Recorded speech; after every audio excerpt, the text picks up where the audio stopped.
cut us to the top, no ifs, no buts. Winning any game para to sa PIN na yes. Di mo matitin ang aming boses on your level. Nasa kalye man o mobile window, I become a legend. Open fire, reunite with winners. Built with pressure, like diamonds are made of. Switch na lane na parang gera, HP racing may reset. Built na katang buhat, we hear that full load SS parang Lyra. Susundan ko ang iyong bakas, kasama patas, tagumpay natin doon ay tayo'y malakas. Para sa Pinas, nasa amin ang alas, hindi tuwa atras, kinikilala sa taas kasi kami ang malakas. Para sa Pinas, nasa amin ang alas, hindi tuwa atras, kinikilala sa taas, ganito kami sa Pinas. Wow! Hold on. Yeah, wala ka sa Pinas. We are laging MVP, no surrender, no retreat. Pag nagsama-sama, just imagine what we can achieve. Laging MVP, no surrender, no retreat. Giving 100 all my all, cause we just cannot be defeated. We are unstoppable, immune and invulnerable. Ready ang equipment, lahat frozen, malang crowd control. Pakita ko na jab like pow, east to the southeast. Takas sa watawat, proud and loud, cause every enemy we devour. Susundan ko ang iyong bakas, kasama patas, tagumpay natin doon ay tayo'y malakas. Para sa Pinas, nasa amin ang alas, hindi tuwa atras, kinikilala sa taas kasi kami ang malakas. Para sa Pinas, nasa amin ang alas, hindi tuwa atras, kinikilala sa taas, ganito kami sa Pinas. Wow!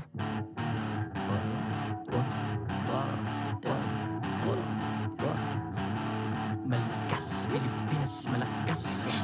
Kahit anong lane, we become the monsters.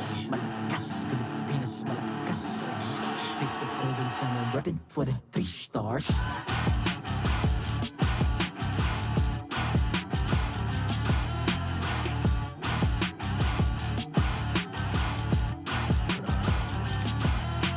Ang lakas ng Pinas, reunite, be the stars. Ang lakas ng Pinas, reunite, be the stars. Ang lakas ng Pinas, reunite, be the stars. Ang lakas ng Pinas, we the stars. Ang lakas ng Pinas, reunite with the stars. Ang lakas ng Pinas, reunite with the stars. Ang lakas ng Pinas, reunite with the stars. Ang lakas ng Pinas, with the stars. The 15th season of MPL Philippines is brought to you by the following sponsors. Infinix, the MPL official tournament phone. Lakas sa laro with Infinix. Smart, the official telco partner of MPL Philippines. BPI, the official bank partner of MPL Philippines. Mas magandang bukas, buksan sa BPI. Our partner in esports, Time Zone. Join the fun at Time Zone. TT Racing, for those who dream, work, and play. TT Racing has your back. Clear, power up your dandruff-free scalp. Supercharge with Clear. Don't miss any MPL action by following our official Facebook and subscribing to our YouTube channel.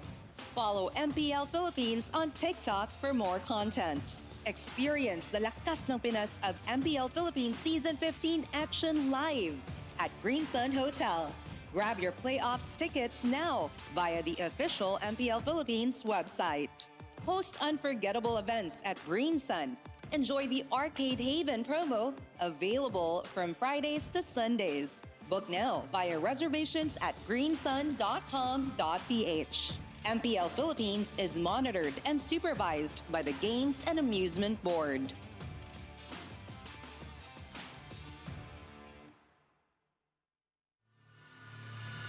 The playoff teams are now here. MPL Arena, make some noise! Ladies and gentlemen, this is MPL Philippines Season 15, the playoffs!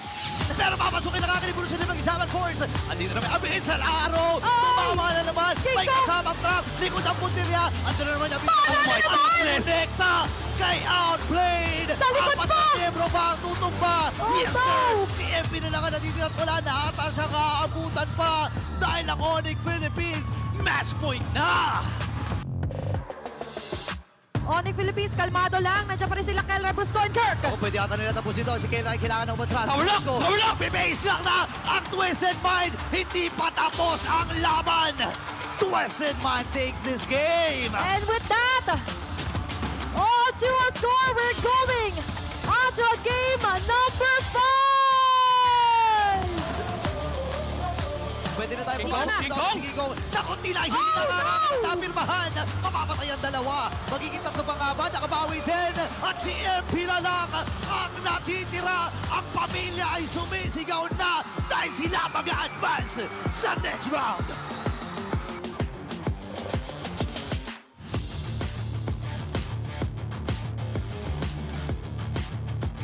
Ano nga ba ang una nating makikita? Is it going to be the soaring of the Falcons or rise of the Phoenix Army? Nakikita natin and they laughing and Tsunami Slam! Nahuli si Yawi dito. Dalawa ba magiging tatlo?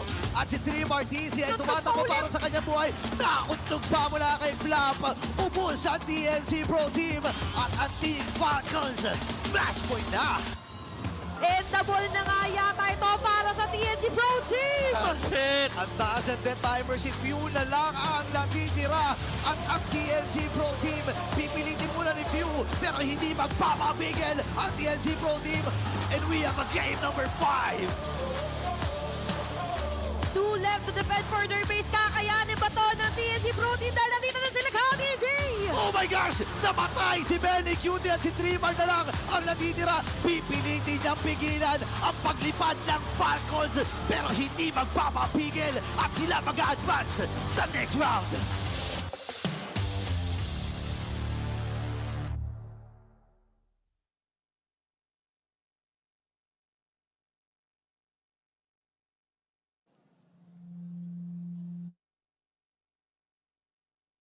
Quest for immortality continues as we have our final 4 teams of today.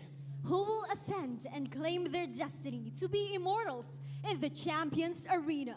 Ako, si Hans Galeria. And this is your very own Odin. And this is also the time to witness. This is also the time for them to be more than legendary. Ang una ba namang magtatapatan are none other than the grand finalists of the trailblazers of the new era, Aurora Gaming versus Onyx Philippines. At hindi din naman magpapahuli ang ating pinakadulong serye para sa araw na ito because it's the never-ending Clash of Titans. Season 13's grand finalists, it's Team Liquid Philippines going up against Team Falcons.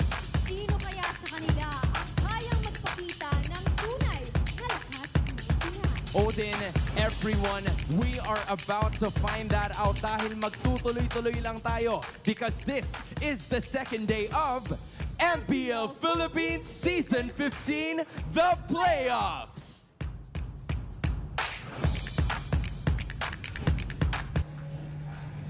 And welcome to the English panel here for day number 2 of the playoffs here. It's me, Nice to, and it's... Come on, man. They're used to seeing us sitting, man. So Yeah. like, I already, I incredibly missed the desk. Not gonna lie. I didn't realize how much it hit and it did for us. But yeah, no, I'm happy to share the panel with you. It's the first time I think we've shared like a panel style, like Yeah. analyst style together throughout our entire careers. And now we're doing it for the playoffs and in a very crazy day as well, day number 2. day number 2, man, and we were on desk yesterday.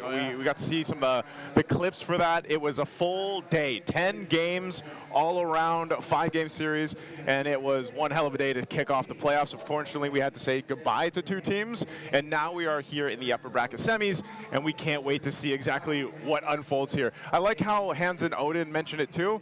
These are some former grand finalists, in different seasons. So before that, we have to go ahead and give a thanks to our sponsors. Now, you're equipped with all-day 120 FPS system, the next-gen Infinix GT30 Pro is the new official tournament phone, powering the next seasons of the MPL Philippines.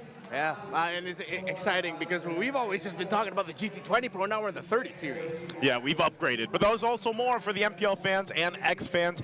You guys can get ready to witness the best students teams battle for glory at the Infinix Campus Cup Philippines, the local group stage. Yeah, that's going to be live streamed from June 14 to 15, and the national finals will be on June the 28th, only on Infinix Philippines Facebook page. This is XCCPH, hashtag Where Legends Rise. All throughout the Philippines, there have been more tournaments popping up. For the ladies scene, we got the Athena League, and it's so great. I know we've talked about it so many times before, just a lot of the collegiate athletes getting opportunities. I love that there's so much competition going around, because if you get to watch us here, of course, for the MPL Philippines, you also have every other region still competing. You guys have seen the graphics going around too, the teams locking in the spots for what's ahead of us. All the eyes are starting to get set on what's going to be happening at EWC for MSC and everything else. And we'll find out shortly in the next couple days which our representatives will be from the Philippines. Now, again, we'll be shortly taking a look at our playoffs bracket.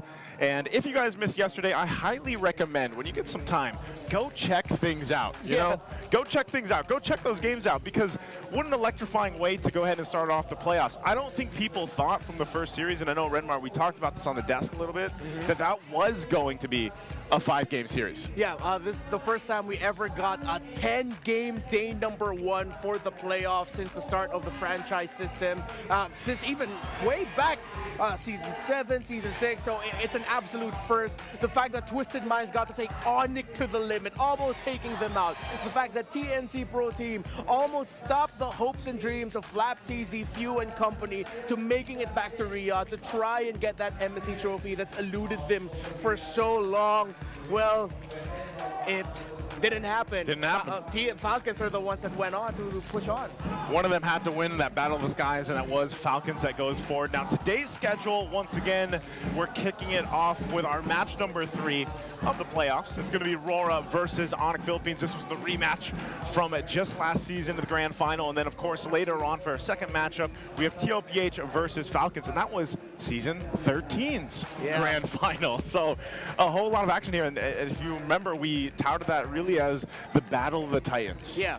And it's so cool because it sort of redefines what it means to play in the Champions Arena for the playoffs of MPL Philippines. Not because of the organizations or the organizations as champions, it's the players. In Rora, you have world champions, multiple-time champions. Same goes for Onyx, Falcons, Team Liquid.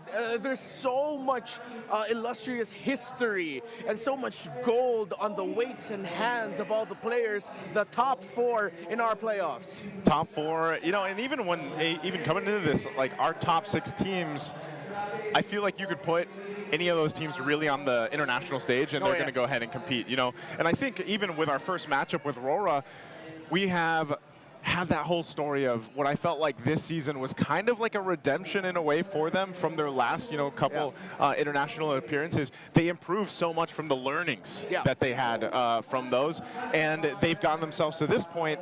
Now, our big thing yesterday was during that time off from the regular season to, where we are in the playoffs, how much the teams improve, and I think Aurora was already massively ahead in terms of some of their play styles and their aggression and the way that they calculated things, that I want to see what they bring now, after the break here, because this is the thing about it is we can go ahead and recall what paved the way for basically the new era of last season. That was when Black Echo or AP Bren, they didn't make the grand final for the first time since season 9, and that kind of set the stage for a lot of these newer, I guess, storylines to come into place. Yeah, 100%. And it's so cool to see that we're already getting this as early as day number 2. This might not even be the last time we'll get it for this playoffs, depending on how the matchups go. But speaking of this matchup specifically, for the Trailblazers of the new era, Onyx Philippines has a 5-1 series win lead over Aurora. But it was Aurora who started the whole track of difficulty for Yeah. Onyx Philippines this season, wherein they just could not get a good ball rolling for them up until they finally hit their stride with that 10-series win streak to close off the regular season in Season 15.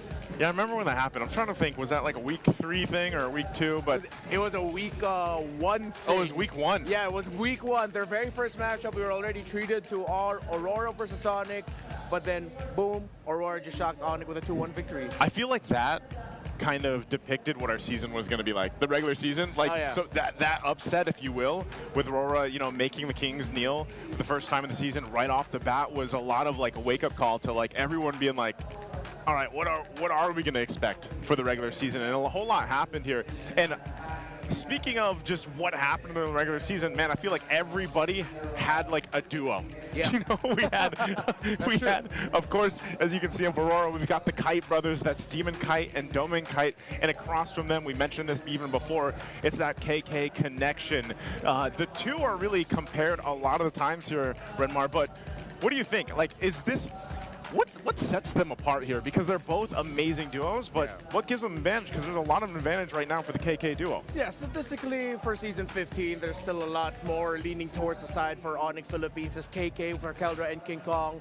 But when it comes to the Kite brothers here in Season 15 compared to what they were like in Season 14, it's just Aurora are getting significantly more kills compared to what they were getting last season. If I'm not mistaken, we'll also get to see the Season 14 head-to-head comparison.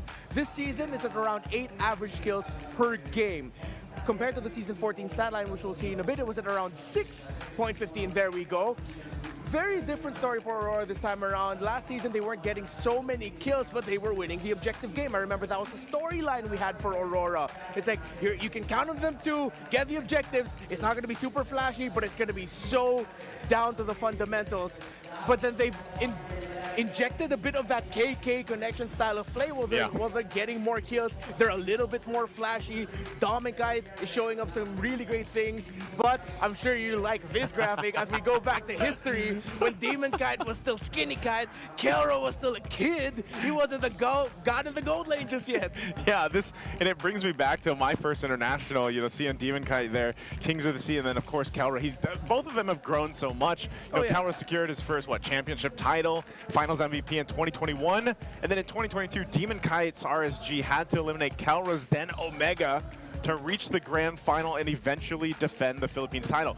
I was there for it. It was heated as heck, and I loved to see it. And, you know, I was very adamant on the fact that I loved watching RSG play. I was a big RSG fanboy. Fortunately, not here anymore. But that was a lot of in credit to me liking Demon Kite back in his amateur scene when he got into the MPL. I really just liked watching him play. And, you know, but since then, PH has yet to win MSC, you know, so you can actually go ahead and really think about the advancements that have happened around the globe to catch up to that. I feel like the level and the competitiveness that we have here in the Philippines, but you know, that's maybe we talk about that another day. Yeah. I don't want to start a debate here. I'm sure I'm going to say this now. For the people who are, again, we haven't won MSC in a while for the past 2 installments, but it's because we've had to go up against some incredibly insane teams. The 2023 Onyx from Indonesia, where they almost completed the Golden Road. The SRG team in 2024 that was going on that insane win streak. They continued that even past MSC 2024. So it takes a next level of teams, some great teams internationally, for us to win, for them to win MSC. Let's go ahead and say hi to our fellow casters over there. Hello, guys. How you doing? Can you hear us? What's up? Naisu and Renmar, Brigida, Rockhart, and Leo here. Chilling. We're enjoying your trip down memory lane, talking about old Kelra, old DK. Old or young Kelra. Young. Old and young. We get it. We get it. I could barely recognize their faces in their old graphics. Yeah, man. The hair has definitely changed, you know. And guys, you hear how loud it is in here? I mean, maybe you guys are a little closer to the action. They're heated. I feel like this is almost like the grand final from last season, if I remember. I mean, we were here technically. The casting desk we had a little flip-flop, right? Yeah, it was at the second floor. And you guys me, were down Rockhart, there. And Brigida, we were downstairs. And me and Leo were up here. Yeah. I'm getting a little flashbacks, man. Oh, I was actually somewhere else. I was at a watch party during last season's Grand Finals. And I could like feel the energy of the crowd because it was late. It was Game 7. It was all the way similar to what happened yesterday. So, you know, like it could be another Game 5, maybe? Hey, you're here. Hey. So maybe so. Hey. Let's go ahead and ask our community, guys. You can let us know in the chat right now. Is this the new era? Is it Onyx era? Is it A, it's Onyx time? Is it B, C's the win? What do you guys think on the caster desk? Yeah, I think it's still Onyx time. Yeah? Yeah.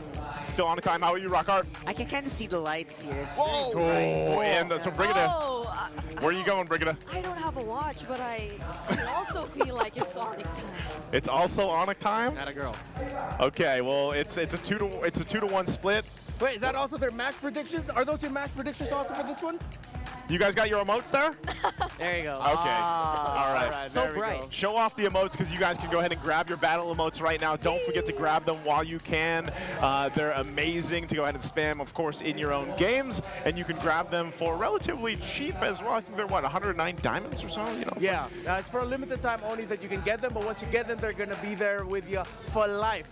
The good thing is that limited time is all the way up until August 5, so you have what? That's like 2.5 months. Yeah, quick math, 2 months. To keep getting those battle emotes. What should they not miss out on? I really like the Falcons one. what This amazing on the amazing deal. Oh. He's a Sorry Falcons about guy. It's all right. He's a Falcons guy. He's a Power. He's not locked in like he should be. I'm still high on that victory. That's later. That's tonight. Yeah, That's tonight. nice try. That's going to be later. Guys, I know you guys are excited about the game, so of course we can't wait for that. Keep them up, and we'll see you guys relatively soon. Again, electric here in the Champions Arena. It's already packed or nearly packed for all the teams here to get locked and loaded and ready for this one. Redmar, in just a second, we're going to be inviting the teams out here. What was your prediction? I mean, can we predict? Yeah, I think we can predict. It's tough here.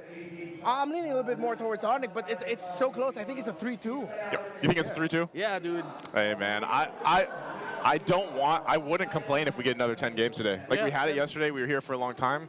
I can't wait to see what happens today. And I think for a lot of the fans out there, they would also like to see all these games go the distance, go 5 games. You guys can let us know in the chat, of course, who you think is going to win as well and predict, and then make sure you get the emotes to support your team.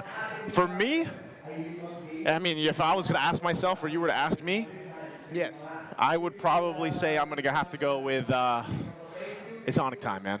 Oh, it's Onyx. I think they're on this like redemption. Like I don't know. Yeah. Ever since the win streak that they've had, and let's be honest, everyone was on the edge of their seats yesterday, and it wasn't just because we were part of the, super fan rap battle. Yeah. I was doing a whole lot there, but I am going to go ahead and say I think it's Onyx that grabs this win.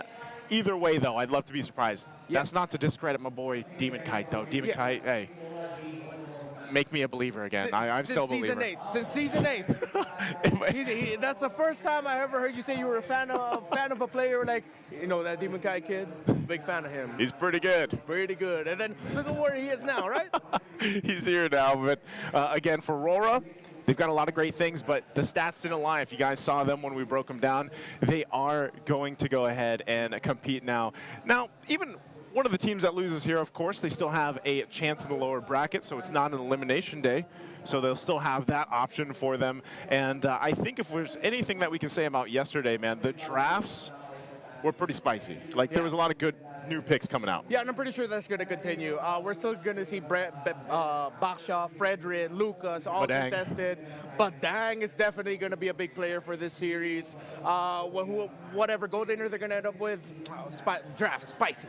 Drafts are spicy, the players are ready, and let's go ahead and welcome them out to the stage for the matchup.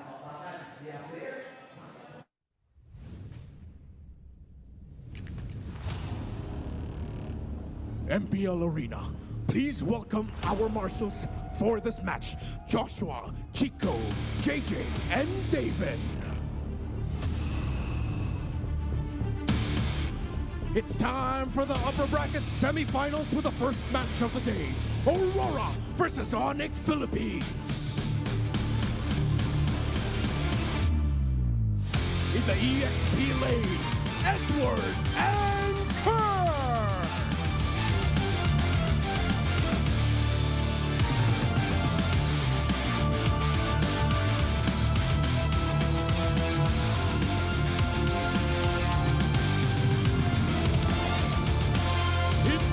go, Demon Kite and KingKong!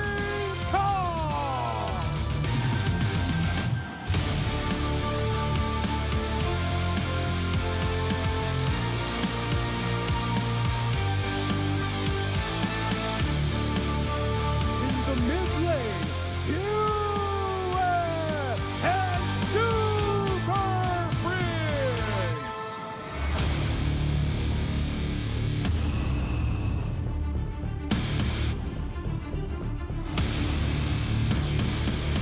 In the row, Renegade and Brusco!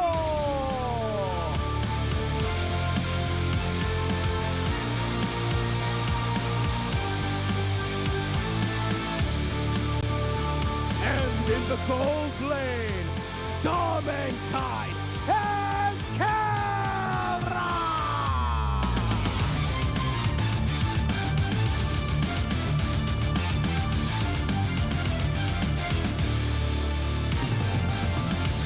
And welcome their coaches.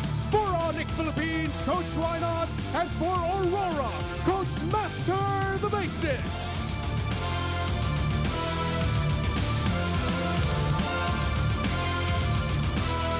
Your last year's grand finalists, the Trailblazers of the new era, MPL Arena. It's game time!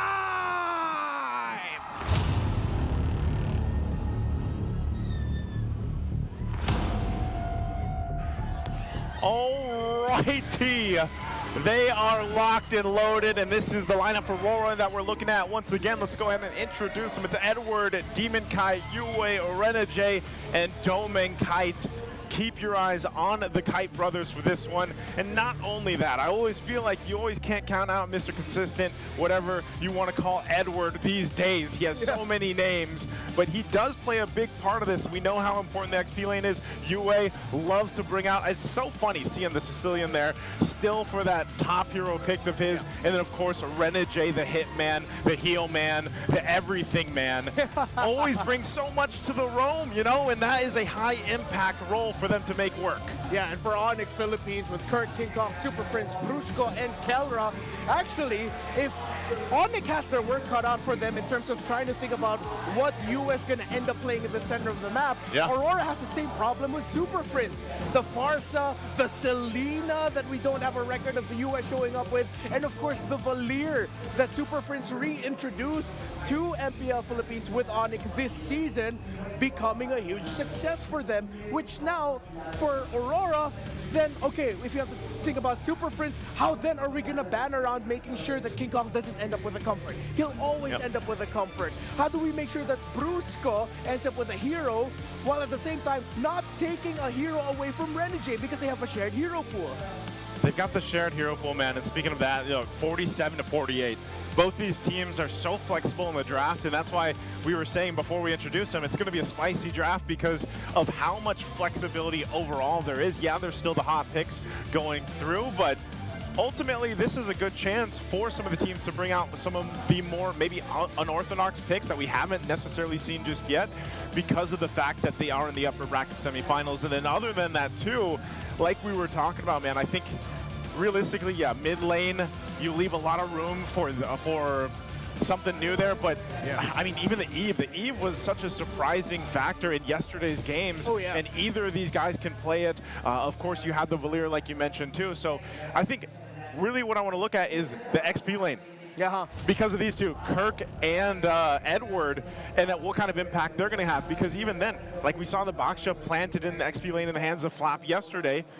And these types of XP laners, when you have Kirk and Edward, they can be even a little more different than what Flap likes to do. Yeah, and I'm so glad that you mentioned the EXP lane here. Of course, with the draft difficulty that playing around the mid lane, drafting around the mid lane brings to the table, you have to look for stability somewhere, and that has to come through the EXP lane, which now has an extra option in the Baksha. You're not just stuck with the Hylos. Even Edith has showed up yesterday, and it's a reminder to everyone that we've seen her sparingly all throughout the season, but she's definitely still a great pick. And before we get to the matchup again, we're going to have to go ahead and check out our players' ping test for this match. Let's throw it over to them. Most of the parang pinaka malupit mo paano sa buong Pilipinas. Oh.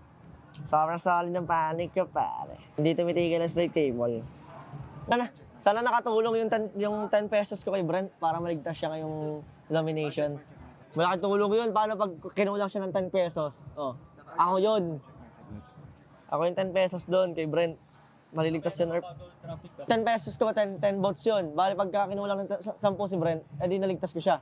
Nalalamunan ka, saan nalalamunan ka, saan nalalamunan ko. Nag-check ping para mabad trip si Erp. Di ako magsasalita. What happened, Bella?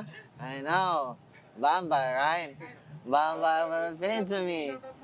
Idol ng bayan. Si Idol ng bayan pala to eh. Kaya mo nga ako.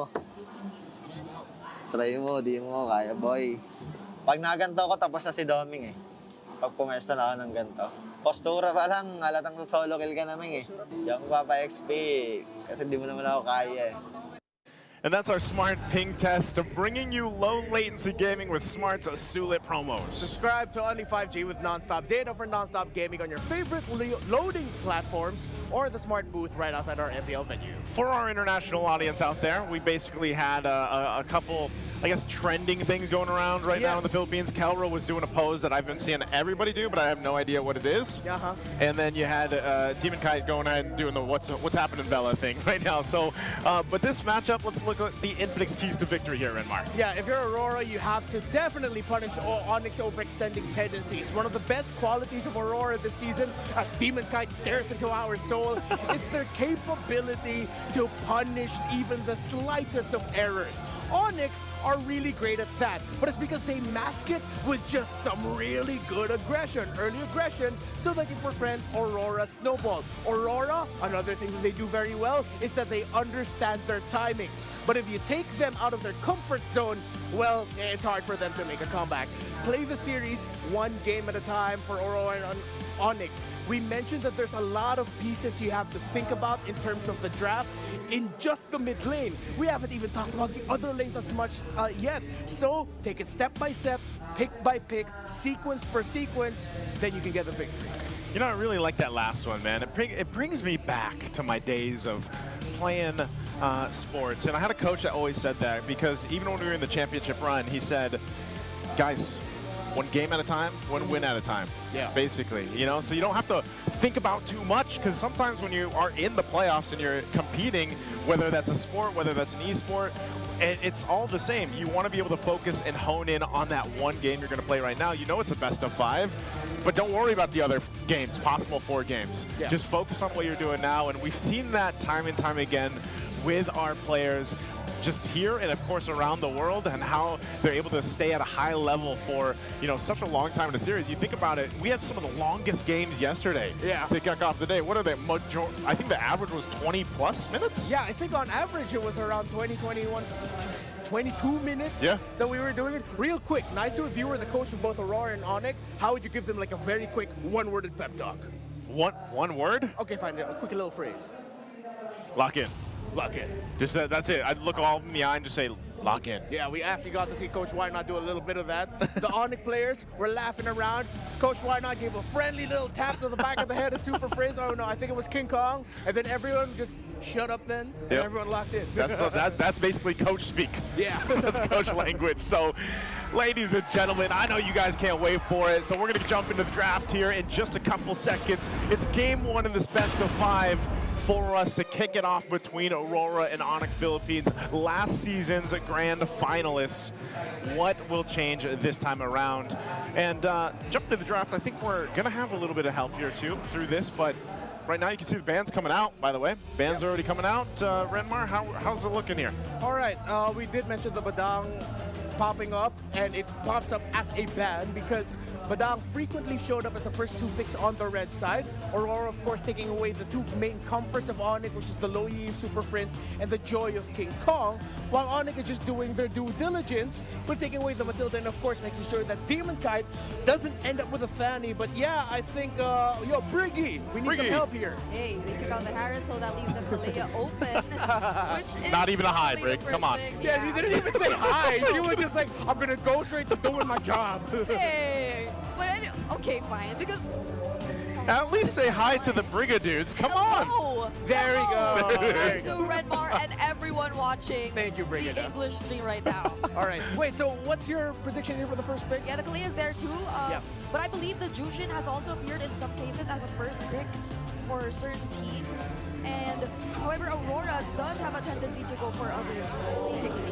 Oh. And there you go. They go for the chip instead. Yeah, that's the other pick that we mentioned. But if I'm not mistaken, the chip is not as successful as Aurora would want it to be in their hands. Highly punishable, which means Onyx are looking at potentially locking in a Lucas at maybe the third pick. Do they go Baksha in the first swing or no?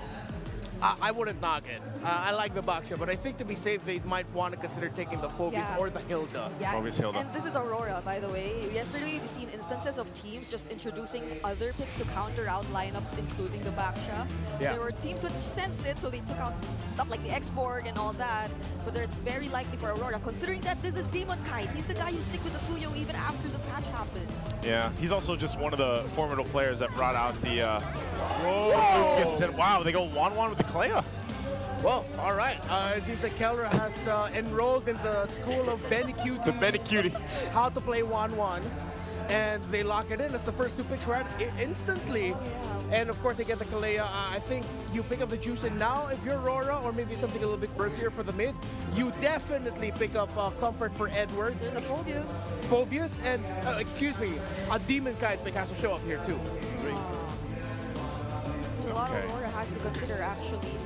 Yeah, there's a lot here, and interesting. Again, you're building around the fact that you have this chip that you can utilize. We saw a lot of good usage of the chip, but also just kind of throwing the chip towards an enemy team can also cause havoc to you, and you lose those team fights pretty easily. But hold on, that's the Fredrin going to be locked in with the Granger here. Yeah, so I like this because Onyx, I think this is them picking up the 1-1, the first two picks, sort of showed that a part of us kind of expected the Fredrin is coming out. Yeah. Because 1-1's great for those slow front-to-back style of team fighting, while Aurora, I like their first three picks. You have the surprise factor, the sudden entry, easy access for a Fredrin to go in, while you also have strong range damage for the Granger. Very balanced first three picks for Aurora. Yep, and Onyx right now, they can definitely take out some other heroes, particularly mid-lane heroes, which could pose as a problem, considering that they have the 1-1 in their hands. Yesterday, we did see how the Farsa has responded pretty well to these kinds of instances. It's not just the mid-lane heroes, too, that they're considering right now. Yeah. It's also the Phobius, which we earlier mentioned, since Aurora decided to prioritize the Granger and the Fredrin.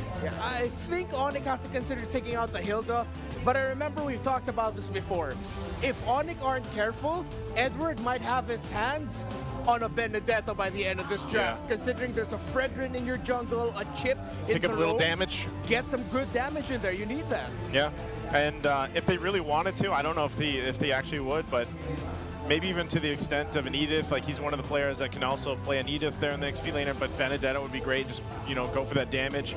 You can see here too just how successful we've seen the Kalea in the hands of Brusco. You know, he's played it 6 times, 83% win rate. You always got to remember, the way that teams have adjusted to the Kalea for the most part is usually at least one Purify or double Purify that they can work around with. Okay, that was a quick response, though, from Onyx Philippines. That was. Immediately after the Valentina ban by Aurora.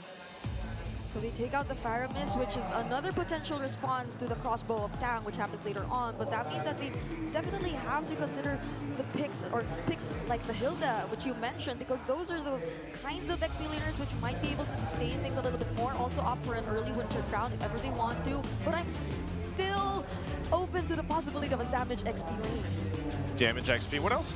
Let's see. What's the last ban going to be here? Is it still going to be in the mid lane? They've got the choices here are narrowed down, but we already talked about how UA and Super Prince are so versatile in that lane. I think they have to ban either the Farsa or the Valir, but no, they're willing to give it. They want to pick up the... Oh, well, CC's actually really great against lineups with the chip, a slower style of a Fredrin, and Onyx immediately picking up the Jushin. Okay, so they're not going to be going for burst. Onyx lacking burst. This is slow building up damage. The kill potential might not come in until later for Onyx Philippines. You think UA plays Zask here? Sicilian, his favorite, still there Or just too. Sicilian? You know what? why not Zask, right? Like Zask against the Jushin, you know? Last season and even in the regular season in season 14, that was the main trade. It was Juice and Zask. Yeah. It was those two that we always saw going up against each other. We saw a bit of it yesterday, so why not, right? Be a good option here. Again, we'll find out when they decide to go even for that XP lane, if they're going to go and lean towards some more damage. Oh, or there's the Arlott Frederick combo too. Oh, yeah. That's Oh. You forgot about the Masha. Yikes. The Masha damage. The main problem that Onyx has is Aurora has all of it. They have all of the damage that Onyx wished they had. It's like burst early game, and then, you know, Masha gets the late game, and then she's the burst. Yeah. It's like, it's me now. Yeah, the damage profile of Aurora is really good. Strong map presence. This is going to be an incredibly tough fight for Onyx, because so far it looks like Aurora has won the draft. Oh my goodness. If you watched yesterday's series with that chip and the Masha. Oh, we were there. Like, this is such a We were there. This is such a reminder of what happened just yesterday. I mean, last night. Or I feel like it was just last night. Yeah. I think me and Renmar both. It's just like, yeah, I think that happened last night. And I know exactly what you mean. So, Onyx Philippines, they decide to go and opt for the glue pick to go ahead and bring that in the XP lane. So, interesting. Final thoughts here, Renmar, on the drafts. All right, I like the glue. It's the perfect answer that you could go for with everything that Aurora has thrown to the table if you're Onyx Philippines. But there's something about the lineup of Aurora that just screams easier to pull off, not as hard to mess up. And the damage is what scares me the most about their lineup. I'm going for Aurora for this one. Going for Aurora for that one. Again, the Champions Arena is ready for this. We get one last look at the lineups here, and that's a whole lot of big damn for Aurora, as I would like to say it. Plus the two Purifies to play against the Kalea. This is going to be a tough game for Onyx Philippines. We'll see if they're able to pull it off. Once again, these picks that have come through are crucial to get your foot in the right direction in this best of 5. Remember, too, that the team that has to deal with this, well, we'll go down to the lower bracket. Let's throw it over to the casters to take us into game 1. Trailblazers of the new era in action. Game 1 in a best of 5. Moving forward through the upper brackets is the winner. It's Aurora versus Onyx Philippines. Leo at your service here with Rockhart and Brigida bringing you the action. I will echo Renmar. It's very rare that we actually just agree on a draft. This is difficult for Onyx to execute, even for them. yeah. Like, looking at the lineup itself, there are several counters which are already pretty much present, but hold on. Okay, that was close for Brusco. Going back, it's not just the Kalea that can potentially be countered out by the Purify that's in Aurora's hands, right? It's also the stacks that could come in from Kellera later on. Like, if he gets to at least land 2 and just back 1, the moment he just either Yue or Dominic decides to pop the Purify, then that'll almost register the entire effort's useless. I really love that you mentioned Kellera, because as much as I really do agree, hold on, Fado. Look at that. Renegade might be in trouble here. Going down first blood. No ultimates yet. No shortcut or anything. Means he's going to go down, but Demon Kite does allow him to get a little bit of vengeance, get some of that gold back in. Well, that was interesting. I mean, it's Onyx who we've been constantly talking about as a team who might be potentially lacking in terms of early game damage or even kill potential in general, but they just really went in aggressively, trying to invade even a Frederick jungler. As I was about to say earlier, I feel like, yeah, I mean, I love the Aurora lineup, but you look at when you think about Kellera and you think about the Wanwan, what do you remember, right? Like, you remember that insane 1v4 maniac play that he did on his own a few years back, and you think, you know what? This guy is scary. That's right. In the summer of 2022, this was one of Kellera's main flames, the 1-1. Personally, it's the reason why I call him the Filipino Savage, is he would play forward in your face. Now, Super Prince starting with the Crimson Beacon. First turtle up. Oh, look at that. Beautiful engagement here coming in from Kirk, but will be slowed down a little bit. Brusco can't really do anything yet. Doesn't have the Tsunami Slam. KingKong will be getting that turtle, and they could get a bit of an edge here on the coming fight, but looks like Aurora can decide to disengage. Rockhard, you don't even need it. Onyx brute forced their way into scoring that first objective. Yep, Kirk did a great job in managing Edward from getting out of his lane. It's not just that, it's also the way Onyx Philippines were able to immediately force out the Purify from US, so he barely could position himself in a spot that would guarantee space for Aurora. This is better though. This time, Tsunami Slam is on! And here we go with a pincer here coming in from Edward and Renegade. They're basically tanks though. Edward's a good damage. Will not be usable yet on Masha. Here comes the shortcut. They're diving in on KingKong! And KingKong gets taken down. The Sigma King falls. Now Super Friends falling back. Oh boy, great follow-up from Aurora. Super Friends trying to get some of that HP back, but no go. It's gonna be a lot of bodies in the foe here for Onyx. And they basically show us this is how you punish others. Oh, wait. There's another engage coming in from Onyx. Are they gonna commit? This is Demon Kite though. He's really tanky. KingKong's gonna catch up. There we have it taken. Brusco out of range here with US. Feathered airstrike. Edward is a huge threat on the front. Look at this guy going 1v1 on Kirk here. Oh.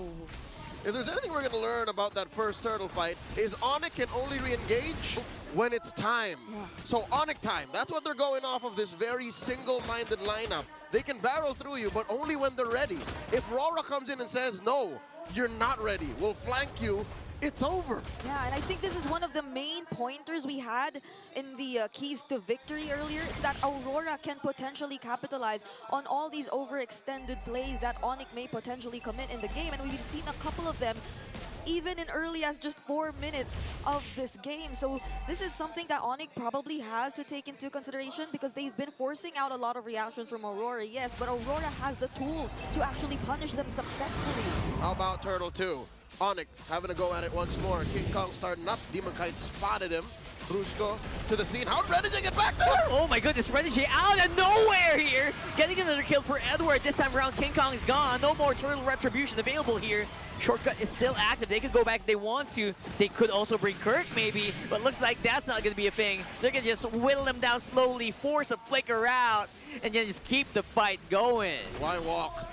That's how we got there. Why walk? And Onyx did not check that portal. Yep, there are some crazy back and forths that are happening right now.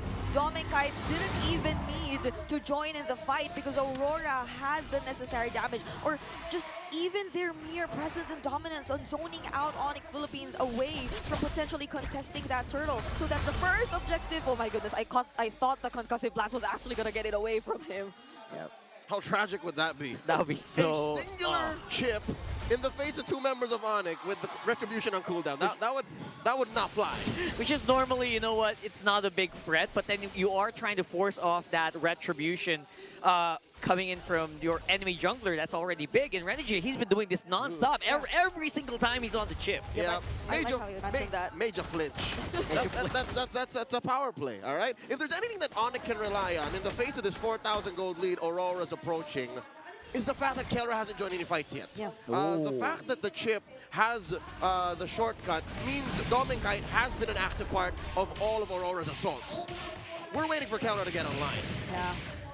There was just this one moment though which happened just now that Domikite indeed did not decide to join, but it seems like it is indeed time for Kelra, or unfortunately he might just be even forced to join in on what Onyx is trying to do from this point onwards because they're being forced to defend so many of their turrets.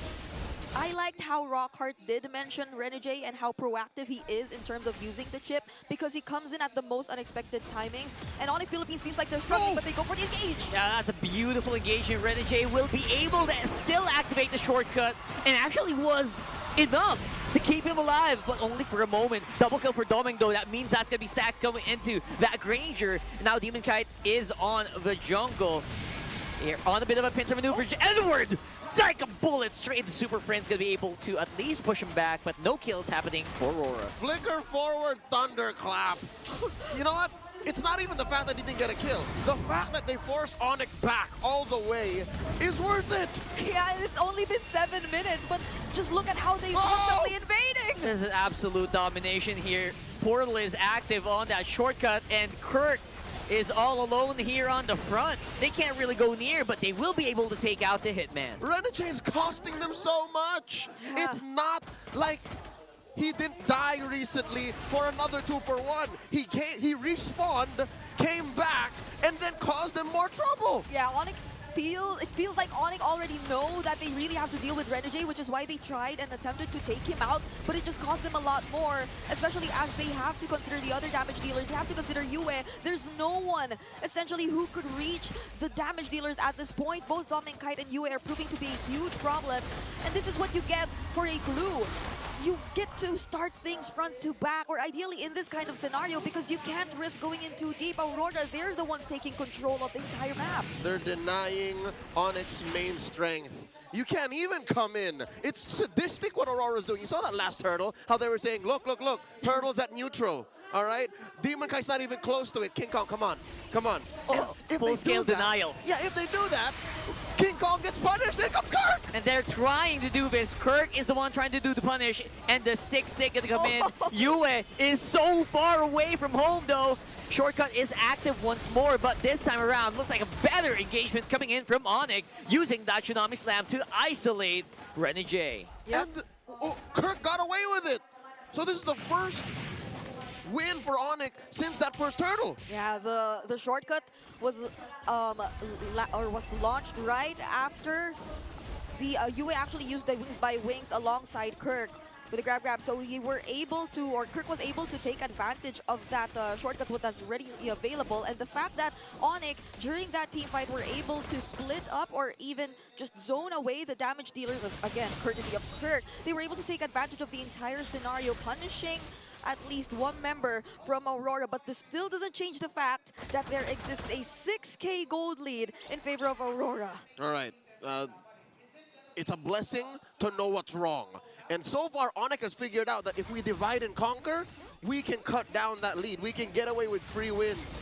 But Aurora, they're still in the driver's seat. Gas, pedal to the metal, and look at that. Edward is not letting up. These holy shields are going to go. That's right. Just like what we saw in the games yesterday, right? Exactly what Free Martisi has been doing. This Masha really starting to get into form. Yep, and that Masha is on the way to a second item BOD.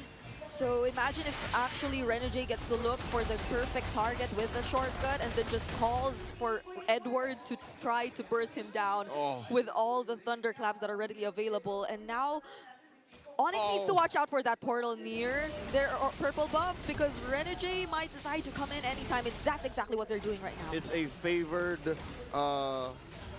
portal for Renegade. And again, how unfortunate that it's close to the Lord too. Yeah, and Renegade can actually do it, but he's a little far from zone here. Doesn't really have that much information. They're waiting to make a big play, essentially. They don't want to be too crazy. And maybe looking at Edward. Maybe he's waiting for the call from Edward on top. Yeah, this is a very difficult Lord dance for Onyx to partake in. They don't know the steps. They got 2 left feet, and they know that Edward there he is. could get a split push. Clean take. Aurora scores, nothing Onyx could do. That was a perfectly timed Y walk there for Renegade as well. They had to deal with the waves, and as much as Brusco had the information, he was just standing there in the brush right next to the portal. There was nothing they could do because there were other things that they had to deal with. Again, the waves, and you couldn't contest an objective that was already almost burst down here technically by Aurora. There's the Winter Crown pickup, by the way, as well by Demon Kite. So you could expect them to play this a little more aggressively because they can't just bait out that crossbow of Tang. Yep. The way that Demon Kite is building this Fredrin, again, he's very comfortable with the hero, not just because the resurgence of utility junglers is he having to play this. He's used to the old Fredrin. About 2 years he had to play the Fredrin to stay on top of MOBB Esports. He's building it very efficiently. Antique Kiras, Rainy Armor, and then the aforementioned Winter Truncheon. Like, literally, he is just a wall. A walking brick house. Yeah, he has to be the wall for Aurora at this point, because Edward is literally going full damage here, or so far he's going for the damage items. And Renegade, he picked up the fleeting time, and now they might actually look for another kill. That's a very early feathered airstrike here activated by Yue, forcing back Onyx inside the base. Go Turtle for the meantime, although we have a Lord. They're doing the big defense. and it's really hard to actually get near, but at the same time, Aurora can't really touch these turrets too much as well because of the threat of the Kalea. Yeah, how unfortunate is it that we went past 12 minutes by the time the waves were in sync and approaching their base turrets. It was very fortunate for Onyx that they didn't lose a single base turret, but that was enough for Aurora to deal damage to almost all of them. And now, though... Oh, this could be big here. Renegade getting pulled back in. Shortcut is active, but he will go down. There goes Kelra with a crossbow of Tang. But Kirk, their big front line, is now out of commission. They're going to have to back off here. 2 for 1.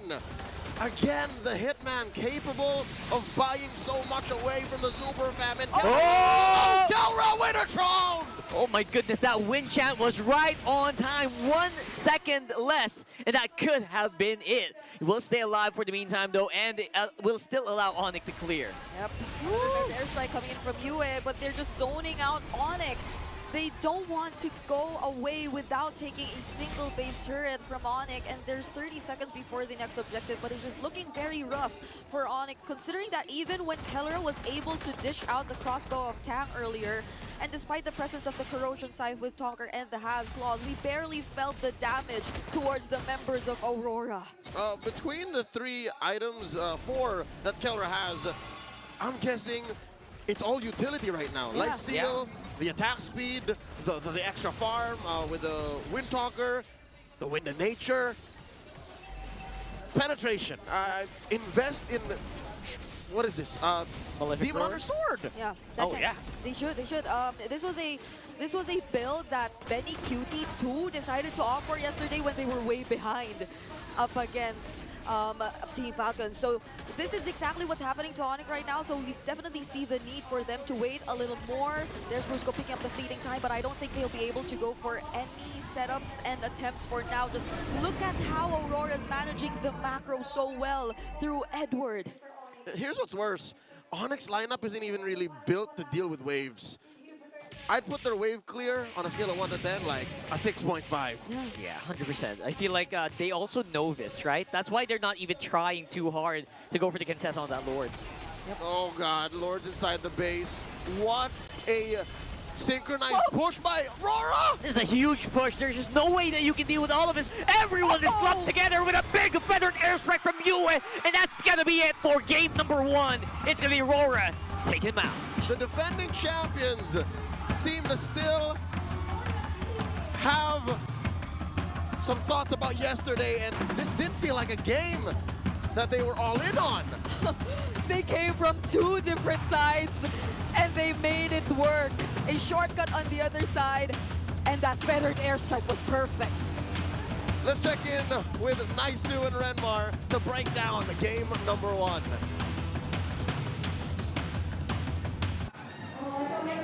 Man, oh man, that's all I can say. What a game number 1. I knew it was going to be heated, man, but Aurora came out swinging. Yeah, I mean, Leo and I, we felt the same way. We were just like, dude, this is definitely going to be going Aurora's way with how they drafted and how they executed that. It was perfect. It was like if you got the best qualities of Blacklist, combined it with the best qualities of good old classic Death Ball RSG, if you were there during that day. That's what it felt like watching. It felt like I was watching Season 9 RSG all over again. Yeah, and I like, again, every single time I see these kind of compositions come up, or even a change in the jungle where, you know, you bring in some of the utility, it's great to see. But this man right here, our MVP, Renegade, it was picked first in the draft with confidence, I could say, and he played it exactly like that. The Hitman was the portal man this time. Yeah, it was the most utility roam to supplement your utility jungler to supplement the entire team. It was like support on support, pro, max, ultra, with damage. Everything, pro, everything. 2, 5, and 4. This is Renegade's first win on the chip this season. Now this win puts him at 1 win, 3 losses. All of the previous chip performances of Aurora definitely did not go their way. That's why there was a bit of skepticism when that first pick came up, but then they paired it up with a Fredrin, and it was so good. Well, it's always a risk. Anytime the chip does come up, that's exactly what you know it's going to be. We have seen it just yesterday as well. And, you know, that's the main thing, man. But Renegade played this so well because of his reliance on the team. He knew that he could go ahead and send this in. And honestly, when you go through that portal with a shortcut, you've almost got like a green light to just take whoever you want because of this lineup. I mean, the Fredrin can just kind of lead the charge. Eventually, Edward can go through it and just kind of stomp down on someone. And we didn't really see an answer from that from Onyx Philippines, you know, through this. So again, the lineup was so well-rounded, and that was a big point of it. Like you mentioned, even in the draft, you got that early damage from the Farsa, but then later on, you got this Masha that is just popping off, and it just didn't seem like there was a room to breathe for Onyx Philippines. Yeah, Renjay provided so much space. Yeah, he's 2-5-4, but everything that he did, every lead that he had was a trade. It led to Aurora getting more things, them getting more kills, building up more stacks for Dom and Kite, the Kite brothers. I got all mixed up. So, so everything just supplemented the main damage dealer so well. With Renjay and the Demon Kite providing so much space, Yue and Dom and Kite relatively unharmed, which gave even more space for Edward to go straight to the back line, like blow someone up and then just back off, run away right away. You see Demon Kite going back to the front to hold, and he was so tanky in this one. Yeah, he was tanky enough, and you know, just across the board, it solved the issue because, like we said, the Kalea has been a big pick for ever since the Kalea was released. But you take a couple of Purifies, you get a little mobility, and then a little bit more of a beefier lineup, I would say, then you can actually handle the Kalea pretty well. There was a ton of utility over here for Onyx Philippines, but they weren't able to go ahead and utilize it fast enough. The game just kind of slipped out of their hands. You're seeing it, man. They had no turrets, no really objectives except that one turtle. So, you know, they were really kind of just bleeding out quickly from the start, honestly, with this lineup. Yeah, and it's crazy that no one on the side of Aurora had to build the dominance ice.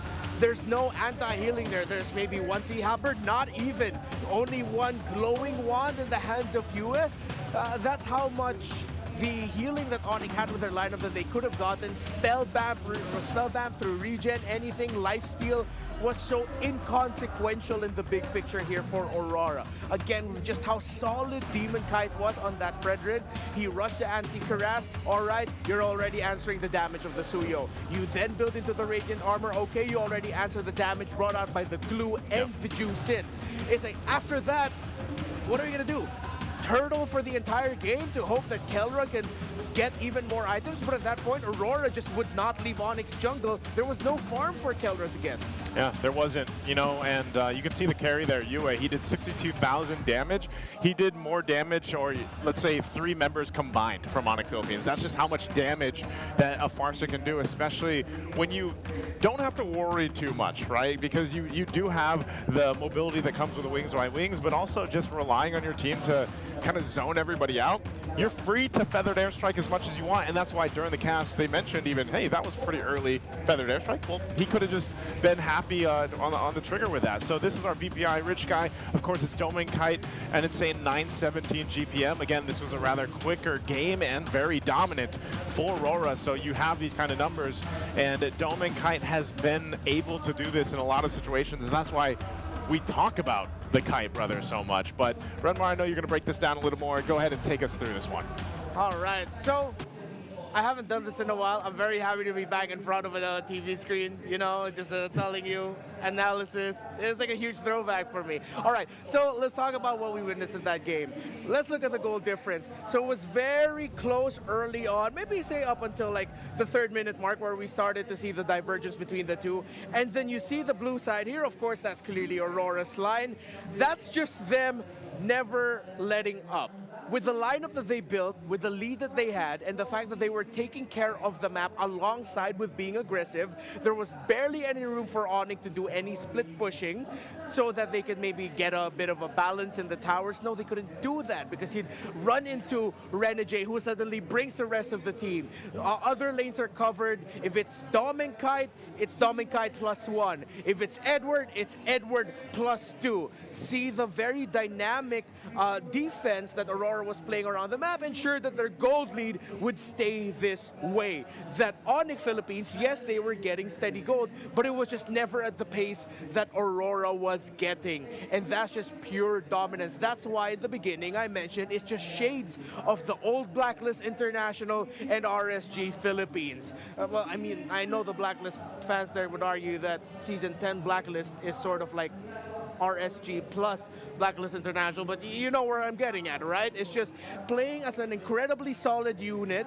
That death ball we used to attribute to RSG, that's exactly what we saw here. And then we go back again to what Aurora did. They did not give a lick about the regen, the lifesteal, spell vamp, anything. It's just a glowing wand. No dominance eyes, no Sea Halberd elsewhere. Then if you look at the item progression here of KingKong, yes, he got his War Axe, yes, he got his Hunter Strike, but at that point, the front line of Aurora is so tanky that if you can deal damage to Demon Kite, he's gonna slap you back with even more damage in case y'all forgotten how Alfred works. But then worse is, bro, how am I gonna survive the damage already getting dished out by Yue? How am I gonna survive the damage getting dished out by Demon Kite and even Edward?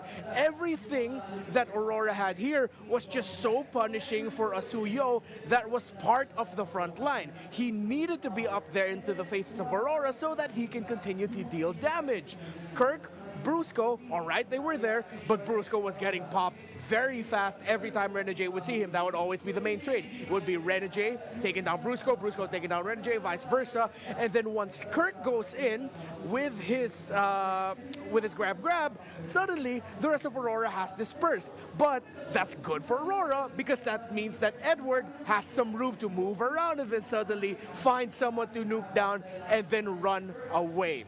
Just a great sequence by Aurora, a great game by them. So let's revisit their meta. What has their drafts look like? Most wins, of course, we discussed so many of the key heroes, but the key one that they stuck with for this game was the Granger of Domeng Kite.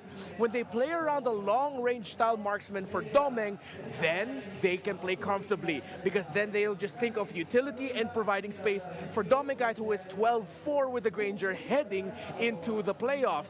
If you look at their most picked, those were their most wins, you see there's a lot of utility. You have the Hylos, Phoveus, and even the Sicilian there in the mid. So if you go back to the main picks of Aurora, and you look at the draft that they showed up here, it's still very much within their identity. A lot of utility at the right places, but making sure you also have damage at the right places. If you were here for the pre-show, we discussed this year's Aurora is different from Season 14 Aurora because they get significantly more kills compared to last season, and that's what we saw. You saw utility, you saw damage, and you saw Aurora getting an emphatic win against Onyx Philippines. I like it, man. I love the breakdown here. It's nice to see on the screen again right there. Yeah, it felt good. I miss breaking down. I mean, I've still broken down recently, but not like analysis. that. But not analysis. Not like that, right? Good, yeah. It's different when you got of course, the telestrator with you, and it's good to see how things, like those details. Yeah. You know, someone who might not go ahead and pay so much attention to that stuff, I like to have it go ahead and broken down. It's, even for myself, really interesting to see how the teams, the players adjusted to some of those things happening in the game and breaking down in detail. So thank you for that. In just a bit, we'll be throwing it over to see exactly what's happening in the audience because it's packed. You know, it's packed here. They're all going to be getting ready for their power poses. There's a smart power pose that the audience can go ahead and join. They're going to be imitating a player, and then they get to go ahead and win some redeemable codes. And do we actually have that yesterday? Why do I not remember smart power pose? We did. We always have it. Power pose. We had two guys with red hair. Hey, yeah, that's true. This one's pretty easy, man. Someone's got to be able to do it. Come on, Aurora. You got a ton of you guys over there. This is for Renegade's pose, the smart power pose. Who's going to do it? Why is no one putting their hands? We got one. Oh, there. Got a few. But this is on the other side, man. Yeah, on the Onyx side. Onyx knows the agenda here. Yeah, some of the Northern Lights were kind of shy, but it's okay. That's okay. Oh, there we go. There we go. There we go. I think she's adding a little bit, though. You know, that's a smart power pose. There we go. Got a couple more. Let's see your best, guys. Come on. There it is. Oh, that's pretty That's actually pretty good. That's really accurate. That's a good one. That's pretty good. That's I wonder really those codes, if they upgraded them for playoffs. Ooh, yeah, I wonder. I've actually never checked what's in there. I know it's good, but I actually don't know what's in there. Well, I think we got a winner. I think he's the closest that we got to the Renegade pose right here. So we're just giving him hope. Yeah. And wait, is he standing too? Yeah, he's standing. He is standing like Renegade. And we're going to take the hope away from him in 3, 2, 1. Oh. Why? How we took the hope away? Well, congratulations for winning the Smart Power pose. Maybe that was also because she was on the Aurora side, you know? Yeah. But hey, we gotta also ask you guys, do you need some pro-level speed? Yeah. Because you can make the smart switch and stay ahead of the game. Get your smart eSIM today for only 99 pesos and experience ultra-fast 5G connectivity on any device. No SIM swapping needed. It's available right now. And that's at the Smart stores nationwide and online via the Smart online store. So if you don't want to, you know, if you're a little introverted like myself, you can do it online. Yeah. Hey, if you are an international viewer planning to go to the Philippines, look for a Smart store near you when you get here. You can do that, and also we have more for you guys. You can, from your esports content all the way to your favorite Filipino movies. Man, I love those. The Watch app is here now. Go to watchapp.ph and load Video 10 to stream your favorite movies and shows. No app needed. Smart data only. After one game, one stream Muna. Load Video 10 and hop on to watchapp.ph now. That feels very, you know, commercial-like. Yeah, yo, that's a good deal. You come here to the Philippines, yo, I want to watch MPLPH, I need some data, I need some roaming, whatnot. Boom, get a smart SIM. All right, what am I going to do? I want to watch some stuff. Boom, you go to Watch App. It's a complete package. This sounds very familiar. Watch app reminds me of another app. Anyway. Yeah. Grab it while you guys can. What's your favorite Filipino movie, Renmar? Favorite Filipino movie? Yeah. Okay, I forgot the title, but it was about a old couple who met each other before they go into heaven. Okay. So it's like their spirits meeting, but it's as if they're in an old folks home, and it's them rekindling their love after all these years. That sounds really interesting. Yeah, it's very sweet. It's very dramatic too. It made me cry. All right, well, right now they're going to be crying if Onyx doesn't even out the series right now. Hey, how come you didn't share your favorite Filipino movie? Maybe another time. All right, you know? sure, fine. I'll be the only one to share now. Yeah, for now. For Brusco, though, he's leading a lot of these stats against Renegade, man. You know, but I think either or, when you look at both of these roamers, I mentioned this with Brusco yesterday. I was like, he kind of reminds me of the Hulk. Like, he gets, you know, he takes a lot of damage. He might have a lot of deaths, but then you won't like him when he's angry, you know, and then all of a sudden he's making plays. I feel like Renegade is almost the same way. Like the Hitman, he just kind of locks in. He obviously also, like you pointed it out during the breakdown there with the Telestrator, that one of the most unique hero picks that this team has is from Renegade. It was the Estes. It is very, you know, it's a signature hero, if you guys know what I mean, for this this draft, but that's the thing. You have that versatility for Renegade. You have that versatility for Brusco as well. And they bring it to the playstyle of the teams. Now, looking back at Game 1, Aurora was so dominant because I just feel like they've taken that flexibility of their draft and they've refined all their lanes to an essence of, you know, we're so confident in our own laning capabilities, but the rotations, the timing, the being able to follow the shot calls, because we've heard it in the mic checks all throughout the season, man. Yeah. You know, a lot of these teams that, especially the top 4 right now, their comms are so clean. I know for our international viewers, sometimes it's all in, you know, Filipino, and they might not be able to understand it, but relatively well, it's very clean comms, and they're able to go ahead and secure wins that way. So, again, Game 2 upon us. Aurora dominating in Game 1. Will Onyx Philippines be able to go ahead and lock in and even out this series here? That's what we're going to find out. And once again, as we jump into the draft here, in a little bit, we're going to be inviting Brigida. Brigida, I don't know if you can you hear us, Brigida? Yes, and I will say hello. Yeah! There you go. There you go. Thank you. Thank you. Thank you so much for inviting me to be part of this. Anytime, all day, this day. Oh, well, and if there's one thing I'd request, I hope I get to hear Nice's favorite too later on. Oh, you want to hear my favorite movie? Yeah. All right. We'll talk about it later. Yeah, for later. Oh, okay. All right, Kalea right away, of course, for Renegade. I think this will significantly change how the game is played for Aurora this time around.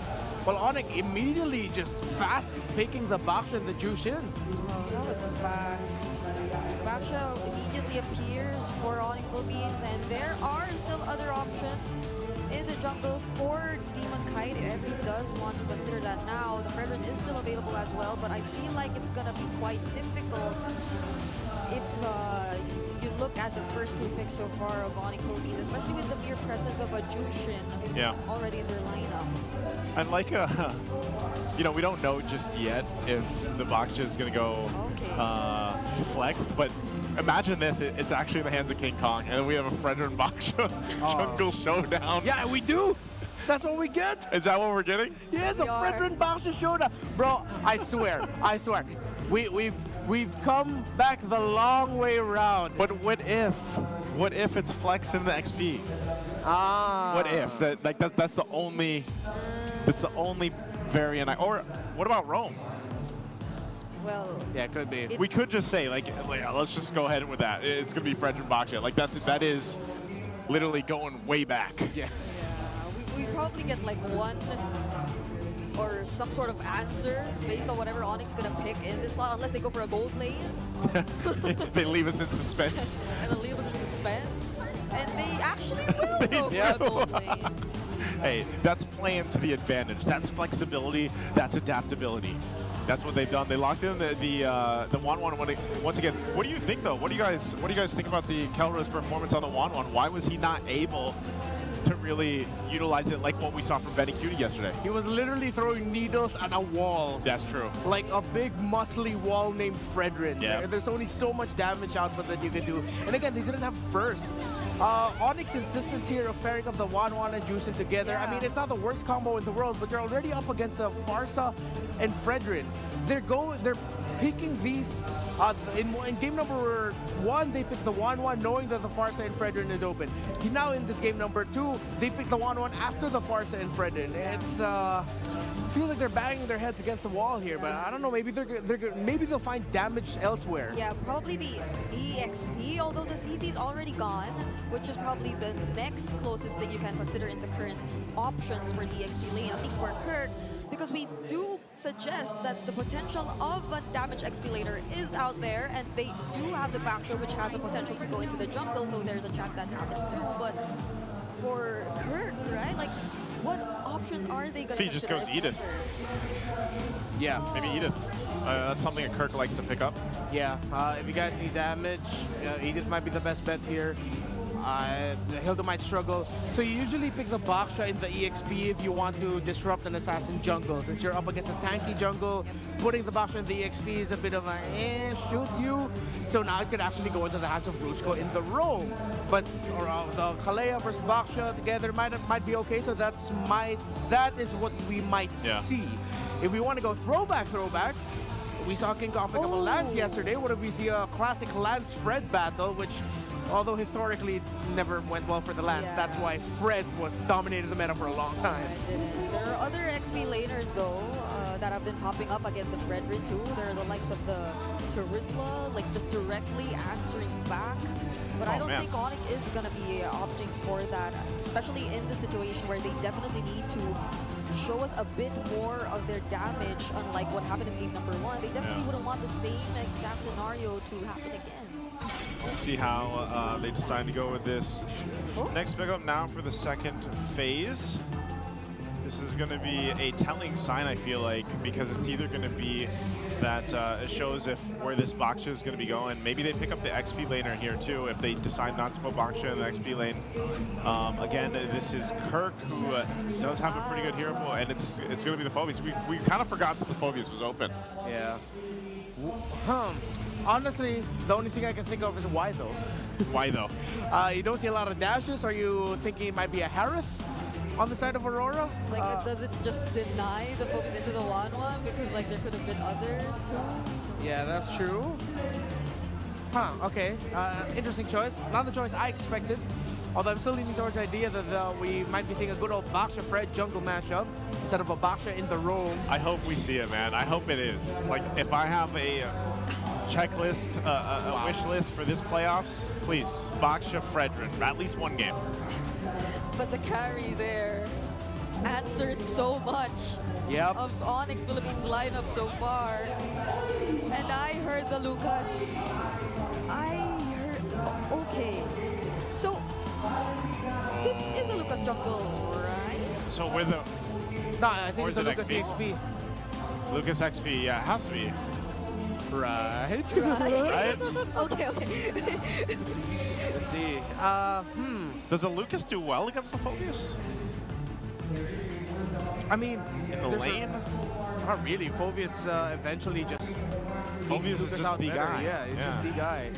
But the thing is, yeah, they get a lot of damage. They supplement. Again, there's another lineup that just supplements the carry and the Farsa together. Yeah. Domikite and Yue are going to have a happy game this time around. Again. Brusco Hero or KingKong? Oh, there you go. Called it earlier. Oh man, it goes with the Lancelot. Again, so yeah, Brusco on the roam Baksha that solves the issue. And hey, we saw when it was picked up yesterday, man, in Game 5. We saw how locked in it was, and it was the quickest game of the series. Yep. So are they looking to emulate that, bring it in here for Game 2, and make it a quick one to even out the series for Onyx Philippines? Last quick thoughts here, Redmar, on the lineups. Lancelot against a Lucas, Fredrin, Kalea. All I could say to KingKong is good luck. Good luck. I'm thinking the same thing here. Once again, as we get a glimpse here in the Champions Arena for the lineups, you can see what they're rocking with. Whole lot of flickers, whole lot of athleticism for Aurora. Okay, sorry. It was indeed a Lucas jungle. It was, yep. Hey, let's go ahead and throw it over to the caster desk to go ahead and take us into Game 2. Theory confirmed. Remnants of yesterday's series still haunt Onyx Philippines as KingKong once again brings into the land of dawn that Lancelot in the jungle. Welcome to game number 2. First on the board is Aurora. Onyx yet to score. Yep. By the way, fun fact, I think KingKong got the highest GPM yesterday, right? And that was on the Lancelot. But I really agree with what Redmar just mentioned, that it's gonna be hard pulling up the Lancelot this time considering Aurora's lineup. Yeah, I really love that throwback as well to the era where Lancelot and Fredrin just, they just met. And then in that time, right after, people realized it's really strong. You know what, Carl? You're throwing back to a time wherein Fredrin was new to the game, and this is what, early season 10? Yeah. But let me throw back to about 2 or 3 weeks ago, maybe a month, when in the XP lane, Fredrin was played by BTR's Luke to a win. So this is not weird in the current metagame. Like, yeah, it's very exotic, but it happens. Yeah, it does. And I feel like it responds well against the lineup of Onyx, who really needs to almost always close in towards Aurora's lineup for them to actually pull off a team fight. I mean, Jushin in itself is kind of mid-range. And we did mention that it can be quite difficult, but for a team that, or for an idea which is just simply trying to stop Onyx Philippines, and I feel like it's gonna be really effective. Or even just catching Brusco or stopping him in his tracks. Oh, speaking of getting stopped in his tracks, Renegade might be in trouble here, forced to use a flicker to get out. Make sure it doesn't die, but that is a huge resource. And very basically done here by Onyx. Amazing dodge from that Phantom execution. He saw it a quarter of a second before KingKong pressed it. Yep. Fortunately, there was the flicker indeed that was available, but now it feels like just because of that simple resource that Onyx Philippines knows is unavailable for Aurora, they will be the ones to try to scout the area first. But Demon Kite, he's quick to respond, and he's the one starting things up. They're actually getting started here, and they're focusing on the Fredrin. Very interesting choice here. And now they're fighting with very low HP bars, and KingKong will be able to get that turtle and just buff up his teammates just a little bit more, forcing Aurora to disperse. Icing on the cake, KingKong focused on the turtle, helped his teammates by scoring a shield, which allowed for them to push on forward. 2 free kills, big objective, super fam on.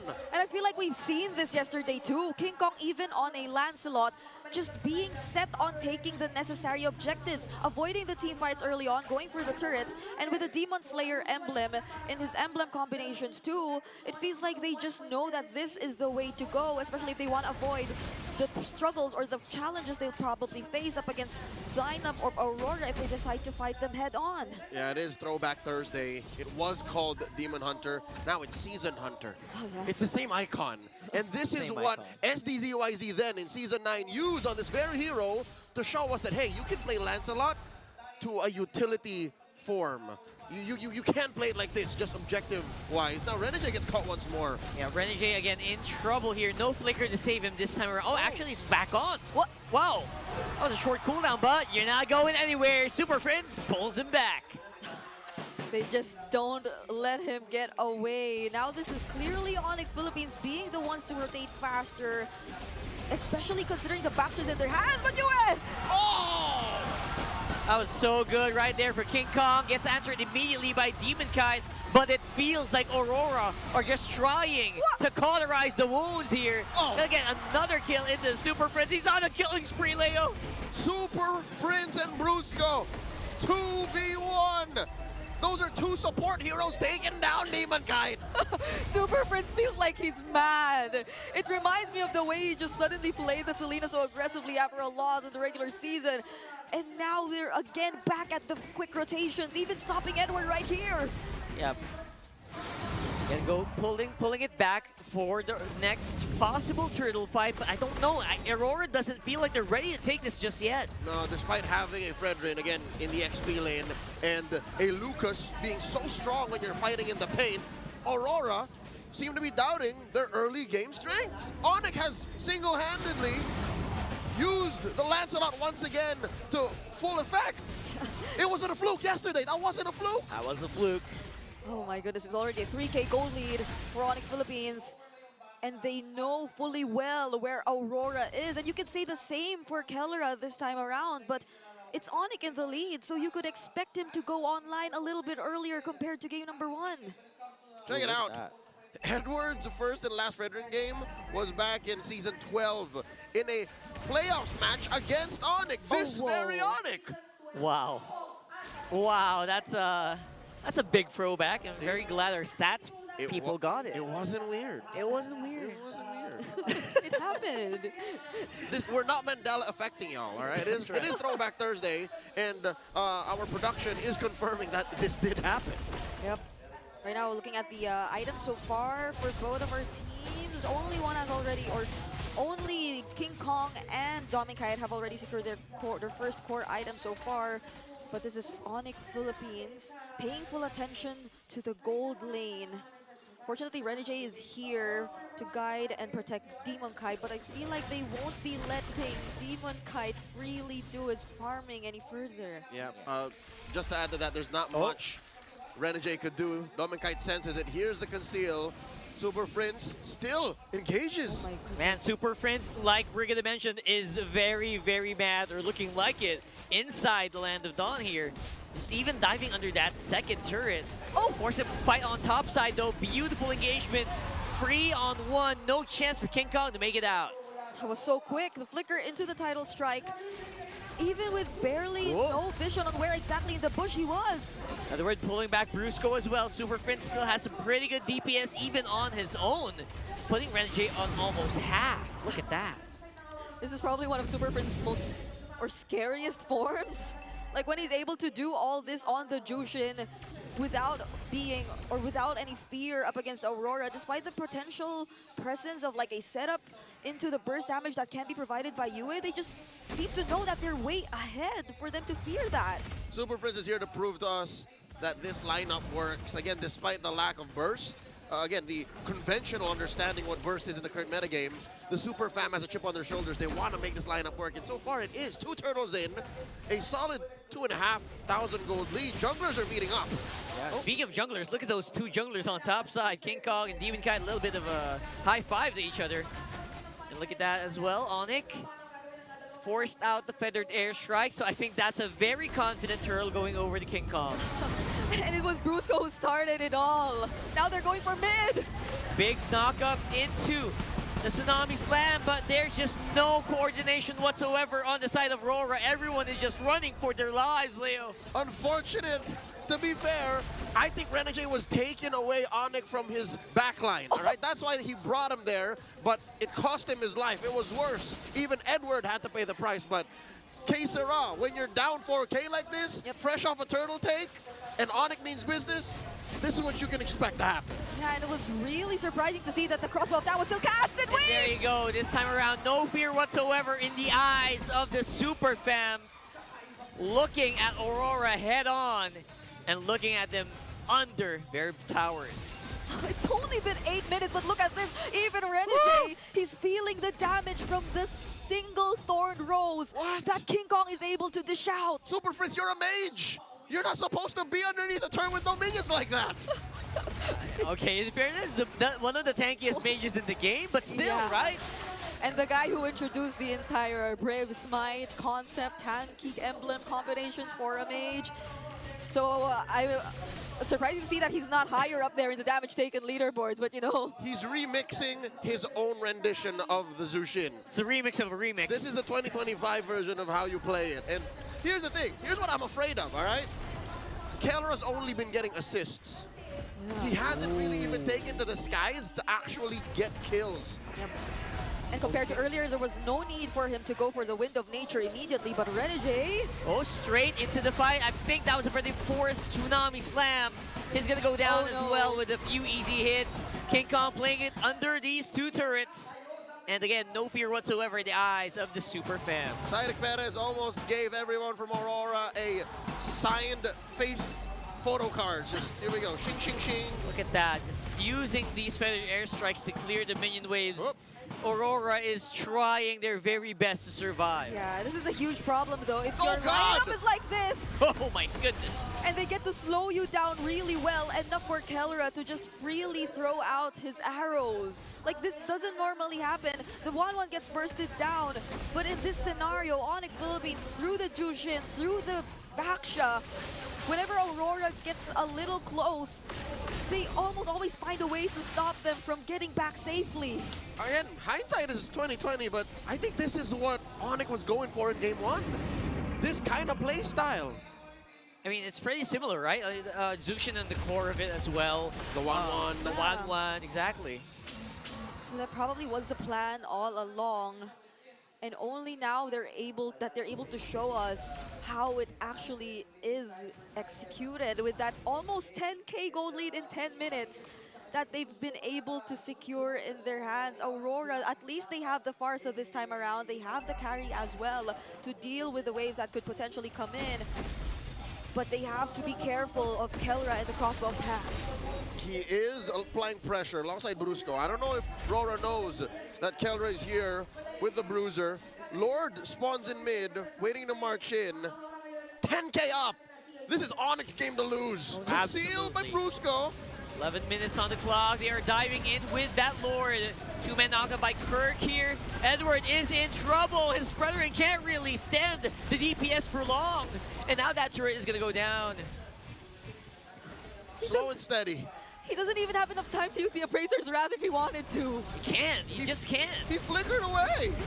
That's just how fast they're able to burst him down without any major ultimates used just yet by Onyx Philippines. Look at Onyx, they're starting to go to the drawing board. They're looking for an angle of attack, and they are attacking a west way they know how. Right in the front, right to the base of their opponent.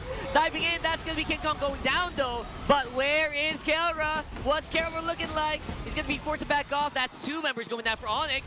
This attack is not as clean as I thought it would be. For the first time in a while, Onyx suffer casualties. 2 for 2. Edward and Demonkite for Kirk and KingKong.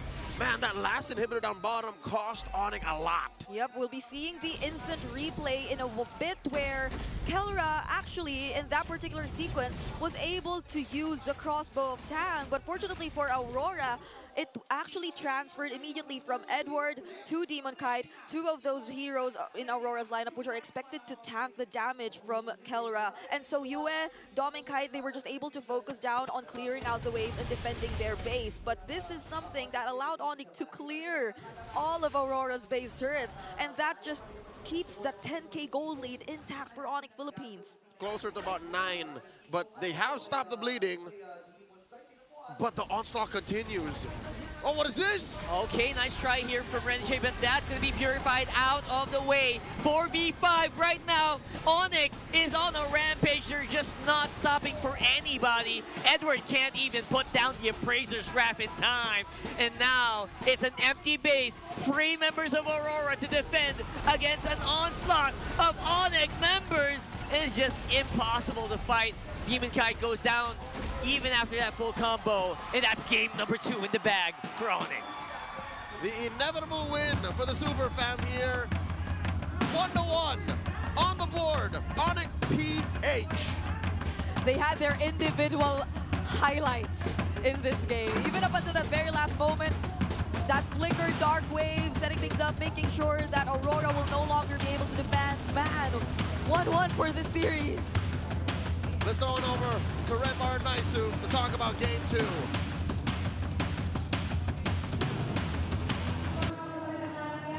And there it was, man. You know, quick game 2, dominant. It's now 1-1 in the series, and I'll say this. I feel like this is expected. I think we're going 5 games here. Oh, yeah. What Onyx got to do with that game, the fact that despite the lineup of Aurora looking significantly better, they just played better in that one sequence for that very first turtle fight. They held on at the right time. Superfist got the Crimson Beacon out, deal the damage he needed to deal, punish the members of Aurora. That was a massive loss early on for Aurora that allowed Onyx Philippines to take control of this game. We attributed Aurora with being great at punishing. Well, Onyx Philippines is so good at that too. Yeah, the Lancelot struggled, but it was the Juicin of Super Friends that took over and said, yeah, it's my time to shine. And it was his time to shine. Super Friends on the Jushin, the MVP for this game number 2, played a huge part to the success of why this was such a different game overall for Onyx Philippines. And I don't know, man, maybe also in a sense too, the Lancelot's a little bit of a lucky pick that they bring up, but this was also just overall a better game for everyone when it came to the lineup of Onyx Philippines, and Aurora seemed to struggle a little bit to deal with some of that aggression that was being thrown at them. We're going to take a look at the highlights here, especially for MVP for Super Friends, and that was the main thing. You know, you just had so much tankiness early on because even that Revitalize helping out with Brusco on that exchange, but then so many options to go and force these fights, force these pickoffs, and capitalize on them. I mean, the damage early on from Lancelot is still something that you really have to worry about. And if he gets an opportunity to go ahead and pop off on the Lancelot, it can be troublesome. But still, if you took out KingKong, you have the rest of the team to back up and clean things up, and that's really what happened here. So they just played the parts, the roles to the T and made things work. And I think because you have, you know, Brusco on that box ship, but then also the Phoveus there for Kirk, that's enough of your front line that you don't really have to worry about too much of the tankiness anymore. And you just let everybody shine. And I think that's also why I would say Kelra had a better time this round on this 1-1 in comparison to game 1. Yeah, exactly. With the game wherein the Lancelot is really going to struggle here. See, KingKong didn't enter this game with not a brilliant KDA record, but it was Kurt, Brusco, and Super Friends that was holding everything together for Onyx. They were the glue for everything that was happening, and because of their efforts, especially that first turtle fight, and then with the rest of the game, Onyx Philippines were just able to ride on through to victory with Kelra, again, as you mentioned, having a much better time this time around. And Super Friends will actually pulled yourself together into this one alongside with the Brave Smite, went for the basic common emblem set, and of course agility. I wanted to look at his emblems here because usually you'd see Juicins actually pack in the tenacity, but this time around with Pulled Yourself Together, with all the assists he was getting his battle spell much quicker, and that gave him some extra sense of utility and safety.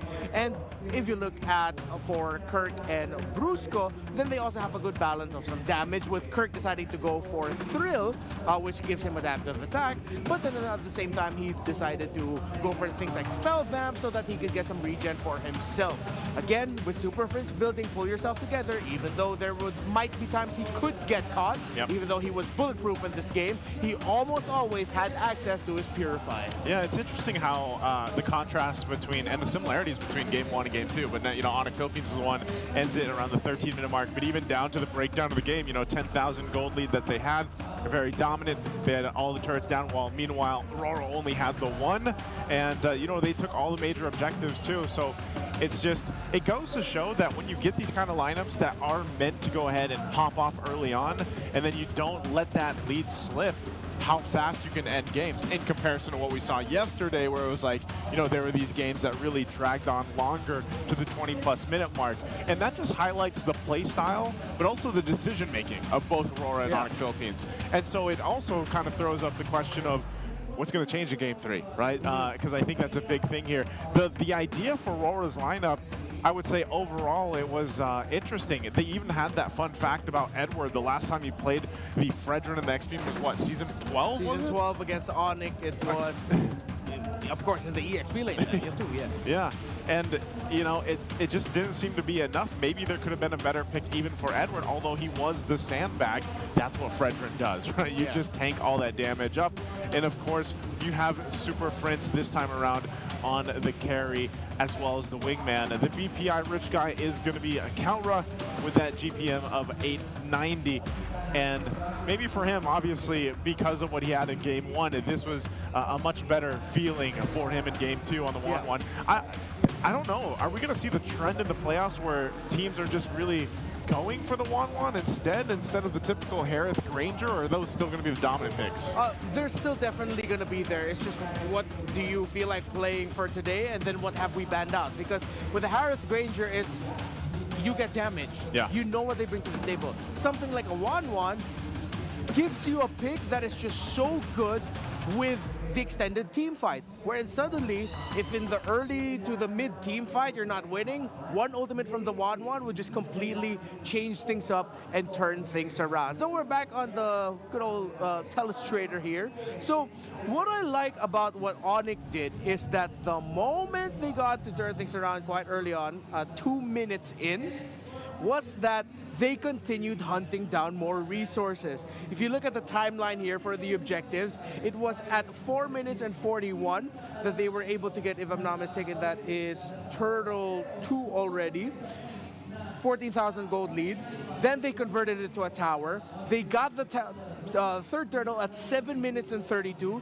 They converted that into another tower. So this little exchange right here, the fact that they were able to convert the third turtle into a tower right away, that is something that you want to look for. Third turtle is your transition to the late game already. If you can get a tower after that, usually it's third turtle, you get the mid tower. Third turtle, you get the tower closest to the turtle then. That's what you want. And that solidified the lead that they had, wherein they went from 21 gold. Just 13 seconds later, they went to 24,000, climbing all the way up and never letting up after that. So we look at the key idea here for Onyx, which is number one, objective conversion. Because yes, they were winning the skirmishes, yes, they were getting kills, but you get the objective so that you have more space in the map, and of course, obviously get more gold. I want to look at the item progression here first of the Fredrin of Edward, going for the anti-Cuirass first. He then had to build into robe boots to maybe hopefully get a little bit more resources, maybe because they needed to play catch up. That's why you see them pick up robe boots usually at around after the 10-minute mark, when it really feels like, oh, the lead has completely gotten out of hand. We need to try to build resources for ourselves so that we can potentially catch up. It's not a sure thing that you will catch up. It's a potential catch up if you can get a robe boots early on. And then let's look at Demon Kite and his Lucas. He got his War Axe 8 minutes in. That's a long time for your very first item. And then Hunter Strike later at 10. Just goes to show how much they struggled in this game to get resources and to get the gold they needed for Demon Kite. When they saw the Phovius get shown in the draft, they decided we don't want to play the matchup of the Lucas into the EXP. We need to play the Lucas in the jungle instead, so that we'll be able to get a good source of damage to scale up, and then the Fredrin will be in the EXP lane. But then that just meant Kirk was more impactful in this game this time around. So if we look at Super Friends, let's look at his mid-game stats 8 minutes in. So average for patch 1.9.64, ever since that drop, is at around 2.79. That's kill plus assist, kill participation at 79%. He got the MVP because look at where he is at game number 2. 7. That was 5 kills, 2 assists, if I'm not mistaken, and then 100% kill participation, knowing that they needed to play around this juice in.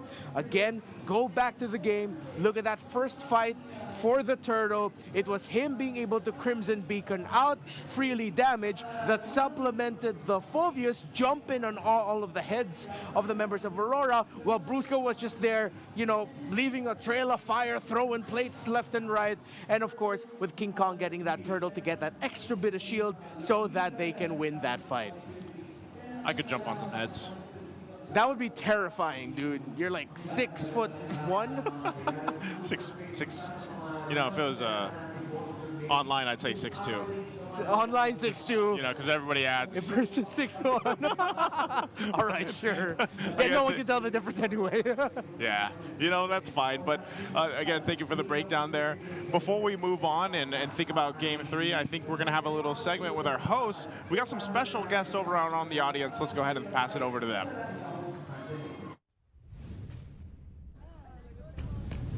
Maraming salamat sa ating mga casters.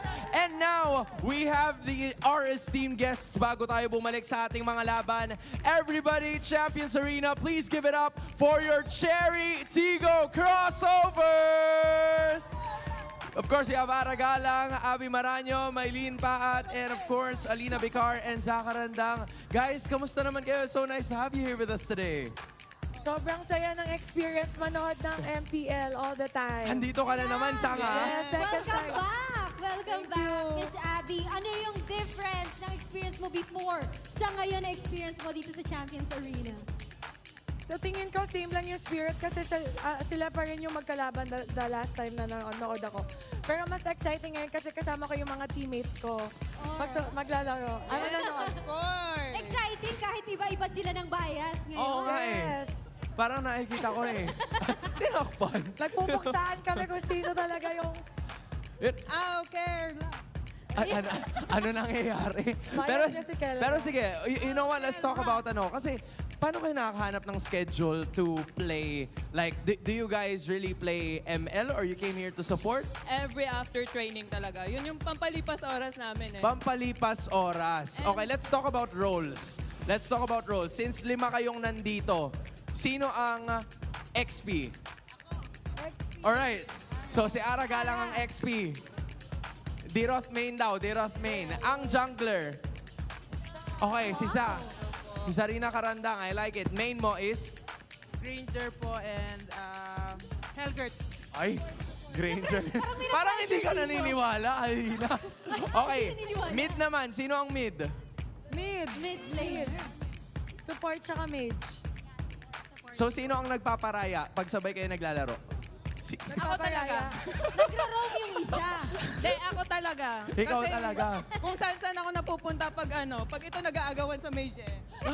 Nakakatuwa no, Odin. As in, lahat talaga sila naglalaro. Naglalaro sila lahat. Sino may pinakamataas na rank sa inyong 5? Ako, syempre. Ilang stars? Oh, ilan stars? 50? 56 ako, sorry. Ilan? Ay, grabe. 56 ako, sorry. Oh. Parang ang tindi nyo naman. Kailangan namin kayong mayaya next time around. Ano ba, how does it feel that now, you know, we're always seeing you guys play? Madalas kayo yung pinapanood and you gave so much time and you gave your time para magpunta dito ngayon. What makes you guys wanna support esports in general and MPL Philippines? I think kasi we share the same passion. We're both athletes in professional level. They are esports athletes, kami naman volleyball athletes. Both are passionate sa sport. So ang sarap din makita na ibang angle, ibang angle ng sports yung napapanood namin because we're always parang ang buhay namin talaga sa volleyball. Pero when we always see MPL players playing, parang ibang boost na nabibigay din nila sa amin. Na-inspire din kami in a way. So parang mas talented tayo kasi may volleyball tapos may ML tayo. Hindi, may mga volleyball players din dyan. Meron. Ang alam ko si Yue naglalaro. Tama ba? Tama ba? Idol. For everybody's information, si Yue po ay naglalaro ng volleyball before. So maybe, malay natin. Kaso focus kasi siya ngayon eh.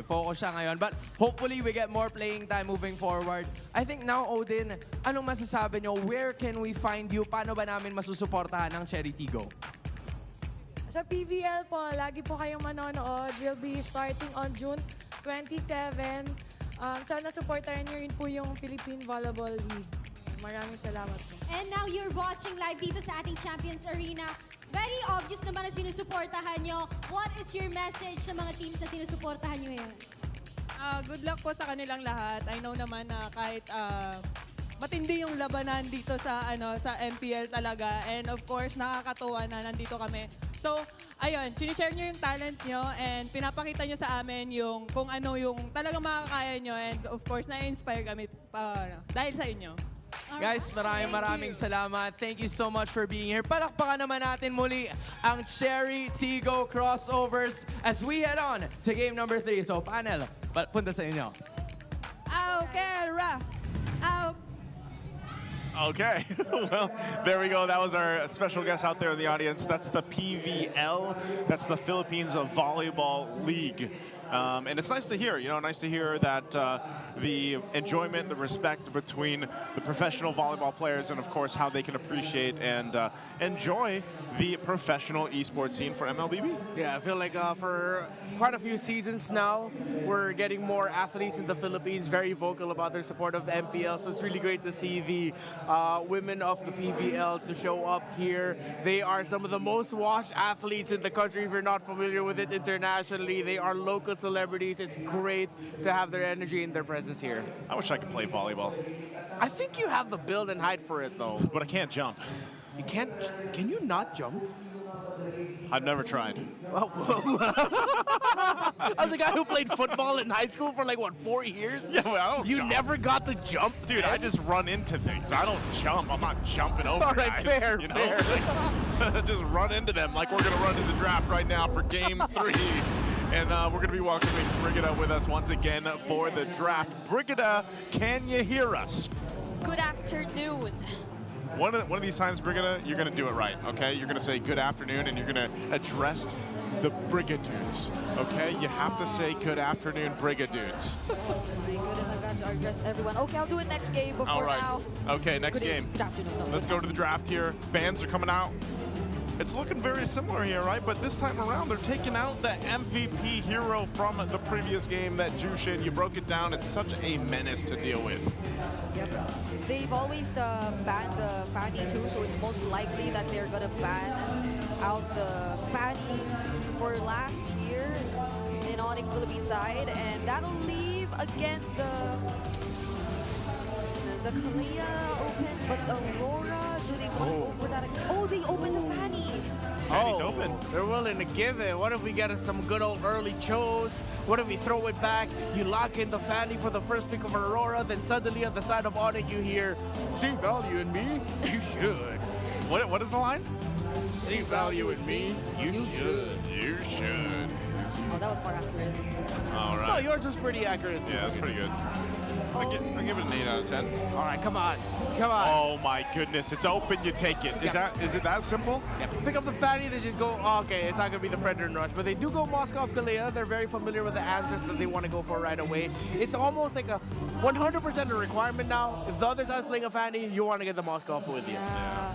And I know there's no jungler revealed to us just yet for Onyx Philippines side, but might Aurora want to consider something that can at least manage the Moskov in the early stage of the game? I mean, the Hilda has been a pretty good response to it so far, especially in terms of just managing it overall, but I feel like Edward too has a couple of other plans in mind in terms of the XP laners he's been showing us so far. He's went with the Lucas, or I mean the Fredrin XP lane earlier, so like he's got so much to show us, I feel. Yeah.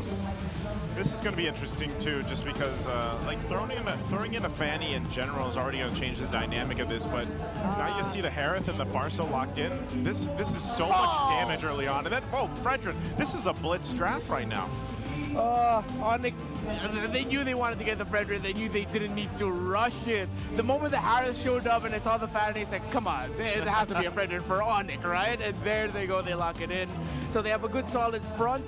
I think it's going to be up to Onyx to decide whether or not they'll want something that can invade the jungle, which is you pick up the Hilda for Kirk, or you want another solid wall so that you're going to be putting everything onto the Moskov and whatever the pick of Super Prince will be.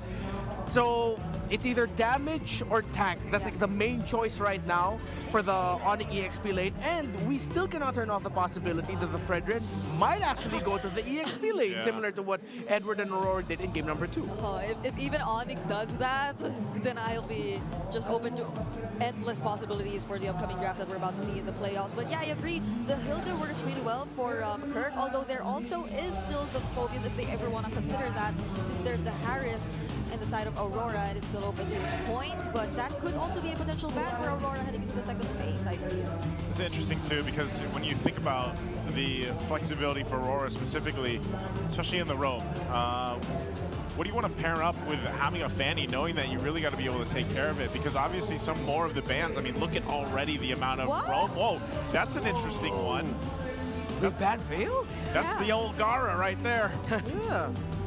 Interesting. Usually you want to ban the Veil if you are a slow front to back style, but I think they were thinking about the Harith more, wherein if they're not careful, Domincat will not have any place to dance around with his Zaman Force, with all of his dashes, because he'll have to watch out for the wind blow and the windstorm of the Veil. I get it though. I get why they go for the Veil ban. It's still surprising.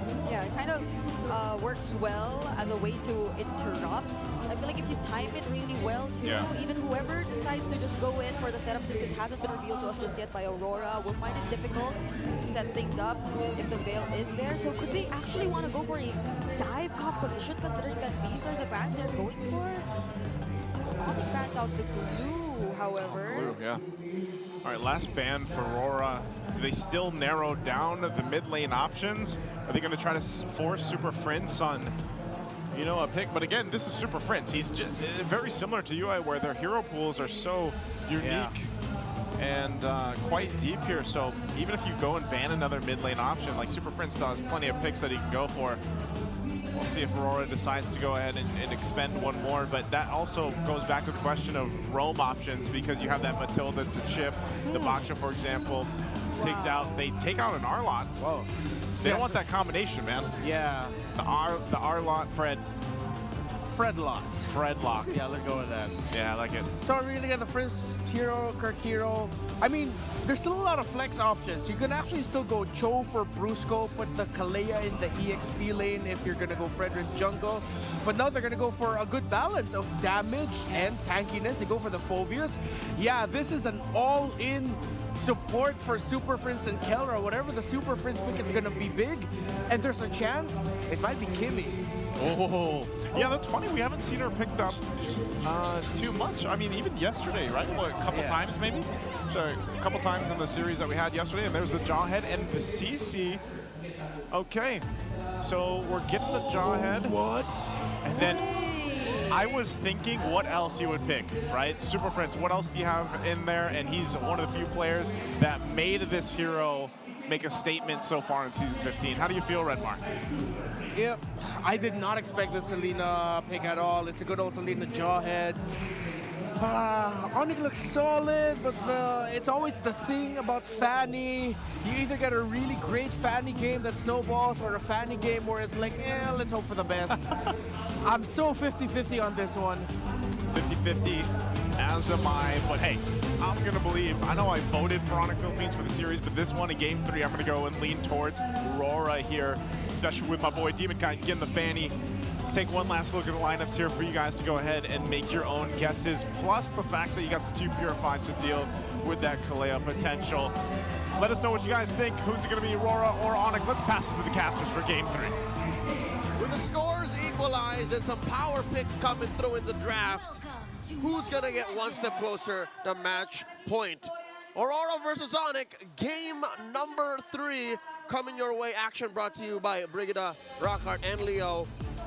Quick thoughts about the Selena, because Redmar alluded to the Kimmy. Could have been in mid, but again, this is Super Friends we're talking about. That's true. I mean, I really like the Selena here just because it feels so powerful and had Super Friends, but doesn't it feel like he kind of got a little bit forced into it if you think about it with how they're drafting this? Yeah, I think in general, or like at a surface level, that's what I'd also immediately assume, but like Onyx Philippines, they've had this history of just going for these very mechanically, that they need to be really well coordinated kind of lineups. They used to go for the Jaw and Selena, which I feel posed this similar question in the regular season.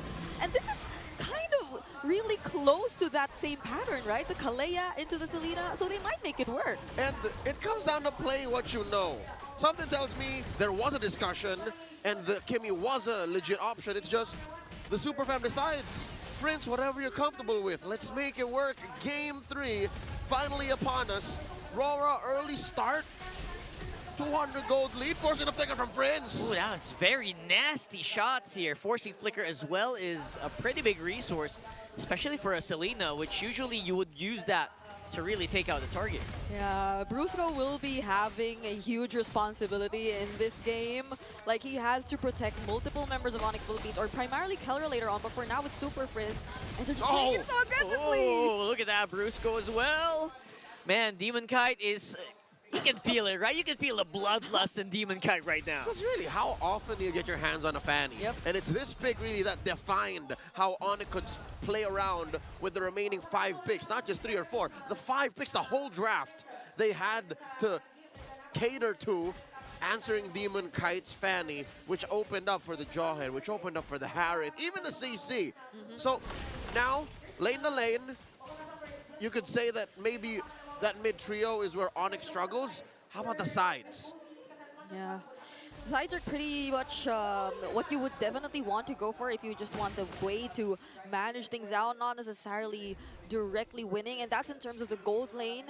They are going to definitely go for the farm later on, but the CC definitely is supposed to have a great time in terms of the EXP lane. But there, we will be seeing some assistance from KingKong, however, so they get to include Kirk as they set up for this turtle. Yeah, that turtle is going to be pretty solid for Onyx. I don't think there's any danger immediately unless Strategy does stuff like this. Look at that. It's Brusco up on front, zoning it up as much as he can for KingKong to take it with the Retribution. Demon Kite missing out on the few cables here, but there you go. Tsunami Slam slows them down only for a moment, going down to the Kalea, but the rest of the team from Onyx is actually in trouble. What? Oh my goodness. KingKong gets thrown back to the Wolves. In comes the rest of Aurora. Oh, it's a maniac! What? Mr. Consistent with the perm. He's feeling himself. Gets a maniac to open up game number 3. The bottom! Oh!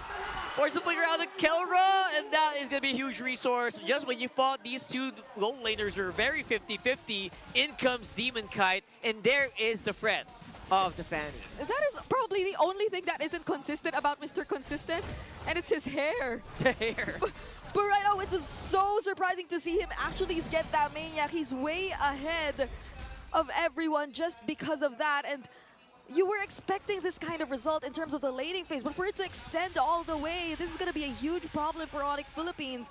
Aurora can be playing it a lot more aggressively than they are. Tit for tat. Onyx and Aurora are outwitting and outplaying each other. It was impressive how Kirk ran away and survived the initial onslaught of Aurora, right? Flickered away, even when he got caught by the ejector from Renegade, but man, how Aurora kept their ground and forced Onyx to stay in and score those 4 kills. Another turtle spawning. I was actually trying to recall like the exact sequence which happened. It was supposedly a great start for Onyx since the Abyssal Arrow from Super Prince did deny that feathered airstrike, which could have eliminated Brusco, but it just so happened that the fight extended too long and Aurora were able to find their footing, but now Killer, Kill. Demon Kite, again, pretty easy to dodge those SODs if you are a fan cabling in and out. Takes that kill pretty easily, but look at that, despite that maniac, Edward given a hard time here on top side. Thou shalt not touch Abun Jing Jing. Aurora, overkill on that attempt with Kelra, but this does open up the turtle. Yep, they'll get the trades and a turret away from Onyx Philippines, and Onyx are yet to secure a turret for themselves, which means that Aurora, still despite this turtle that's secured by Onyx, are in the lead somehow. And that is something that you still have to consider if you are Onyx Philippines. You see the potential, but so far Aurora is able to capitalize on even the slightest miscalculations that Onyx Philippines does. Keeping it tight here. Coming in with a Tsunami Slam. Brusco, that's a perfect target. Edward is out. No current call available. Means that they can kind of go crazy. But here comes Dolman Kai and Demon Kai. That combo is so scary. The damage is just erupting. DK coming in so fast. Oh! He was glitching. Dolman Kai gets hit by the Spear of Destruction. Does not click it. All right. Honestly, the entire story changes once Demon Kite joins the fight. So Onyx have to be very calculated in terms of whether or not they want to fully commit in the team fights, knowing fully well that Demon Kite can just follow up any moment, because that's where the cleanup can come in. The damage that Demon Kite is able to provide at this point is something they should definitely take seriously. He's a level ahead of KingKong, and now Aurora's looking to take another turret away from Onyx. I really like it when Dolman Kite's Synchrovision and Chrono Dashes just go toe-to-toe with the Fanny. Oh my god. Can really turn down targets in the dust. And that's mainly one of Demon Kite's strengths, is he understands and he smells a good fight even miles away. Renegade here put down to a fifth of his health. We're waiting for Kelra to feel himself too. We're waiting for Kelra to say it's go time, but I guess the whole Super Fam understands that we have to play on the back foot. Yeah. Defensive, despite getting both turtles so far. Yeah, because Kelra yesterday, I feel a lot of us have seen just how phenomenal his performance was on the Moskov, just constantly pressuring the lanes and even trying to close out the game a couple of times. But this is different since they have, or Aurora has the Fanny, so there's at least one member in Aurora who could actually deal with him, and that's what we were talking about. There's a solo kill you get when you have a Fanny again. Not so surprising, but what's surprising here, Super Friends once more forced out of a flicker, keeping the team fight going. Kirk is gonna have to take a back step here, but he is trying to get in with an Infernal Pursuit, but not gonna be enough to slow down Aurora. And this time around, it's gonna be the Northern Lights with control of the Turtle Pit. Final one going over to Aurora. SOD thrown up by Kelra. He knows it's best not to tempt fate here, and a push. Oh my god, Aurora converging through the roof. Here goes Brusco again. For some reason, doesn't really pull off the Tsunami Slam. He doesn't have it. It's on cooldown. And now they're gonna just watch Aurora as they just walk away. Defensive maneuvers by Aurora. They're happy with what they got. And Onyx is ever more getting buried in value. 3,000 gold lead now. Yeah, but it's getting very difficult for Onyx Philippines to actually do things across the other side of the map or look for the trades, because that one instance wherein they did try, because that is what you would typically expect from a Moskov in the gold lane, right? You go the opposite lane wherever the objective is and you just use your SOD to catch up to the team fight. But Demon Kite, he just made sure that he was able to see where Kelra was planning to go, take him out first before proceeding to the turtle. And that is just Aurora being very decisive and knowing how exactly to deal with Onyx Philippines lineup so far. They can't do much because, again, this is a Fredrin jungle, so you're really expecting them to invest in the potential team fights that can happen later on. And what's worse is Aurora can do this with very little punish from Onyx side. Onyx can commit to, again, that Fredrin, can protect Kelra. And Aurora, if ever it fails, they can just move. They can just go elsewhere. Yeah, and again, it's all...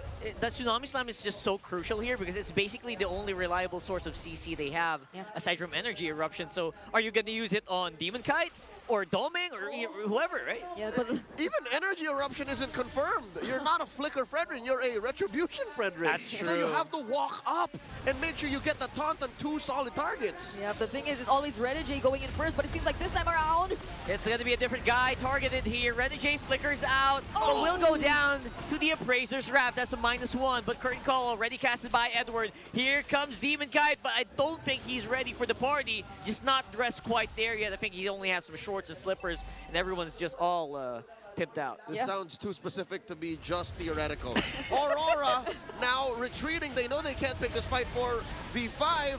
Oh no, Onyx blitzing the Lord. I don't know if they can answer this. There's a good knockup from the Lord. He's gonna be the Phantom 5th man. And there goes Edward going down. US still keeping it steady. But even the Feathered Airstrikes will not be able to slow down Onyx right now, who only has Demon Kite and Doming up on toe against 4 members. Make that 5. Lord still standing, and Onyx PH scores! And they get it. There you go. The Lord going over to Onyx this time around. What a clutch title strike coming in from Brusco just to deny that retribution from Demon Kite because he was just standing there. It could have been a red battle between two of these junglers, and Aurora were willingly taking that despite them not being complete, despite them losing a couple of their members before that team fight. I mean, it's just Onyx Philippines now knowing how to take advantage of that messy team fight that's taking over, that's happening all over the place. Check out this Infinix hand cam. I would imagine that as the Fanny, Demon Kite had to, have 13, 14 fingers to make sure that he was in the right spot, to even have thoughts of stealing that Lord. I could swear, oh my God, Kirk picks off Renegade. That was out of nowhere, and I think Onyx can really use this leverage, not to mention there's a Lord walking on bottom. Oh my God. Very bad for Onyx. Nowhere the comeback for the Super Fam, the capacity crowd here in the Green Sun Hotel, the Champions Arena, are feeling it. Suddenly, the defending champions are on the offensive.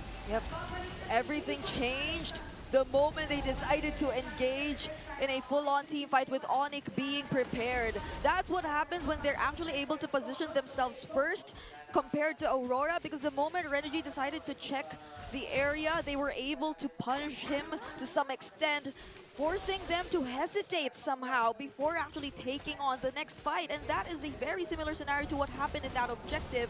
And now this is where all the bodyguards come in for Kelra. This is where he can freely do his thing. Hey, Kelra, so far, all season 15 long, number 3 least deaths. Oh. He is up there when it comes to bulletproof stats. KingKong, number 1 average gold per game. He understands how much Kelra needs the bank. So suddenly Onyx are playing on their feet here. They've adjusted well enough to now have a gold lead for the first time. For the first time in 12 minutes, they have the gold lead. I guess it boiled down to just biding your time and knowing when to actually overtake your opponent. And they did it the best way they know how. Pick someone off and capitalize. Yep, even when we see that, or even when this entire Maniac, when Edward was able to position himself well earlier, now they're taking advantage of all that. Wait! Yep, capitalizing right now on one going down. Is Renegade again the victim of the Tsunami Slam? Edward still available as a frontline, but only for a moment. He is actually very low as well, forcing Rora to go back. That one was for one. A difficult trade. Yeah. They exposed Kelra to stop Aurora's forward momentum, and it came at the price of just Renegade. Not even his flicker, just Renegade. Yeah, and Aurora probably knows by now that that's pretty much what they have to do.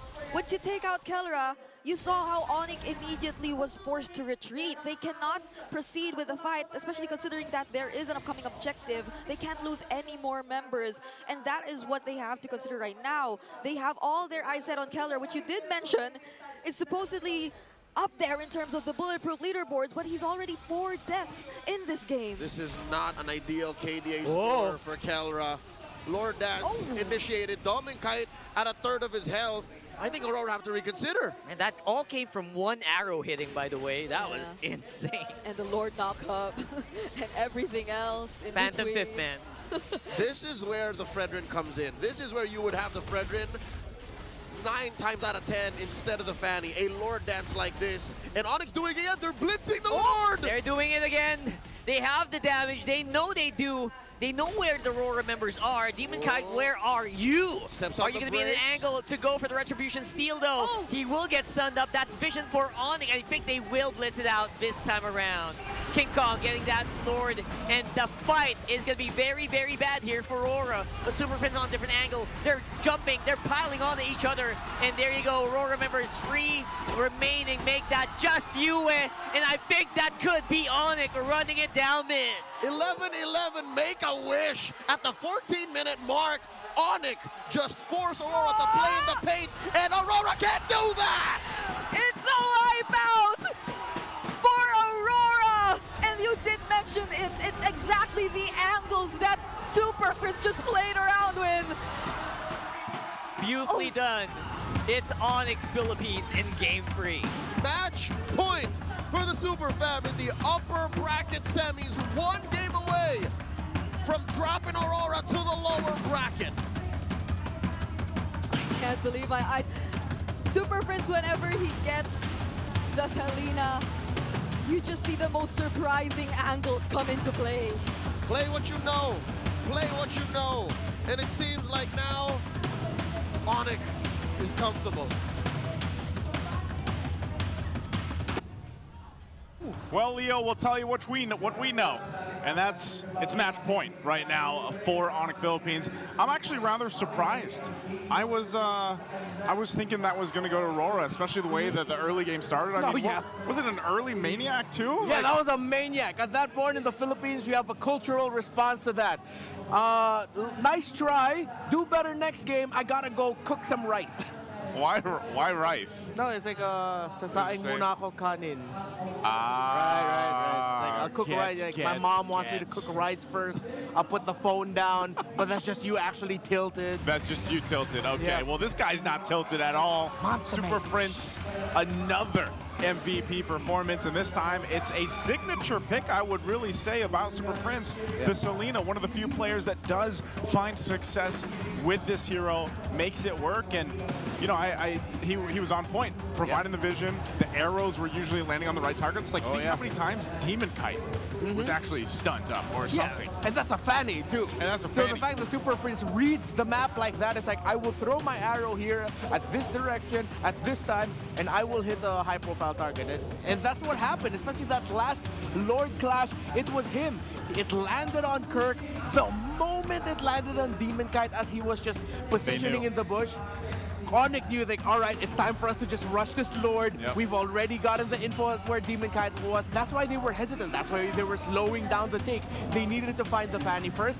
The Super Prince helped find that Fanny, eventually leading to the wipeout as he got another arrow as the last straggling member of Aurora was trying to escape. Yeah, and you know, the Fanny was great to see. It always is the case, especially when you have an early game like this. You know, you just think, man, this is going to be a scaling game for Aurora. They're going to go and pop off and then end the game quickly. But this also showcases how Onyx Philippines has been in pressurous situations before, and it's that discipline that they like to play with. This pick-off potential where they play around their pick-offs options, and if they don't, then they slow the fights down to choose the right targets, and that's really what happened here. Kelro was able to freely move in a lot of these exchanges and fights just because of how much space was provided with the team, even with a Fanny, a Demon Kite Fanny flying around. Yeah, and this is why we said at the end of the draft, I really felt like this is a 50-50 match. And we saw the 50-50. We saw Aurora taking control of the game, then we saw Onyx taking control of the game, then we saw that 50-50 of, all right, who's just going to execute this better so that we can win the game. And in the end, it was Onyx in this last Lord fight that was just absolutely brilliant. They waited for the re-entry of Demon Kite. They were ready. Kelro was able to dash on out and be able to free hit, which meant that everyone else from Onyx, those beefy frontliners, just provided the space for Kelro. Yeah, and again, you have a ton of options in terms of even your durability if you're Onyx Philippines here with that Phobius, with the Fredrin. I like this, man. Playoffs, the Fredrin is starting to come back even more. I feel like he's even being limit tested in other lanes, but ultimately if he's parked in the jungle, that's going to be fine. Even against a hyper assassin like the Fanny, KingKong made it work, but that's with the right composition and the right execution from them. As you see the stats breakdown here too, this series overall has been relatively quick games. You know what? Everything has been sub 15, right? Yeah. And that's just again showcasing for both the teams that they know how to end the games before it gets too out of hand, and it's usually around that first or second Lord take here. So for Onyx Philippines, pretty decisive win. I think even with that, it makes you wonder how Aurora will go ahead and adjust going into the next game. The CC was banned out in game 1, game 2? Game number 2 it was banned out. Game 1 and 2 it was banned out. Game 1 and 2. So you know, the fact that Edward got his hands on the CC this time, yeah, he might have gotten that you know, that win in the early game for them with the Maniac, but still, it's just not enough because of how much can happen when a Fanny starts to get her, you know, her back against the wall essentially in these stages of the game. Yeah, and it's reflective of the relationship between Jawhead and Selena. Call back to when Jawhead and Selena was the main trade and main focus bands of MPL Philippines Season 8 then. Yep. It was early game Jawhead. At some point if the Selena starts landing the arrows, it goes Selena for the mid to late. Because the Jawhead won't just be able to easily toss someone. He's going to get stopped. He's going to get crowd control or blasted even before he can engage with the Unstoppable Force and the Ejector. And that's exactly what we saw in the reflection of the two teams and how they play the game. Early game Jawhead, Rora, they were doing it. But once Super Friends were landing those arrows, then their gameplay just stopped. Yeah, and that's why he loves to go that way. Of course, BPI Rich guy here for Kelra, 768 GPM, and this time around, he was able to just go ahead and solidify his dominance in the gold lane. Let's go ahead and have this breaking down further, Renmar. All right, BPI Rich Guy, Kelra, you saw that there. Download now on the BPI app. BPI, I'm waiting for your call. Anyways, so the fact that Kelra was able to get BPI Rich Guy is a bit of a miracle because Aurora were absolutely hell-bent on doing everything they can to give Kelra the most difficult farm that he could find. Let's look at these two teams, all right? So the fact that despite the early game start of Aurora, look at where Onyx is in the graph. So close, so neck and neck the whole time. The gold lead of Aurora never went beyond 5,000. It was always just hovering around the 3,000, maybe even inching a little bit closer to the 4,000 mark.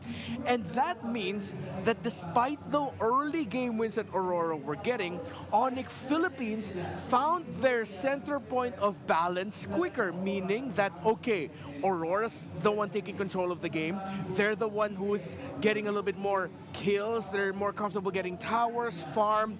Let's see if we can find farm elsewhere. Let's see what we can do to help Kelra. And at the same time, wait a minute, Aurora is taking a little bit too much time getting wins in the gold lane. Hey, that's leaving the objective for us. Aurora only got one turtle, the very last one. Onyx got the first two. This would have solidified the lead, but it wasn't a massive conversion into a tower. It took a minute plus after the third turtle that Aurora was able to get another tower take, their last tower take of the game. While for Onyx Philippines, you can see after getting the Lord, it was just tower conversion after tower conversion to the win in the second Lord and the win in the game. Conversion of objectives, conversion of kills. Key theme in this game so far. I want to keep looking at Kelra and Dominkite comparing their farm. So Kelra, of course, would be getting the Corrosion side first, and Starlium for Dominkite a little bit later on. Still within in pace. Golden Staff at 8 minutes.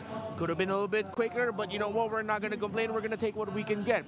More expensive items for the magic damage dealing Gold Laner. All right, that's fine. Feather of Heaven, not too late after. Despite all of the wins Aurora were getting, Onyx were still getting their farm. We then now look at KingKong, who after building the anti-cuirass at the 6-minute mark, we look at Demonkite, who was only able to build up the War Axe after the 8-minute mark. And we know how expensive anti-cuirass is. So this is still within the timeline, although this War Axe could have definitely come a little bit sooner. Then we go to KingKong. When did he get his second item? The Radiant Armor at around 10 minutes, but at that point, that was already getting closer to the point where they, if I'm not mistaken, are just about to get the first Lord, or maybe this came around after them being able to secure the first Lord. Now we look at Demonkite, got his Malefic Roar. All right, everything's still within good terms for Aurora, but it could have been significantly better. The fact that you started off the game with a Maniac and your opponent still got to keep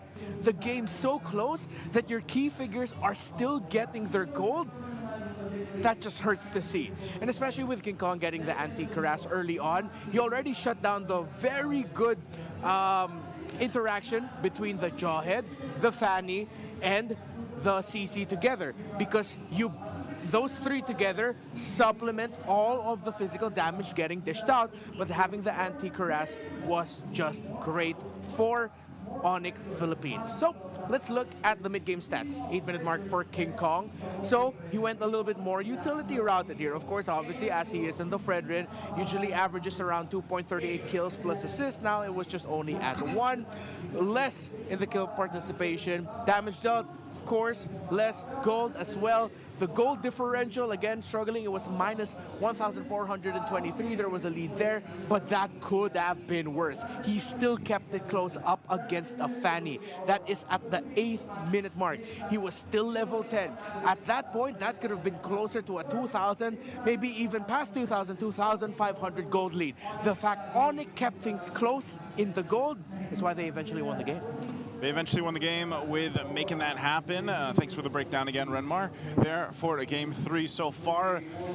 Honestly, from game to game to game, in all these 3 games, it's been relatively, I don't want to say completely one-sided, but it's been dominant. Like the shifting ways of these games is really evident. Now, Game 1 and Game 2, you could say both teams had their dominant performances, and Game 3 was a little back and forth. Now, again, Game 4, these drafts that we're seeing, they do come with similar play styles, at least from game to game. What could be one of the biggest changes, I guess, for Aurora to go ahead and make things happen?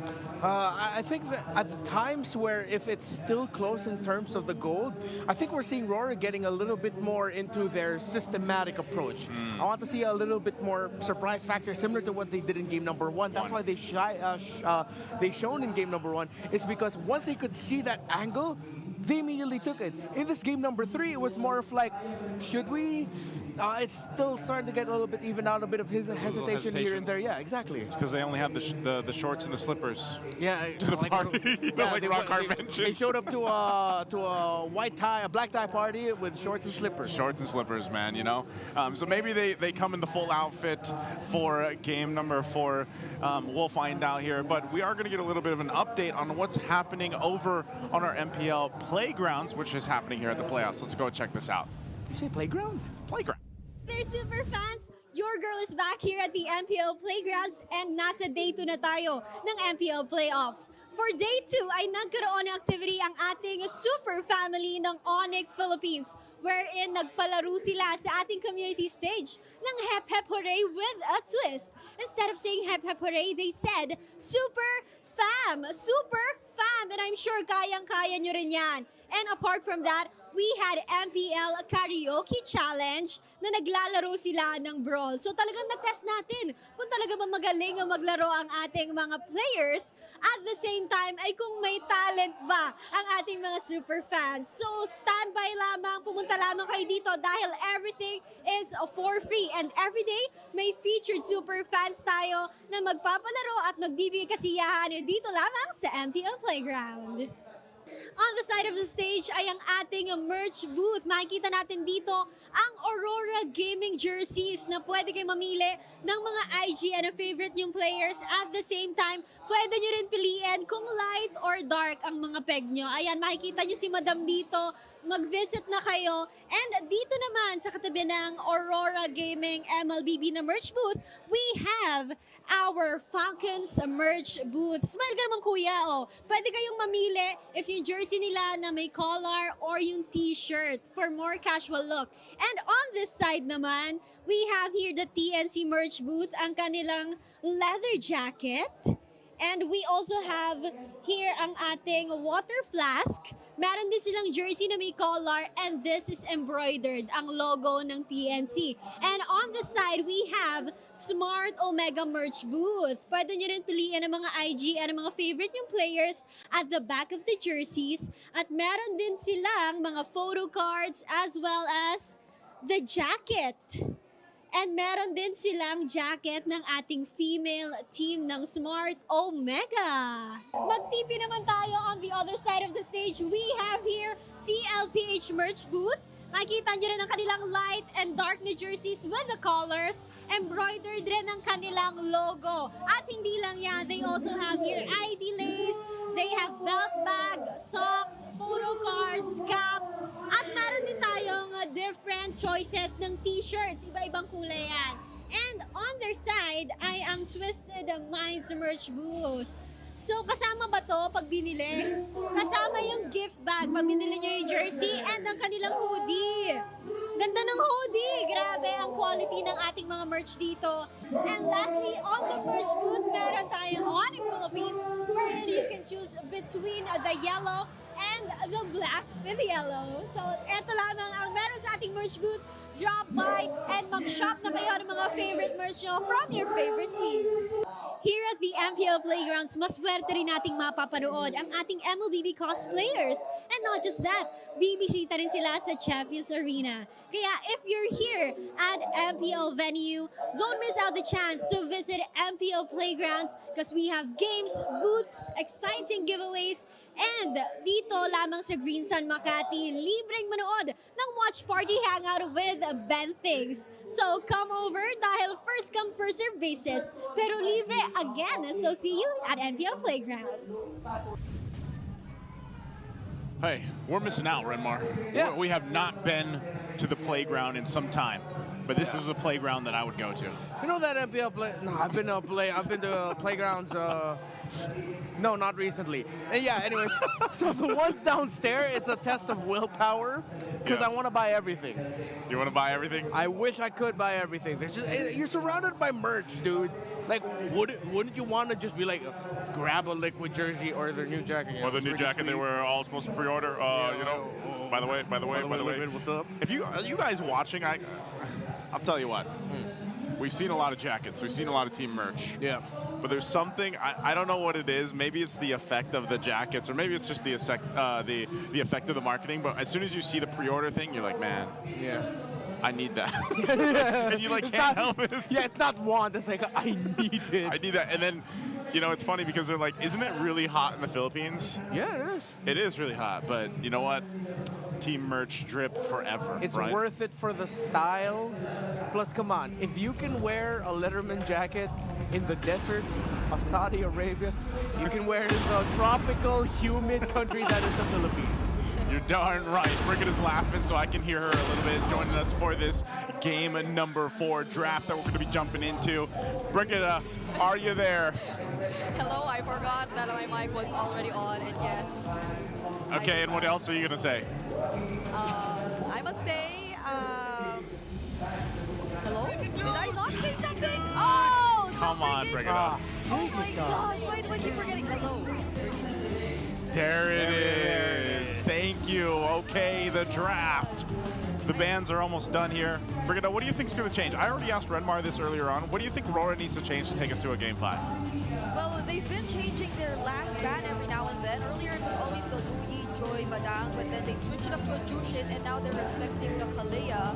So could there be a chance, however, that they themselves be the one to pick it up? Like, it's been a recipe for Onyx Philippines so far, you know? Like, they've been either trying to make that and the 1-1 work, and it only changed when they had their hands on the Selena. Okay. Well, we're going to find out what that first pick priority is going to be. You know, some of the options they went for earlier in the series are out of the picture. You got the chip that they went for early on back in game 1. That's not going to be there. Whoa! Fanny's banned out, so hey, they'll take the Baksha this time. First pick for Aurora. Baksha right away. What are you cooking, Rora? I mean, we did get to see that yesterday. So it's not unprecedented. But why? What are they trying to set up for? Are they just really playing into the very strong flex of the Baksha? I feel like it's Aurora, though, that can really flex this if they wanted to. Okay, there goes the Jushin. It's still going to go into the hands of Onyx. The question is if they're still going to pair it up with a 1-1 for the 3rd consecutive time in this game. Yeah. Are we going to get another 1-1 game here? No, all right. They're not going for it this time. A little bit safer this time around. I like it. Unless Doman Kite does? Will he? Maybe that's why they picked up a Baksha, so they already have a solid front. I'm still leaning towards the idea that we're already just going to see a Yue pickup. Oh, not a Baksha jungler. Yeah, okay. So it's a Baksha. It's still flex. It's either roam or EXP. As Demon Kai goes to the jungle with a Hayabusa, and I think we're getting Farsa here. That's interesting. They went with the Hayabusa. Oh, They no. Okay, yeah, Harith. I was gonna say maybe the Harith, since it's the Granger, and we did comment on this earlier on. You know, Granger Harith still being a pretty good option for the gold lane, although we've seen a lot of 1-1 lately. But we even saw, was it Clint yesterday, right? We did. Yeah. Whoa!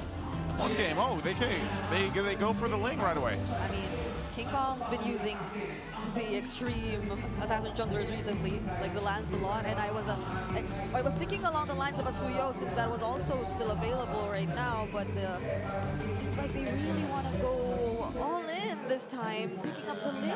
Honestly, after some of the Suyo performances we've seen near the end of the regular season, at the beginning of the playoffs yesterday, I feel like we're going to start seeing a little bit less and less of Sasuke moving forward. Yep. They can work on that.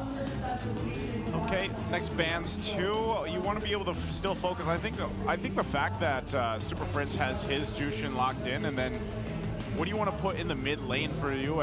You know, is there a possibility that he reaches for the Sicilian?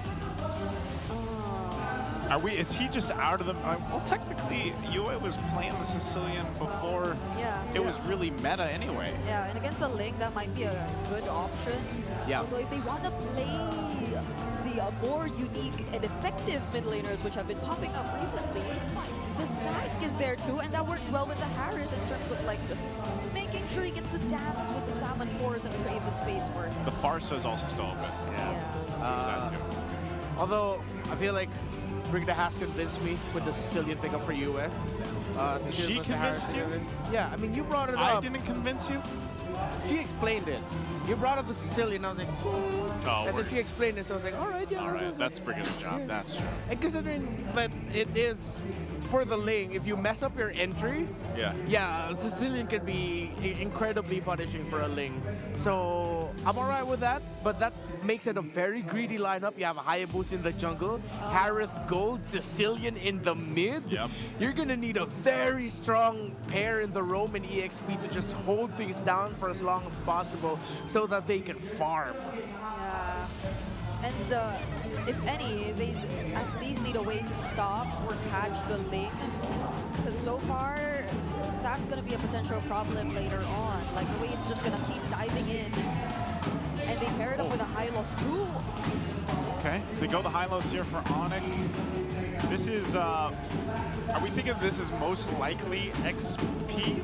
Or is this going to go in the hands of Brusco instead?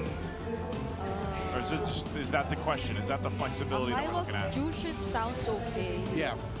Hylos, Juice, and Ling are a very strong invade combo. Yeah. Plus the Ling's quite protected in the jungle if you put the Hylos in the roam.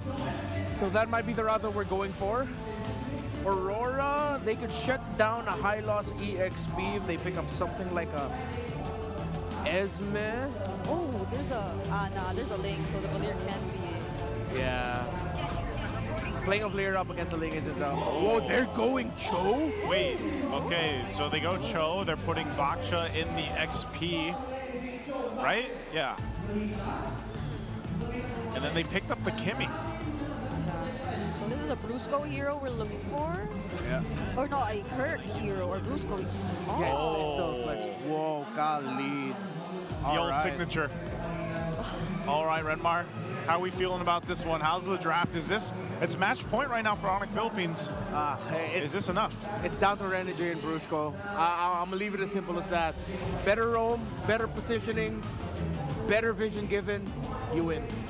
You win. It's a different story now. We're seeing the Kimmy finally back. Yeah. At least there's a quick sand guard though. So like you get to sustain yourself a little longer, but if it gets out of hand, Kimmy guys go crazy. Well, we'll find out here. We're gonna get one last look for you guys for this game at number 4 draft. Once again, we get a little look at the index here. I feel like this is the first time we've seen the index for the series, or even possibly from yesterday. But let us know which team you guys think has the better draft here. Is it Aurora to take it to the game 5, or is it going to be Onyx Philippines to win this series? Let's go ahead and throw it over to the casters to take us into the land of Dawn. The Super Fam is at match point. Playing out of red since yesterday when the playoffs started. They're looking to use their old lineup. Like nothing changed really here for Onyx. to take it all the way, moving through the brackets. Rora, they got an ultimatum. Welcome to game number 4. Brigida, Rock and Leo at your service here. How do we feel about Kimmy coming back? Well, I've been seeing it a lot, you know, like in other tournaments during the entire 3-week break. Like, it's been a common pickup or a priority even in the first pick, and that was something I was looking at heading into the playoffs. But it appears that teams are being a little more careful about picking the Kimmy, and it's usually paired with a Gatot Kacha in the previous games that I've seen it go, but it's different this time. Funnily enough, I was actually saying yesterday, where the hell are these Kimmys hiding? And yeah, we finally see it.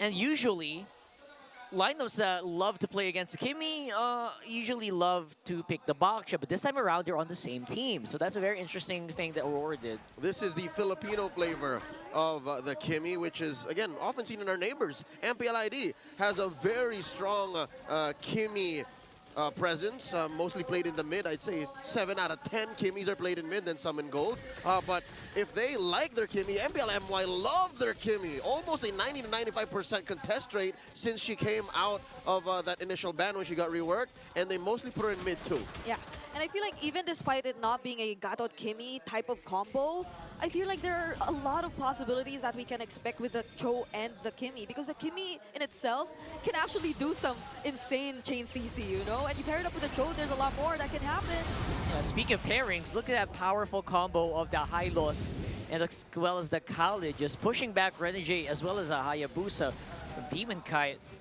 But again, they can kind of just go around this here. No Raging Sandstorm yet for Brusco means that they're not so scary yet. Demon Kite, though, could have Super Friends in his sights.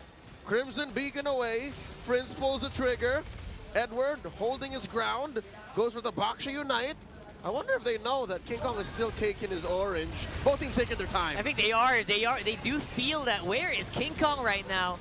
Is about to get into the fight, but it's going to be Brusco going down. Might be a little too late. Super Friends going down as well means that KingKong will probably just back off for the meantime. Oh no, they caught Karg. Onyx took too long to make a call, and a lot of them fall 3 for none so far, and they're not done! Oh, they're not done as of yet. Tempest Ablaze being forced from KingKong means that, you know what, that's a bit of a statement here for Aurora.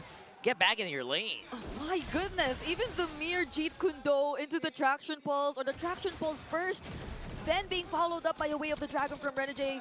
Those are just some of the possibilities that they began to show us 3 minutes into this game. And it was fortunate, supposedly, for Onyx that the first Traction Pulse didn't connect. But for some reason, Aurora just played it aggressively. They just brute forced their way into forcing a fight. And now they took advantage of Onyx. And again, as you mentioned, KingKong still taking his time on the purple or the orange buff. Yeah, I rarely say this, but it feels like that was more on Onyx. They took too long, and Aurora punished them for that. Yeah, and that was taking a lot of time on the orange buff as well.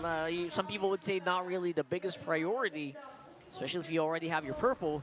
So, yeah, they really suffered for that, and looks like they're going to suffer even more, but at least KingKong still gets his purple. Clutch. Demon Kite forced him to do that. Hell, Demon Kite even used his own retribution, and that's when you know Aurora is in the driver's seat. That's when you know Aurora means business is, all right, I'm willing to go throw away my retribution to risk yours. Yeah, and honestly, if you look at all the lanes, it feels like it's working so well for Aurora. The Baksha into the high loss, he's just managing the lane so well. And Demon Kite, all he needs to do is just really get that farm, just clear the lanes, and potentially even go for the double lane because he's being guided here by Renegade. And so when it comes to the team fights, now that they're in the lead, there are less things to worry about for Aurora. Yeah, long and short of it, Aurora now 2,000 gold lead approaching.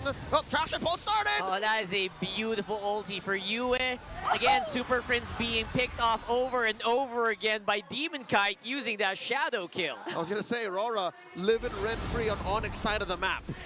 That was just such a small thing, but imagine landing the shadow right into the timing of the Traction Pulse, capturing Super Friends at that moment.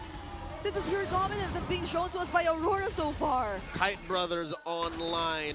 Second turtle scored up top, down bottom. Even forcing a flicker out of Kelra is already massive enough. Renegade and Yue close by means that Kelra feels like he needs to back off now. Oh my goodness, this is terrifying. Again, Sky Piercer first pick, already online for Yue. So they have to be extra careful about the kills that he's gonna get. Look at that, 4-man squad, make that 5. Trying to block the purple buff from being stolen, but I don't think it's gonna be enough. KingKong actually loses his purple, and Aurora will also get a kill on Brusco there with a beautiful placement of the Zaman Force. And of course, it's Aurora asserting their dominance once more, displacing Onyx from their own jungle. KingKong knows what this feels like just yesterday. Yeah. He was bullying a Ling. Kirk trying to defend, they're trying to fight back again. Edward gonna get a lot of tower hits and will not be able to survive long enough, but look at that. The pushback is very, very strong from Aurora with a kill as well onto Kelra. Oh, they're not done. Super Friends Oh my goodness, they're just going back for more here. Even under the turret, Aurora are just firing on all cylinders. Imagine having to lose 2 bodies just to defend that mid lane turret. And KingKong, the only thing he could do was go for a trade at the top lane. You know it's bad because I'm looking at Demon Kite's items. He's on his way to a Sky Piercer. Yeah. Oh my there it is. goodness. He built it. 2 Sky Piercers already for Aurora. But Edward again being caught up, but this time around the turret will be falling. He's gonna go down as well. But look at that. They're trying to punch it back. Demon Kite misses a few shots of that shadow kill, and now it's Onyx who are on the hunt. That Hunting it reminds me down. of something a lot. Okay. That's going to be the red carpet to push back Aurora. But you know what? Onyx are pulling back the goal lead 1 at a time. Yep, Renmar mentioned it, breaking it down. As long as that's a manageable 4K, 5K gold lead, maybe we're talking. But Demon Kite now, forcing the issue, putting Kelra down to a 5th of his health. Final turtle. I'm feeling that Onyx might want to contest, but I don't think it's a wise thing to do. Yeah. KingKong probably knows his timings as well. And this is very similar to how he played the Lancelot even. It's just really being extra careful, not until there's a clear window of opportunity for them to capitalize on their lineup, then they're not gonna risk it just yet, especially considering that Aurora, whatever you say, they're still in the lead and they have all their tools ready for whatever may happen in the next few seconds. All right, pushing it forward. Bottom lane, Aurora's focus right now. There's nothing Onyx can do here. They just have to accept the fact they can't fight this. Yeah, they're losing turrets non-stop here, and Onyx are just looking. Again, this is pretty similar to what they did in the previous games as well. Just biding their time, looking for that perfect moment to strike. They're very disciplined still. Yeah. As much as we really want to look for KingKong and the things he can do to manage the macro, he's up against a 2K gold lead in Demon Kite's hands. And even if he does want to go for the split pushes, he'd have to consider that there's Edward, a Baksha XP lane that can just constantly hunt him down and deny whatever attempts he wants to do in terms of managing the opposite lanes. So this is clearly Aurora managing things pretty well, and they're in such a position that you can't deny the magic damage that'll potentially burst down key members from Onyx. Looking at Yue and Dom and Kite. No. Uh-oh, speaking of getting bursted down, that was very, very close. With the jump from Edward, barely missing KingKong. Here comes the Traction Pulse, pulling back Brusco as well. Again, forcing him up, but look at that. That was a feint. They were busy with Kelra on top. We missed the sequence, but Renegade caught the way of a dragon that cost $1 million. Kelra was underneath the turret. I would wager he was underneath there thinking it was safe, and then Renegade, nah. Nah, indeed. And look at that, Aurora. Again, no reaction, no way to actually clear quickly the minion waves means that Onyx will have to look as their turret has fallen again. Yeah. I would give their wave clear a D-. That's pretty rough. I mean, look, how else do they clear waves? This is a fighting lineup. Like, there's no way they're managing waves. In Game 3, the Zushin had a pretty good DPS, I think. So that was excusable, but... And they were winning for the most part. Yeah, like, they were winning. As soon as they picked the fight, they were winning. But now, oh my God, Rora's breaking the 5K gold lead threshold. Yep. And they're taking Lords like it's nothing. Yeah, and I was honestly about to take what I said, take back what I said. Oh! Oh my goodness, did he get... Dude, Yue just took it. He just took it. And KingKong spent his retry. Oh, that was painful. Yeah, this is pretty tough. Even if KingKong does get out, he'd at most get to deal with one wave that will be immediately answered back by Aurora. And this is no joke considering that they're way up ahead. 6K Demon Kite always lands the shadows, the Ogi Shadow kill on the right targets, and there's no clear source of crowd control to immediately respond back to Demon Kite once he decides to just use the Zaman Force freely against Onyx Philippines. That's not very Sigma. Not very Sigma. Oh no, Lord crashing through mid, popping that holy defense. Onyx gonna lose something here, one way or another. That's right, and the traction pulse again, pulling back Brusco is gonna be fighting back with his own Raging Sandstorm though. Look at that, Edward now on the mercy of the turret. Demon Kite trying to get some damage in, but no casualties at least for now here. Oh my god! But it's KingKong on the back. He's looking for blood, but will be answered immediately almost by Demon Kite. And that thing that they were gonna lose was the Sigma jungler himself. KingKong falls, but traded for two. I'll say it's worth it. Yeah, I even thought it was going to be Brusco, you know, but the mere fact that the Way of the Dragon was still intact, it could have been different for Onyx Philippines if only Renegade decided to risk something in that Lord Siege. But he was very patient and careful in terms of whether or not he will be using it. And the moment they spotted out KingKong trying to do something, they knew they had other ways. They knew they had other things to use it for. But Demon Kite! Again, it's 1v3, but Demon Kite feels very confident to just take this, absorbing so many bullet hits, but getting pulled back at the last minute by Super Friends. Demon Kite walked into the wrong street and got ganked. He got shafted by the Super Fam. And that 6K gold lead we were talking about earlier, it's almost down to half now for Onyx Philippines. They're slowly regaining their confidence of going out of the map and looking for things to do, especially as time goes by. KingKong, he's getting his hands on the necessary items. You're starting to feel his damage, especially towards the backliners of Aurora. I'd say KingKong needs maybe one more item. He's about a Trinity in to this Ling build. If he gets one more item, and if some way, somehow, Onyx can do just that. Again, trick Demon Kite, or you went walking down some weird corner of the map. Even Demon Kite hasn't died yet. If they can do that to Demon Kite, then maybe we can talk. Then maybe Onyx can come back. Yep. Demon Kite, though, just picked up the Blade of Despair as well. So he's still undeniably up there in terms of the gold leads. Although KingKong is really starting to catch up. Now, this upcoming Lord is definitely going to be a very contested objective. You have to watch out for the setups from Aurora, and Kirk has to start things up. Yeah, Lord started to set up already with a two-man knockout for Edward and Demon Kite. KingKong is close by. He's joining the fight. There goes the red carpet. And Demon Kite is very happy to just take these targets one by one. Two will fall, but the retribution on the Lord will go over to Onyx. They're going to have to run, though. They are running. KingKong's getting chased down. Yua with the flicker as well. Energy, just with a little bit of flair, takes down KingKong as well. Aurora are taking no prisoners. It's just Super Friends left, and yes, Onyx do score a Lord, but Aurora want to end. They're looking at that turret. They are spamming all the emotes they can, waiting for the perfect time to wait for that Lord and take care of it, clean it up. But look at that, Demon Kite. Oh my God, did he get killed by the foul hit? Yes, he did. Oh no. They wanted to end it. Two members of the Super Fam respawn just in time to hold him down and punish the rest of Aurora. That was close. They could have lost more. That was probably a fight Onyx Philippines willingly took. It was risky. It was a retry battle. My eyes were glued to these two junglers who were just trying to contest for that Lord, all the while their other team fight was happening near their base. But they knew it, the death timers, they weren't that long just yet. We're less than 15 minutes into this game, and they could probably catch up to Aurora, who definitely tried to force their way in. I won't lie, no cap, fur. That last sequence felt like deja vu.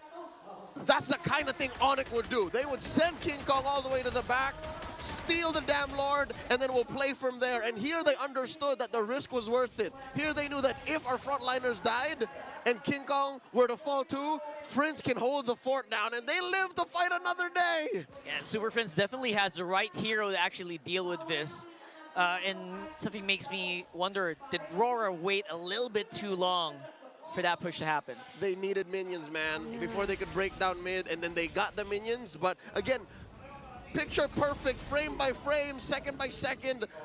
Onyx held on. They knew that these two would respawn, Kirk and Brusco, and that's where we are now. They knew exactly where they were, and they are...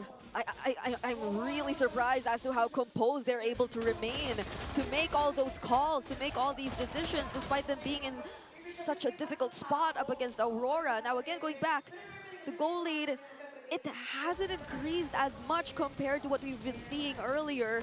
And KingKong also just picked up his Blade of Despair earlier, but the purple buff, they need to contest for this. Oh no! Oh, look at that, having to take it 2 down, pulling him back with Attraction Pulse, but now they are gonna have to run with the help of the Glorious Pathway from Kirk.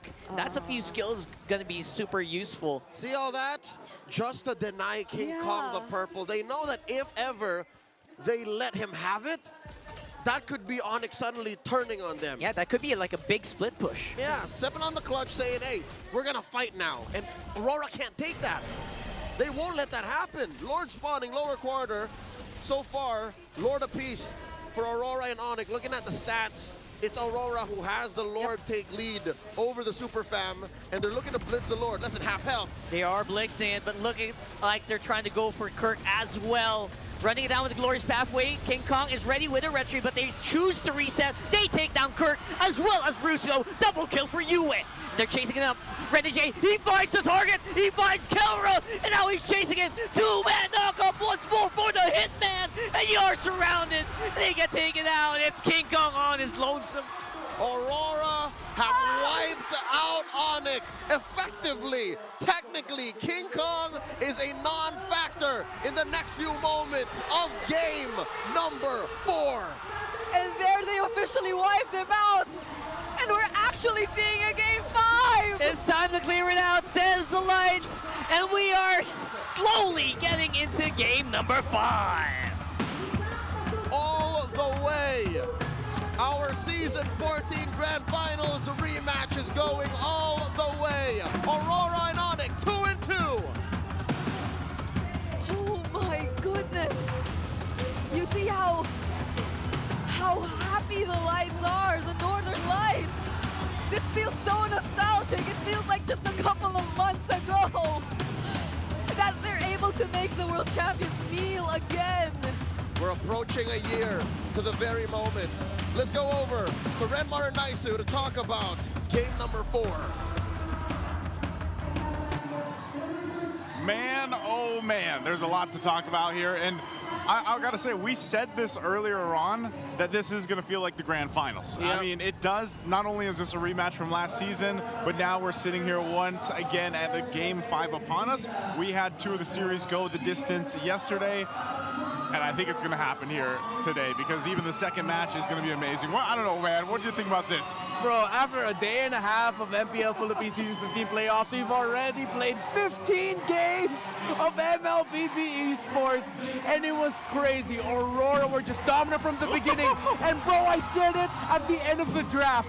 Better roam wins game, and in this specific game, Renegade was the better roam. 1-0-12 on this show. The Hitman, the Kickman, found exactly who he needed to, and it looked a little, like, honestly, at some points of the game, it looked a little spicy, where it looked like Onyx Philippines was able to be, you know, pulling off some of these team fights or some of those skirmishes, but Renegade was able to find the right targets, and you saw at the end there too that the way that they kind of pushed and pulled with the ultimates that came with this lineup from Aurora versus Onyx Philippines, and they played it well. Sometimes they just got the ultimates out, and then Renegade was able to follow in even with just a G Kundo. So looking at the MVP highlights here early on in the game, that's when the momentum started for them, and you got to really see, I mean, at this point already, early game, they were online, man. They were locked in, they were getting these kills, they were making plays happen, and it felt like Onyx Philippines was just playing on the back foot for the majority of the game. Yeah, it was really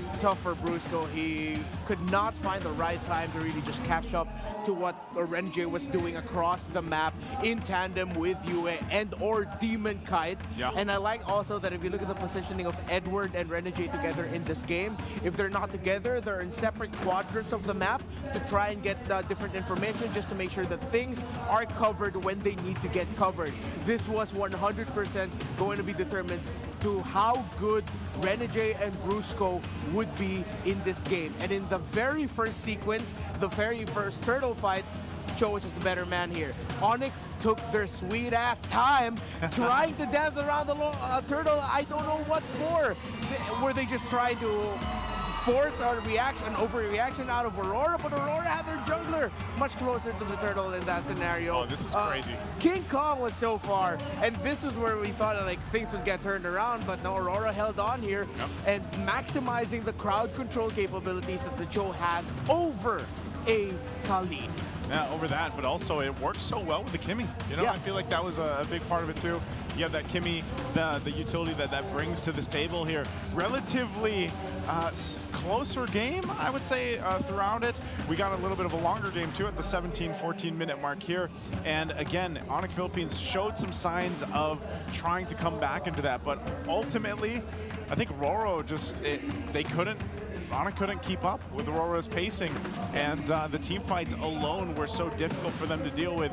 So, I don't know, man. Game 4 is exactly, I feel like we've been going up in intensity every single game. Game 1 and 2, one-sided for each team, right? They get the 1-1. Game 3 was a little more even, and then you get Game 4 now, and it's Aurora showcasing just how solid they are. Even with a draft like this, if it's going to be pick-off potential, if it's going to be more of a slow burn or burst style, they'll make it work. So what does that leave in store for Game 5? Only time will tell once we get there. But again, great showcase here for Aurora. Yeah, and with Aurora having two very mobile presences in their lineup, of course, Kelra could only get 4 assists in. It's tough for him to get a kill with everything that he has to watch out for. The entry of Demon Kite, the entry of Renegade. A quick little callback to the history of MLBB as a game. Back when there were an insanely amount of overpowered heroes that we had, it was Cho and the Hayabusa together as one of the main combos that people would dread to go up against in the ranked game space. I'm talking 2018, 2019. So if you see a Cho and a Hayabusa together, good luck. You're probably going to lose that game. You're already thinking about the next game that you're going to go into. So here in more modern MLBB, yeah, it's not the sure win, but it's in the hands of two very capable players. With how Demon Kite was just so unashamed to dive under the tower, take Super Prince down early so that it stops their rotation even more, with how Renegade was supplementing that with really good vision, saying, Kite, go here, go here. It was really good. It was really good. BPI Rich guys, Demon Kite, and I know you'll break this down further.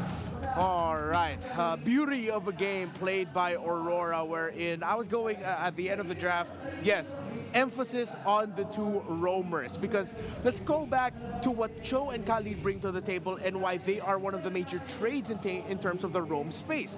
The speed of their rotation, how they can go around the map. Aurora got hella objectives, as you can see from this list. It was only 2 towers and 1 Lord that Onyx was able to secure at the 13-minute mark. But again, we go back to the goal difference timeline. Onyx PH has an uncanny ability of keeping the games close in terms of the gold, supplemented even more by the fact that they have a fast roaming roamer that, yeah, did not have a good game, but at least you can get to the spaces quicker to tell your gold laner and your jungler, hey, go here. Speaking of the jungle, you have someone who can just freely split push, go to the furthest lane, try to equalize the farm out there. That's why, even though Aurora was winning the game, similar to the previous game, Onyx Philippines still kept it close. But Aurora stuck to the strengths of their lineup. The sheer crowd control advantage that they had with the Cho compared to the Khalid. And of course, the Cho paired up with the Baxia even more so. So the Baxia and the Hylos together provided the same role here for Onyx Philippines and Aurora. Both have revitalized, both will literally just hold the front line. Their ultimates provide slow and utility.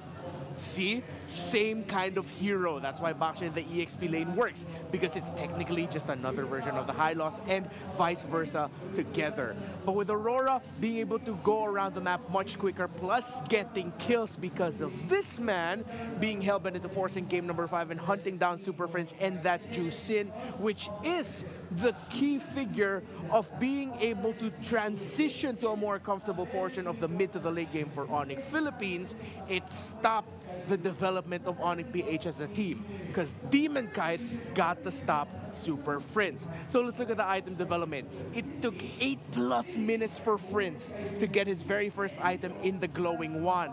You see, Yue got his Sky Piercer very quickly early on. He knew that there's a chance for him that he'll be able to get kills, and build up the stacks. And he built up his second item just seconds, that's around like 35 to 40 seconds before Super Prince even got to build up his first main.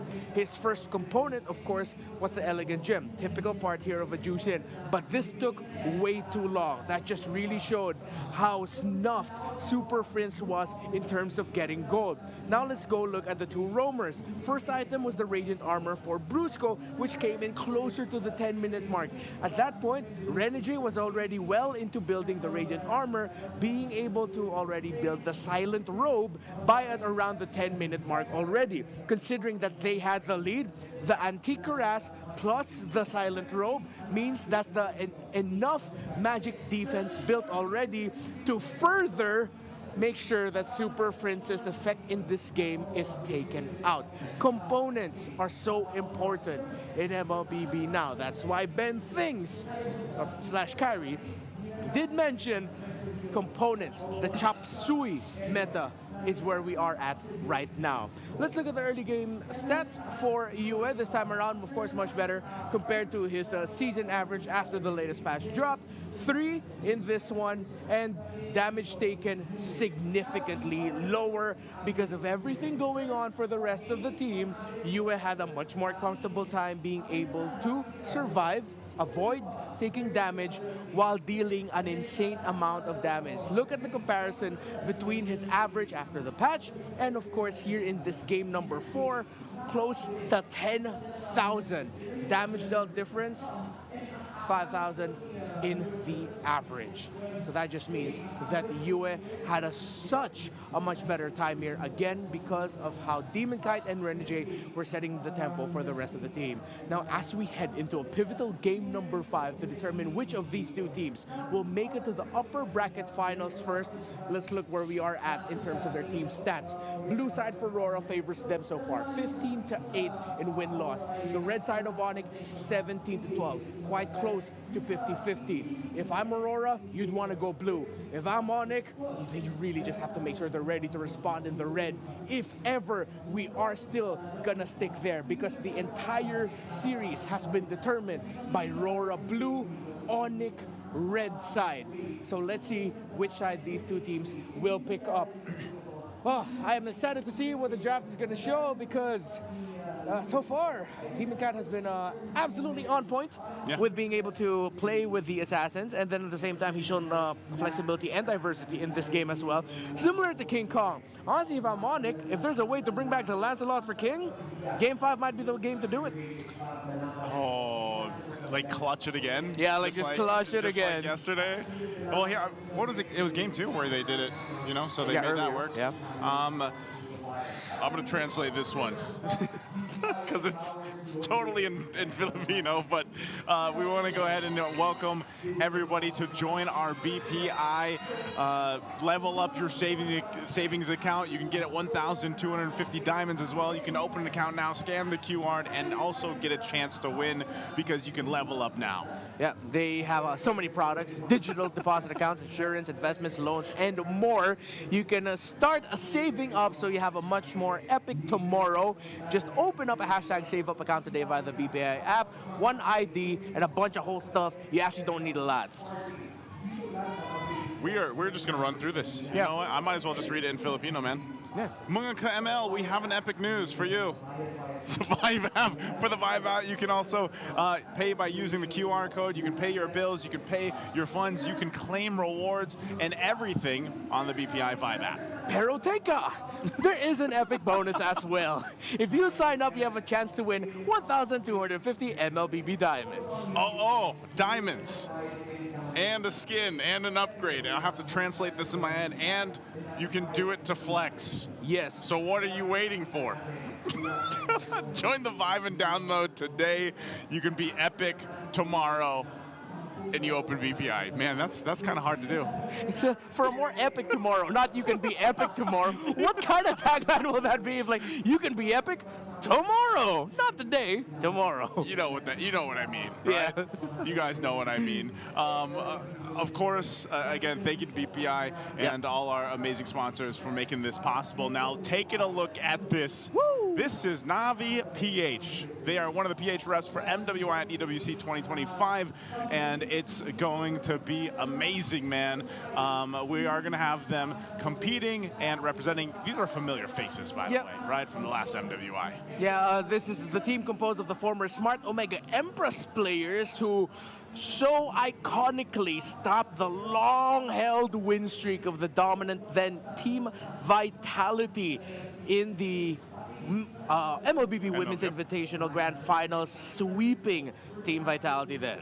Yep, they dethroned them last time, and they're off to go do it. Yes, they are familiar faces, but with a new name, it's Navi PH. So don't forget to go ahead and support our Filipino representatives and see them at MWI at EWC 2025.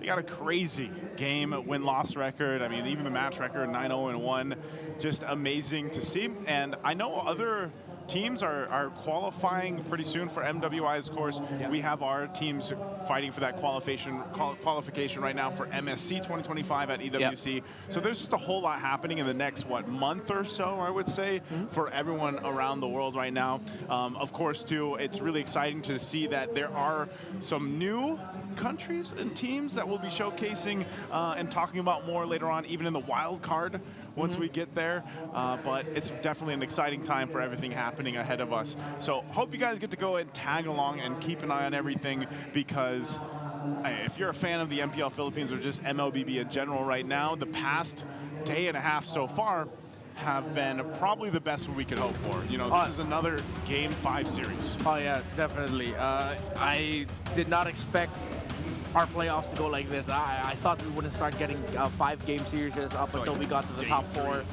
Well, it's top 4, right? Yeah, top 4. So I thought day 2, but then Twisted Minds, the TNC Pro team, showed up yesterday up against Onyx Philippines and Falcons, and then now Aurora and Onyx are delivering another instant classic. Again, it's cool because, as we talked about, they've traded dominating games. There was that one very even back and forth 50-50 game. The last one, yes, Aurora won and dominated most of, but there was also another glimmer of hope that really looked like Onyx Philippines would be able to crawl back and turn things around. So it's been a fantastic series so far, an absolutely banger of a playoffs. It's great. Season 15 has been amazing. Yeah, it's been amazing, and you know, at the same time, I guess there was a little more tension yesterday because you knew that one of the teams had to be eliminated. This one, you have them going down to the lower bracket here. Let's go ahead and invite Brigida for one last time in this series for the draft. Brigida, how are we doing? How are we feeling about Game 5? Hello, Brigadoots. There it is. Yeah. I'm proud of you. After 4 games, finally, I got it right. You got it. How are you feeling? Like, okay, you know, you mentioned some of your ideas last time. This is another Baksha first pick for Aurora in Game 5. Are they doing what they need to do to solidify this series for them? Yeah. Honestly, I kind of like agree with what River was saying earlier about like just what if they go for that same do or die kind of lineup or picks heading into this game, since it pretty much worked out well for them yesterday. But I guess the difference now is that there's no surprise factor anymore. You know, like the teams probably already know how to deal with it if ever the Lancelot or something along those lines comes out once again. Okay, so the Juice and the Harris getting locked in. Yep. Baksha, what route are you going to go for? Just pick up the Hayabusa rush right away for Demon Kite? Worked out very well for them, but then it's up against a Harris, so maybe they'd want something that could scale up a little quicker. Nope, Hayabusa rush it is, and they go for the old Granger versus Harith matchup. The old Granger and the Harith matchup hasn't changed too much. Oh, is it a Ling again? So he went for the Ling once more in this game. I mean, I feel like there were moments earlier where it did look like it wasn't gonna work. Like it was just taking its time. And the difference, I guess, now is that they're on the Harith, so they can play a little more aggressively in terms of the prolonged team fights that are about to happen later on. Yeah, if they're going to go down this route again, I think for Onyx, they just have to remember two things. Just be decisive and be disciplined. They slipped up in the early game, completely costing them the mid-game in game number 4 because they weren't decisive enough and they weren't disciplined enough. They looked like they were contesting an objective. Actually, no, they contested an objective mainly without their jungler, which is way too far. They gave up a lot of kills early on. Aurora just took the lead on from there, and then Onyx Philippines had to crawl back. They barely crawled back into it. So if they're going to go down this route again, just be decisive and be disciplined. Yep. They took out the Kimmy as well, though, so that'll probably allow for Onyx to be a little more comfortable playing aggressively into the lineup of Aurora. Since the only other options that are possibly left for mid lane are along the lines of the Sicilian, the Eve, and unless they want to go for the other usual things like the Zap or the Valir, the Veil was banned out earlier too. Yeah. They, I don't know, man. I think, like, even for Onyx Philippines with these first 3 picks they have, how do they make sure that it's not, well, never mind. They take the choke. They did not wait. Maybe that's part of it for Brusco. I like that. I think we're going to end up seeing a switch. The card might end up in the hands of Renegade this time. Unless they really switch things up. Although Tigreal, I feel like, would struggle here. Yeah. They don't necessarily have to go for something like that. If they want to still play the pick-off burst, they go Jawhead. But wait, oh, it's a backshow roam. Okay. Focus in the EXP and they pick up the Zask for Yue. Oh, that Zask might end up becoming the X-Factor winning pick in this game. So they did go for the more unique mid laners. And I feel like it's a more comfortable pick for Yue since he can still play as aggressively and have a backup plan to survive. Like the Dominator's Descent just buys so much time for him to either reposition and get away from danger, especially considering he's up against KingKong. But now what does Kirk play into this? We were talking about the Zas too for a bit. Like we were, you know, throwing that out there when the Jushin was picked up throughout the series, and so now for Game 5, Yue will go ahead and take that. And they've got the really the front line covered here. Aurora, the last pick. We mentioned this from Kirk earlier on. The Edith this time around, he's going to go for it and put it in the XP lane. I mean, it does kind of like work well against lineups who just want to keep going in. It can kind of answer back towards the backshow with just, if you make a single mistake with the backshow shield unity, then that can be an immediate punish. Yeah. But again, it feels like they'll need a bit more time, considering the link is in their hands once more. My focal point in game number 1 is the roam. Now it's in the EXP lanes. It's the Edith of Kirk and the iconic Edward of Phobius that, if I'm not mistaken, has less than 3 losses this season. Double digits, close to 15 in wins. Well, I can barely hear myself think. The Champions Arena is erupting right now. One last look of the lineups here. We're going to go ahead and throw it over to the casters to bring us into our final game of this series. Take it away. There's no turning back. This is the point of no return. One of these teams are making it to the upper bracket finals. The other drops to the lower bracket. Sudden death between the Trailblazers, the heralds of a new era in MPL PH. It's Aurora versus Onyx, Game 5. We did talk about all the unique picks that can potentially come in, and here in the last game, Aurora indeed decides to show us what in the hands of Yue. This is going to be the Zask. And it was indeed mentioned that it could potentially be the X factor for this game. But I'm really looking at what can we potentially expect as well. Since we did lay in the gold lane, since we did lay out like the typical, this is a standard matchup and all that, but earlier it felt like it wasn't entirely the Kelra performance we were expecting from him, you know? Yeah, like, it didn't feel like its full potential. Absolutely. I was actually looking forward to the Kelra performance. I gave it the benefit of the doubt because, you know what, Renegade was on the show, and he was hunting down Kelra very severely in that last one anyway. So let's see if he's going to have a better time here. Obviously, he's on a very comfortable pick.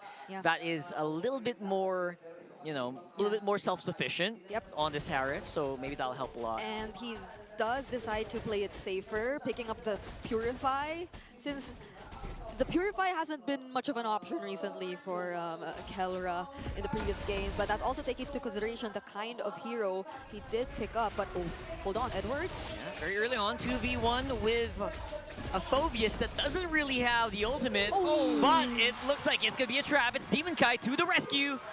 Might have not used the shadow kill, but will be able to at least get into the fight. KingKong, he's low! Edward used the flicker, and he says, you know what, it's worth it. I'll take that kill. That was a long, drawn-out sequence, an amazing response by Aurora into an eventual punish, and then a trade-off once more.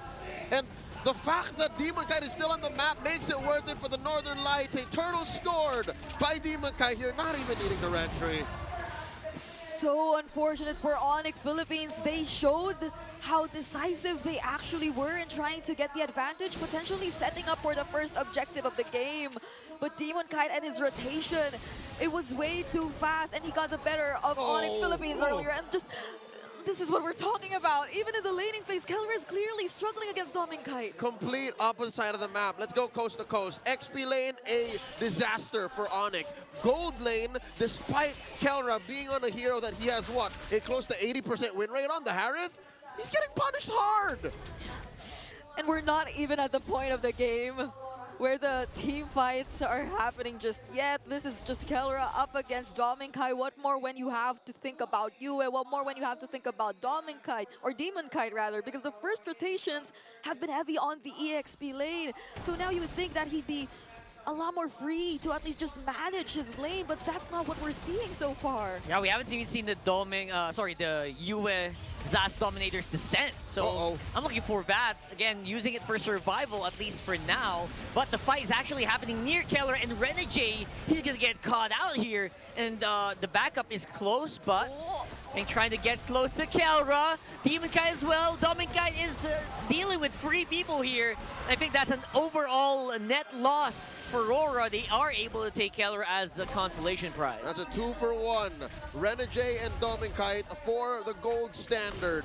Up top, though, they're able to isolate Edward. I think that's a blessing in disguise for Onyx, the fact that that fight happened without Edward. If there was Edward there, oh my god. You can flip that on its head and say Aurora can take 3 for free. Yeah, so far it's a really close fight. They're just exchanging blows every now and then, but it isn't entirely the full picture just yet. And we're seeing how Aurora successfully forces out so many things from Onyx Philippines, however. Just even in that previous sequence, Keller was just forced to use the Purify to get rid of the Shadow, but not even that was enough. He still fell to the hands of Demon Kite. Yeah, it's going to be a bit of an easy turtle take here for Aurora with Edward and Renegade this time around. A duo, a tandem up on front. 100% a turtle so far. 4.5 minutes in, going over to the Northern Lights. And I'm afraid to say it, but it seems like KingKong on the Ling has accepted his fate that he's going to have to play on the back foot despite having 2 kills already to his name this early on. He's saying, yeah, we can't let Game 4 happen again. Let's throw back to yesterday.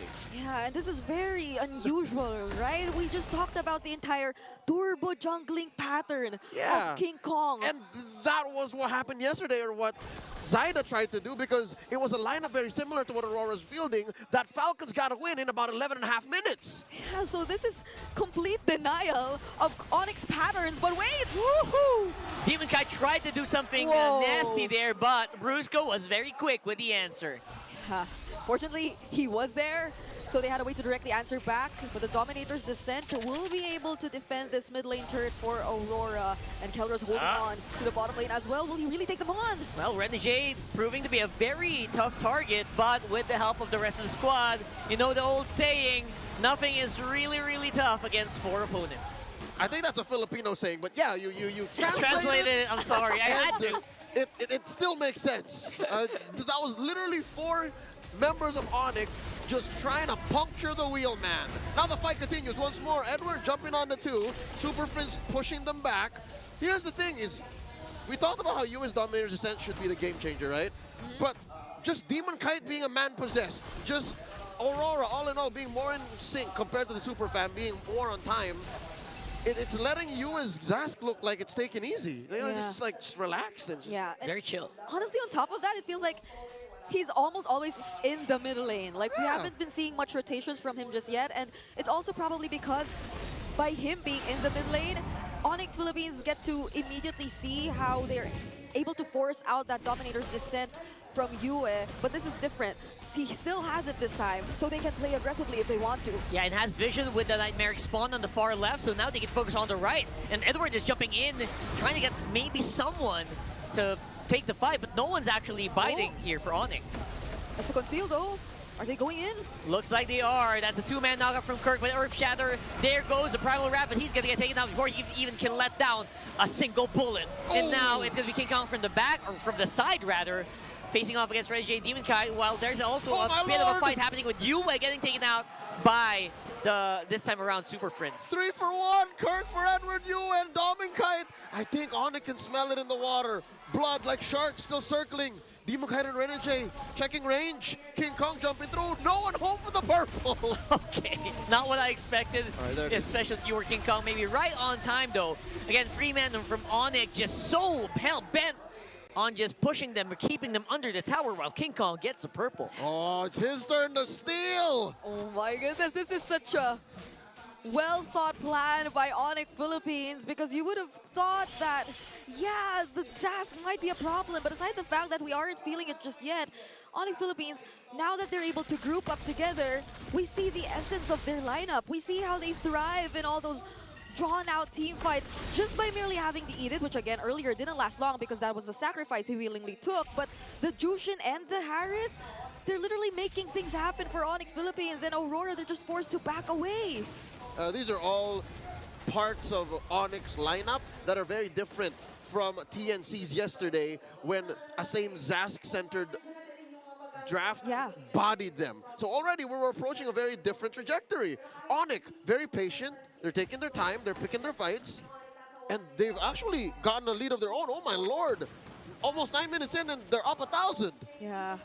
There's a Thunder Bell already for Kirk, but other than that, he went for that typical Chop Suey build. So he's just really preparing himself to tank up majority of the damage. I feel like a Radiant Armor will be also a potential next option for them, so they can be a lot more confident to take on Aurora in the succeeding fights. But they go for the setup first! And there goes the setup. We're talking about Brusco. Very happy to take it into Edward. Can't really join the fight anymore, even with Infernal Pursuit. And now they are getting picked off one by one. Red Jay is going to go back first. Low is going to be Edward and Dominkite, so they can't really go hard. KingKong is on the side waiting for them to make a move, and they are going to have to disperse. They took Renegade down for a bargain. They almost lost 2, but instead retreated at the right time and even forced out a Revitalize from the Hitman. And Super Frizz doesn't care. He's like, I'm just gonna keep repositioning these Nightmaric spawns, or even the Dominator Descent itself, so when it was close enough to the turret, Yue was forced to walk away so he could keep himself safe, and now they're in control of the Lord. Lord Dance initiated. Aurora thinking twice about it. Edward hiding back behind the fence brush. Kirk holding the Prixel. Renegade spots 2, forcing them out of that river brush. And again, just because of sheer numbers and the Little Johnnies, our good friend Trex likes to call them Little Johnnies, they're able to win parts of the map back. Oh yeah, but there is no flicker available for Brusco, so that's Aurora probably taking advantage of that in order to take control of this area, but Brusco still will try to scout them either way. Let's split push. Brusco's on the side. There's also a push happening on the bottom. There you go. He's looking for Demon Kite, actually, and he actually gets taken out. That's going to be Retribution removed from Aurora. Make that 2 members going down as well. And now it's a disaster. Everything's falling apart for the Northern Lights in this game. Demon Kite, the lone survivor of Onyx Onslaught.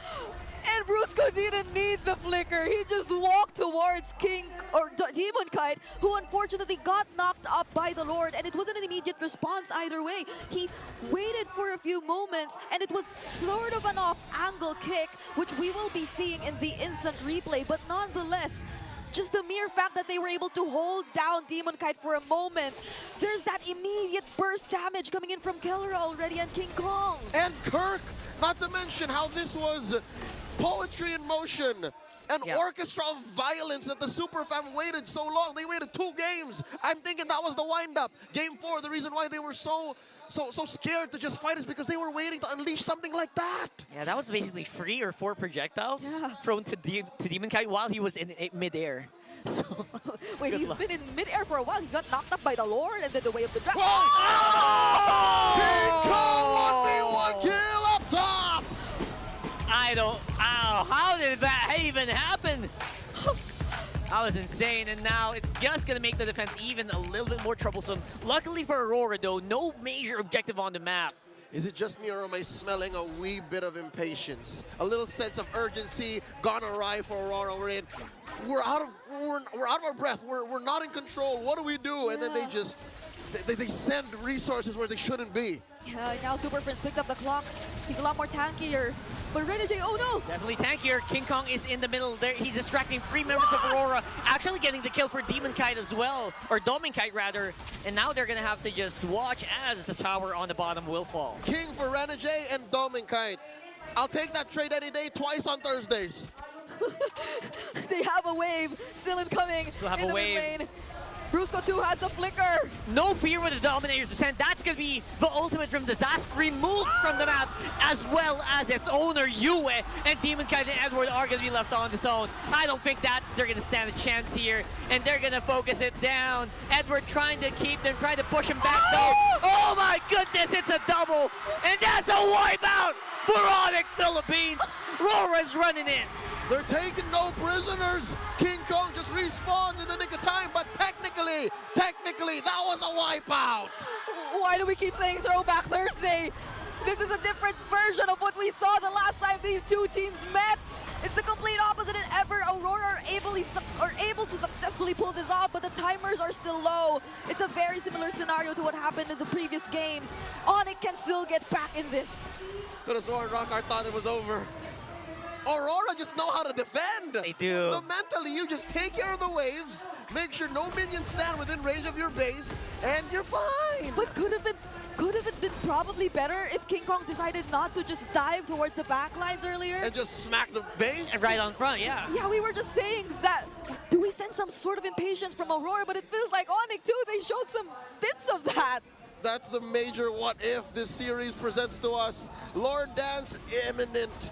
Demon Kite, Domin Kite, just wailing away. Lord approaching half health. They're gonna have to check the map here. Aurora, feel it out. Where is KingKong gonna come from? Demon Kite is very, very vulnerable as well as Domin, but there was a flicker committed. It's KingKong with a Lord Steal! And they're going out with hands held high. Brusco got caught though, he tripped a little bit. I think that's enough. Onyx very, very happy with that. That was the perfect timing that KingKong was building up to all series long. He failed in game 4, but not here, not now. And prior that, he forced out the flicker from Edward. So now they don't have it in the hands of the Phobius, but they were able to successfully take care of the Lord. And that's all what matters to Aurora at this point. Took just a little bit too long to take it down. Bought enough time for KingKong to get in position. Boy, there's a conceal. Suddenly, Aurora back on the offensive. What are they looking for here? Renegade leading the way, jumps the wall. Both teams are not in any shape to force this. I'd reckon it's either someone folds, and then we end here or wait for another Lord. Yeah, Brusco felt the damage of Yue earlier though. He already picked up the Divine Glaive and the Holy Crystal. And as much as Brusco does have the Athena's Shield, he receives majority of the damage that Yue actually throws out, and when it's well positioned and when it isn't the first target, which is happening more often than not, then that's going to be a problem in the long run for Onyx Philippines. Something I'm thinking here is how Aurora's actually dealing with the waves. They're very conservative about picking fights now. Remember that 1v1 kill by KingKong on Demon Kite up top? Expect that Aurora's never going to do that ever again. Feels like a one-off at this point, Yeah, right? they're only ever going to send Edward and Renegade alone. And a little thing that Renegade does well here is I love that he picked up the Molten Essence. He's going to need that to bump into waves and clear fast. Yeah. Because already, I'm telling you now, even with the flubs that Onyx fell into the past 2 or 3 minutes, they're still at least winning the map. Yeah. And at least for them, they're the ones who can do it first. Now that they're in the lead, now that they have better map control, and KingKong he just has such high mobility that even if there's a threat of a backshot immediately rolling and Demon Kite catching up, it's not the same. This time there are a lot more ways to escape from Aurora. Yeah, as long as KingKong has that purple buff, that's he can do whatever he wants at this point. That's why it's so crucial. That's half the battle. Yeah. Securing the purple is half the battle. Oh! Brusco! They spot him out. That's going to conceal, used up already for Onyx. And that might be a pretty big resource, especially with Lord coming up in 20 seconds. Again, even with all the mid lane turrets out, they find a way to force the Dominator's descent. Yep. So, what do you get? What would you rather have? You know, Dominator's descent or conceal? I'm thinking Aurora walked away with a bargain there. I think this is a safe go, and that's going to come off of cooldown. Onyx is just going to blitz it. Oh, Lord, they're blitzing it. They are blitzing it. We don't need conceal if they can see us right here in their faces. And we're going to be pushed back a little bit with the Zushin. Again, waiting for someone to make a move. Who's it going to be? Brusco is on the right side. Doesn't have conceal, but he might have it up very, very soon. Might boil down to a 50-50 on the retry here. Oh, by the way, these are enhanced minions in the mid and the bottom lane. Oh, no. They're going to have to take care of that. Big boys and carts. And the wave should take care of itself, but do note this is the first time in a while that a Lord Dance happens. Yeah. That Aurora knows exactly where KingKong is. Now, see, he makes himself visible here. Oh, pushing up top. Shows himself on the map. Renegade getting knocked up non-stop here, forcing to use the Revitalize, but he's not going to be healthy enough to actually tank any hits here. Will be forced to maybe back off and regen for now. All right, Lord evolves. KingKong secures his purple. Demon Kite just saying, hey, Dominic, take my purple. This is your go now. What's Dominic Kite to do here? Yeah. Oh, no, they're still going to... Okay. Still going to DK, all right. Keeping their distance. Kite Brothers together. And the Dominator's Descent is already available again for Yue. So Aurora was successfully able to buy enough time. Oh.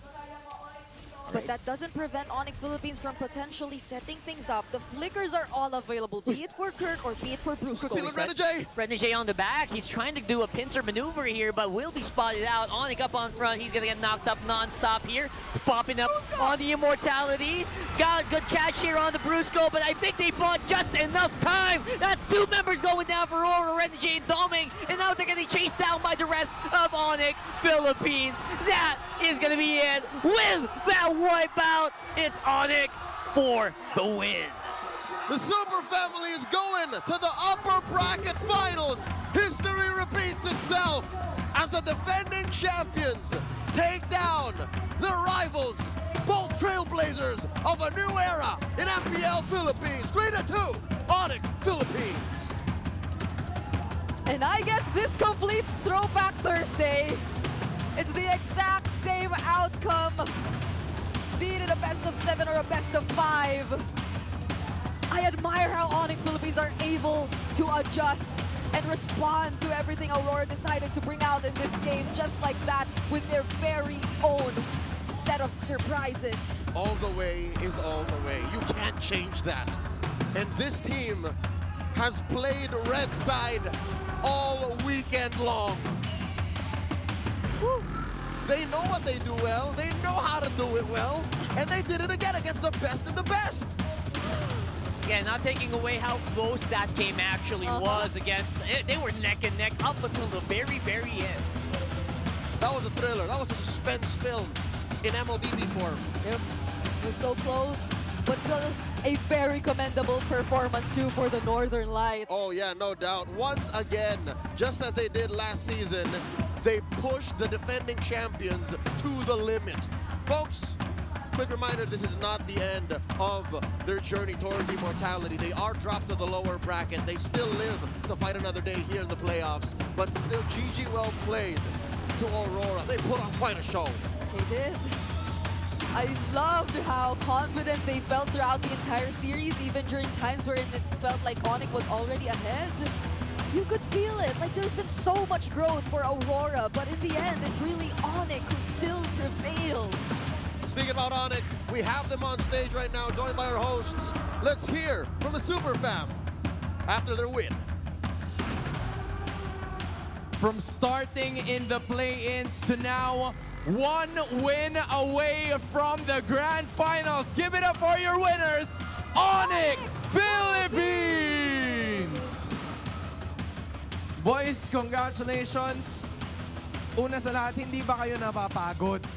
Kahapon, 5 games. Ngayon, 5 games na naman. Super Friends, talk to us about that game 1. Nagkaroon ng lapses or ano ba yung ilan sa mga bagay na na-notice nyo para makabawi kayo after that game 1 loss? Siguro po yung mga play po namin na sumobra kami sa aggression, nag-adjust na po kami ng game.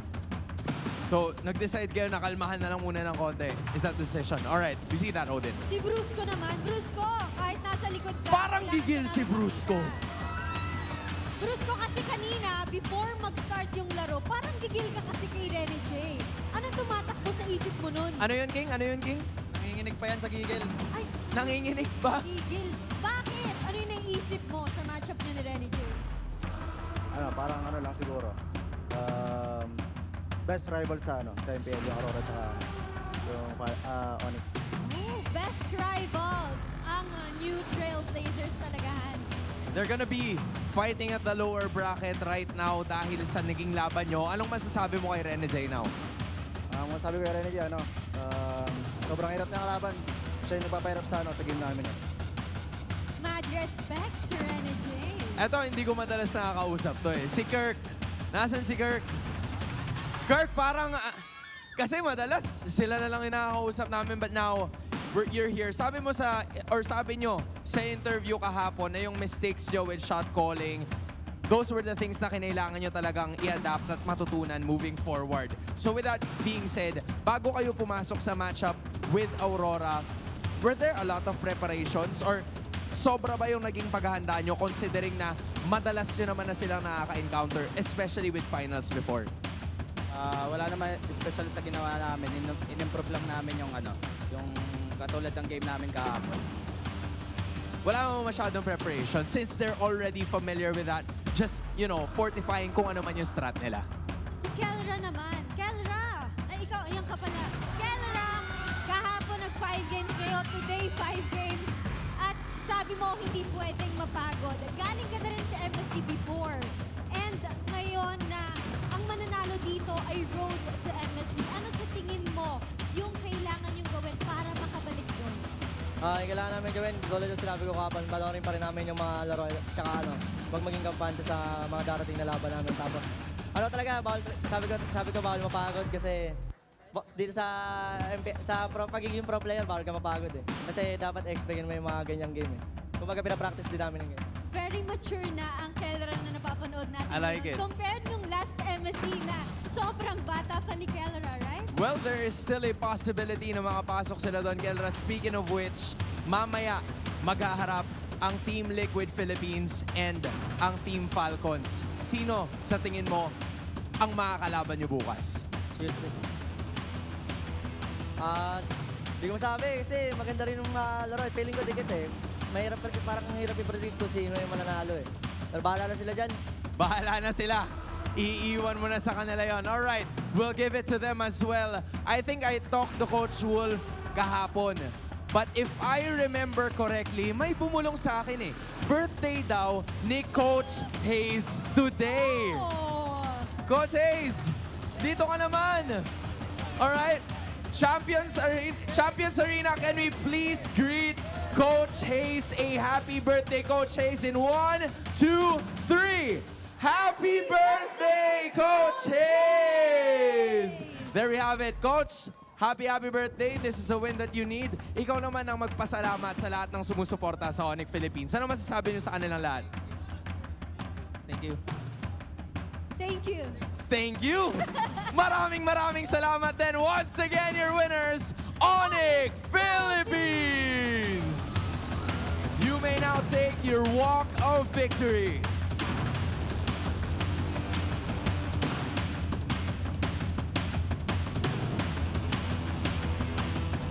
And with that win, you may now take your bow. Onyx Philippines started at the play-ins. 5 games sila kahapon, 5 games sila today. Both are victories. And ngayon na Grand Finals rematch ang kanilang ipinakita against Aurora Gaming.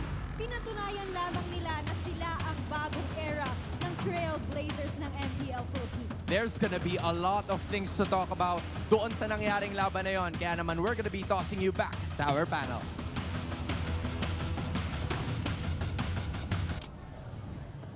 Congratulations, Onyx Philippines, for winning the series there. Another 5 games for them. They played 10 games in 2 days, man. Congratulations to them.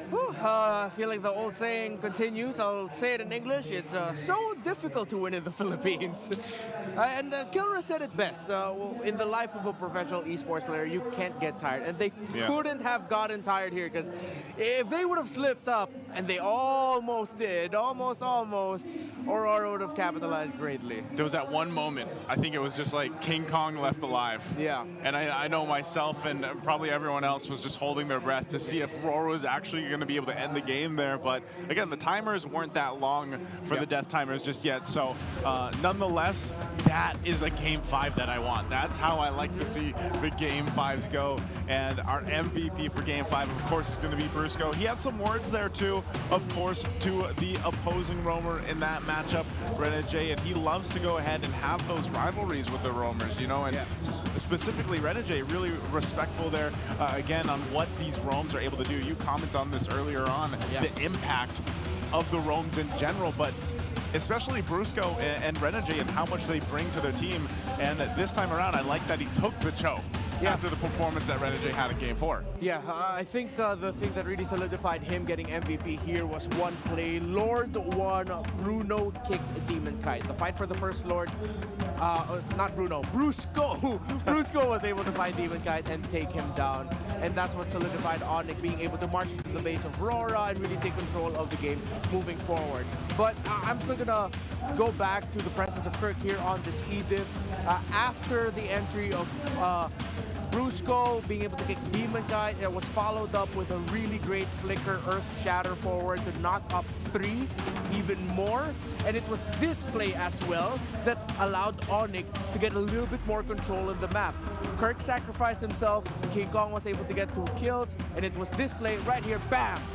Jitindo, knock up, and then Kirk went forward as well at the right time. It was just a great sync play by Brusco and Kirk together, but definitely MVP honors well deserved for this man. Oh, and that too, you know, that we didn't get a whole glimpse of that 1v1. You never can, because really when it's like the Ling and the Hayabusa, it just happens so fast that sometimes, you know, you miss part of the fight. But nonetheless, this was also a great defense, or no, this is game winning. But before that, they had that great defense from Aurora. Then you commented to this in the game, or is this one? This is the one. It's this one, yeah. Okay, that is the one, and then it leads into this Lord, where KingKong is able to get it, but it gets a little dicey from there. Yeah, it was a great decision by KingKong to, instead of focusing onto Doming Kite, it was him jumping walls, avoiding Edward on the Phobius to eventually sweep in and get the Lord. In the last fight, yet again, Brusco found Demon Kite with a kick. That's why Brusco's the MVP. Yeah, really good at that target acquisition on the choke from Renegade in Game 4. Now, when you look at this, I like it. It sticks with it, man. I was saying, you know, every single game gets a little bit longer, gets a little bit dicier. Here we are, 19 minutes for our Game 5. So every single one was an increase in time, where, again, Game 1 and Game 2, relatively quick, under the 13-minute mark, and then it went up from there. Man, you can hear everyone getting ready for what's going to happen next. And like we mentioned, even over on the stage, Kelra said it himself, you know, basically Bahala Sida, who ends up winning and facing them tomorrow, which essentially means it's up to them. Basically. So that's going to be a good one. Yeah, this one though, Onyx Philippines, it was up to them to not slip up. Much better game this time around for KingKong as well. And of course, again, supplemented with a very strong front line with a lot of crowd control, big ticket crowd control, multiple sources of setup, which meant that KingKong and Kelra would be able to have a good time, as well as Super Friends being able to supplement even better. Even though it wasn't always a slow front-to-back style team fight that you'll be getting, Juicin has enough mobility and repositioning with the Crimson Beacon, and the fact that she can move her second skill as she moves as well. It's a perfect type of hero for these kinds of lineups, and that's why she's so versatile and so highly touted in this current metagame. Yep, and as you can see here too, the breakdown for the top 4 stats. BPI Rich Guy for KingKong, of course, playing the part. And that's so difficult, too, when you think about it with the Ling. Sometimes when you're fighting for your buffs and you got to rely on the rest of your team to help you get that, or the decisions you have to make to push across the map. So again, as BPI Rich Guy for KingKong, back on his old hairdo when he still matched the colors here. He had an 893 GPM. And yeah, part of this again was his own decision making, because a lot of the times when the fights were breaking out, and this is more so in the mid game or even towards the late game when they were in the base, he was so good at putting pressure on Domenkite. He was really able to put pressure on Domenkite and usually win that. So let's go ahead and break it down further, Renmar. All right, as the series went on, we really got to see these two teams hell-bent on doing one thing right, getting the first turtle right. Because as we saw all throughout the series, if you mess up badly in the very first turtle fight, you get punished, but you can recover. One thing that we've understood and learned about Aurora and Onyx this season, we mentioned it mostly as an Aurora thing, but I feel like maybe that's one thing that Onyx Philippines got to improve heading into the playoffs, was the age-old idea of understanding your power spike. So these two teams were just trading blows for majority of the game, kept things close. The main divergence point happened around the 10-minute mark, that first Lord fight when Brusco was able to find Demonkite, kick him, and make sure that Onyx gets the first one. That happened at 10:26, and that's why you see the gap here. As it goes on even more, it got even closer because of that moment where Aurora was able to defend and Onyx Philippines overstepped just a little bit in trying to end that game. Game dragged on even further, but it was Onyx who was able to come out on top with great target acquisition and lockdown by Brusco onto the Hayabusa of Demonkite. So when it comes to the major objective team fights, we have to then go back to a very simple idea. Each person has their own assignment. Let's look at the two roamers. Between the Baksha and the Cho, the Baksha is someone who can get info safely. If he's the one who gets kicked by the Cho first, he'll be able to survive long enough considering that he has to revitalize with him and he is incredibly tanky. At the same time, he can pop his ultimate so that the members of Onyx eat that up, which means that Onyx Philippines are going to be playing at a mild disadvantage. So Brusco locked in on making sure that he could get Demonkite down instead. You don't want to kick the Baksha so much. Edward, maybe, yes, but then that takes time as well. If you can save your kick for the right moments to find the jungler, you get it. So that's the difference between the two roamers here. Renegade is like just that safe option for being able to hold the front line. Brusco is going to be the set man, followed up by another set man who can do the same job. Again, we've talked about it all throughout the season, the interaction between the roamer and EXP juggling, who goes front line, who stays back line, so that they can follow up with even more setups. Now, as we look at the items for both of these two teams, let's look at the item progression of the main carries because of the efforts of the front lines. You look at Domenkite, you look at Kelra. Still very close as to when they got their key items. Understandably so that Kelra would take even longer to get to the Holy Crystal because of how expensive it is compared to the Sea Halberd. Most expensive item in the game, by the way. And then, as we progressed even more, we then look at the two EXP laners and where they're at as to why it felt like Edward had a slightly more difficult time here compared to Kirk. Thunderbelt first item, Radiant Armor by 12 minutes, Dominant Size, Radiant Armor. Edward was getting his items a little bit quicker here compared to Kirk because Kirk was playing that sub-roamer role alongside Brusco. They were trading that up. Edward was getting his items faster, but still that applied a lot of pressure onto him because he'd be in the thick of the action a little bit more compared to Renegade's Baksha. So, just a few things. There could be so much more here, but I'm a little bit more interested to hear how the players deliver their comms and key moments.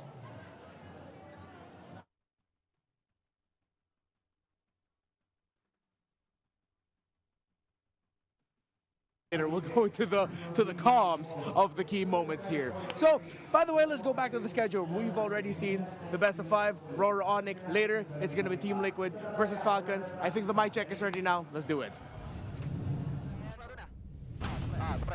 Nice. Andoy ako. Dito na ako, copy.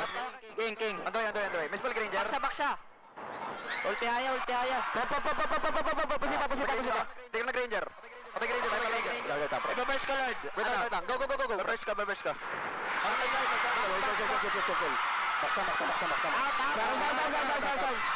Go, boy. Go lang.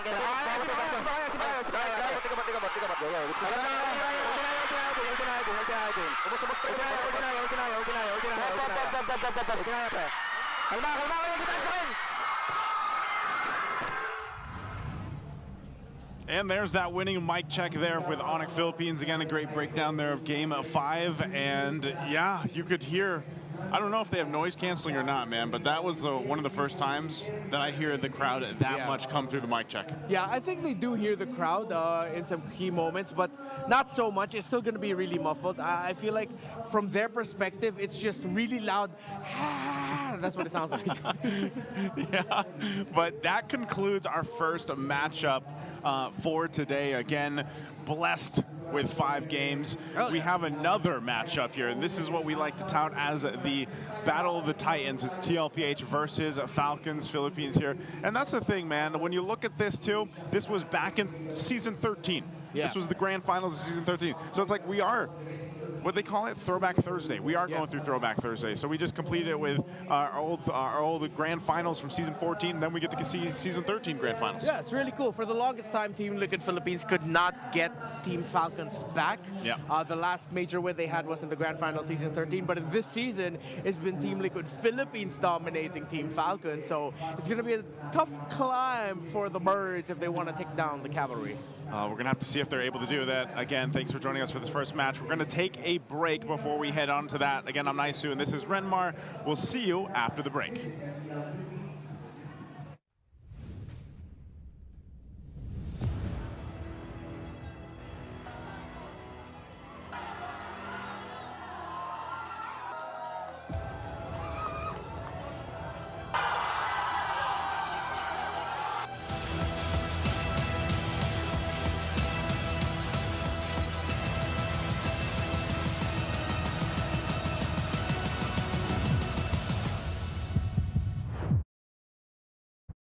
The Onyx Philippines to win the series. Let's go ahead and throw it over to the cast. Still within in base. See where Kelra was planning to go. Take him out first before proceeding. I could jump on. Renegade gets caught once more. Yeah, Renegade again in trouble here. No flicker to save him this time around. Oh, actually he's back. Do suggest that the potential of a damage XP later is out there, and they do have the back throw, which has a potential to go into the jungle, so there's a chance that happens too. But for Kirk, right? Like, what options are they going to He just goes Edith. Yeah. Maybe Edith. That's something that Kirk likes to pick up. Yeah, if you guys need damage, Edith might be the best bet here. Hilda might struggle. So you usually pick the Baksha in the EXP if you want to disrupt an assassin jungle. Since you're up against a tanky jungle, putting the Baksha in the EXP is a bit of a shoot you. So now it could actually go into the hands of Rusko in the roam. But the Kalea versus Baksha together might be okay. So that is what we might see. If we want to go throwback, we saw KingKong pick up a Lance yesterday. What if we see a classic Lance-Fred battle, which, although historically it never went well for the Lance, that's why Fred was dominated the meta for a long time. There are other XP laners though that have been popping up against the Fredrin too. There are the likes of the Terizla, like just directly answering back.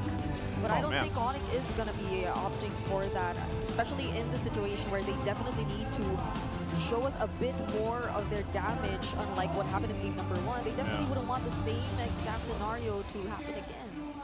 We'll see how they decide to go with this. Next pickup now for the second phase. This is going to be a telling sign, I feel like, because it's either going to be that it shows where this Baksha is going to be going. Maybe they pick up the XP laner here too if they decide not to put Baksha in the XP lane. Again, this is Kirk, who does have a pretty good hero pool, and it's going to be the Phobius. We kind of forgot that the Phobius was open. Yeah. Honestly, the only thing I can think of is why though. Why though? You don't see a lot of dashes. Are you thinking it might be a Harith on the side of Aurora? Like, does it just deny the focus into the 1-1? Because, like, there could have been others, too. Yeah, that's true. Okay. Interesting choice. Not the choice I expected. Although I'm still leaning towards the idea that we might be seeing a good old Baksha Fred jungle matchup instead of a Baksha in the roam. I hope we see it, man. I hope it is. Like, if I have a checklist, a wish list for this playoffs, please, Baksha Fredrin, at least one game. But the carry there answers so much of Onyx Philippines lineup so far. And I heard the Lucas. Okay. So, this is a Lucas jungle, right? So we're the... No, I think or it's is a it Lucas XP. Lucas XP, yeah, it has to be. Right. Right? Okay. Let's see. Does the Lucas do well against the Phobius? I mean, in the lane? Not really. Phobius eventually just... Phobius is just the guy. Yeah, it's just the guy. But the thing is, yeah, they get a lot of damage. They supplement. Again, there's another lineup that just supplements the carry and the Farsa together. Yeah. Domikite and Yue are going to have a happy game this time around. Again. Brusco Hero or KingKong? Oh, there we go. Called it earlier. Oh, man. It goes with the Lancelot. Again, so yeah, Brusco on the roam, Baksha that solves the issue. And hey, we saw when it was picked up yesterday, man, in Game 5. We saw how locked in it was, and it was the quickest game of the series. Yep. So are they looking to emulate that, bring it in here for Game 2, and make it a quick one to even out the series for Onyx Philippines? Last quick thoughts here, Redmar, on the lineups. Lancelot against a Lucas, Fredrin, Kalea. All I could say to KingKong is good luck. Good luck. I'm thinking the same thing here. Once again, as we get a glimpse here in the Champions Arena for the lineups, you can see what they're rocking with. Whole lot of flickers, whole lot of athleticism for Aurora. Okay, sorry. It was indeed a Lucas jungle. It was, yep. Hey, let's go ahead and throw it over to the caster desk to go ahead and take us into Game 2. Theory confirmed. Remnants of yesterday's series still haunt Onyx Philippines as KingKong once again brings into the land of dawn that Lancelot in the jungle. Welcome to game number 2. First on the board is Aurora. Onyx yet to score. Yep. By the way, fun fact, I think KingKong got the highest GPM yesterday, right? And that was on the Lancelot. But I really agree with what Renmar just mentioned, that it's gonna be hard pulling up the Lancelot this time considering Aurora's lineup. Yeah, I really love that throwback as well to the era where Lancelot and Fredrin just, they just met. And then at that time, right after, people realized it's really strong. You know what, Carl? You're throwing back to a time wherein Fredrin was new to the game, and this is what, early season 10? Yeah. But let me throw back to about 2 or 3 weeks ago, maybe a month, when in the XP lane, Fredrin was played by BTR's Luke to a win. So this is not weird in the current metagame. Like, yeah, it's very exotic, but it happens. Yeah, it does. And I feel like it responds well against the lineup of Onyx, who really needs to almost always close in towards Aurora's lineup for them to actually pull off a team fight. I mean, Jushin in itself is kind of mid-range. And we did mention that it can be quite difficult, but for a team that, or for an idea which is just simply trying to stop Onyx Philippines, and I feel like it's going to be really effective, or even just catching Brusco or stopping him in his tracks. Oh, speaking of getting stopped in his tracks, Renegade might be in trouble here, forced to use a flicker to get out. Make sure it doesn't die, but that is a huge resource, and very basically done here by Onyx. Amazing dodge from that Phantom execution. He saw it a quarter of a second before KingKong pressed it. Yep. Fortunately, there was the flicker indeed that was available, but now it feels like just because of that simple resource that Onyx Philippines knows is unavailable for Aurora, they will be the ones to try to scout the area first. But Demon Kite, he's quick to respond, and he's the one starting things up. They're actually getting started here, and they're focusing on the Fredrin. Very interesting choice here. And now they're fighting with very low HP bars, and KingKong will be able to get that turtle and just buff up his teammates just a little bit more, forcing Aurora to disperse. Icing on the cake, KingKong focused on the turtle, helped his teammates by scoring a shield, which allowed for them to push on forward. 2 free kills, big objective, Super Fam on! And I feel like we've seen this yesterday too. KingKong, even on a Lancelot, just being set on taking the necessary objectives, avoiding the team fights early on, going for the turrets, and with the Demon Slayer emblem in his emblem combinations too, it feels like they just know that this is the way to go, especially if they want to avoid the struggles or the challenges they'll probably face up against Dynam or Aurora if they decide to fight them head on. Yeah, it is Throwback Thursday. It was called Demon Hunter. Now it's Season Hunter. Oh, yeah. It's the same icon. And this is what SDZYZ then in Season 9 used on this very hero to show us that, hey, you can play Lancelot to a utility form. You can't play it like this, just objective-wise. Now, Renegade gets caught once more. Yeah, Renegade again in trouble here. No flicker to save him this time around. Oh, actually, he's back on. What? Wow. That was a short cooldown, but you're not going anywhere. Super Friends pulls him back. They just don't let him get away. Now this is clearly Onyx Philippines being the ones to rotate faster, especially considering the Baptist in their hands, but you win! Oh! That was so good right there for KingKong. Gets answered immediately by Demon Kite, but it feels like Aurora are just trying to cauterize the wounds here. They'll get another kill into the Super Friends. He's on a killing spree, Leo. Super Friends and Brusco, 2v1. Those are two support heroes taking down Demon Kite. Super Prince feels like he's mad. It reminds me of the way he just suddenly played the Selena so aggressively after a loss in the regular season. And now they're again back at the quick rotations, even stopping Edward right here. Yep. Gonna go pulling it back for the next possible turtle fight, but I don't know. Aurora doesn't feel like they're ready to take this just yet. No, despite having a Fredrin again in the XP lane and a Lucas being so strong when you're fighting in the paint, Aurora seem to be doubting their early game strengths. Onyx has single-handedly used the Lancelot once again to full effect. It wasn't a fluke yesterday. That wasn't a fluke. That was a fluke. Oh my goodness, it's already a 3K goal lead for Onyx Philippines. And they know fully well where Aurora is. And you can say the same for Kellera this time around, but it's Onyx in the lead, so you could expect him to go online a little bit earlier compared to game number 1. Check it out. Edward's first and last Fredrin game was back in Season 12 in a playoffs match against Onyx. This very Onyx. Wow. Wow, that's a big throwback. I'm very glad our stats people got it. It wasn't weird. It wasn't weird. It wasn't weird. It happened. We're not Mandela affecting y'all, all right? It is Throwback Thursday, and our production is confirming that this did happen. Yep. Right now, we're looking at the items so far for both of our teams. Only one has already, or only KingKong and Dominic have already secured their first core item so far. But this is Onyx Philippines paying full attention to the gold lane. Fortunately, Renegade is here to guide and protect Demon Kite, but I feel like they won't be letting Demon Kite really do his farming any further. Yeah, just to add to that, there's not much Renegade could do. Demon Kite senses it. Here's the conceal. Super Prince still engages.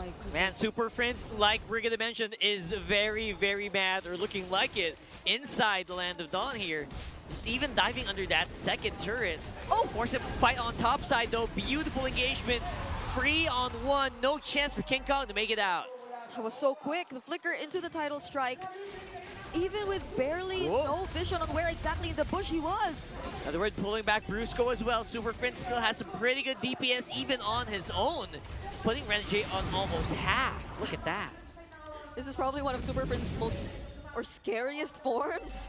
Like when he's able to do all this on the Jushin without being, or without any fear up against Aurora, despite the potential presence of like a setup into the burst damage that can be provided by Yue, they just seem to know that they're way ahead for them to fear that. Super Prince is here to prove to us that this lineup works, again, despite the lack of burst. Again, the conventional understanding what burst is in the current metagame, the Super Fam has a chip on their shoulders. They want to make this lineup work, and so far it is. 2 turtles in, a solid 2,500 gold lead. Junglers are beating up. Yeah. Speaking of junglers, look at those two junglers on top side. KingKong and Demon Kite, a little bit of a high five to each other. And look at that as well. Onyx forced out the feathered airstrike, so I think that's a very confident turtle going over to KingKong. And it was Brusco who started it all. Now they're going for mid. Big knock up into the Tsunami Slam, but there's just no coordination whatsoever on the side of Aurora. Everyone is just running for their lives, Leo. Unfortunate. To be fair, I think Renegade was taking away Onyx from his backline, all right? That's why he brought him there, but it cost him his life. It was worse. Even Edward had to pay the price, but K Sera, when you're down 4K like this, fresh off a turtle take, and Onyx means business, this is what you can expect to happen. Yeah, and it was really surprising to see that the crossbow of that was still casted. And there you go. This time around, no fear whatsoever in the eyes of the Super Fam. Looking at Aurora head on and looking at them under their towers. It's only been 8 minutes, but look at this. Even Renegade, he's feeling the damage from this single Thorned Rose that KingKong is able to dish out. Super Fritz, you're a mage. You're not supposed to be underneath a turn with no minions like that. Okay, in fairness, one of the tankiest mages in the game, but still, right? And the guy who introduced the entire Brave Smite concept, tanky emblem combinations for a mage. So it's surprising to see that he's not higher up there in the damage taken leaderboards, but you know. He's remixing his own rendition of the Zushin. It's a remix of a remix. This is the 2025 version of how you play it. And here's the thing. Here's what I'm afraid of, all right? Kelra's only been getting assists. He hasn't really even taken to the skies to actually get kills. Yep. And compared to earlier, there was no need for him to go for the Wind of Nature immediately, but Renegade... Oh, straight into the fight. I think that was a pretty forced Tsunami Slam. He's gonna go down as well with a few easy hits. KingKong playing it under these two turrets. And again, no fear whatsoever in the eyes of the Super Fam. Cyril Perez almost gave everyone from Aurora a signed face photo cards. Just, here we go, shing, shing, shing. Look at that, just using these feathered airstrikes to clear the minion waves. Aurora is trying their very best to survive. Yeah, this is a huge problem though. If your lineup is like this, oh my goodness. And they get to slow you down really well, enough for Kelra to just freely throw out his arrows. Like, this doesn't normally happen. The 1-1 gets bursted down, but in this scenario, Onyx Philippines, through the Jushin, through the Baksha, whenever Aurora gets a little close, they almost always find a way to stop them from getting back safely. Again, hindsight is 2020, but I think this is what Onyx was going for in Game 1. This kind of play style.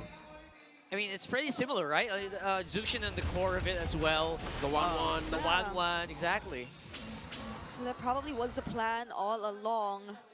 And only now they're able to show us how it actually is executed with that almost 10K gold lead in 10 minutes that they've been able to secure in their hands. Aurora, at least they have the Farsa this time around. They have the carry as well to deal with the waves that could potentially come in.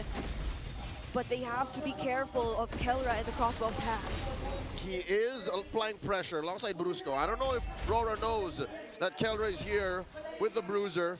Lord spawns in mid, waiting to march in. 10K up. This is Onyx game to lose. Concealed by Brusco.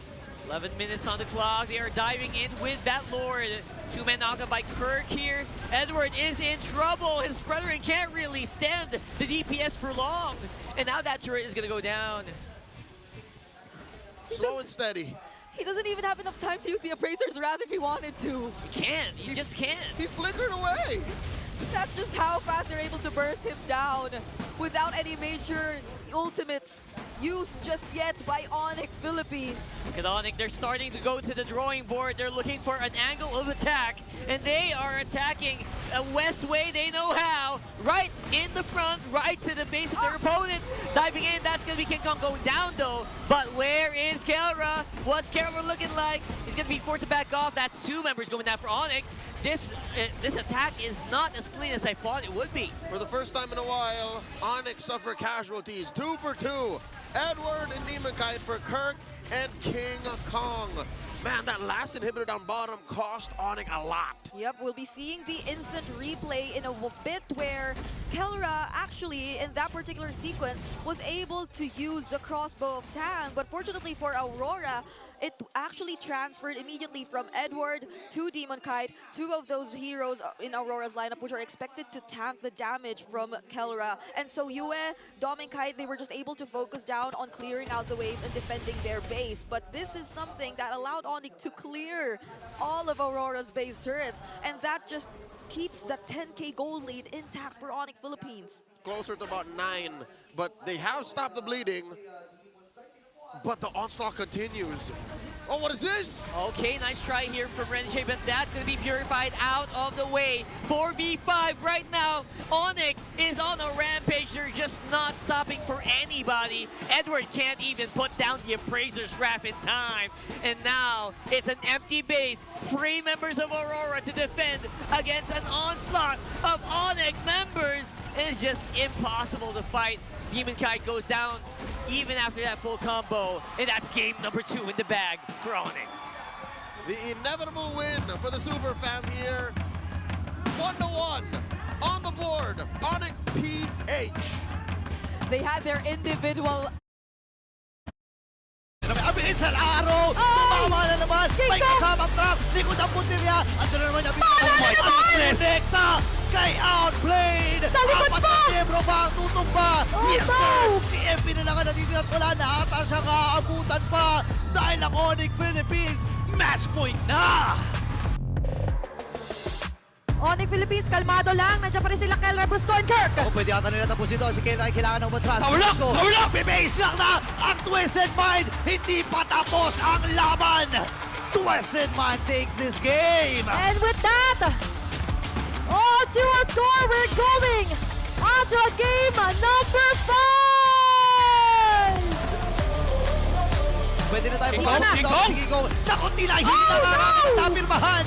Mamamatay ang dalawa! Magiging tatlo pa nga ba? Nakabawi din! At si MP na lang ang natitira! Ang pamilya ay sumisigaw na dahil sila mag-advance sa next round!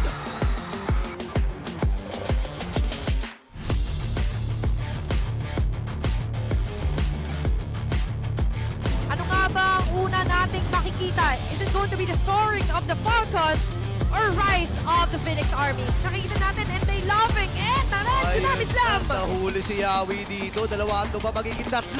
At si Trim RTC ay tumatakbo para sa kanyang buhay. Nakuntog pa mula kay Flap. Ubos ang TNC Pro Team at ang Team Falcons. Match point na! And double na nga yata ito para sa TNC Pro Team! That's it! Ang taas ang death timer, si Pew na lang ang natitira. At ang TNC Pro Team, pipilitin muna ni Pew, pero hindi magpapabigil ang TNC Pro Team. And we have a game number 5. 2 left to defend for their base. Kakayanin ba to ng TNC Pro Team dahil nandito na sila KTG? Oh my gosh! Namatay si Benny Cutie at si Trimar na lang ang natitira. Pipilitin niyang pigilan ang paglipad ng Falcons pero hindi magpapapigil at sila mag-advance sa next round.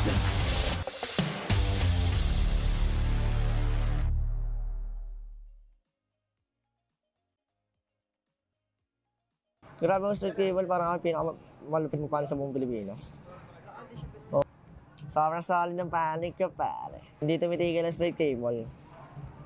Sana nakatulong yung 10 pesos ko kay Brent para maligtas siya ngayong nomination. Malaking tulong yun, paano pag kinulang siya ng 10 pesos. Oh. Ako yun. Ako yung 10 pesos doon kay Brent. Maliligtas yun. 10 pesos ko, 10 votes yun. Bali pagka kinulang ng 10 si Brent, edi naligtas ko siya. Nalalamunan ka, saan nalalamunan ka, saan nalalamunan ko. Nag-check ping para mabad trip si Erp. Daw magsasalita. What happened, Bella? I know. Vampire, right? Vampire fit to me. Idol ng bayan. Si Idol ng bayan pala to eh. Kaya mo nga ako. Try mo, di mo. Kaya, boy. Pag naganto ko, tapos na si Doming eh. Pag pumesta na ako ng ganito. Postura pa lang, halatang sa solo kill ka namin eh. Di ako magpapa-XP kasi di mo naman ako kaya eh.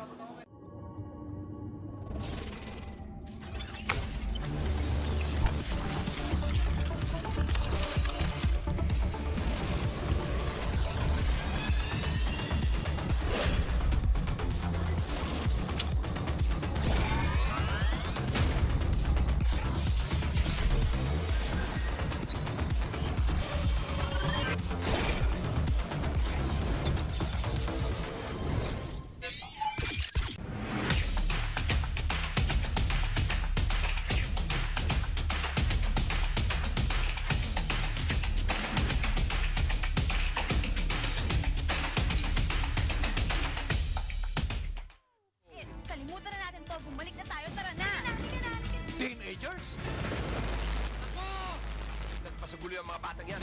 You make a move.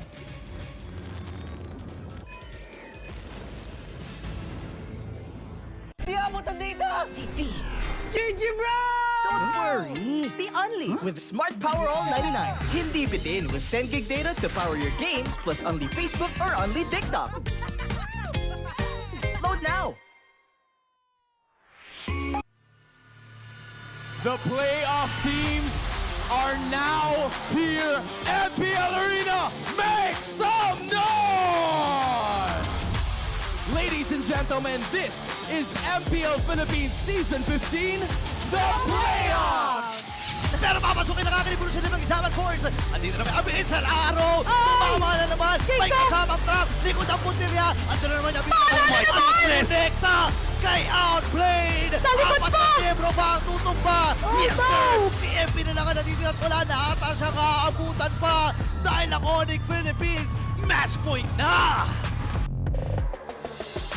Onyx Philippines, kalmado lang. Nandiyan pa rin sila Kelra, Brusco, and Kirk. Pwede ata nila tapos ito. Si Kelra ay kailangan ng umatras. Power up! Power up! Bibase lang na ang Twisted Mind. Hindi pa tapos ang laban. Twisted Mind takes this game. And with that, to a score, we're going on to game number 5. Pwede na tayo KingKong! KingKong! Naku, tila hindi na nakakapirmahan! Mamamatay ang dalawa! Magiging tatlo pa nga ba? Nakabawi din! At si MP na lang ang natitira! Ang pamilya ay sumisigaw na dahil sila mag-advance sa next round!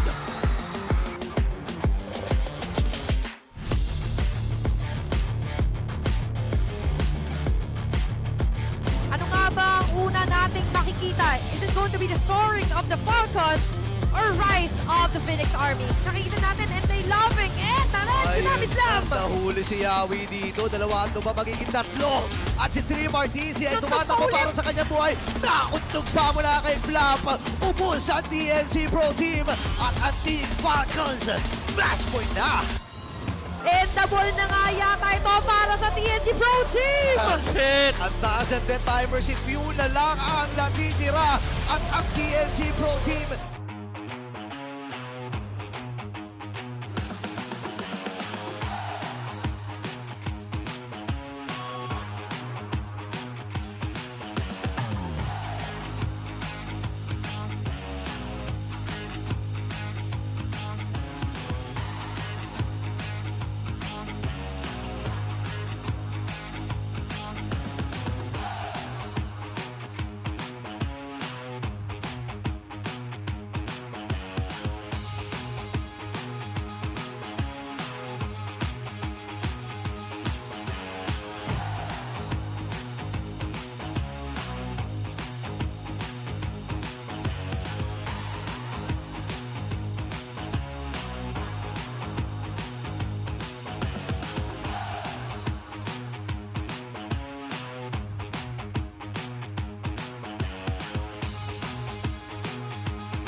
Malakas, Pilipinas, malakas Kahit anong lane, we become the monsters. Malakas, Pilipinas, malakas Face the golden sun and ribbon for the 3 stars. Look at us to the top, no ifs, no buts. Winning any game, para to sa PINAS. Di mo matitinag aming boses on your level. Nasa kalye man o mobile, you know I become a legend. Open fire, we unite, we winners. Built with pressure, like diamonds are made of. Switch in a lane na parang gera. HP racing, may reset up. Built like a tank, buhat ni Hilda. Full load SS, parang Lyra. Susundan ko ang iyong bakas. Kasama patas, tagumpay natin doon ay tayo'y malakas. Para sa Pinas. Nasa amin ang alas, hindi kami ang malakas para sa Pinas.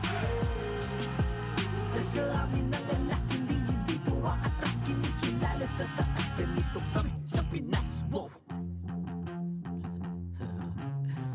Hold on, yeah, malakas ang Pinas. Laging MVP, no surrender, no retreat. Pag nagsama-sama, just imagine what we can achieve. Laging MVP, no surrender, no retreat. Giving 100 all my all, cause we just cannot be defeated. We are unstoppable, immune and invulnerable. Ready ang equipment, lahat frozen, malang crowd control. Pakita ko na jab like pow, east to the southeast. So matawag proud and loud, cause every enemy we devour. Susundan ko ang iyong bakas, kasama pataas, tagumpay natin to, dahil tayo'y malakas para sa Pinas. Nasa amin ang alas, hindi ko atras, kinikilala sa taas, kasi kami ang malakas para sa Pinas. Nasa amin ang alas, hindi ko atras, kinikilala sa taas, ganito kami sa Pinas. Wow!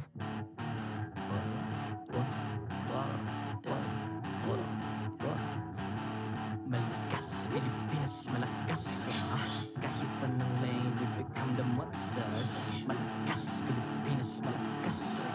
Face the golden sun and repping for the 3 stars.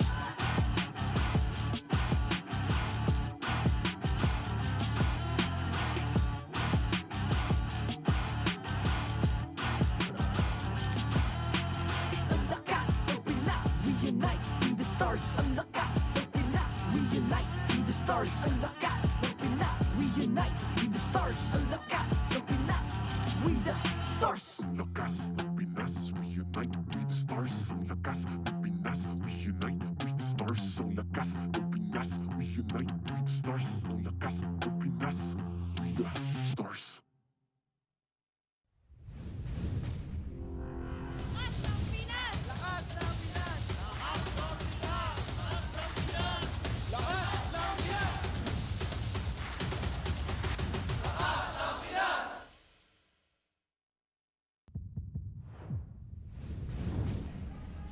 You're watching MPL Philippines Season 15, the playoffs at your service. My name is Leo, here with Rockhart and Brigida. We just came back from a very short break, and if you didn't join us, well, you missed out on a lot. It was a best of 5 between Trailblazers of a new era, wherein Onyx took down Aurora in 5 games. They completed Throwback Thursday. Yeah. Throwback Thursday again. Basically 15 games since we started yesterday. And counting. Wait. Yeah, that's right. I just did the math. Okay. And this is likely Gee, I wonder to be why. another one, you know. I kind of know why, but yeah. No, it's because the Filipino teams are so strong. Exactly. And we all understand how the metagame works and what we're good at, and that's where we stand. You know, there's no curse. No. There's no such thing. None at all. But all the fans of Aurora should not fret because they're still in the tournament, all right? They have dropped to the lower bracket and will be fighting for a tournament life. All the while, the Sonics all over the world should rejoice because they are but one best of 5 away from punching their ticket to MSC. It's been 5 games, which compared to yesterday, were quite faster, you know? So I'm wondering, what are we to expect for this upcoming best of 5? Another match coming your way, but first let me remind you, the Time Zone has an exclusive promo just for you. Get 400 pesos worth of power load for only 200 pesos. And all you have to do is register on the Time Zone Fun app. Insert the promo code TZXMPL. Again, just TZ as in Time Zone, X as in, you know, your favorite social media, and MPL. And redeem the voucher at any of your favorite Time Zone venues. And so, don't miss out on this amazing deal. Hey, I got it. Hey. Oh, was it? I'm sorry. I thought I was gonna finally say, maybe I can. You will, You eventually. we got another deal for y'all. Get a 2,000 peso discount on your next purchase by using the TT Racing X MPL Philippines exclusive voucher code MPL2000 over at ttracing.ph. Plus, don't miss out on exciting TT Racing Gaming Share giveaways during MPL Philippines, so stay tuned for more information. Don't miss out on this amazing deal. Just remember, for those who dream, work, and play, TT Racing has your back. We usually put it at the end, but we'll allow it. I was too excited to say it. Yeah, no, she really wanted to put in there. But yeah, folks, we got another best of 5 coming your way. It is what they call the Clash of Titans. 2 former world champions, 2 former MPL champions in grand combat for your entertainment on its way. But first, a recap of what the current brackets look like. Again, this is the franchise bracket wherein 4 teams will be going through a play-ins, and then 2 teams will be waiting in the upper bracket. Sadly, one of those upper bracket teams have already fallen into the lowers. That's right. And that is going to be Aurora, who really pushed it until the very end. I got to admit, that was closer than a lot of people actually expected. This is kind of like, you know, the way Team Liquid Philippines was able to bring back their glory, the way they were just so powerful back in last year's MSC season. It's so similar to how we're seeing them right now, although with a slight change in their roster. But for Falcons, we're yet to say completely the same. Like, they're on the road to getting back out there, but they have to go through much more compared to Team Liquid Philippines. Again, they weren't in the upper bracket. You know? They gotta survive this stampede for them to go on another world tour, all in pursuit of the Immortal Cup. That's smack dab right. Is it there? Is it? It is right there. It's right there. All right, cool. Camera can't catch it. It's but behind this huge podium, right smack dab in the middle of the Champions Arena. So, folks, we got another best of 5 coming your way, an upper bracket semis match. You're not gonna want to miss this. Once again, on behalf of Brigan and Rockhard, my name is Leo. We'll throw it over to these lovely gentlemen, handsome studs, Naisu and Renmar. You know what else is here? Us. I thought you were looking for us, Leo. What's up, guys? It's me, Naisu and Renmar. We have refreshed after another 5-game intense series, and hopefully we get another one between another throwback matchup that we're going to be seeing back from Season 13's Grand Finals. This one's going to be amazing. Renmar, how we doing? I'm doing good. To translate what Naisu said, we ate, now we feeling it. Now we are. But again, from Trailblazers of the New Era, this is now, that was from last season. We're now going to the MPL Philippines Season 13 Grand Finals rematch between the Titans of MLBB, that's TLPH and Falcon. Basically, this rivalry, when did this start? M4? And then, like, when did this start? Because they were the M4 champions, and then we have the M5 champions. Yeah. And then we have the amazing legends on these teams as well. I think it was in Season 13 when we really started following the journey of these two. I know because of what the former roster of Echo did in M4 and what AP Brand did in M5, of course. Once we headed to Season 13, that's when everything started, because then they faced off in the upper bracket finals, then the grand finals, then many tournaments across the world, from Asia to Eurasia even. It went worldwide, their rivalry, and most of the time it was Falcons coming out on top. The last major victory being Team Liquid's win over them, this roster, in the grand finals of Season 13. But as we mentioned earlier, this time around, Liquid looks like they have read Falcons like a book, and are just so familiar with them now that they've dominated them all throughout the season. I read covers that way too, you know. So once in a while I read it that way, and the clash for mentality and the missing MSC trophy for both of these teams is obviously something that they want to go and accomplish. And what more for Falcons, you know, being Falcons, to go to EWC and MSC and get a chance at once again getting that MSC trophy. Now, I will say, for both the teams in the regular season so far for this season, TLPH for me has looked the cleanest. I mean, there's something about the way that they play, and speaking of the way that they play, this is the race to 2,000 kills for Carl Teasy. Look at him, he's at 1996. I shout out to the people born in 1996. Hey, yo, that's me. Is that you? Yeah, I was born in 96. So it just goes to show why my Carl Teasy is my personal GOAT. Man, you're old. Hey, Yeah, no, that's true. Yeah, he's only 4 kills away from being the first player to achieve 2,000 kills. So it's going to be monumental. Watch the games. The first time you see a 4 for Carl Teasy, we are all going to be celebrating. We are going to pause the game. No, we're not going to do that. Just to celebrate the achievement. Yeah, because he'd be the first player ever to reach 2,000 kills in the MPL Philippines. Yeah. And look at the gap, between Carl Teasy and the rest of them there. So this is, once again, going back to the story, other than Carl Teasy's achievement or milestone is that quest for the missing MSC trophy. It's basically a race. I mean, these guys are the GOATs here. Yep. Carl Teasy, 3-time MPL champion, and of course, for 2 World Championships, still missing an MSC. 2 MPL Championships and 2 World Championships for Few and Flap Teasy, both also still missing an MSC. So that's going to be an important part of the storytelling for these 3 players, and most importantly, these 2 teams, because you have multi-time champions in the Philippines and multi-time world champions. But then the players that they're playing with, multiple world champions as well. Although only 1 time so far, but multiple MPL champions. Of course, in the case of OHEB, on World Championship, also going to be looking for an MSC. So the young GOAT, do we have a GOAT name for Few? At one point it was the Golden GOAT, but then eventually that naturally went on over to Kelra. I always just feel like Few's like the grandfather. He's the grandfather GOAT. The GOAT father. The GOAT father. The GOAT father. Few. Yo, English desk. I hope you all heard that. He's the GOAT father now. and then the Philippine Academy. Isn't he one of the oldest? He is. He's one of those. I mean, he's been playing since season 1, dog. He's like, yeah, he's been playing since season 1, and he's like, man's 8. One of the more composed. Like, he shows up usually in his glasses, and I feel like he's hanging with the fam. Yeah. Because look at Flap.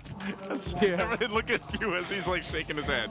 Those are 2 of the greatest players of all time in their role, in the mid laner and EXP laner. And you got Flap TC there, just doing that. I mean, that's why a lot of people really, I guess, relate to the dynamic of Team Falcons. Yeah. That AP brand, when they were still AP brand, and then transitioning to what they are now, they're so animated.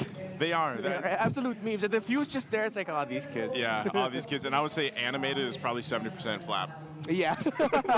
He is the one that usually is bringing a lot of that personality. They're all great, though. And Falcons themselves, that roster that has really achieved so much, they might have struggled a little bit this season, here and there. But ultimately, they really kind of refined their play style, I'd say, in the second half of the regular season. A lot of teams did that, though. But whereas, on the other hand, TLPH was just rather dominant, going toe-to-toe in a lot of the standings with Aurora specifically.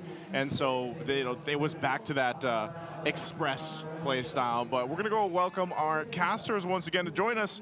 Casters, can you hear us? Yes, we can, loud and clear. We also heard the GOAT father. That's right, Brigitte. Wait, that's a horse. Bad. Yes, Brigitte, you have to say it at least once this series. That's your challenge today. As an analyst, okay.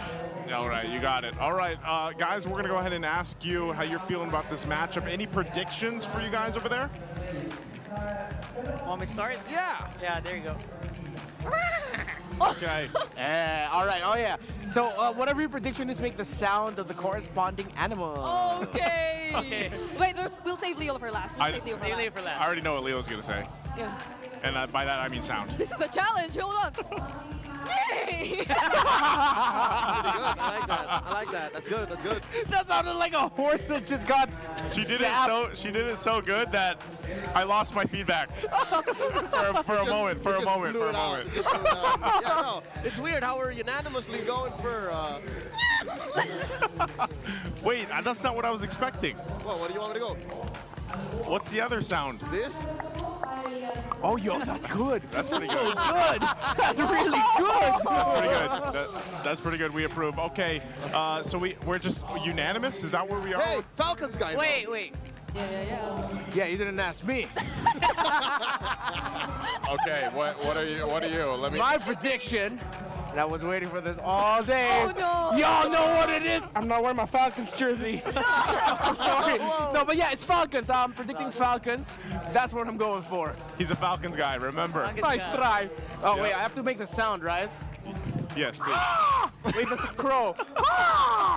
Okay, you guys, don't forget you can grab your emotes as well while you can. So make sure you get those for 109 diamonds. We got a community poll question for you guys, though.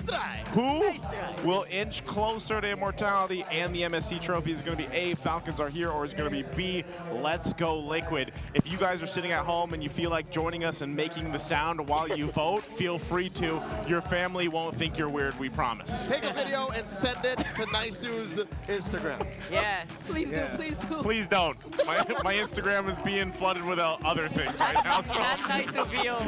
so we'll leave it at that. Leave your sound effects out of there. Hey guys, I hope you guys enjoy the series as well. Enjoy your sound effects. We will be seeing you guys really soon. And we're going to take it away over here to finish things up. So enjoy the series and have fun casting it. Renmar, I have to throw mine out too. You went with Falcons, yeah? Yeah. Yeah, this is But hard, I man. understand why I am outmanned here. That Okay. unanimously it is a liquid desk. I acknowledge that. I acknowledge how great Liquid are. My Falcons heart tells me to believe. My analyst brain tells me, what are you doing, Falcons guy? Why aren't you predicting for Liquid like everyone else is? Because they're just so good this season, right? But the Falcons guy heart in me believes. So you got a Falcon heart. Yeah, dude. Did you know that based off the Geographic Channel, they have one of the smallest hearts out of all the birds? That explains a lot. So keep it going. I'm going to go with Team Liquid, though. Gotta get that check. And that's my vote, man. Team Liquid, I think, I'm going with the Stampede. They've been in the Express version themselves, and I can't wait. Understandably so. They've just been so sharp. They've been clean. Not the cleanest, but they're clearly far and beyond the best team at the end of the regular season. That's why they're top one there in the standings. So strong. The Baby Cakes duo making their debut. Oheb and Carl Teasy, of course, this season. Sansan duo really strong. They're just way too good. I'm going to have to let you, because I told you earlier, the sound effects blew out my ears, bro. Oh, it blew out your ears? They blew out my ears. All So, right. You take us in.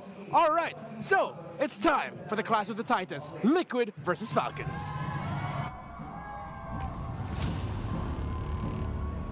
MPL Arena, please welcome your marshals, Joshua, Juvin, JJ, and David.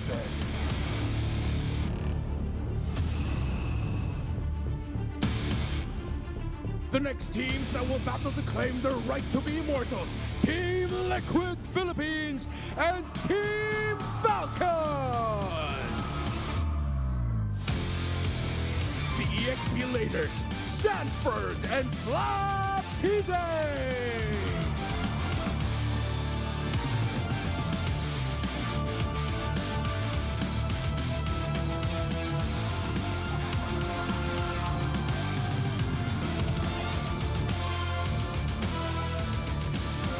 The junglers, Carl Teasy and Kyle Teasy.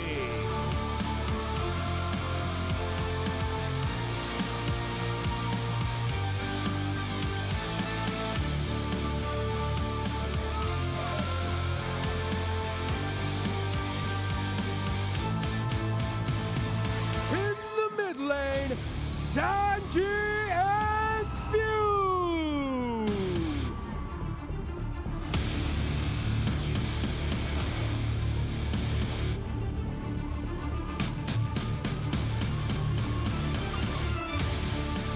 The Roamers, JP and Ogwen.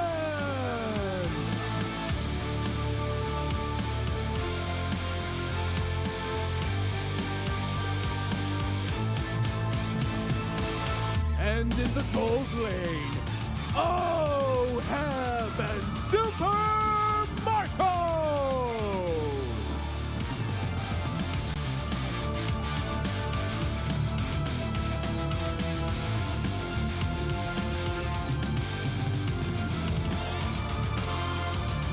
And their coaches. For Team Liquid Philippines, Coach RC. And for Team Falcons Philippines, Coach Trevor.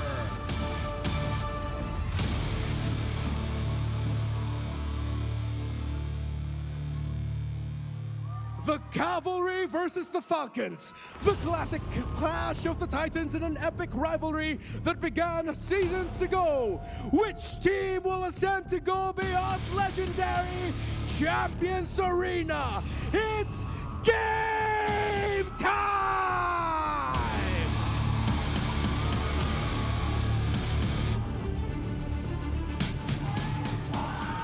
All right, let's go ahead and take a look at the lineup here. It is electrifying in the Champions Arena. It's TLPH, it's Sanford, Carl TZ, Sanji, JP, and Oheb. And they have been looking good all season. We got to keep our eyes all around this lineup, man. Carl TZ, especially in the jungle, I'm going to be interesting to see how he plays this because we've seen some changes so far, but still, you mentioned it earlier, Redmar, the roam.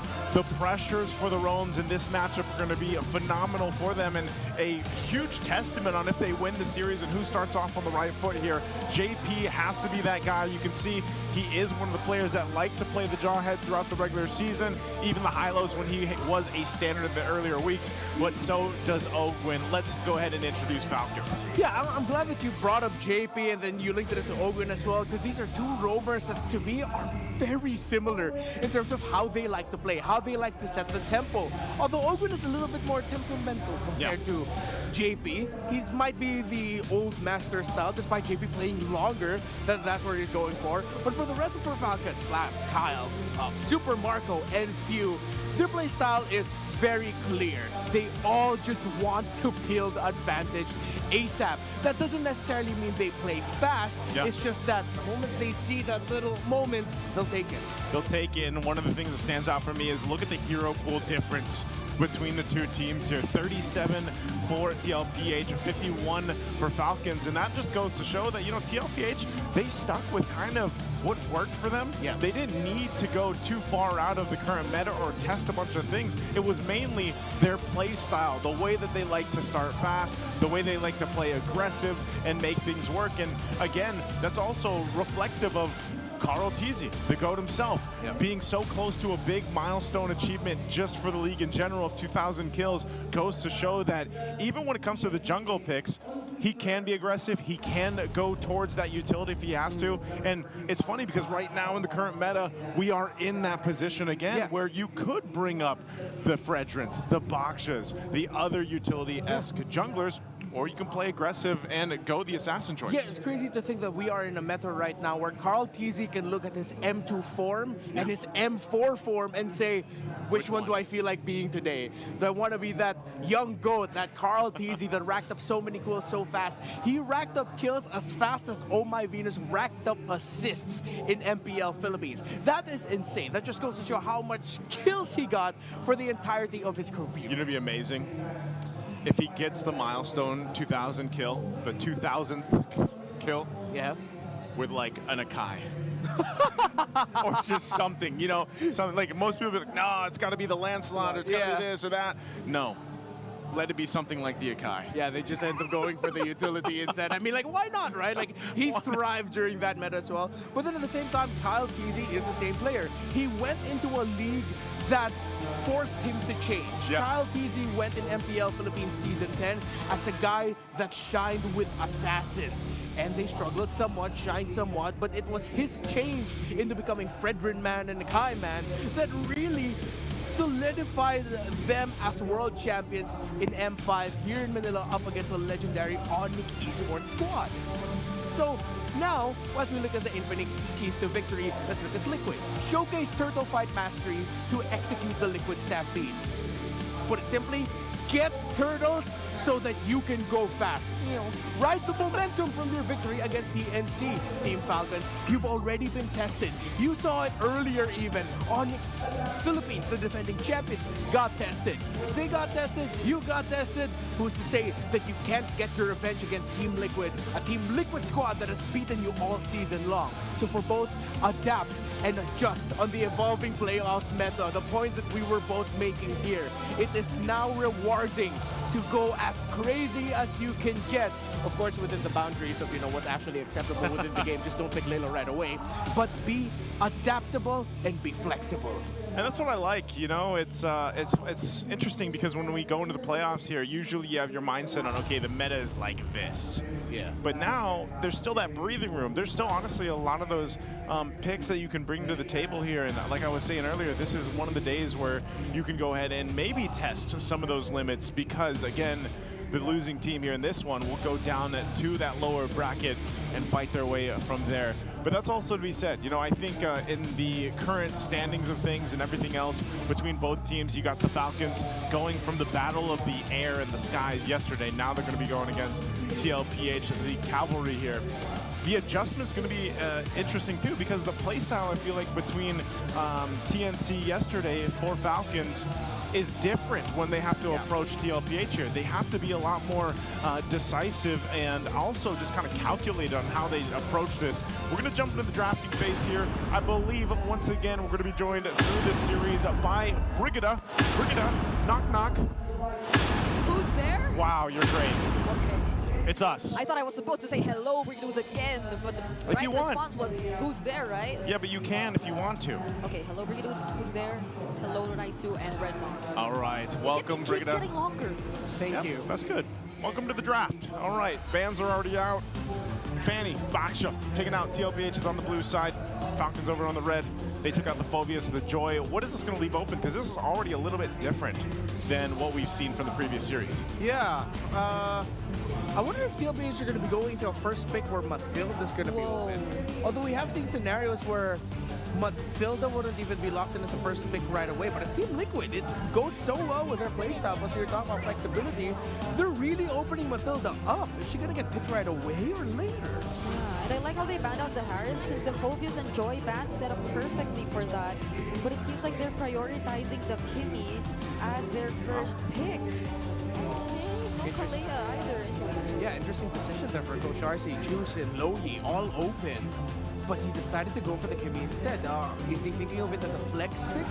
I mean, one of the strengths of the Kimmy is that you turn off the opposing squad from wanting to actually pick up the tanky fighter junglers, while at the same time, if you want to go tanky fighter jungler yourself, that pairs so well with the Kimmy. Especially the, the Fredrin, since the Baksha's not there anymore. You get to play around that. But yeah, like you said, could be a flex too. Either mid or go in the hands of Oheb in the gold lane. And now the response from Falcons is going to be there you go. The Jushin and the Badang. Speaking of flex, this is very, again, similar to what Falcons has showed us yesterday. They really prioritized the Badang. And this time around, it's alongside the Jushin, which I feel like they also showed a high level of priority with yesterday, even using it as their first pick one time in the game. So it's still a flex to some extent, and I like how it's a very confident pickup considering that there is already Kimmy from the other side. Oh, there it is. But there's a chip all along. Yeah, this is similar to the lineup that Aurora showed off against Onyx earlier, game number 1, a Fredrin and chip combination, and that's why they picked up the Kimmy. So, sort of telegraphed move by Team Liquid Philippines. That's why Falcons decided to go for the Badang, because Badang has risen up to be one of the best answers you can go for against chip. They come out of the chip portal, you bring out your wall, and then you punch them. Yeah, I think that's a good answer to it. But this already from TLPH, like you can see the game plan. And then on the flip side, you've got the Lucas being picked up now for Falcons for the, most likely the jungle option. So how's this going to look in the jungle? You know, you got the Fredrin. We've already seen Fredrin be successful, yesterday and today so far. Yeah, I think more than that, it's more denying again the chip and having direct answers towards the shortcut. Since if it is going to be a Lucas jungle up against a Fredrin, then there you go. It's a typical utility jungler matchup that we'll potentially be expecting. But the mere fact that it can really respond immediately back towards whatever setups, shortcuts JP will be planning to lay out, then this will mess things up for Team Liquid Philippines so they can carry out their plans accordingly. damage output. The Falcons are going to need just a little bit more, so it's going to be coming from their gold laner mainly. This is going to be a jungle gold core. Juicing is going to be very utility based. If Team Liquid Philippines slip in the early team fights, especially around the first turtle, if both roamers are level 4 then, same as both mid laners, we saw it earlier, the Juicing can really punish that. So that's one main condition for Team Liquid Philippines. As we were talking about earlier, if they want to reach that Liquid Stampede form, they have to get those turtles. But JP so far this season has a 100% win rate with the chip. When it first came out in Season 13, they wanted to keep the chip away from JP. It was constantly banned then. Yep, and Team Liquid Philippines are #1 in terms of turtle control percentage. But there, they banned the blue. I'm wondering if Falcons would they can't go for the farms anymore because they already have the Jushin. Yeah, so there's probably other sources of AoE that they'll be opting to go for later on, but they pick up the Granger first and save that for last.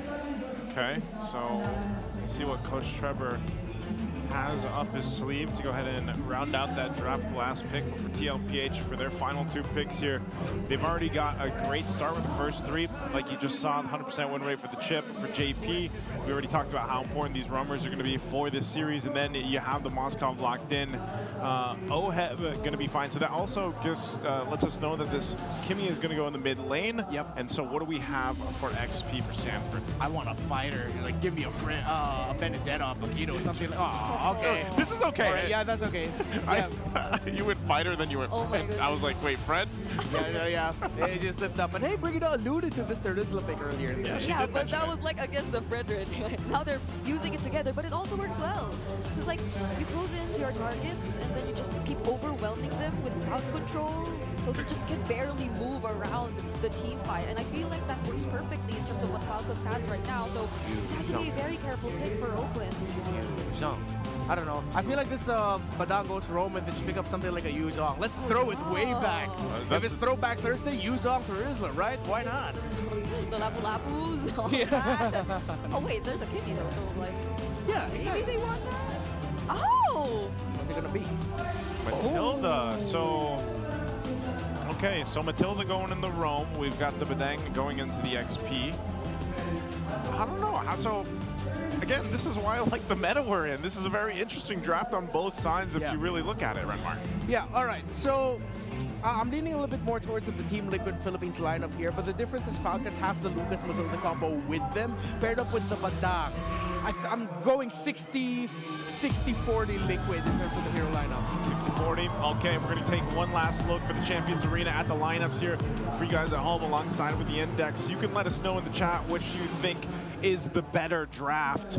Is it TLPH for game number 1, or is it going to be Falcons with this? The fact that they locked in a Matilda 2 for Ogwin here is a whole lot of mobility and utility, and this is one of the first times you see all these flickers coming in for both teams. We're going to go ahead and get ready to throw it over to our casters to take us into game number 1. Game 1 in the Clash of Titans, a chronicle that spans seasons here in the Champions Arena. A best of 5 for a race towards the upper bracket finals. You know what, I'll side with Renmar. I think I do like how JP alone, his chip, who has a 100% win rate, opens up so much with this Carl Teasy Fredrin-centric lineup. Yeah, I mean, I'd like to think the same, but if you were to ask me, I feel like I'm sort of 50-50, you know? Like the hero synergies in Team Falcon's lineup, they're just too good. They look too good.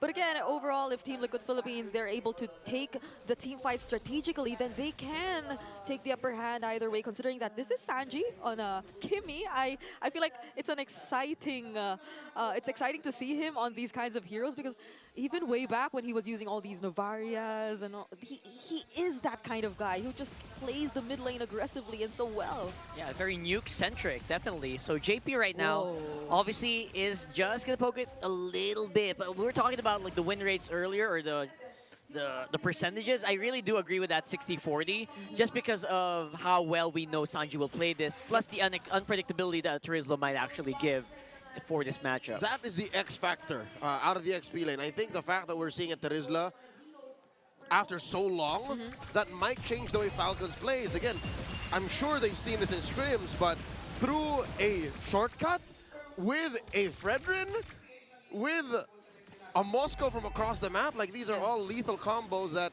Liquid PH could use to stampede through Falcon synergies. And that's probably a new version of the Stampede because it's a debut pick for both the Fredrin and the Turizda for TLPH this season. But hold on. Wow, that's a very hard committal here from OHEB. Straight in Super Mario. I mean, that was already a really good Spear of Misery, but maybe would have been enough for Negachu. Luckily, he was just shy of one hit away. Quick shift up top near the turtle. Falcons definitely have a bit of an advantage here with Flapteasy ready with that fist crack combo, but look at that, nice dive in as well. Sanji staying relatively safe in this fight. They're also going to be able to take out Few, but the turtle going over to the Falcons this time around. 40 for Few. I don't know how the math checks out. Brigida, is that a good trade? Well, honestly, I feel like Few on the Jushin doesn't mind. It's more of like him being a utility at this point, but then Sanford there. Right. It's like that was supposedly a setup that Team Liquid Philippines could have really capitalized on, but then they were just exchanging blows. There was a beautiful fist break, fist crack combo too from Flapteasy. And so I feel like both teams are just pretty much even with it. Turtle did go over to Falcon, so I guess that's the deal breaker. You know, that's what makes it worth it. So now 3 minutes in, 1,000 up. Falcons are a kill apiece. Look at this. What's going on? No bottom. That's a very crazy shortcut here, right in between two turrets. It is a very confident TLPH fighting it out. Flapteasy gonna get caught out here a little bit. Will have enough movement. Few to the rescue, and there you go. There's gonna be some punishment coming in from the Falcons this time around. Oh God, you saw what 40 tried to do again. They were in too deep and they already overcommitted. I think 40 needed like a second more to just get out with the shortcut. But Few denied him of that 1 second. He just made sure that there was no way 40 was getting out of that, and now he's currently on a 1-2-1, but wait! JP is going to be taken out here with just some really good firepower coming in from Super Marco and Ogwen. Those Wisps really do hurt in the early game. Can't really ignore those. Yeah, we're starting to feel the hero synergies. Like, how will Ogwen complement these heroes of Team Falcons, who by themselves have some pretty good and reliable mobility already, but he just amplifies all that so they can just immediately go to positions that Team Liquid Philippines can just immediately catch up to. Ooh, that's another flicker. They are really bearing down on OHEB. Babycake's duo currently not online, nowhere to be seen. It has been quite a while since we've seen KarlTeasy and OHEB do great things as a duo. Towards the twilight of Season 15, the regular season, they kind of just did their own thing. Now with KarlTeasy on the utility jungler, he's just focused on getting subjective. Feels like a different fight right now. KarlTeasy really good on the retribution still. It's 5-man for Falcons. They have the capability to really punish out TLPH here. And there you go with a fist break. Gonna be catching so many members of TLPH. They're just running. The Cavalry are just running for the hills here. 2 down for the Cavalry. Flapteasy has dynamite in his hands. The Filipino cannon has unleashed into TLPH in their orange buff side of the jungle, and oh no, they might steal it away from Carl. Yeah, they're definitely gonna have enough firepower, but look at that. It's gonna be JP from the back with the shortcut. And there you go. Good enough projectile. Traction pulse pulls it back, and that's another 2 answering really quickly by TL. Yep, beautiful answer provided to us by Team Liquid Philippines here. Traction Pulse also thrown out, and they are immediately able to trade out a turret from Team Falcons. Earlier, it felt like 40 had such a great responsibility. It seems like every single time he goes in with the penalty zone, he already has to expect that he's going down because he'll force out the Unleash the Beast. He's forcing out every single reaction from Team Falcons, and he's the first to fall. But in that moment wherein Team Liquid Philippines was able to regroup, that play by JP coming in all from the back lines just to set things up for Team Liquid Philippines to go for the fight and the punish, now they're able to somehow turn things around against Team Falcons. Again, a fundamentally broken hero when it comes to map mobility. Oh, SOD thrown out! SOD straight to the face here, but a nice intercept coming in from Flapteasy, making sure he has to force OHEB back once more. And there you go. They have enough sustain because of the Matilda and no injuries at the very least. Hold up. Did he catch OHEB mid-air with a fist break without using flicker? That was crazy, but yes, he did. Exactly, right? Like, how does FlapTZ do all this on the Badang? It feels like his warm-up's complete after using it multiple times yesterday, that he's able to interrupt so much, deny so much from Team Liquid Philippines, in as much as they want to take the team fight strategically, step by step, or systematically even. How do you do that when there's this Badang constantly trying to deny you of that? Yeah, they're doing it as much as they can, right? They're grouping up so hard, but there you go, a flying QB! And they take out OHEB in just one combo.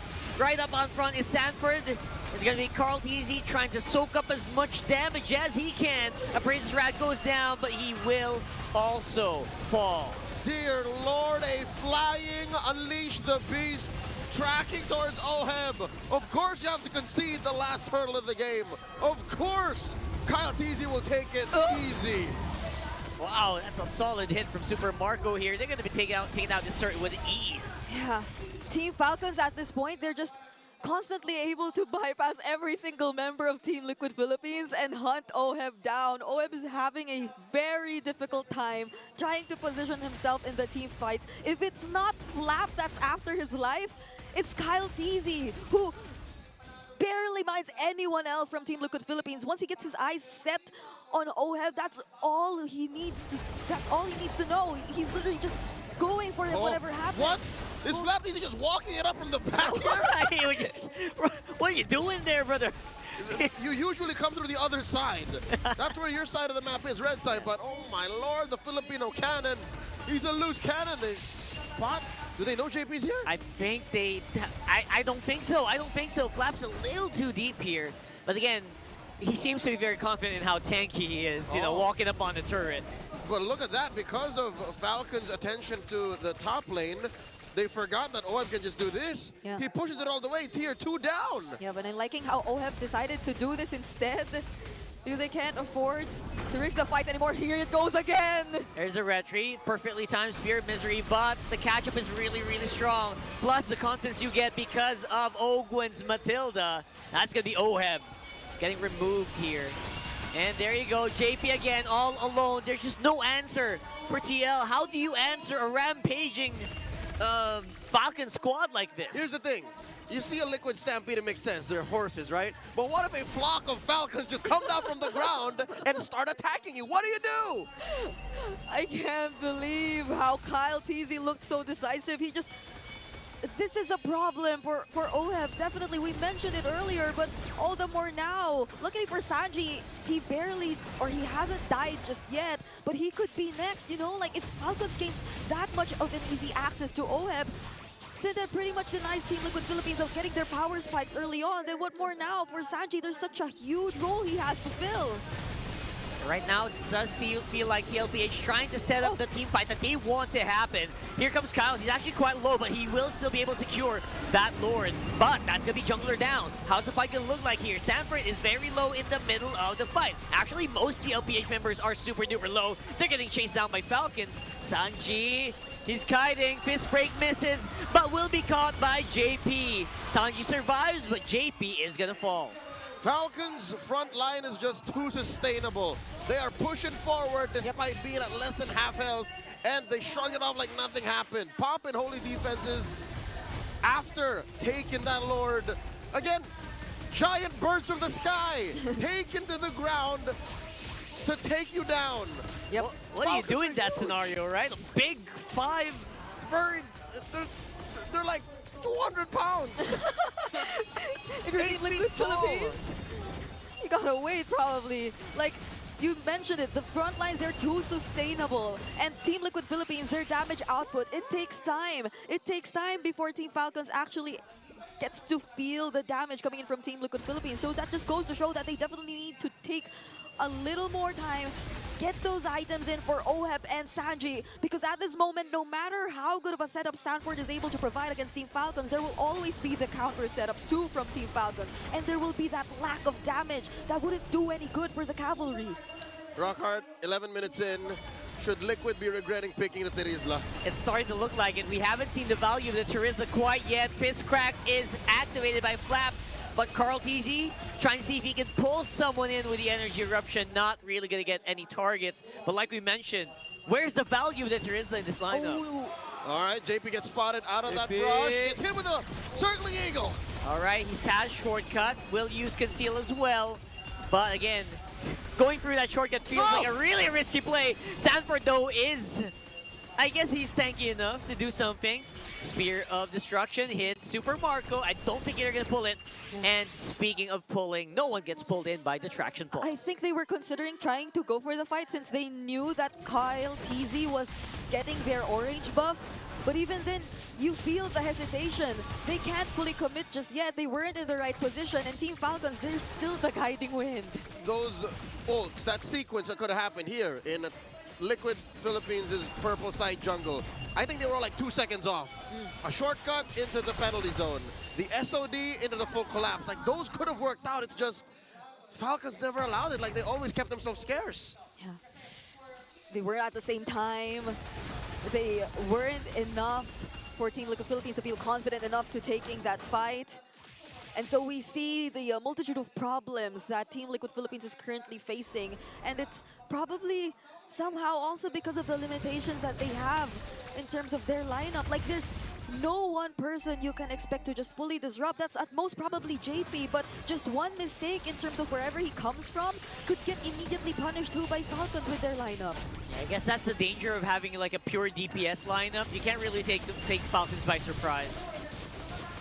Like they're gonna get started though. There goes Flap TZ already using the fist break. Kyle TZ is looking for Sanji while the rest of them are trying to juggle it around that Lord. Sanji again removed instantly by the Lucas. And it's gonna be Carl TZ coming out with the Lord anyway. But at what cost? JB all alone and the wipeout happening for the Falcons. Falcons not losing a single member. Screaming where death is, we are not. Making a beeline towards mid, not even looking at the Lord. I can smell a quick Game 1 victory. That's going to be it. They're going to be breaking it really hard into a 13-minute game for game number 1. What a showing by Team Falcons. Completely denied whatever idea Team Liquid Philippines had in terms of them fielding out this lineup. The front to back clearly didn't work for them. And it was Team Falcons coming in from all sorts of angles. Liquid got a little too creative. I wonder if our panel agrees. Nice, Renmar. How y'all see that, Terizla? I want to say, I think the Terizla was afraid of the 5 big birds.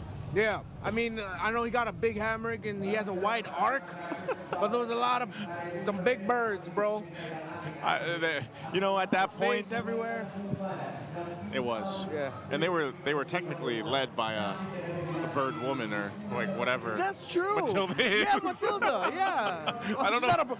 I think she's just a woman with bird-like magical powers. With a circling, just say circling falcon. Yeah, circling falcon. There's no more circling hero. Our MVP Super Marco right here on that Granger.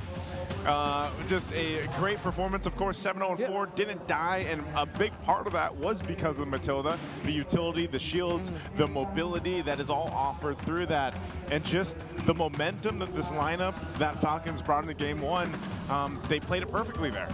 Yeah, simple math equation. When you add winning the lane with also getting help, that usually means happy gold laner. He was beating Oheb in the 1v1, and then once it got into the rotations, it was Falcons being able to help Super Marco more and Super Marco first, because again, with how fast they can get around the map with the Matilda and the Lucas together. In the words of Carl TZ, it was a flying QB, man. It was. There was, I mean, there was that one moment too where he almost killed Oheb earlier on, but even without that, you just see Super Marco play the lane so well, but then also be supported so much from the team. And anytime you think about Super Marco's performances in the gold lane, it's usually because of that. He's such a good gold laner on his own, but then when he does get that support from the team, that's usually when he's able to go ahead and make these plays and make moments like these highlights that we're seeing here. Yeah, with all the space provided by Open, Kyle, and especially Flap, who timed the usages of his fist break and his fist crack together, the fist win, his full-on combo, there was just so much space for Super Marco here that yes, it was hard for him to at times get the right lineup but there was always someone in front of him that was at least taking damage for him, so that he'll be able to, if not make the most out of the rondos, the rhapsodies, at least he'll be able to get some basic attacks in. So it was just so much setup for a gold laner that, of course, had a great time. Yeah, and this is one of those instances too where, you know, we do have to kind of talk a little bit about the Terizla. Brigitte mentioned this earlier on back in the first series. I don't know, it seemed like early on Sanford was able to get a couple good penalty zones and maybe lockdowns, but it just didn't seem like you really saw the effect or the value of having that Terizla there. And maybe even with the chip, again, this is JP's first loss on the chip because he was 100% earlier on with those 2 games that he had win. But I don't know, it just seemed like there, in this kind of lineup, there was a disconnect. I mean, even to the sense that Sanji on this Kimmy really wasn't able to utilize like what we've seen it before in the mid lane. Yeah, I think a disconnect was clear here for Team Liquid Philippines, but more so the times where it looked like a good connection would come in, Falcons just had the better response. So Sanford picking up this Terizla, he wants to do what a Badang does so easily. Badang gets his cooldowns much quicker. So Sanford had to compensate with picking up Rupture as part of his emblem set so that he has more damage. You see him actually leaning into a damaged item if he could have gotten there near the end. So the Terizla here is really just a tank. Considering that JP is spending most times in the shrubs, looking for shortcut angles, how a chip plays, Sanford is the substitute roamer. That's why we really didn't get to see him bring the effect that you wanted to see if he was more of the aggressive type, because he couldn't be. He had to be conservative. He had to wait for JP, had to wait for Carl. Yeah, and you know, that's what we've been talking about for the XP lane for a while now, is how they do kind of turn into that more of a roamer-esque role depending on the hero that they're playing, or just overall in the rotations of the early to mid game even. And again, it's just one of those facts where, you know, like Super Marco having that experience, that gold lane experience, Oheb didn't, and all he had to do, or all he had really left to do, was to just sit on the opposite end of the map and try to farm up or put pressure where he could. But the problem with that is that snowball effect was happening so quickly for Falcons that even then, if he had joined any of the fights that he landed the Spear of Destruction with, he would have just been taken out, right? So again, here's our breakdown for the top 4 stats. You go Super Marco, of course, the rich guy. He's also the carry. He did so much damage just because he was allowed to. He was activated to be able to do that. And then, if, like you mentioned, Sanford was the tank. He took most of the damage. And so for our VPI rich guy, Super Marco 893 GPM, solidifying again just how good he is in the gold lane and is able to go ahead and continue to do that. Now, Renmar, take us through some of the detailed stats here for this one. All right, EXP lane in the Philippines, as we've discussed before, incredibly demanding. A demanding role for the EXP. You either have to be the roam, the sub-roamer when you can, a carry at times, or a setup guy. So what happened here is we got to see a tale of 2 different EXP laners. You saw the Terizla and the Badang. Sanford had to be conservative. He was the team's tank. Flap TZ, yes, you could say that too, but then considering that they are paired up with a Matilda who can just provide shields whenever they need it, it was easy for him to go, as Leo said, loose cannon mode, and at the same time supplement Kyle TZ with what Rockhard said earlier as the flying QB. Because they last picked the Matilda, they found the perfect pick that supplemented their lineup well. Looking at the goal difference timeline, they both got objectives.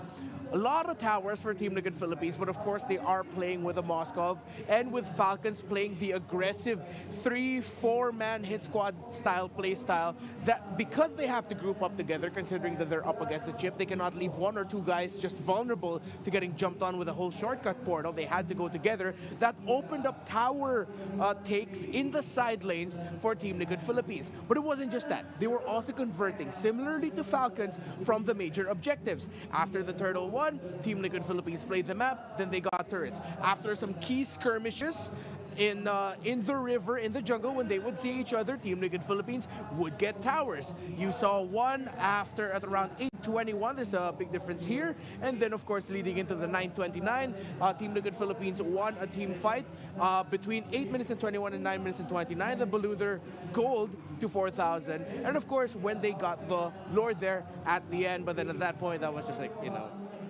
couldn't get it.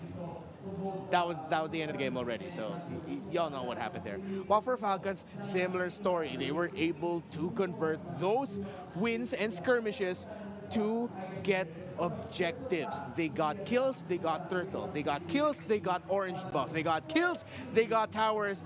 I'm sure you understand where I'm trying to get at here. So we look at the profile for these two teams heading into the playoffs. Side selection win-loss when Team Liquid Philippines is selecting the side, it would be at 11-4. That would be for both. Blue side, red side.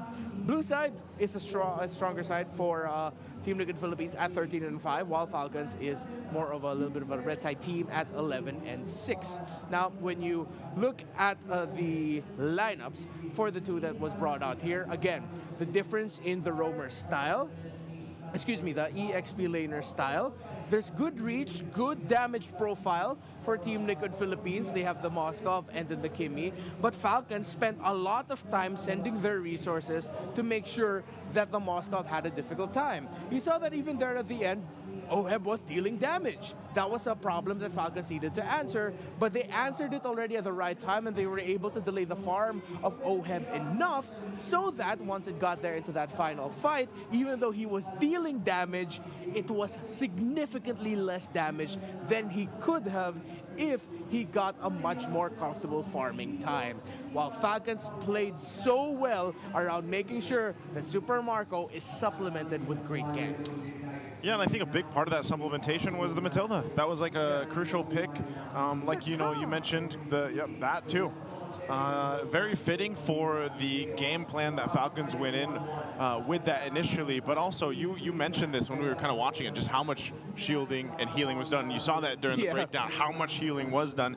And if you think about that, what was it, 28.1 thousand or something like that? But in the sense of a, 13-minute game, that's a whole lot of extra health bars or like shielding that you have to work through. And if you're a team that's already behind, that's even more difficult, right? Because you're not only getting outmaneuvered with all that mobility, but then you really don't even have enough damage to get through and get people low enough on Falcons. So TLPH will definitely have to go ahead and adjust even down to the draft, because when we jumped in there earlier on, some of the first bans were even different. So they might consider actually banning out the Matilda now, which we've seen banned out. Was it almost every series? Yeah. Still. So far for today, Matilda was constantly banned. She was constantly, yeah. Yeah, and I think even for yesterday, it was a lot of Matilda bans going on. I feel like Matilda would have been good for some teams yesterday if it popped up, but no, it was just never given. And I think we got to see why. So we might be going into a series where, moving forward, Matilda's going to be out of the picture. But if it's Falcons on the red side, it seems like they're not gonna ban it. They probably won't. Working through that, they might, depending even how this goes with the sides. And the first pick seems to be really important on blue side, but we've seen some teams kind of opt for different heroes even when it comes to the first pick, and it really does kind of showcase what kind of game plan they want to take in that game. But also, before we get to game 2, we're gonna have take a look at our clear head super fan of the day. Oh, that's not, we gotta see her. We gotta see it. Some good hair. Wow, that's okay. This guy, if he does not win, okay, he's automatically winning. Yeah. Hey, shout out to the clear head of the day. He's clearly a winner right now. Yeah, he's clearly the men winner. Someone give him a hair modeling contract. Oh, he's modeling it for us too. Hey, that's great. Congratulations, sir. He's got a throwback with the merch too over there. Enjoy your clear shampoo. Because did you know that men get 5 times more dandruff versus women's scalp? Because you guys can use Clear Men with 3 times or triple the anti-dandruff power for 100% dandruff-free hair. Because no one understands men like Clear. Power up your dandruff scalp, supercharged with Clear. We got some of those last night, was it? Yeah. Did you get yours? Oh, I left mine at the talent room. Yeah, I should bring them home. Well, I'll tell you, I don't have as luscious locks as that guy, but I used it as well. Hey, you're luscious. Oh, yeah. I mean, you mean your locks? My locks. Yeah. Not me. Yeah. totally. Hey, there's a spiel, man.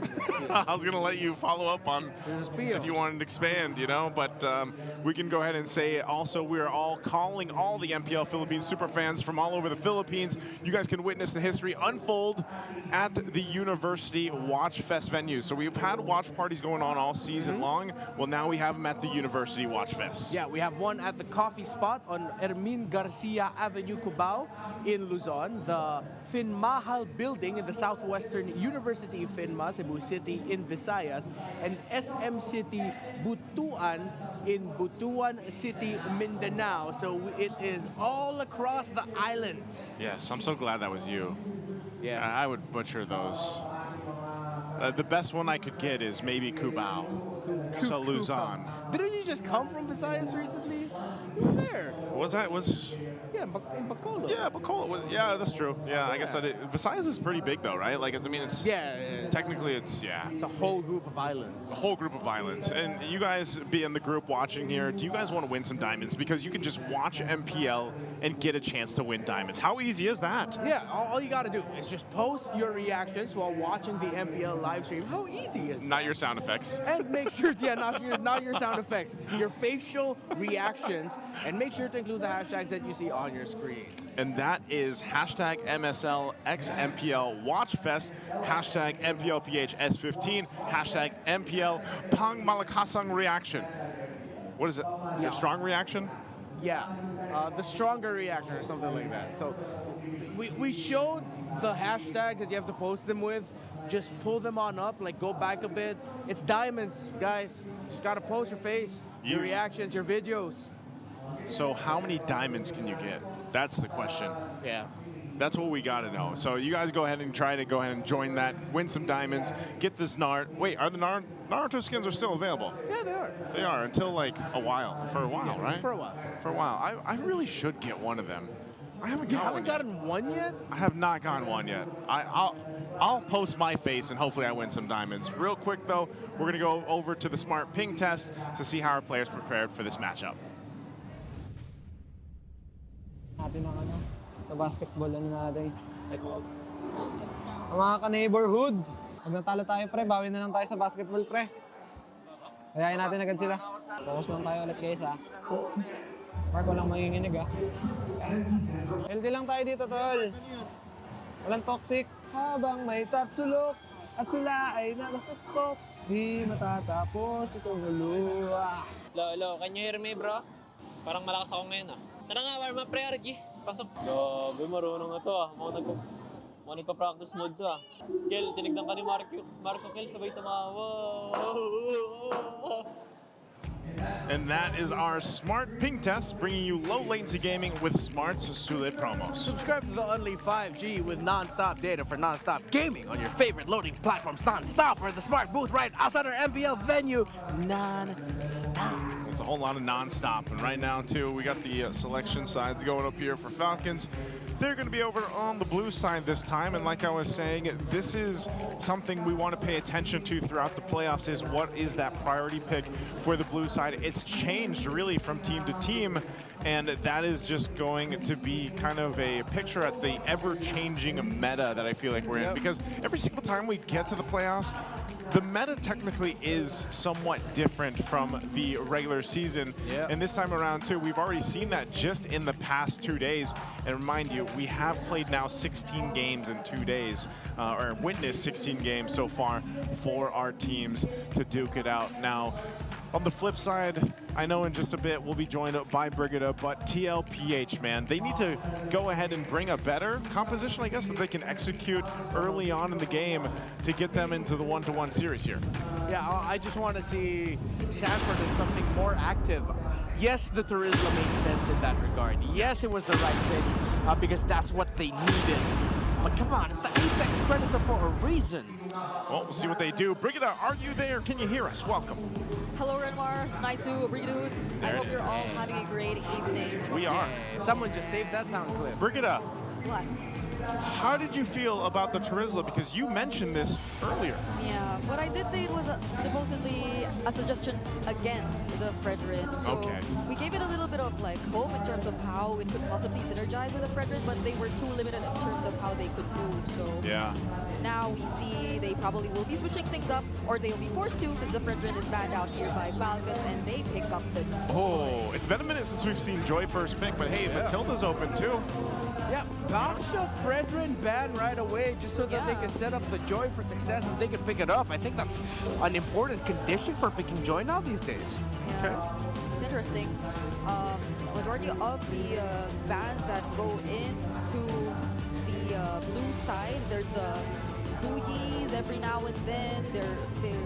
They aren't here for Team Falcons. They were really heavy on the utility junglers against Carl Teasy, which is pretty interesting. And although the other options like the Hayabusa could be picked up for Red 3 if ever Carl Teasy wants to consider that, or is Falcons really forcing him to? Oh, we'll see. Super Marco's going to get his hands, though, on the Granger again, so it's going to be the classic matchup in the gold lane, which is to be expected, and then there you go. So you got the Hayabusa locked in. This has to be the game, also, that Carl Teasy hits the achievement. Yeah. Right, like... Wait, what was he at? What is he at? Does he need 2? Yeah, I think he needs 2 more kills to reach 2,000. Yeah, so he needs 2 more kills. If he doesn't get 2 kills on the Hayabusa, something's not right. We're in a different reality. Something went terribly wrong or terribly right for someone else. Well, taking a look at the hero stats here for Oheb. Loves this Harith pick, 75% win rate, a massive KDA of almost 11, but sitting at 10.92. He's played 12 games with it as well. And again, this has been the gold lane kind of go-to pick throughout Season 15. It's mostly been the Granger and the Harith. So they take out the glue. Yeah, the glue got that together would be really great setup for the Granger. I think more range is what they're going to be looking out for. The fact they're picking up the Gatot this early on, I know it's because you really want to use the Unbreakable as your best crowd control possibility of taking down Oheb. Use that taunt. And I think at the same time it's also a safety for JP, unless they're already thinking about picking up a static mid laner. That's why Team Liquid Philippines were so adamant on picking up the Hayabusa as the red 3, because if ever Falcons ended up with something like a Farsa, an Eve in the back line, you already have the Hayabusa to deal with it. Yeah, I was also thinking along the lines of a Kimi, because the Kimi Gatot really works well, but there is a Hayabusa, so it'll take a lot for Team Falcons if they ever still want to pick up that kind of hero against this lineup with the Hayabusa and the Badang too. I mean, the deny of the Badang for Flap, I feel like it's a huge decision too made here by Team Liquid Philippines, which could potentially switch things up. Okay, well, there's the last ban. It's going to be the Jawhead. Again, one of the choices, it was the top choice of JP through his favorite heroes so far for the regular season. So his options, at least for the roam, are down to a few. Maybe we see JP, like, what can we see JP on? I know the chip is still open. Not the, like, does he go for, I want my 100%, oh, he can't get his 100% win rate back anymore, but I want my redemption. Well, Matilda is open, but I don't feel like it's gonna synergize well with like what Team Liquid Philippines has drafted so far. So, oh, yo. It's a Badang roam. They go Hilda. Yo, just put the Gatot in the roam and then you pick up an Esme as your EXP lane. Then you're up against a Hilda, Badang, Harith right away. Hopefully they're thinking about the Esmeralda for Falcons. Oh, yeah. Yeah, and we saw Esmeralda pop up because it was up against Hilda, Badang, and Harith exactly. I believe that was it Edward who brought it up? It was Edward. First? Yeah. That's gonna be tough for Team Liquid Philippines if Everett does get through. But it comes again, other options. There's the CC. Yeah. CC would also be great, considering that you need at least the curtain call to bring it down. As expected. Esmeralda, of course, one of the other key players for the Selena in the MPL Philippines is Few himself, and over across from him, they're going to go with Sanji's Farsa.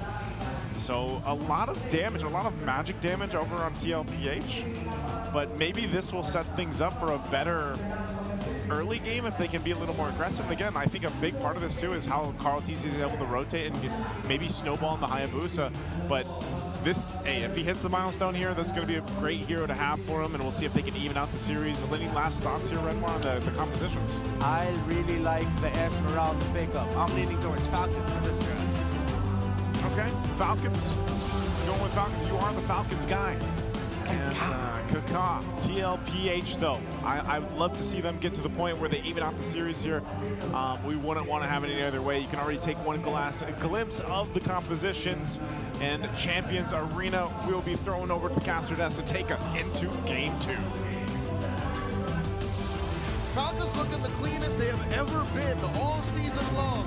And what perfect time to do that here in the Champions Arena for their clash of the Titans against their faded rivals in Team Liquid Philippines. They're first of the board, by the way, 1-0 for Falcons. Can they hit match point? Yep, they're one win away from getting just that. And with that Esmeralda pickup, we're really looking at how Team Liquid Philippines will manage all this, but it seems like it's by an aggressive rotation early on from Sanji on the Farsa, which, by the way, felt like a very confident pickup too. You know, you already saw the Selena, you already saw everything you're going up against in the lineup of Team Falcons, even the Joy, but he still decided to pick it up. Yeah, you're talking about confidence. I mean, why would you not be so confident with your Selena? You're practically one of the first players to actually play it in a professional level, you know what I mean? So, and playing it still at a very high level, maybe around 7-8 years later, that's impressive. And you were there. Rockhart was there in the height of Fuse Selena run. Won a championship off the back of it with Signal Ultra about, you're right, 7 years ago. Almost 7 years ago, and he's still playing it today. And people are still scared of his Selena. That's the GOAT father for you. The GOAT father. Oh my goodness. Look at that. 2 consecutive Abyssal Arrows connecting to the mid-duo of Team Liquid Philippines. So that's the GOAT father and the Selena for you, and that's probably going to be a problem too, since JP, as much as he wants to like become a problem to Team Falcons, if they're guarding their junglers so well in the mid lane just by doing all these, or just by throwing out all these Abyssal Arrows, then they won't be able to get the job done.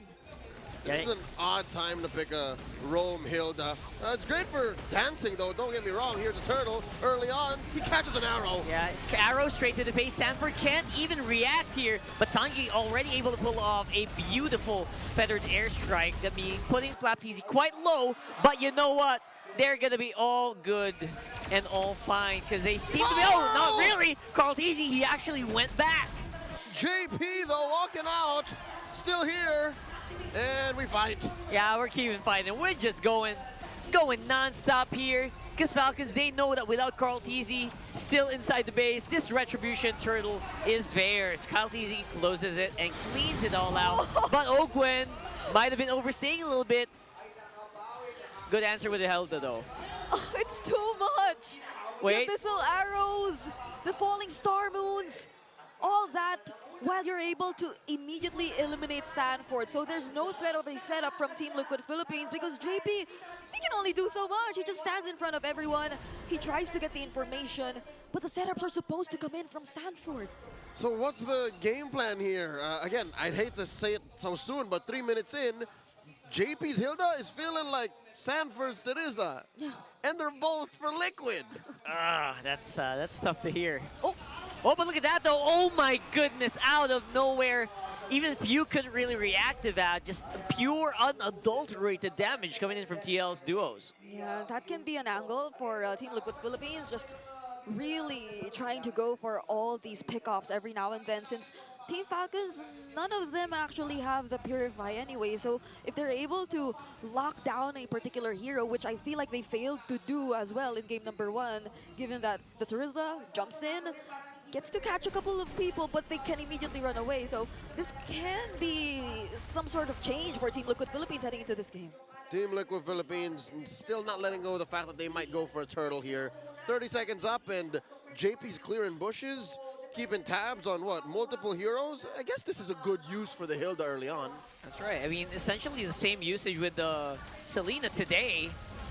as much vision as you can, but JP obviously can also tank in the middle of a fight. Problem is, he's not really tanking for anybody. Kyle Teezy's he's trying to catch up on the goal. Oh my, but imagine this, you're JP, you're trying to scout so much information, but in turn it's Falcons who gets to constantly approach you and deny multiple green pamps away from Carl Teasy. Fortunately, he's still able to make it to level 8, so let's see how this turtle fight goes. Yeah, very happy to just stay up on front. TLPH are still very confident that they can take this. Ogwen is gonna have to be ready here with a good AOG because they have a very hard lineup to lock down here. Yeah, hard reset here for the turtle. Purple buff seems to be the call for Kyle Teasy first before anything goes. Flap Teasy holding on to that turtle, and yeah, neither team wants to go for it first because I think Carl is going to go for his purple then. That's a fair call because you also need to check the XP and the buffs as well. Yeah, no, this is a slow turtle take. Turtle number 2. Yep. Sanford's doing his best to try and block off you, but that doesn't change the fact that Flap Teasy's been holding this turtle for a while and he's been absorbing the shields that JP produces every now and then. But they bought enough time though for Team Liquid Philippines to get into position. Look at that. Look, Flap Teasy's been in this turtle so long. He's starting to develop a relationship with it. And now, in the meantime, though, nowhere to be found is a retribution. Kyle Teasy decided to just go for the turret on ball. Very proactive. Yep. They're like saying, hey, we're not going to dance anymore. We'll just get something that we for sure can get. Oh, my lord! Oh. And they already used a feathered airstrike. This might be an opening for Falcons if they can make an arrow, any abyssal arrow hit.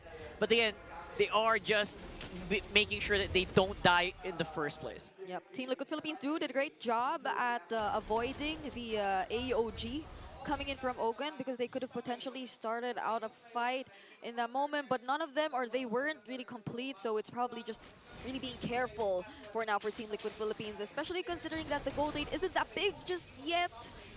Super Marco is doing a great job here against 2 in top lane. There's not much pressure. Again, if Carl Teasy can't find you, Marco can just start hitting you. Conceal! And now they are doing the pressure this time around. It's CLPH with a 4-man squad pushing the Falcons back just so that Oheb can get that turret. Very beautiful maneuver for TL. Okay, so it's either Carl Teasy gets you or the other 4 members get you. Yeah.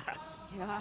And Carl Teasy, by the way, is maybe 1 or 2 kills away from actually getting that milestone because he already got 1 earlier, but hold on. AOG! AOG, they catch here. It's Sanji. Wings by Wings keeps him alive, but Carl Teasy, there you go, with a shadow kill, barely takes out Flap Teasy. They don't want to give it to him.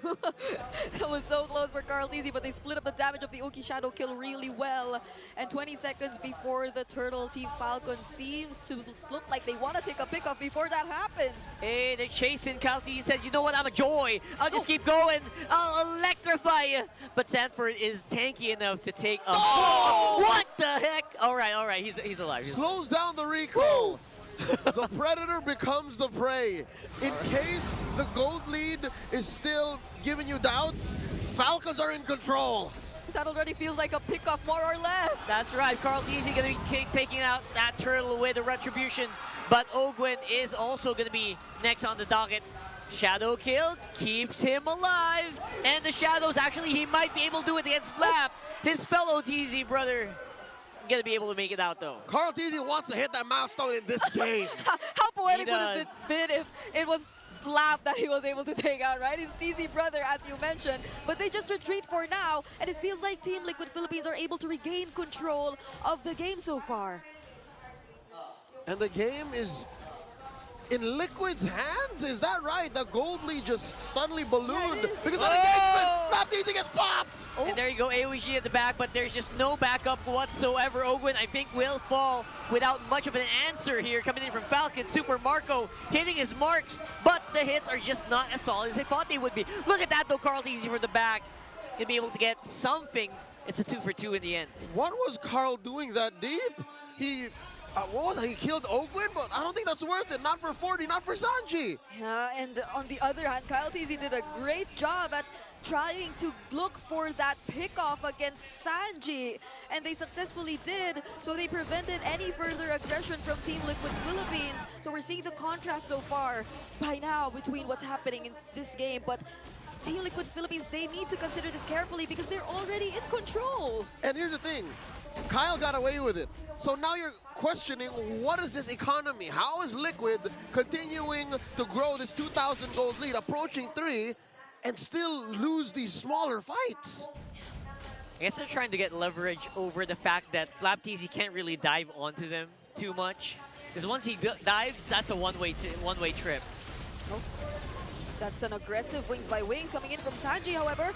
That's the that we're talking about, though. But it's time. It's going to be a sandwich play coming in from Falcons. They're trapping the cavalry in between a rock and a hard place, and they're in a hard place. They're going hard in this time around. TLPH are on the run. They're helping the Lord as well. The Lord with the assist, the man, the 5th man for the day. And that's going to be 4 cavalry members wiped from the map. And just 40 left. Sent home by the Falcons. They corralled the cavalry. Nowhere for these stallions to run. That felt like a huge miscalculation. The moment they burned their major resources of actually getting away, the quad shadow, the wings by wings, we mentioned it. And that was when Team Falcons knew that they got them surrounded and that they could engage in that fight. And what better timing if not right before the Lord objective? It's as if Falcons planned for it, which I think they did. Lord spawns down bottom lane.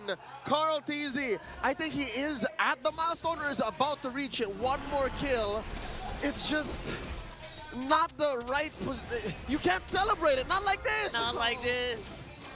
You're getting pushed into your base. You're getting a lot of waves coming into your all 3 lanes. You're staring down match point if ever this goes Falcons away.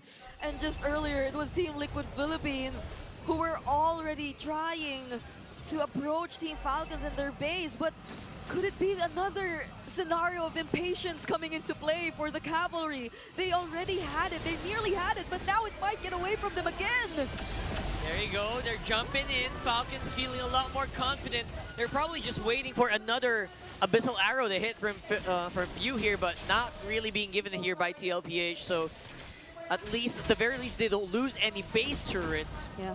That's still a break. Defense does pop down bottom, although there is about 20 seconds left on it. KarlTZ spots Flap. Oh, he knows better than to commit that shadow kill. I think Falcons are now just, again, hate to say it, playing with their food. Yeah. They're just waiting for Liquid to fall for another trap. Because no one at this point could probably answer back to FlapTZ and what he can do. He can just dance in front of Team Liquid Philippines, not unless they go for a successful engage. That's a supposedly 4-man AOG, but they're going to be able to walk it out as usual. And there you go. They try to get trapped here by the fist crack, and it's not going to work. Almost, though. Almost pinning him down against a wall, but so far it's only going to be 1 man down for Falcons. It's Ogwen. All right, it seems like Liquid have learned their lesson. No longer are they aggressive for the sake of aggression. Yep. They know that, all right, this is a win, small win, we're trading, we let it go. Get that dub. Yep. Taking these step by step by now, but KarlTZ has to secure his purple buff. Oh! I thought Super Marco got the last hit with Rhapsody, but fortunately he did not.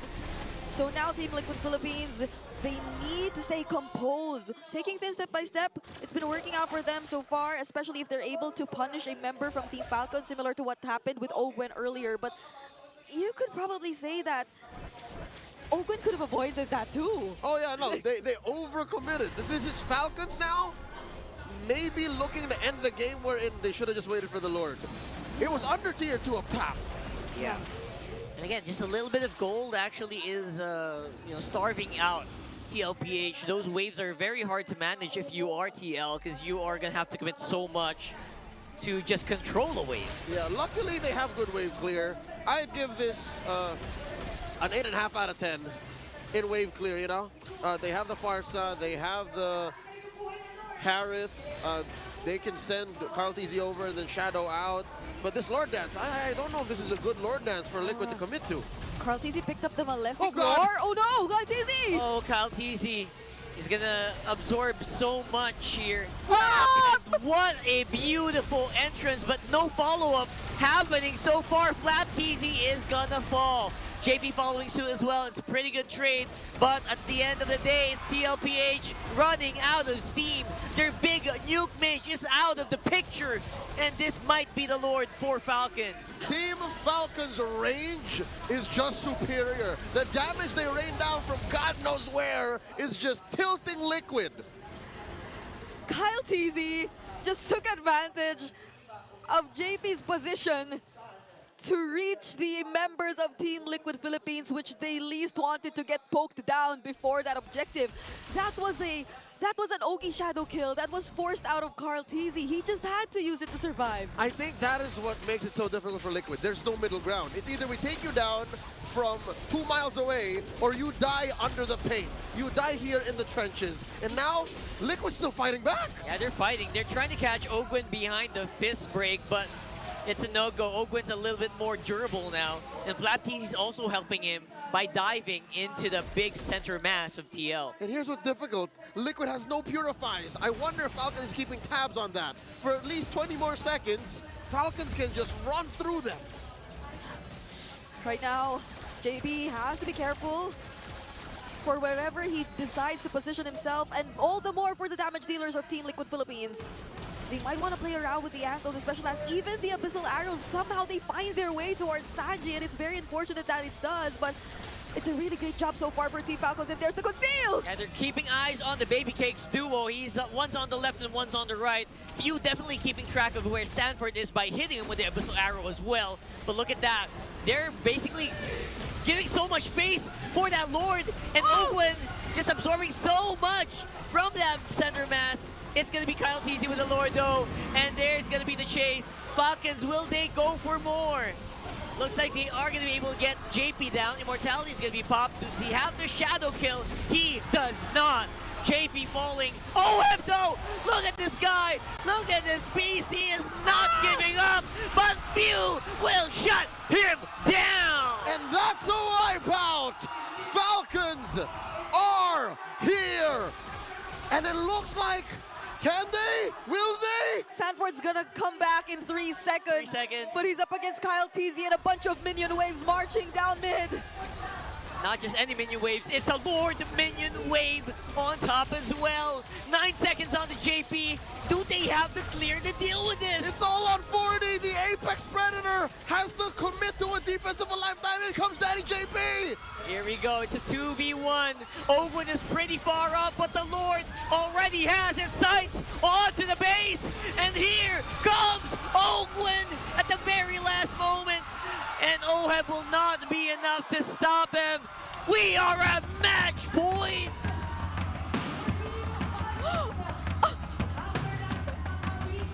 How in all of Season 15 did Falcons just now figure out how to defeat their rivals?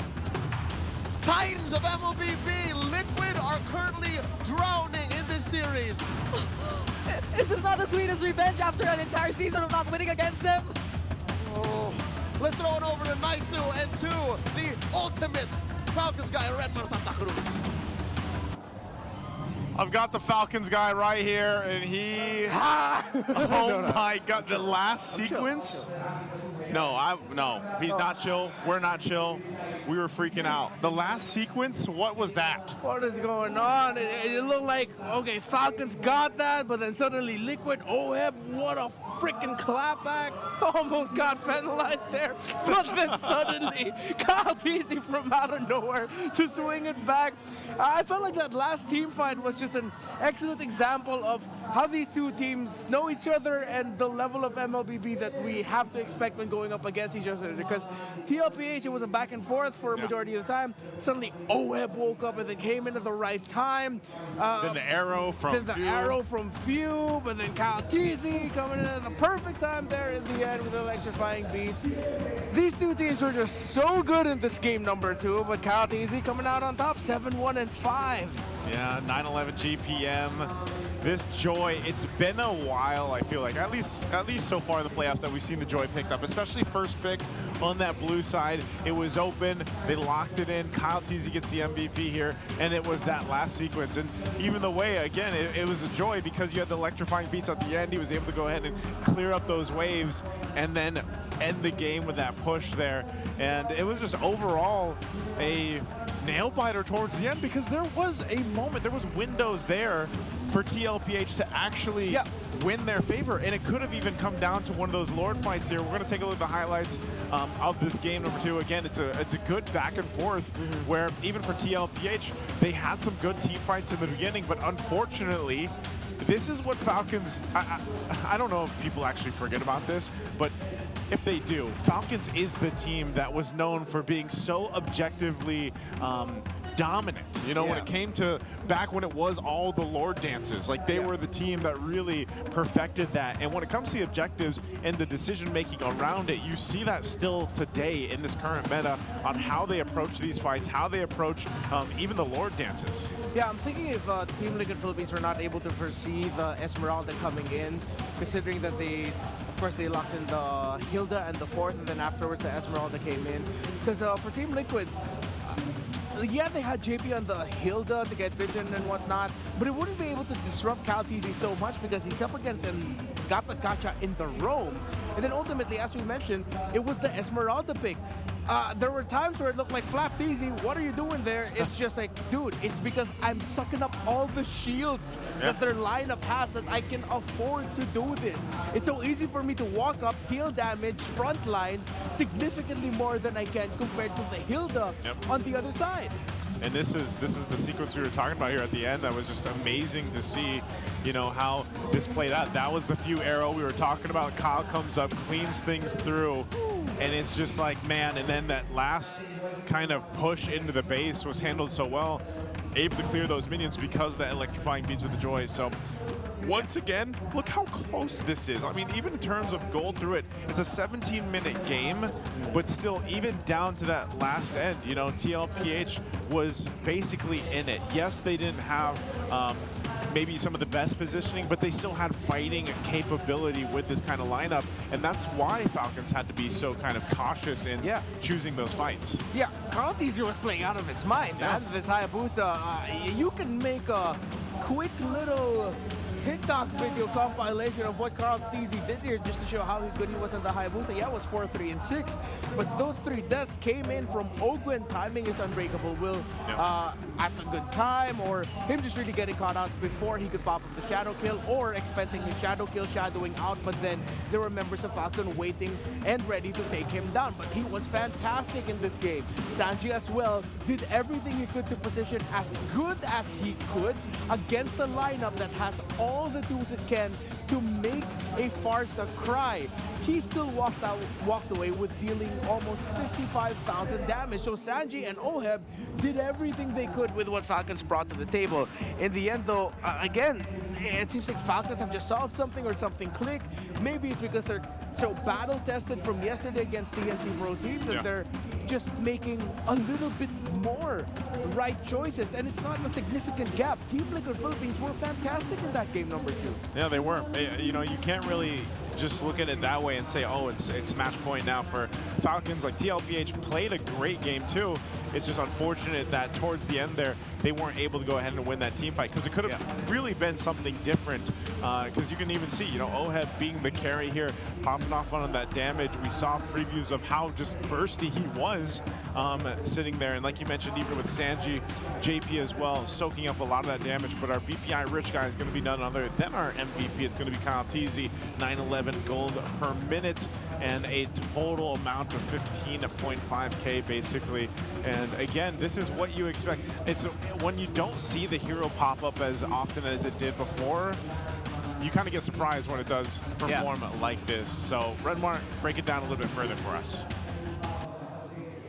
All right, so what I saw in that game number 2 were shades of their Titanic matchup in the Snapdragon Pro Series. The SPS Season 5. Sorry, I almost said Mobile Masters, but I just realized it's a whole different tournament. But yeah, SPS Season 5, where they went up against each other in Malaysia, Quill City Mall. There were times where we were wondering, well, what's going on with these two, because it wasn't as disciplined and whatnot, but then we realized it was just the next level of their style of play, wherein, okay, pretty much every time we see each other contesting for an objective, not just a Lord or Turtle, but buffs, purple buffs, orange buffs, key areas in the river, just holding that which explodes into a full-on skirmish, it becomes an excellence and execution battle. Looking in this game, of course, blue side, now Falcons are sitting at 13-11 after that, 13-5 for Team Liquid Philippines. Of course, a significantly better record, but look at the crowd control time of the Badang, 22.2 seconds. Fantastic game from Sanford, did what he could, and then at the same time, you have Flap TZ on the Esmeralda, frontlining and tanking again, 134,000 damage taken. But then, look at the crowd control time of you, almost 30 seconds secured by hitting those abyssal arrows onto the key targets. And that also is affected, this number is also affected by the slows he can dish out as well from the abyssal traps that adds to crowd control time. So when you look up at this lineup, yes, for Carl TZ on the Hayabusa, it wasn't such a direct approach of like who could he go for. It's mainly just the Granger, but these three are playing such, these other four are playing such separate games that it's hard for a Hayabusa to make up the most of a shadow kill, but he would be able to find Granger and whoever he could at key times. Again, Carl TZ was wild in this game that Falcons had to be even better. That Selena and the hands of few had to land onto so many people just so that they could make the most out of it. And at the end of the day, Team Liquid Philippines fell to the Falcons. Despite Falcons looking like at times they would slip, they didn't. At the right time, they were able to call on Kyle TZ and Few for some heroics. Man, I think they're going to have to do that for Game 3. They're going to need to go ahead, and if they want to get the match point, I did not think this would happen. In all the matches that we've had, if this ends up being a sweep, maybe everyone else can agree on that or not, because, again, this is Battle of the Titans. This is back in our Season 13 Grand Final matchup, and like we mentioned, everything that they've been fighting for here, if this ends up in a sweep, I will be flummoxed. I will be shocked. The same. I mean, I predicted, I'm the only dude that predicted for Falcons in this series, but I'm just as surprised as you are and as everybody is with what we're seeing. Yeah. Because I expected a significantly closer game in terms of the point. I thought we'd be 1-1 at this point, but the fact that Falcons are one win away from making it to the upper bracket finals to try and challenge Onyx Philippines for that first grand final slot, I can't believe it. Well, what a story that would be, you know, but we'll have to see if that ends up happening here. We do want to go ahead and introduce Corinthians Esports, though. This is, again, taking a glimpse at what's ahead of us, and that is MSC at EWC 2025. Corinthians is one of the MPL Latam's reps at MSC at EWC 2025. It's empowered by a Filipino player, you might recall here, a former TNC player, and that is Hesu. Some of his teammates are also familiar faces, of course. You have RQ Akira players over there, and they have been one of the staples in the internationals that you've seen. Again, their stats speak for themselves, but I'm wondering how Hesu fits into this, because, you know, the likes of Luis and just all of them, really. They fit in very well, and I say they because it's not just Hesu who's a Filipino there, but he has a fellow Filipino in the jungler Flick, who ever since in his introduction into Corinthians Esports have just been playing really well, and now at this point where they're going to be going up against LATAM's Influencer Rage in the grand finals of MPL LATAM Season 3 on the June 8th. Well, let's go ahead and take a look at our video here for Hesu. Oh, I think we had a, we do have a VTR, but you get to see us. You get to see us first. None of us are Hesu. No, yeah. I remember when Hesu was still back here in the Philippines, he'd always do that dance. We can't do that dance, you know, but maybe he's going to do it in the VTR. Let's go ahead and take a look at this. Hello, I am Hesu from Corinthians and I'm playing on MPL LATAM Season 3. Sobrang saya ko po dahil nakapasok na ako ng MSC/EWC at paano ako na-recruit ng Corinthians, parang normal lang po. Nag-chat yung coach nila sa akin, tapos ayun, binigyan nila yung tiwala nila sa akin, tapos nag-pay off naman po. How is MPL LATAM different from any other regions that you've played in? Para sa akin po, ang pinaka-difference ng mga iba't ibang region ay yung culture nila, at yung mindset nila kung paano sila maglaro. Yun lang po. For me, the biggest thing I had to overcome was the communication for the whole team. But overall, they made me feel welcome and truly accepted. See you at EWC Corinthians. How would you describe your team? For me, my team is very makulit, very mapagbanding, and ang turingan namin sa isa't isa ay brothers. Madali namin nasasabi yung mga gusto namin sabihin sa isa't isa talaga. I'm closest to Fleek because we can make jokes easily because we're Filipino. But I'm also close with the 3 of my teammates because they also joke with me and I joke with them. Sometimes I don't understand, sometimes I understand. Para sa akin guys, lahat na nakapasok sa EWC/MSC 2025 ay sobrang lakas at sobrang pinagpaguran nila at sobrang hardworking nila. Kaya kahit sino man ang manalo, I think na super deserving talaga. Para sa akin, gusto ko makalaban ng mga pinaka-strongest team sa MSC/EWC para matest ko ang limit ko. Hindi lang para sa sarili ko, para na rin sa buong team ko. At promise namin na gagawin namin ang best namin sa lahat ng makakaya namin. Thank you so much sa lahat ng truly na sumusuporta sa akin. At sa lahat na nagda-doubt sa akin, thank you rin. At spread love and positivity lang. Sa lahat ng mga kaibigan ko dyan, thank you so much then and I love you. I am inviting you guys to support me and my team Corinthians in the upcoming MPL Latam Season 3 Grand Final. See you soon guys, I love you.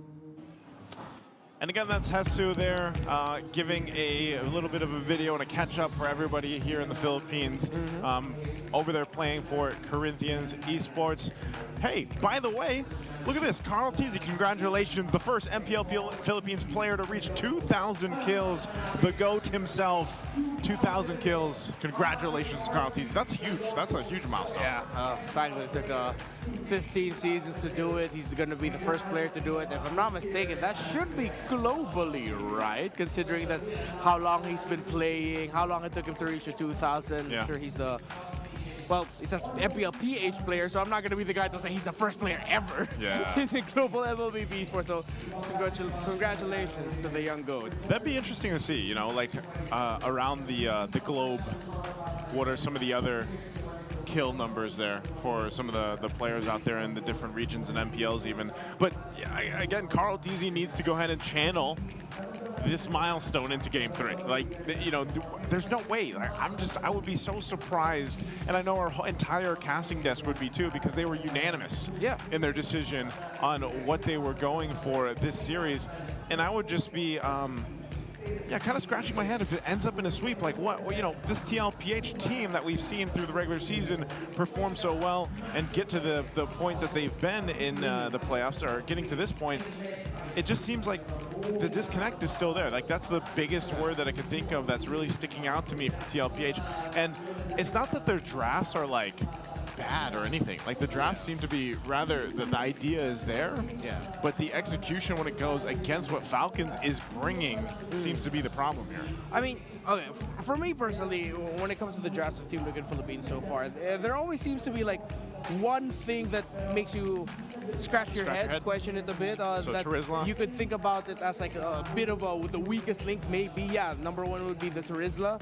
But then again, in that scenario, it makes sense.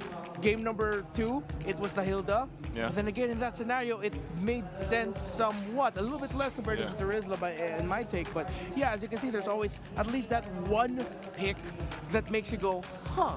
Well, for the side of Falcons, when it got to their last picks, in game number 1, it was Matilda, last pick red side. Game number 2, it was Esmeralda and Selena as one of the last 2 picks blue side. That made you go a little bit more like, oh, I could see it. So you see the dichotomy there. So I feel like, since I'm feeling something as simple as that, that's what I saw. That's pretty cool. It's Joey. Give me it. Oh, bro. Sorry, my train of thought just got... I love mascots and stuff, by the way. Well, you know what? You lost your train of thought. By the way, there's more there. Brigitte, do you see these big cosplayers over here? Yep, I saw them wearing their costumes right outside. That's is that a Johnson? Yeah, that's a Johnson. It's a Johnson. And then what's the other one? Wasn't it a Belleric? Yeah, that's a Wait. That's a Belleric? Wait, no, it's not the Belleric. It's not a Belleric. It's Edith? No? It's Why can't I recognize what skin that is? Yeah, I mean, Brigitte, you have the better view. But you know what? Let's jump into the draft here. It's game 3, match point right now for Falcons, and already the picks are coming out. You already got the Joy. You already got the Granger. You have everything you need. And over on the other side, Benang and Harith over here for TLPH. It looks like they pretty much got what works for them again in the previous game right here. It's the Joy and the Granger once again in the hands of Team Falcons, whereas Team Liquid Philippines, they will be going for a similar trend as well to what we saw earlier. It's still the Harith Badang. So it's very likely that we'll be seeing a similar pattern for this game. Yeah. So far, Except the... Joy Granger. Oh yeah, it's the same. Yes, same one. Harith Badang, and this is going to be a Hayabusa again for Liquid. I like the Hayabusa in that game number 2. It worked out very well for Carl, and it is same drafts. Only that they might probably not go for the Farsec as the Selena if it ever does happen again, or they ban out the Selena, so they have more room to operate. I like how Team Liquid decided to go more for the route of refinement here. They're not really changing the game too much. Because even they realized that, like, guys, we could have totally won game number 2. We didn't need to do so much there, so let's just adjust something. So far, no major adjustments, literally, just yet, other than the fact that the Jawhead got banned before the low Yi did by Falcons. I don't know. What if TLPH just goes, like... What were the other 2 picks that they had in the previous game? We usually have the graphic for that. For Team Liquid? Yeah. Hilda and Farsa. Hilda and Farsa, okay. What if they did the exact same thing? Like, is that, would we still be scratching our heads? They banned the Esmeralda though, so... Okay, Esmeralda's taken out. Good. Yeah, like, what if they just lock it in again? Farsa and Hilda. I mean, they were able to somehow deal with the... Like, was that the biggest problem, was just flap on the Esmeralda? Hell yeah. It's either flap or the Selena, but I feel like earlier it was really flap, just like basing it off what it could offer against the lineup of Team Liquid Philippines. Yeah. So is it the Luyi ban last for Falcons? It's so similar to what we saw in the last game. Yeah. So, if this is not the low E ban, then it should be very different. The course of this game, considering that Team Liquid Philippines now are going to be having that threat of a signature Sanji pickup. They banned the Hylos instead. So still focusing on taking away a potentially great option for either JP and or Sanford. Yeah, and I'm starting to think that I definitely want to see that action type of approach from Team Liquid Philippines this time around. Around. Like Stampede Express. Yeah, it felt a little like, except for the previous game, I guess, but it's more of a passive version of the Liquid Stampede that we're seeing so far. Yeah, maybe the Liquid brisk walk. It's the Liquid trot. It's not a stampede anymore. Yeah, trot. It's the sound effect Leo made earlier when he did the. It was a really good sound effect. I can't even do it. Oh, there. Something like that. Something along those lines. Okay, what are they going for? Last ban was the Hylos, though. Chip. All right. It is, in a way, redemption. JP had his first loss on the chip. He wants to go ahead and get another shot at it. This could work pretty well, though, right? I mean, Chip with Hayabusa, the Harith. Chip Badang, not Chip Charizla. Yeah, Chip Badang. But there's an AOG that could come in from Falcons. Yeah, the AOG was pretty on point last game, too. That's the thing. And they didn't ban the Louis, so they can pick it up here if they wanted to. That's a way to match the global presence that Team Liquid Philippines already has. Plus, you're gonna risk giving the overload combo of Lowy and Chip, though I'm not the biggest believer in that. It does work at times. This time around, Falcons get the Hilda, and they go Selena again. So the only difference is the Esmeralda that was banned by Team Liquid Philippines is now a Hilda for Falcons. So what if it's because like if you get the Selena here, you would be hesitant to pick the Luyi. Do you just go Farsa? I feel like they just go Farsa. Yeah, like you just go like kind of out of options, just go with Farsa, but you changed it a little bit, so it's not completely the same. It's same, but a little different. Yeah. What do you think, Renmar? I'm leaning a little bit more liquid here. You're happy with it? I'm leaning a little bit more liquid here. I like the chip adjustment. They still went for the Farsa. Same diff. You're still going to feel Flap's presence, although it's not going to be as bad as it was in game number 2 with that Esmeralda. It's a little bit more manageable for Liquid. Comfort yet again. Yeah, we could be going to game number 4. Yeah, it's going to look good here. I think for TLPH, this is a little bit of a better adjustment, but still, the way Falcons has been playing is what I want to take in consideration here. Even as we look at the index, it's going to favor them a little bit. And I think one of the big things for TLPH is they got to shut down Super Marco some way. So we're going to throw it over to the casters to take us into game number 3. Let's see what they have to say. Liquid has the lock in. That's what I gotta say. If we want to see this go one more game and give the Cavalry what they came to see, then they have to make the most of this very good draft. I'll say that much. Welcome to the desk, folks. Please bear with us as we figure out exactly how to give the players the best experience competitively on stage so that they could entertain us to no end, to the best of their abilities. My name is Leo. We're here on desk with Rockhart and Brigida. Carl, a minute. We have to talk about this a minute. How do you feel about Liquid's draft? Liquid's draft feels like it's trying to maximize still Carl Tizzy, right? That's Carl Tizzy having more freedom on the Hayabusa. Hayabusa has been consistently banned out against Liquid for a few of their games as well. So I feel like if they can really enable Carl Tizzy here, they might be on something. And again, it's a little bit different, but it's essentially the same as previous game anyways. It's a good draft. I don't see it doing anything bad, nor it's failing on any fundamental level. Brigida, what can you say about Liquid's play? Because Naisu did mention Falcons is off the chain hook tonight. Is Liquid off? Are they the ones who are down?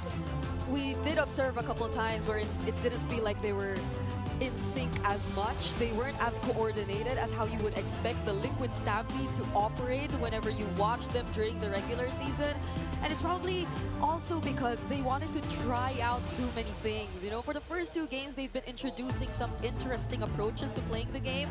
And I'm not entirely sure if it's working because they might have practiced this, but we don't see the value. To put it into numbers, pre-game, holy, whoa, hold on. Ogwin, already popping the Revitalize, what? That's early Revitalize being used by Ogwin, and Carl Tizzy doesn't really have any electrifying beats yet, so he's going to try to see if he can maybe fight Carl Tizzy without those shadows, those Ogi shadow kills. All right, tranquilo, all right? Welcome to game number 3. Fight's just about to break out once again. Everyone's low. Wow. Okay, hold on here. Yeah, they seem to be very at each other's throats at the very least. Okay, a minute. Let's digest the emblems here and talk about why Liquid is so gung-ho to experiment. Sanji getting hit by few here, might be forced to go home. 37 unique heroes to 51 for Falcons. Yep. Suddenly, now you decide to experiment? Right, and it's been Falcons who, like, even way back in the regular season, they were the ones to use the thumbs and all that, but they were quick to adjust back and go to their old ways if they feel like it's not working. And Team Liquid Philippines, that might be one good option for them considering the outcome of the entire situation right now.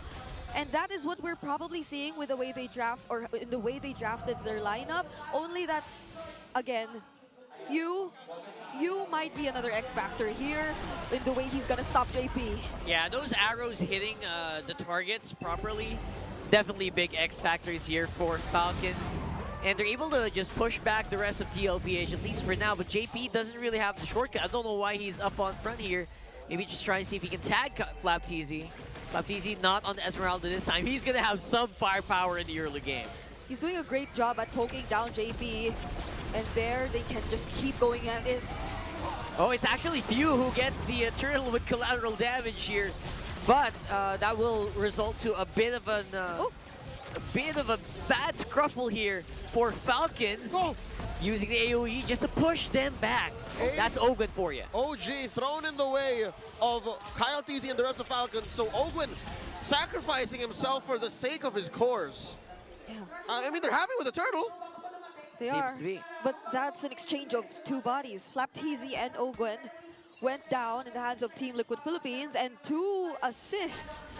2 assists for Carl Tizzy. It's actually Sanji who got both of those kills, so this might be a good sign for them in the early game. There you go, feathered airstrike. The last hit will actually connect into few there, which is a really good sign here for TLPH. 3-0 so far. All right. So far, Liquid is pulling a clear man. They're clearing out all the dandruff, all the flakes, all the kinks of their gameplay, and I hate to say that it's coming at the cost of Falcons getting messy. Yeah. It doesn't feel like Falcons are able to think through the way they approach the first objective fight, and this is probably Team Liquid Philippines remembering how it is to actually go for the objectives. The turtle control percentage, again, they're top 1 in terms of that, but we haven't seen as much in the past 2 games, but now we're seeing finally that same form from Team Liquid Philippines. They just have to keep this going. Yep, an average of 1.97 turtles per game. Chalk it up to 2. So that means they're at least guaranteed 2 turtles per game, no matter who the matchup, compared to Falcons 1.67. So it's already weird that Falcons started off with that turtle take. Few got it off of a random trap pop. Another turtle spawning up top. How about this gold lane? It's not about this gold lane. How is Marco looking like at OHEB? Because OHEB's trying. I feel like series all along, always been trying. He has been, but this is Super Marco, who ever since yesterday has been constantly getting the BBI rich guy on the Granger. You know, so I feel like he's way too comfortable with the way he's able to play the Granger, be it in the laning phase, be it in the latter portions of the game. And so Team Liquid Philippines, at least for now, they don't get to worry about that as much. And fortunately, Sanji is 3-0 on this Farsa, so they have ways to deal with that. A little bit more time for those gold laners to get some items. Farm up, but for now, Turtle Dance. Falcons en masse here on site. Oh, Sanford, I think they saw he already used the fist break, so that might be a bit of a go signal here for Falcons to keep the pressure going. We're gonna try to contest maybe here, and they're playing on the Zaman Force. Shortcut is also active. Whoa. Carl Tizzy is gonna be the one who takes the turtle alongside Ogwin. Oh man, Liquid Philippines smelling any sign of weakness, cracking down, but this does leave Marco to push down bot. Yep, more pressure coming in from Sanford. This time around, hitting those fist breaks, make sure that he's able to push back Falcons at least for now. And TLPH comes out on top, 1.4K gold lead. It's different now that OHEB is finally able to join in. Of course, yes, at the expense of their tier 1 down bottom, but I feel like Team Liquid Philippines, they're happy with the way things are going. Sanji is really activated right now on the Farsa 301, 100% kill participation so far, and you can pretty much assure that they can create a lot more space compared to the past few games. And that's just by looking at Sanji, not even what JP can do with the chip. We haven't seen as much just yet. They did call up OHEB for that turtle fight, so we expected it to be a one-on-one gold lane for them to just, you know, stay there, duel, but they called in the Baby Cakes. Baby Cake served it up. I'd reckon if they ride that wave, yeah, they could come back into the series, but we'll take it one step at a time. One more turtle spawning, lower quarter. That turret made up for down bottom, so it's a turret apiece, 6.5 minutes in. The fact that Carl Tizzy is playing more disciplined now is making all the difference. It really is. I feel like they're able to just really get into focus, especially on Retribution, so they're getting the objectives at the very least. It's 1-for-1 though, so we'll see if they can maybe get more kills after this one, because that seems to be what they're really good at here. OHEB removed from the map before he can actually do anything in the team fight. There goes Carl Tizzy with that shadow kill, and it's going to be a 1-for-1. There's not a world where that's worth it. Flap Tizzy for OHEB. I'm wondering, Brigitte, how was OHEB found there? It does feel like they were trying to set something up. JP was already holding the brush, but Team Falcons, they didn't decide to go in that area, and instead they caught OHEB all alone, separated away from JP, and now they go for the turtle! Yep, it's going to be a Carl Tizzy turtle, but the collapse is really strong. Basically, TLPH throwing everything but the kitchen sink. And they got Kyle. They lost out on the turtle, but they got Kyle. Okay, seems to be pretty worth it. They're getting ready to maybe dive in behind this turret. We're looking at Sanford. Is the fist break gonna come in? But no, it's shadow kill from Carl Tizzy first. He finds Few solo, but the timing is off because there's no wave that they can convert for in that mid lane tier 1. They're gonna go for this purple steal though. Did he get it? I think he got it, yeah. He retreated. They're gonna settle with that. Oh, but Kyle Tizzy able to get information that there's someone around the orange buff. But this is indeed a very well-balanced performance we're seeing from Carl Tizzy. Just the right amount of discipline and aggression, and especially when he sees that Sanji is able to poke someone down really low, and that's something he's really capable of doing at this point. Also on the lethal ignition, so you could expect the amount of damage to be really felt by both you and Super Marco. At this point, you have to look at where the attack is going to come from here if you are Falcons. You have to be very aware because you have to prepare for the fist break, right? Once the fist break comes in, you don't really have a lot of flickers to use, so you're going to have to walk. So look for the attack. No flickers, no purifies. Everything that you're going to do to get out of Liquid's engagements is something proactive. You have to skill check your way out of a Liquid Stampede, which has been slowly been ramping up. You know, the wind up is there, we're seeing it. And it's coming off of the back of JP's controlled approach, off of Sanji's killer instincts, and of course Carl Tizzy's discipline. We're waiting for OEB to come online. It's a slow start for the Filipino sniper. And it's nice to see that while they're waiting for that to happen, it's that they know they also have to take the necessary objectives. They've been taking away turrets from Team Falcons, and that hasn't been happening for the past few minutes, but JP is low! JP is one tough cookie. Just now he's using the flicker after so many skills have actually been thrown at him. He refused to use a shortcut. It's not time, he says. It's not time. Not yet. Exactly. Yep, Carl Tizzy already pushing up the waves up top, so that's a lot of pressure for Team Falcons, especially as they've already positioned themselves in the Lord the Lord fight that's about to happen here down bottom. Okay, little known technicality here. I love how JP's using Chip's passive. He took a lot of damage and then walks away. Walks away for like 5 seconds like, guys, I'm back, I'm ready. He has a passive Guardian Helm. Yep, the chips. He needs to eat the chips, and he can immediately get back and position himself for this upcoming objective. They also have to take note of the portal that's right next to the Lord, but Ogwen's watching it carefully, so JP cannot take advantage of that. They also put a trap, so they know fully well the capabilities of a chip, so they'll have to look for other angles if they want to start things up. But just the same, the counter punish is scary if you are Team Falcons. Slow and steady the approach of these Titans are towards victory. Oh, there you go. A comeback for Liquid and a dominant finish for Falcons. So far, Liquid first to the scene here. Lord at half health, conceal. Yeah, they're starting it up. They see the HP bars and they are getting ready. Wait a second, there's a shortcut behind them. Super Marco is removed by OHEM, but that's gonna be gold for gold. What's the 4v4 gonna look like here? A Liquid split stampede. A kill squad sent over to Marco while the rest of Liquid go for the Lord. I was expecting the Lord to go to Falcons, but it was a calculated risk. Yep. JP knew what he had to do. They were locking, they were target locked onto Super Marco. And this kind of reminds me of the exact same scenario we saw earlier with the Lucas and he got hit by the arrow, luckily enough, just enough time to walk on out there. I guess the rest of Falcons weren't ready to capitalize, but man, the tanks, the frontliners here of TLPH are very, very durable. They have to be. They have, not just mechanically, not just literally in game, but they have to understand that if we die, that gives more room for Falcons to come back. JP jumps in! Speaking of coming back, it's going to be TLPH who are coming back by a shortcut here.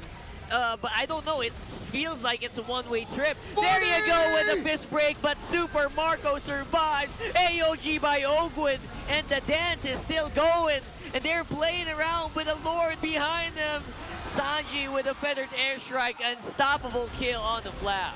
Better late than never. A delayed feathered airstrike.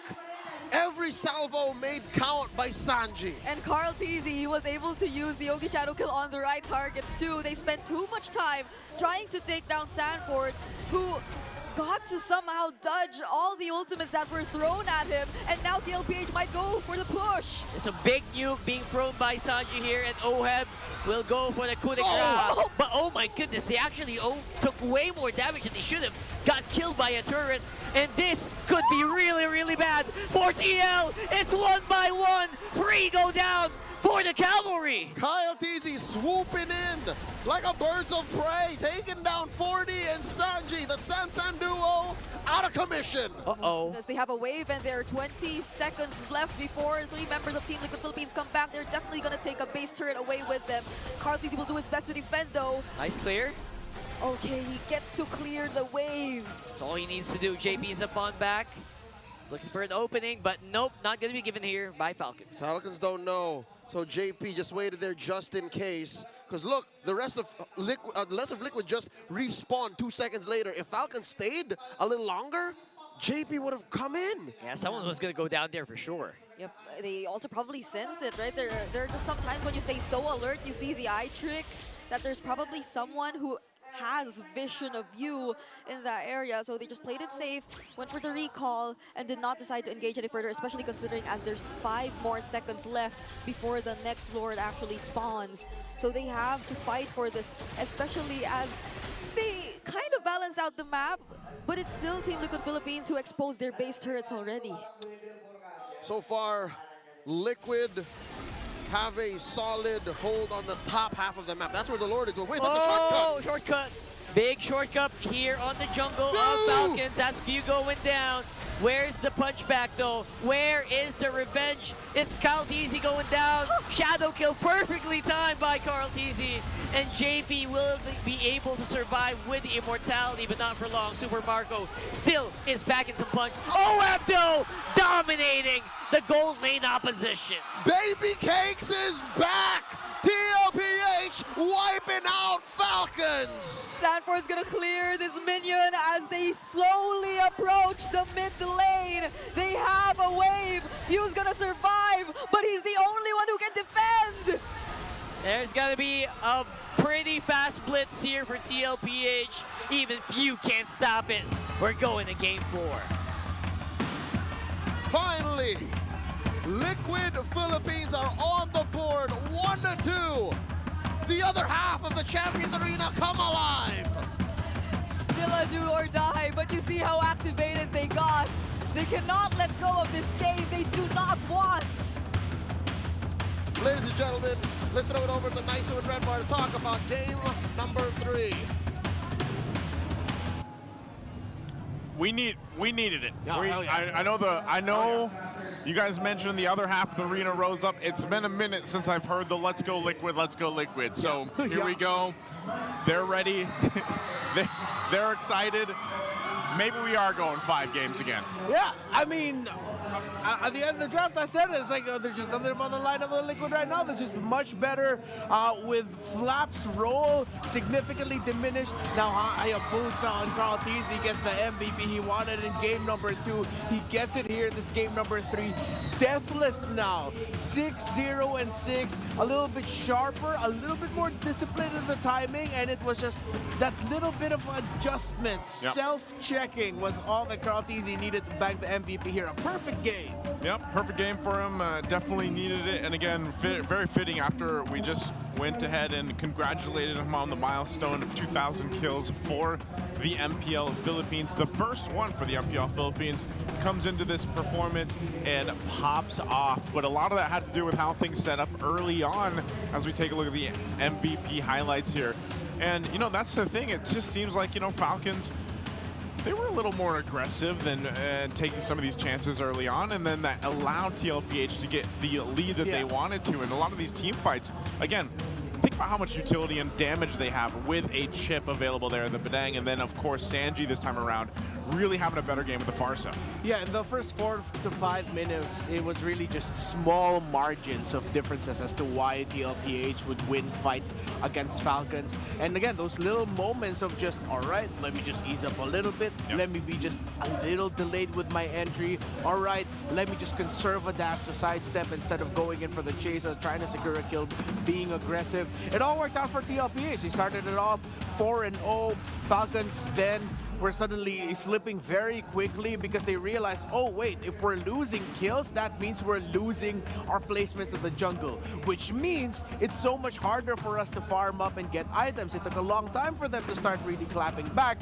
up until it got to this moment though, where Falcons did take the right fight, But again, Team Liquid Philippines, disciplined in the approach. Oheb, instead of putting down the Zaman Force right away to damage, he was like, let me just wait a little bit longer. And then he brings it down to finish off the kill against Super Marco. Yeah, it was really, you know, Falcons, like I said, towards the end there, thinking about maybe taking some of the chances in those team fights to see if they could turn it around. They were still pretty much trying to do the same thing. I mean, even Super Marco, his positioning was highly dependent on where were the arrows going, and even in that last sequence, he did pretty well, but unfortunately, you can only maneuver yourself so much on that Granger, especially when your flicker is gone. So they weren't able to go ahead and turn the tides of those later fights, but TLPH definitely needed this. They came back calm and collected, and they didn't change too much. I mean, we said this was basically same, but diff, and the chip this time around for JP in his own right had some redemption as well, because he had his first loss back in, what was it, game 2? Game 2 when he had his first loss on the chip, game 1. And so now you look at this, and again, you can just see how valuable the chip can be in a lineup. Oh yeah, same team, but diff, but that diff, even though it looked like a small change, was actually weirdly very big. Again, compared to game number 2, he was packing a Hilda then. Of course, we know what Chip brings to the table with bringing the rest of the party to wherever he is. Those surprise appearances with a shortcut so that he could get into flank angles so much easier if Falcons aren't careful. All those were happening because JP was in a much more comfortable roamer for him in terms of being able to provide instant big gratification with just a simple press of a button. Yep, and so we're going to take a look at the big 4 stats here, and of course you got Carl Teasy though twice the carry, and of course our BPI Rich guy and Sanford. Really, that was a big difference, you know, that was that minor change through the draft too, played dividends here, and you can already see for Carl Teasy's BPI Rich guy, it is nonetheless going to be that Hayabusa performance. The GPM 824, 12.2, 60 gold here for him, and yeah, that's usually the trend, man. If you get to do the Hayabusa and you get scaled up really quickly, you snowball. So Renmar, how exactly do they achieve that? All right, so let's start off from the beginning of time. Not really the beginning of time, but the beginning of the game, where, of course, Falcons looked like they were, you know what, all right, we're very confident here. It looks like we'll be able to sweep up our longtime rivals and go on to the upper bracket final. So then they were slipping a little bit in the discipline. They were taking small missteps that eventually turned into a big investment, favoring Team Liquid Philippines, which if you look at the red line here, representing Team Liquid PH, those little wins, those little kills, those moments where Carl Teasy would be getting kills, all eventually ranked up into an even bigger gold lead. For Team Falcons, the gap never dipped so much, but they were losing presence in the map so quickly, because again, if they start dropping bodies and then they start losing positioning in the map, that's so much space for a chip to take over. And the lineup it's paired up with a Hayabusa, a Badang, and most importantly, the key pick here is that Farsa to really expand your domain, considering with how much range a Feathered Airstrike has, then it's deadly for Falcons to lose the way they did in the map. Again, the gold never got so huge in terms of the gap, but it's the map, the objectives, the towers that Team Liquid Philippines got over Falcons that became the biggest difference between the two. So since Falcons, their lineup this time around, they don't have the Esmeralda, they have the Hilda, it demands them to be the one with slightly better map positioning, or if it's not slightly better, at least if the other team's in the lead, it's close. If you lose map positioning, no matter how much gold you have, it's gonna be so hard for you to make the most out of the lineup that you bring to the table. Look at Super Marco's farm compared to Oheb's. Very neck and neck in terms of when they got their first items. 4 minutes for Super Marco. The Starlium Scythe for Oheb came in at 6. And then Feather of Heaven slightly past 8 minutes, or between 6 and 8 minutes, you get the Sky Piercer. Sea Halberd at 10.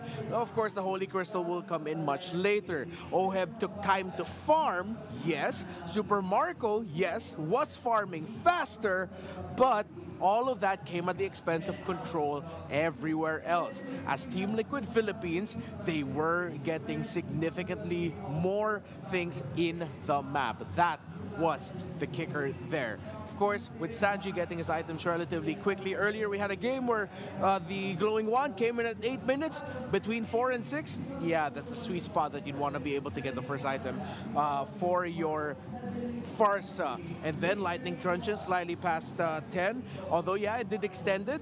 It did extend because at this point, the Farsa wouldn't be focused on the farming anymore. You're rotating alongside JP, trying to get kills, and if you're not getting kills, you're using your Feathered Airstrike to provide the zoning and the presence so that you have a much better, again, sphere and space of influence that you work with.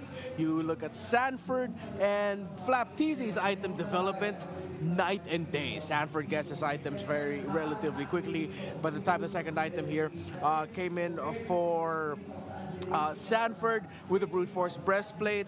Flapteezy didn't full build an item yet. He got the Dreadnought armor, didn't full build the Anti-Cuirass, had to go straight into the Dominus Eyes, and then he went for the Radiant armor. At this point, with the lead going to Team Liquid, with a Thunderbelt on a Badang, which at that point probably had close to 20 or so stacks at around 10 and 12 minutes. And then you have the Brute Force Breastplate as well. You're encouraged to continue being aggressive as Sanford was placing himself so that you can make the most out of what Badang brings to the table. A lot of crowd control and a hell of a load of just annoying presence for Falcons to deal with. With all of that, the guy to lead the charge was actually the jungler, the assassin in KarlTzy. With all the vision being provided by JP, by Sanford, by Sanji, it was so easy for KarlTzy to say, wait, yeah, now I'm gonna go in. Compared to game number 2 where it was like, I'm gonna go in, let's go, come on, someone come with me. Now, this time around, it's, guys, are we all in position? All right, I'm gonna go in as my Hayabusa. If anything ever happens and someone responds to the other side, at least there's another dude here with me to help me get away or to help secure a trade. 86% in kill participation in game number 3 compared to the average for KarlTzy post-patch 1.9.64. More kills and assists. It was just a significantly faster game here for Karl, who again on the Hayabusa went God mode. Damn good game for the young goat. It was a damn good game.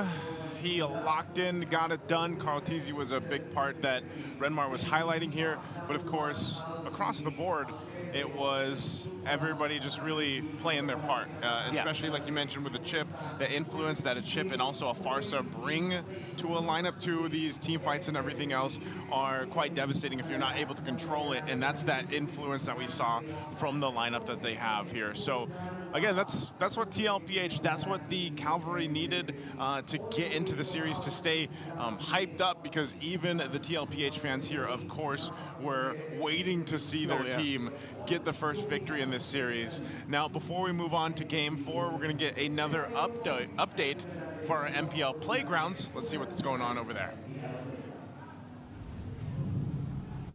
Hey there, Super Fast. This is your very own Odin back here at the MPL Playgrounds live with Onyx Philippines together with the Super Family.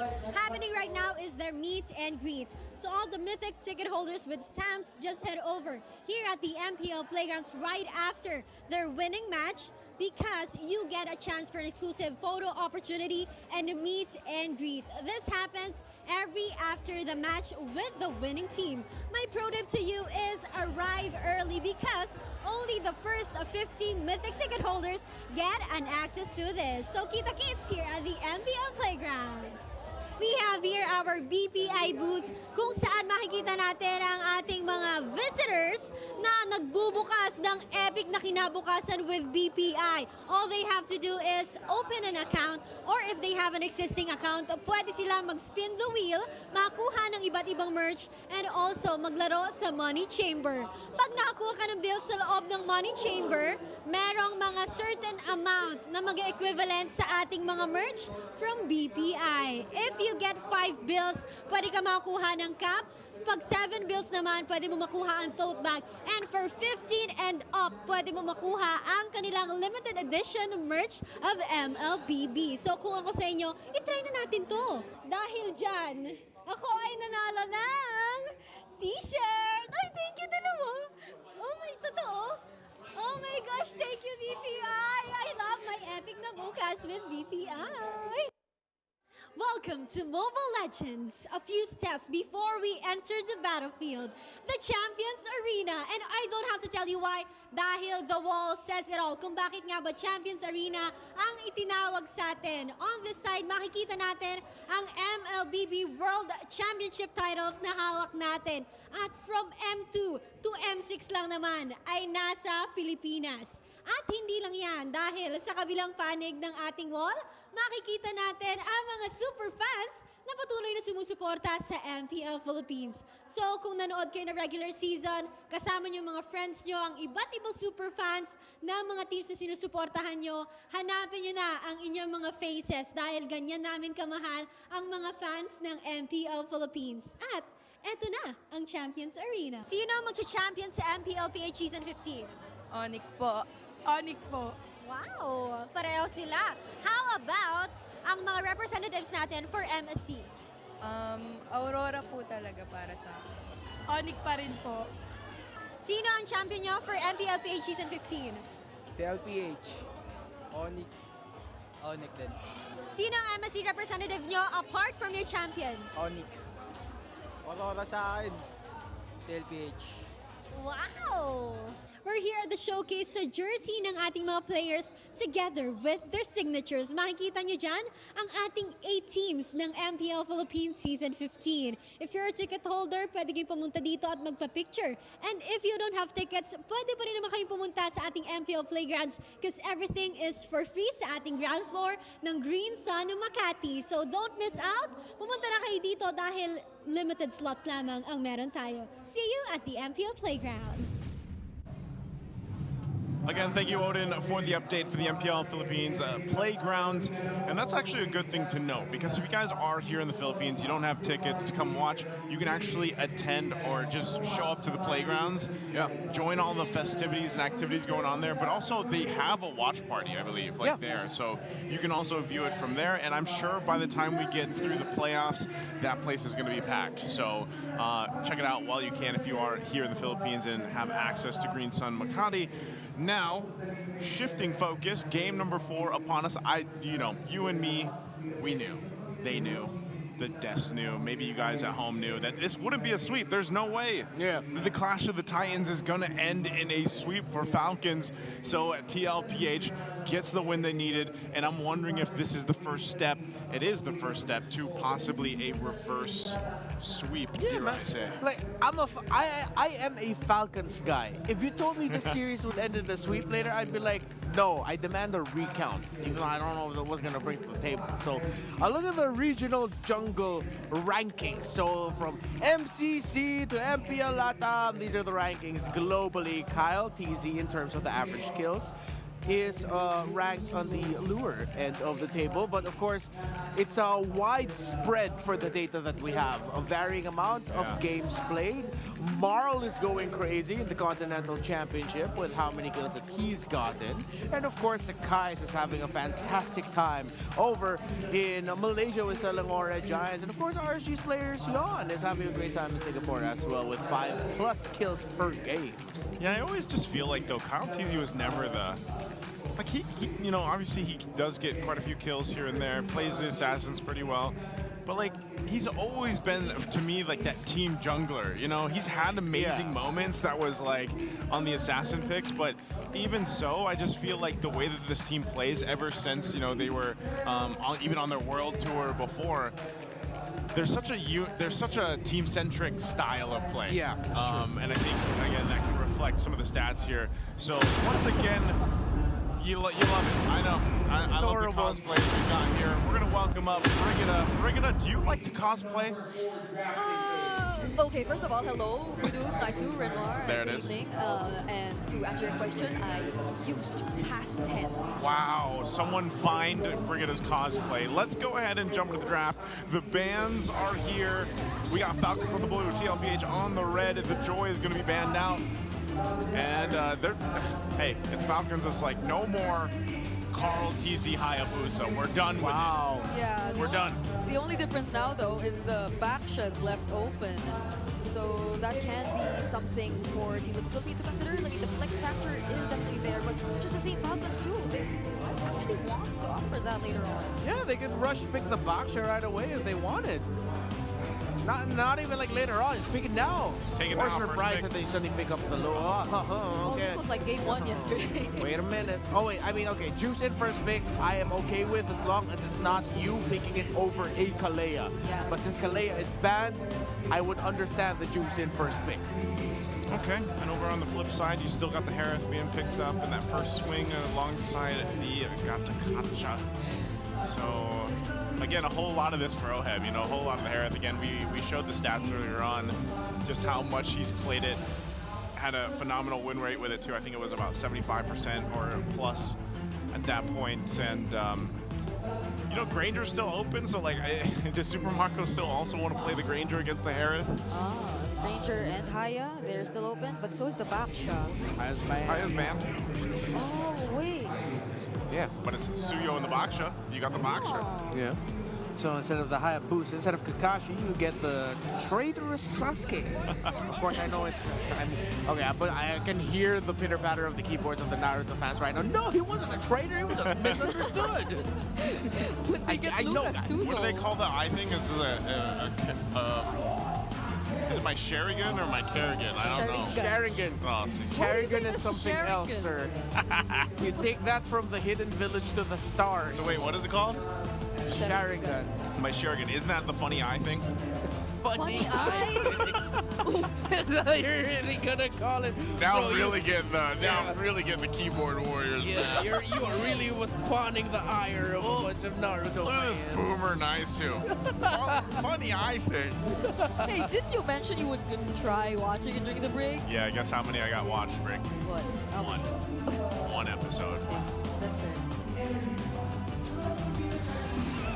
What was that lull in silence? I was just waiting for someone to start speaking. I'm trying to take down notes and trying to see. I'm trying to cross-reference my data for a prediction here. So. Okay. Come on, bring it up. It's been one episode only Hey, for Naizu. To be fair, we are now entering our 18th game.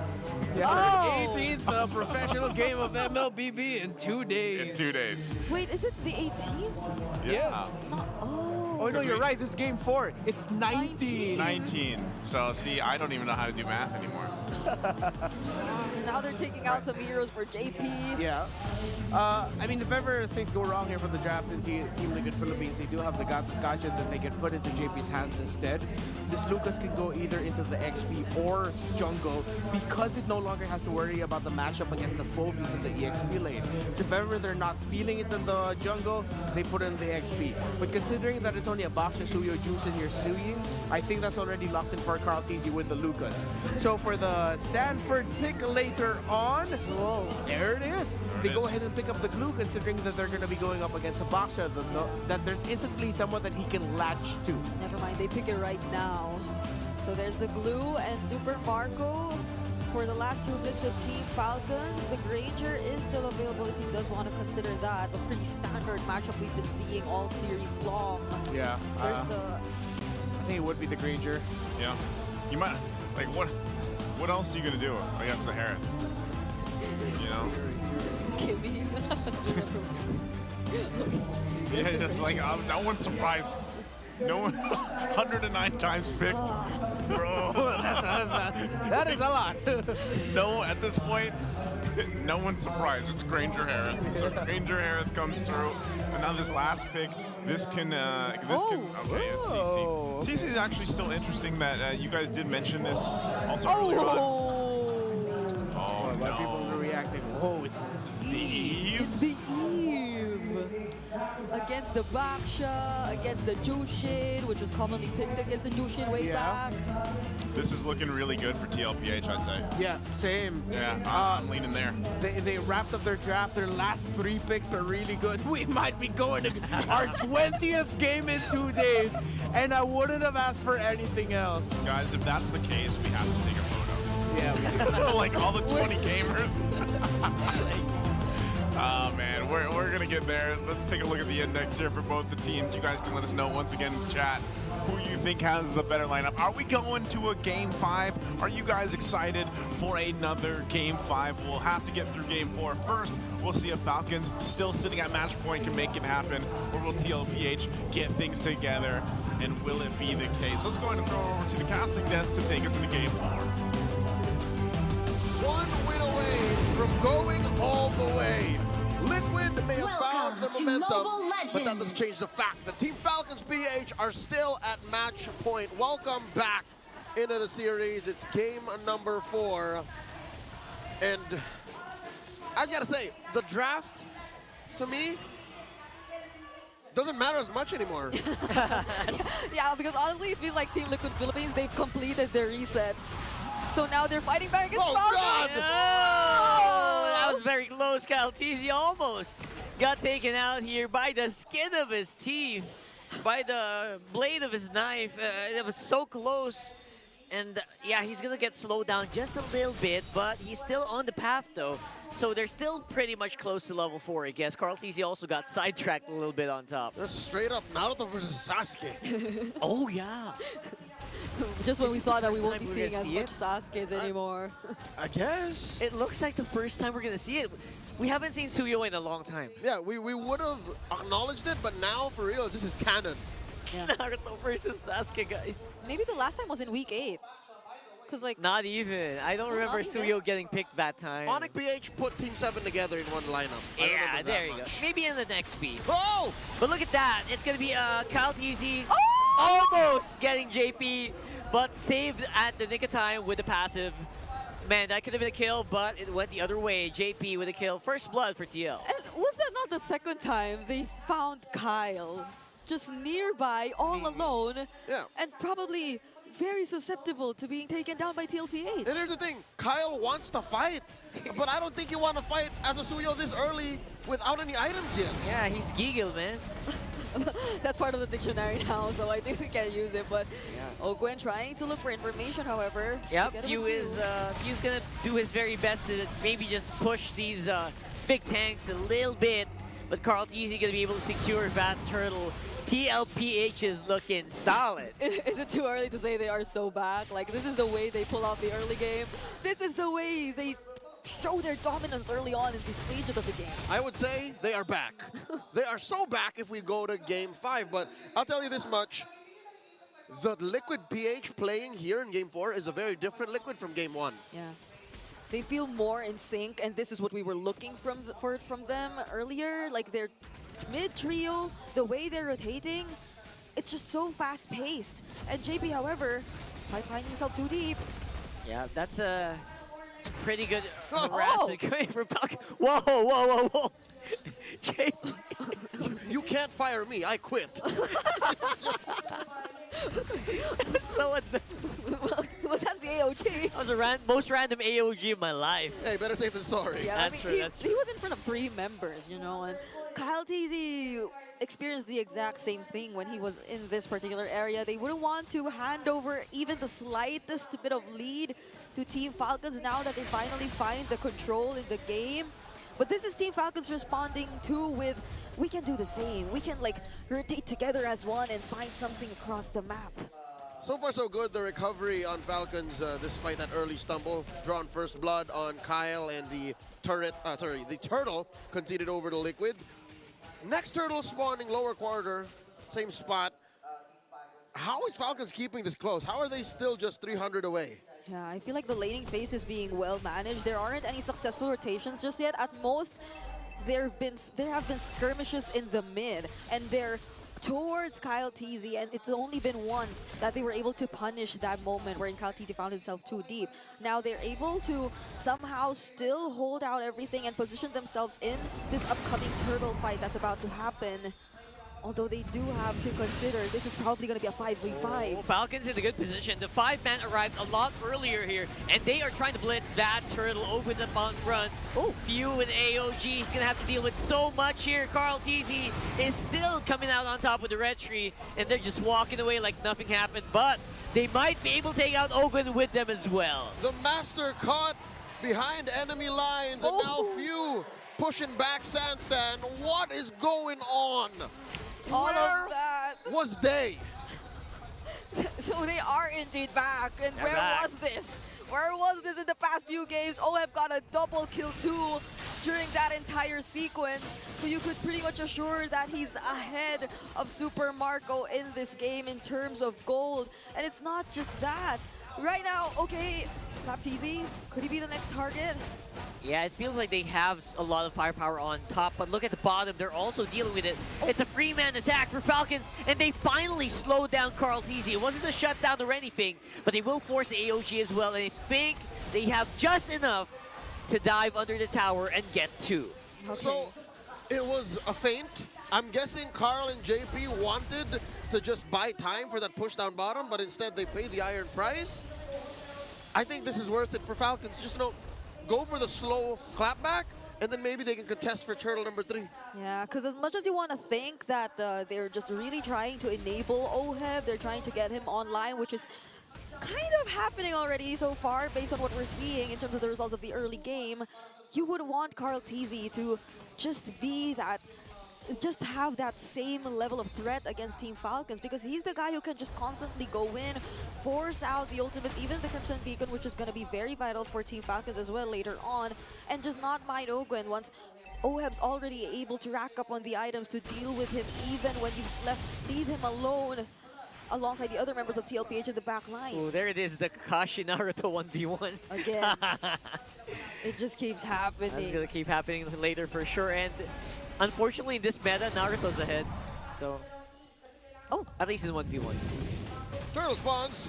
JP, first of the scene, pulling it over, favoring Liquid. Few put half health. That's a low HP Zushin. He will not be able to participate, and there will be no turtle steals here today. It's another one for TL. That's turtle number 3, but a turret for Falcons on the bottom. That was a false contest.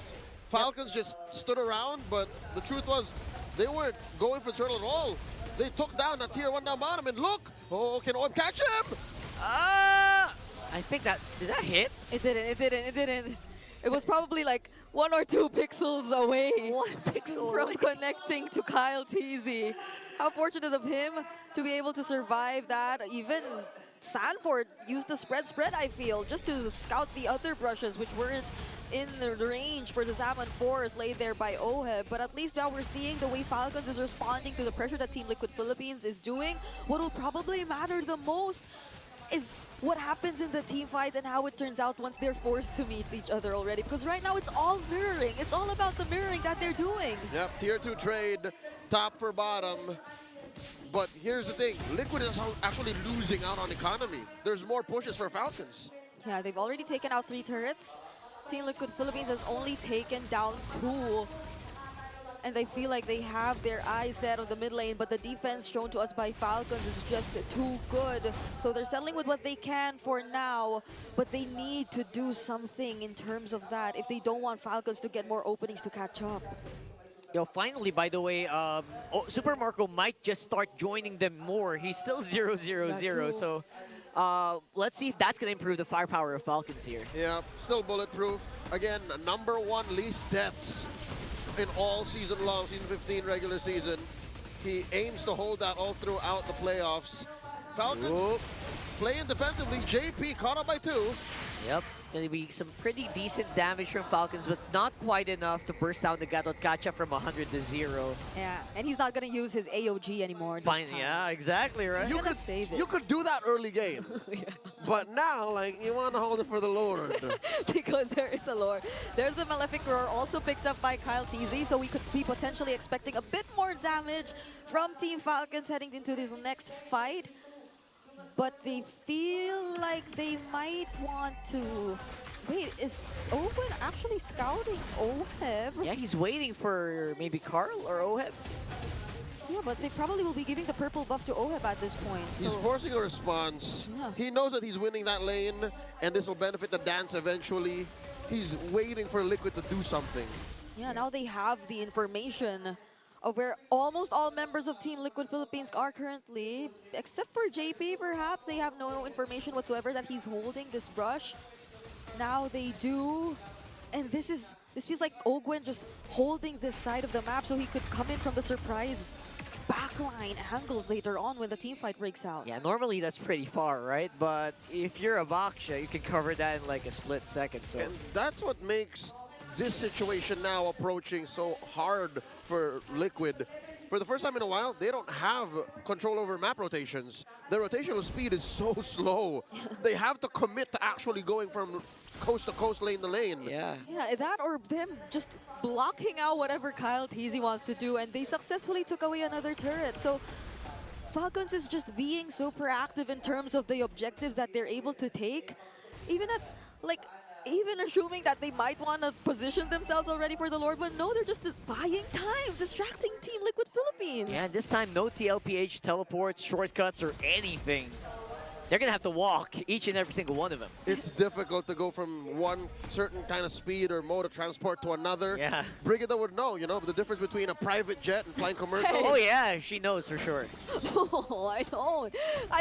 I love to experience what it feels like to ride on a private jet, but this is honestly, overall it feels like Falcons. This isn't the Liquid speed. This isn't the Liquid speed, so it's like Falcons, they get so much in a short amount of time. Well, we don't get to see any from Team Liquid Philippines. It's just them waiting for something to happen. Yeah, Falcons feels like they're starting to get a little impatient as well. There's the knockup for Sanford. He flickers in. He's diving in on Super Marco. And it's going to be Carl TZ with Bat Lord while everyone is so busy keeping Super Marco alive. And he's going to be able to do it. It's going to be a trade though, but it's worth it if you're a Raider. Or Cavalry, sorry. Any day, I would give up a glue for a Granger. So this makes the wait worth it for Team Liquid Philippines now. Oh, yeah. Because with the Lord, they can probably even out the map against Team Falcons, but there's the AOG. Uh-oh, Owen might be in trouble here. But again, that's a Baksha, man. So it's tough. At best, Liquid is just buying time for the rest of the map to equalize. Falcons know exactly what to do here. They need to do damage control. Prevent Liquid from barreling forward with this newfound momentum. This is a very low-scoring game, too. So you see how careful these teams are actually playing it out, exactly knowing what to do and what not to do. But how does Team Liquid Philippines take advantage of the Lord? Yeah, they're going to try to see if they can make a pick-off happen so the Lord push will be easier, but no luck so far. Sasuke versus Naruto! Mid Sasuke versus Naruto! Oh, we did see it. Shame. It didn't happen. It wasn't going to really come to fruition. There was a turret. And that's a problem for Liquid, right? Like, they haven't really committed to taking down these major objectives. So, a Lord or a free pick-off or a good trade will most likely just be short-term goals. Yeah, the Lord differential probably is like maybe 1K, 2K. They didn't get a lot of gold from that. Literally, it was just that tier 1 up top. Yeah. They seem to be constantly forcing the fight here in the mid lane, though. Oh, there's Sanford! He caught him. He caught Ogwen, and that might not be the target you want. And now they know that the grab is not available. Abort. But also the curtain call. So it's a trade, big ticket ults. This is just a clear sign for both Titans of MLB to say, hey, let's regroup. Yeah, so if they're playing it this carefully, the next fight might happen by the next objective. I'll be damned. I didn't expect to see Sasuke versus Killua. Not this early. Wrong franchise. My childhood. The crossover we didn't know we needed. Thank you, MLBB.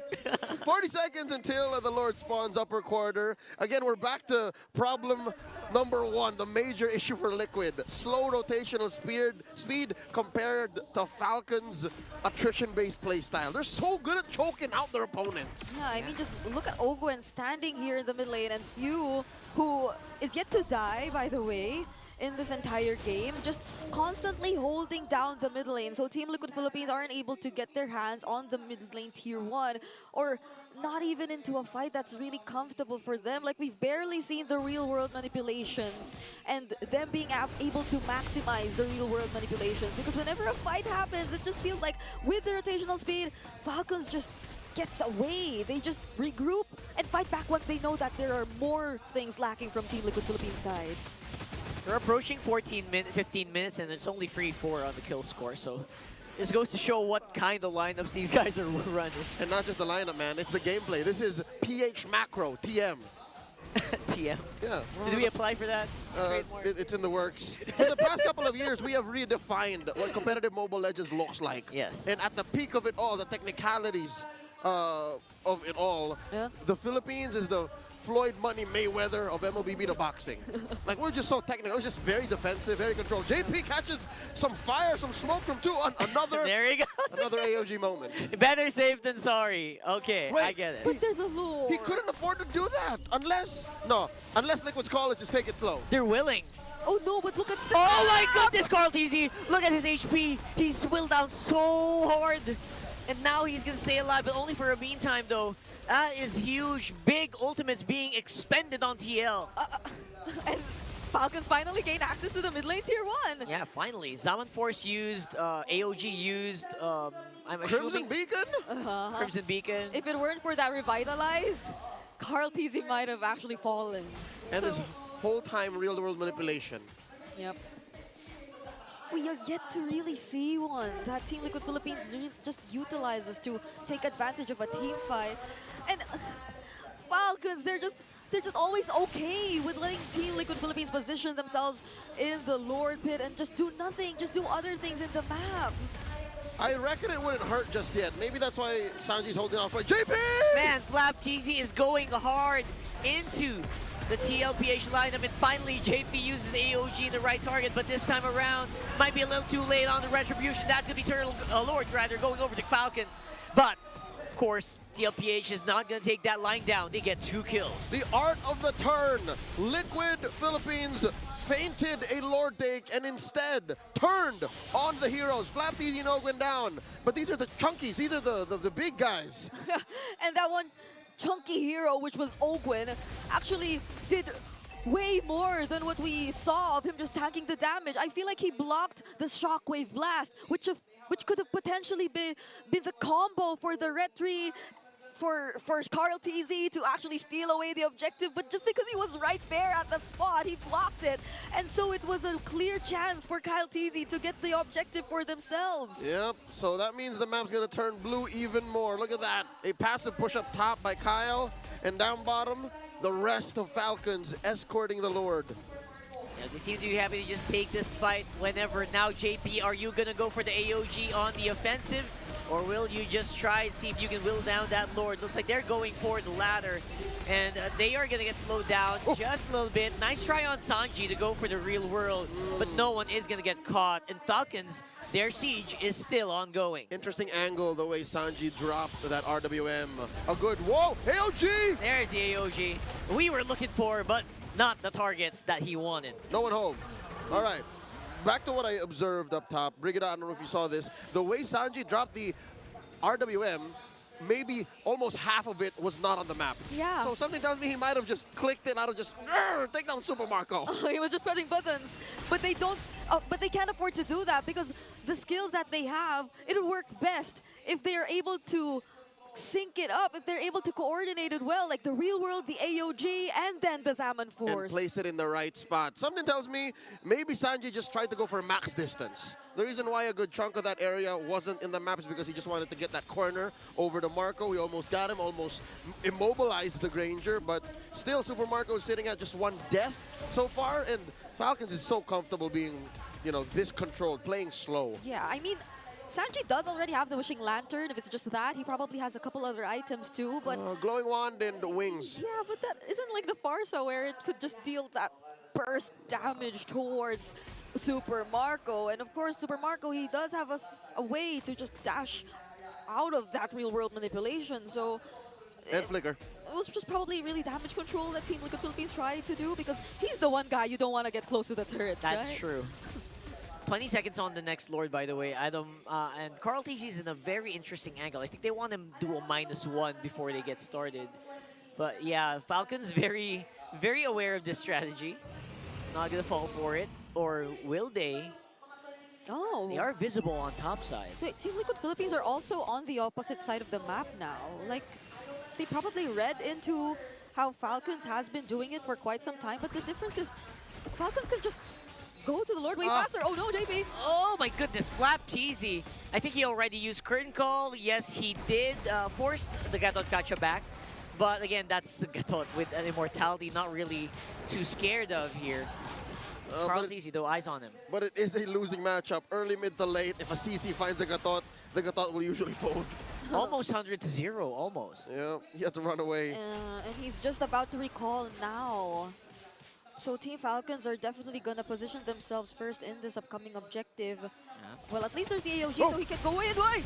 Few second window. Few already used Crimson Beacon. That is a huge ultimate used on Falcons, and this could be the opening that TL has been waiting for 20 minutes. 2 big ticket ults spent by the Cavalry, and they force Few to use the Crimson Beacon and the Flicker. Does the math check out? That's pretty work. Well, at least they still have other big ticket ults to rely on if ever the fight still proceeds to break out in a few moments.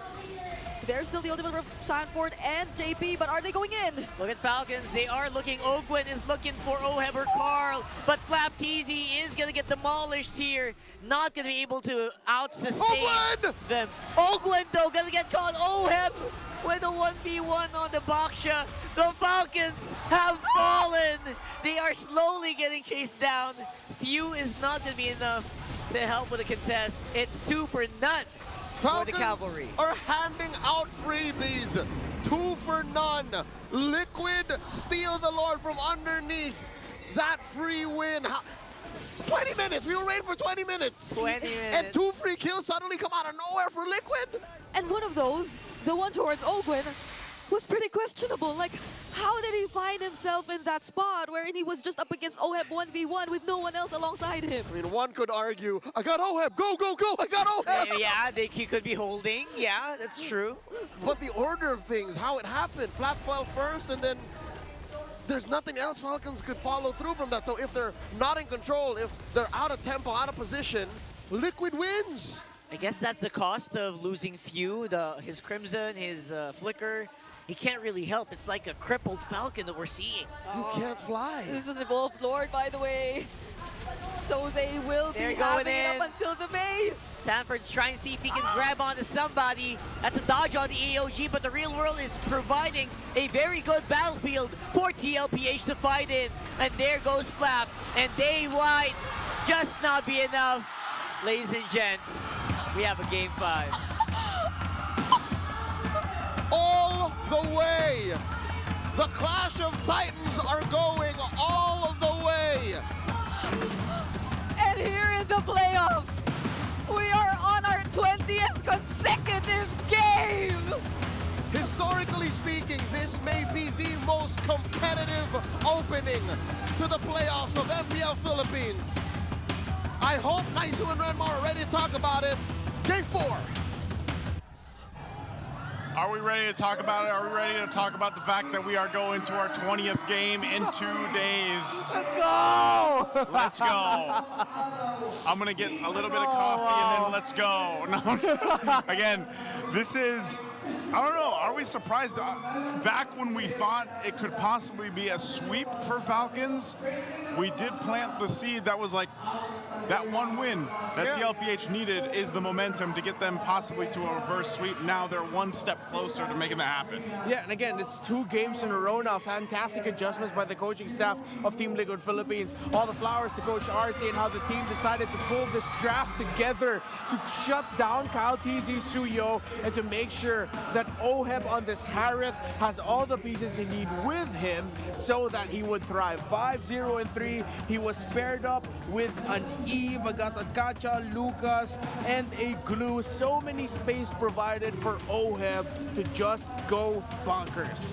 That Eve is so good, man. Like, and then you pair it up and you allow the team to go ahead and work into this. I mean, even a Harith paired up with an Eve allows yourself to just kind of be a little bit more safer, especially on the defense. And we saw that a couple times where they had to go ahead and play that properly. Falcons was in good position in some of the aspects throughout the game, but ultimately TLPH was waiting for their moment. Like the caster said, around that 20-minute mark is really when things started to change. But looking at the highlights here, back in the early parts of this game, you see the back and forth between them. TLPH had good control over the objectives. I believe they got 3 for 3 in the turtles. They were getting the kills. Carl TZ was also able to help lock down a lot of these early kills, but you know, Falcons did fight back, and I feel like that's going to be a big story going into game number 5, because this series has been very back and forth, essentially, you know, in comparison to our first matchup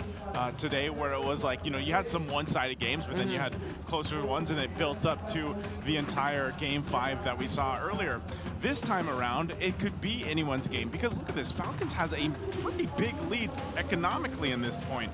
4.4K, but they lose a major fight, and it was all discipline from TLPH at that 21-minute mark, which completely turns things over, which inevitably wins them the game here. Yeah, at the end of the day, it was just that one key thing, discipline, them being just a little bit more wary.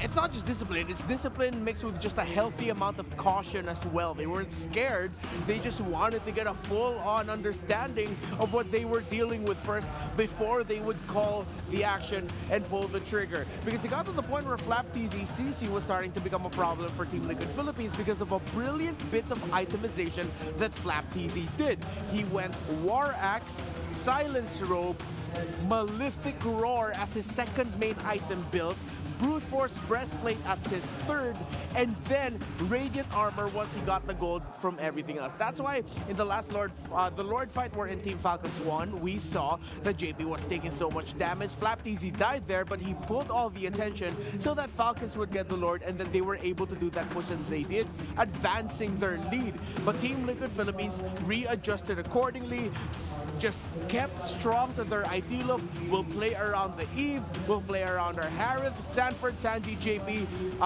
along with Sanford, Carl, JP. Just make sure you're tight in your comms of when and where you're engaging, and we'll be okay. And it all worked out for Team Liquid. Yeah, there was also so many jumps that played a big part of this for the TLPH lineup because of JP. Obviously, too, you know, when you're working against it, sometimes they were able to get the Revitalize out early from Ogwin, or at least make it a little bit more difficult for Falcons to play around this lineup. But, you know, when we were looking at it from the draft perspective before we actually jump into the game, we did say, you know, we were leaning towards what TLPH brought to this game for, and that really showed here in the game as a whole. Again, JP, it tanked up a ton of damage. This is our big 4 stats here for everyone. Sanji, the carry, of course, on that. The Eve is just so good right now. Same thing, he's there for the wingman. And then, of course, you got Kyle TZ, BPI, Rich Guy. He was able to farm up pretty well. And I guess even though the nerf was there, like, that's still what Suyo does really well. Like, he's always going to be a great farmer, so he does get this. Gets a ton of gold, nearly 19,000, 851 GPM. But still, nonetheless, it wasn't enough for Kyle TZ to completely turn things around once it all fell apart at that 20-ish minute mark. So, Renmar, I know there's a lot here on this one, so let's go ahead and break it down. Highest GPM, BPI, Rich Guy, because he had to spend majority of the game taking down minion waves and farming.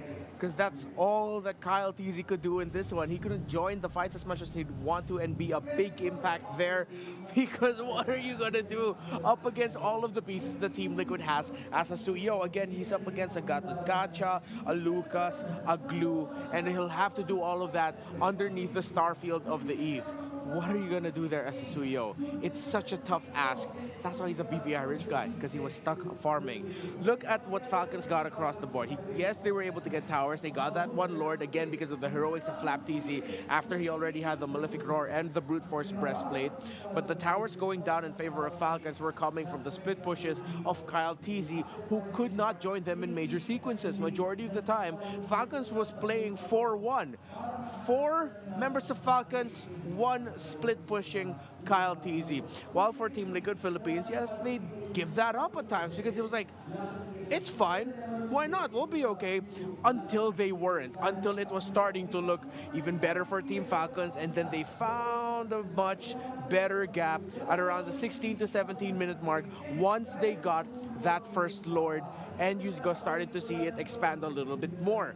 That's where the lead came from. But for majority of it, the reason why these two lines are so close to each other is because Kyle TZ was farming. He was doing everything that he can to get resources for, well, himself, because they needed to. While at the same time, you also saw members of Team Falcons just clearing up minion waves, doing their due diligence so that they could slowly catch up in terms of the gold, stay close in the gold, because what Team Liquid had on the table was a strong lineup revolving around these two key pieces. So I decided to focus on these two because let's talk about first what the Eve brings to the table. That's your set. Not setter, but that's your set. You put down the real world manipulation, you put down your Starfield, you play around that. But then what Glue brings to the table is that you have an incredibly strong hero that even with the lack of items, has such a strong ability kit with what he can do. Grab onto someone, and the more you hit that, he takes less damage once the grab is done, so you wouldn't want to hit him. So essentially, it takes out the fight while you're going 4v4 using your ultimate. The Glue is thriving, so they continue to play around that, and that's why Falcons had to spend so much time just farming, even though they were close in terms of Kyle TZ being able to split push. They were getting gold here and there. Yeah, sure, they just were stopped so much because their majority of the time, their main damage dealer was gone split pushing minion waves. Again, we go back to the point that we discussed earlier, Flap TZ's itemization, his path. He went War Axe is not seen here. Oh, he went Brute Force Breastplate to first, but at one point, before building the Brute Force Breastplate, he actually had a Legion Sword, so a little bit of shift up here in terms of the item ordering, and then eventually he'd be able to full build the items that he needed. That's why, again, we got to see that turnaround, that Lord with Flap TZ just jumping on forward, bringing JP down low, forcing a reaction out of Team Liquid Philippines, which meant that they had the space to get that Lord. But then, once it got to the siege, it became a difficult reality for Falcons of once we meet them in a very close fight where the Glue is active, Eve is active, everyone is active for Team Liquid Philippines, it's so difficult for Falcons to do what they needed to do. You've essentially reduced the Suyo into a more utility type, pretty much telling Kyle TZ, just do what you can, man. Do your best. See if you can just get some damage in there. While Super Marco, it's like, Super Marco, please save us. All of the baskets are onto you right now. At the same time, one of the pieces that we haven't really discussed a lot is because Few on this Juicin was avoided well by Team Liquid Philippines. I had another condition in my mind here. If ever Falcons wins this, it's either because Team Liquid Philippines dropped the ball or because Few went God mode. Team Liquid Philippines were so careful playing around that Juicin, playing around the Crimson Beacon and the Crimson Lantern, that they weren't able to allow Few to pop off when he needed. So let's take a look at the draft recap here. The order of it was this. We go Juicin, Suyo, Baksha, Granger, CC as the last two picks. And then for the red side, it went Gatakacha Harith, Lucas, Glue, and Eve. That is 2 games in a row now that Team Liquid Philippines have won the last picks of the game, where after the first two games, remember the point that we made earlier. It's the Falcons drafts that are making us go, oh, those are some great last picks, while Team Liquid Philippines last picks are making us go, that's kind of rough. Now for games 3 and 4, it's the other way around. You're looking at the picks here of Team Liquid Philippines at the end of their drafts. Now it's us going to them. Hey, those are some pretty good last picks. So that's why at the end of the day, to get to this point was a massive team effort, spearheaded by Coach RC, the management of Team Liquid, all in the area there. Of course, Coach Shiksak is there too, overseeing things. The players, what they have done to crawl back into a Game 5, legendary. Legendary it is. Some would say it's better than great, right? But one thing we can definitely... Dude, you blindsided me with that. I did not see that coming. Hey, if you know, you know. But definitely good points, and I think part of this too, again, is the draft. You saw kind of the breakdown there too. It's with their 14 and 5 for TLPH on the red side. Yeah. So they really like to go ahead and favor the red side when they get it, and they've drafted that way. The one thing I do want to see, if it changes or not, is if we're going to see that matchup again, a Harith and a Granger, and maybe this time around Super Marco gets to play something different. I don't know, because I mean, not to say anything bad about the Granger performance specifically for Super Marco, but maybe there's just something that they can bring out differently in Game 5. Maybe that's in the gold lane, maybe it's not. But I will say there are clear signs where sometimes you can see the struggle with Granger right now in the current meta on trying to use that well, it's a bit of a shorter range, but you've also just got to be able to get in the right positioning here. So we got a word here. The mother and daughter of all series, of course, guys. It's the passive proccing again. If you don't know, for the international audience, they're here. It's Brigida and Chantel. They're both on the desk, right? And when this happens, 2 days in a row now. 2 days in a row, both on the desk. We've gone the full series. That's happened all regular season. So, hey, bless up. Thank you, mother and daughter of all series. Now, also, MWI at EWC 2025. We have some more information for you guys. It's Team Liquid at PH. Yeah. The ladies here are, again, going to be representing alongside Navi Philippines at EWC 2025. Their performance over the Athena League, they qualified for MWI after placing second. So they went 7-2-2. Then you got the 16-9 record there. Again, these are some familiar faces for you guys all here. So that's the interesting thing, though, because last year, 2 slots were allotted for Philippines for this year's MWI. So we only had 1 slot last year. Yep. Now we've got 2.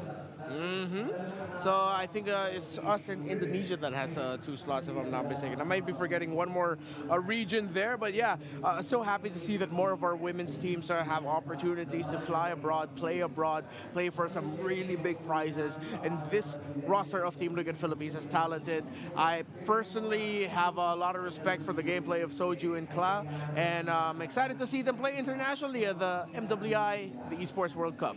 Yep, so don't forget to go ahead and support our reps, guys, for MW as well as the MSC at EWC. Once we get more of the teams locked in here, and once we conclude this game, one of these teams, TLPH or Team Falcons, will be 1 step closer to getting to that grand final spot, as the team waiting for them, of course, is another team that's been on a streak for a while now, Onyx Philippines waiting there. And I don't know, whatever team ends up losing here and has to go down to the lower bracket, either way, we've been saying this all season, man. Like, this is one hell of a competitive season. Like, hell yeah. And I think this is the best way to say it about the playoffs. Like, now that we have gone the distance for every single series so far, I don't know what the statistics are. Maybe they should put Brigida and Chantel just on the desk for the rest of the playoffs, so that every single series we play and every single day of the playoffs, we go the distance. When has that happened?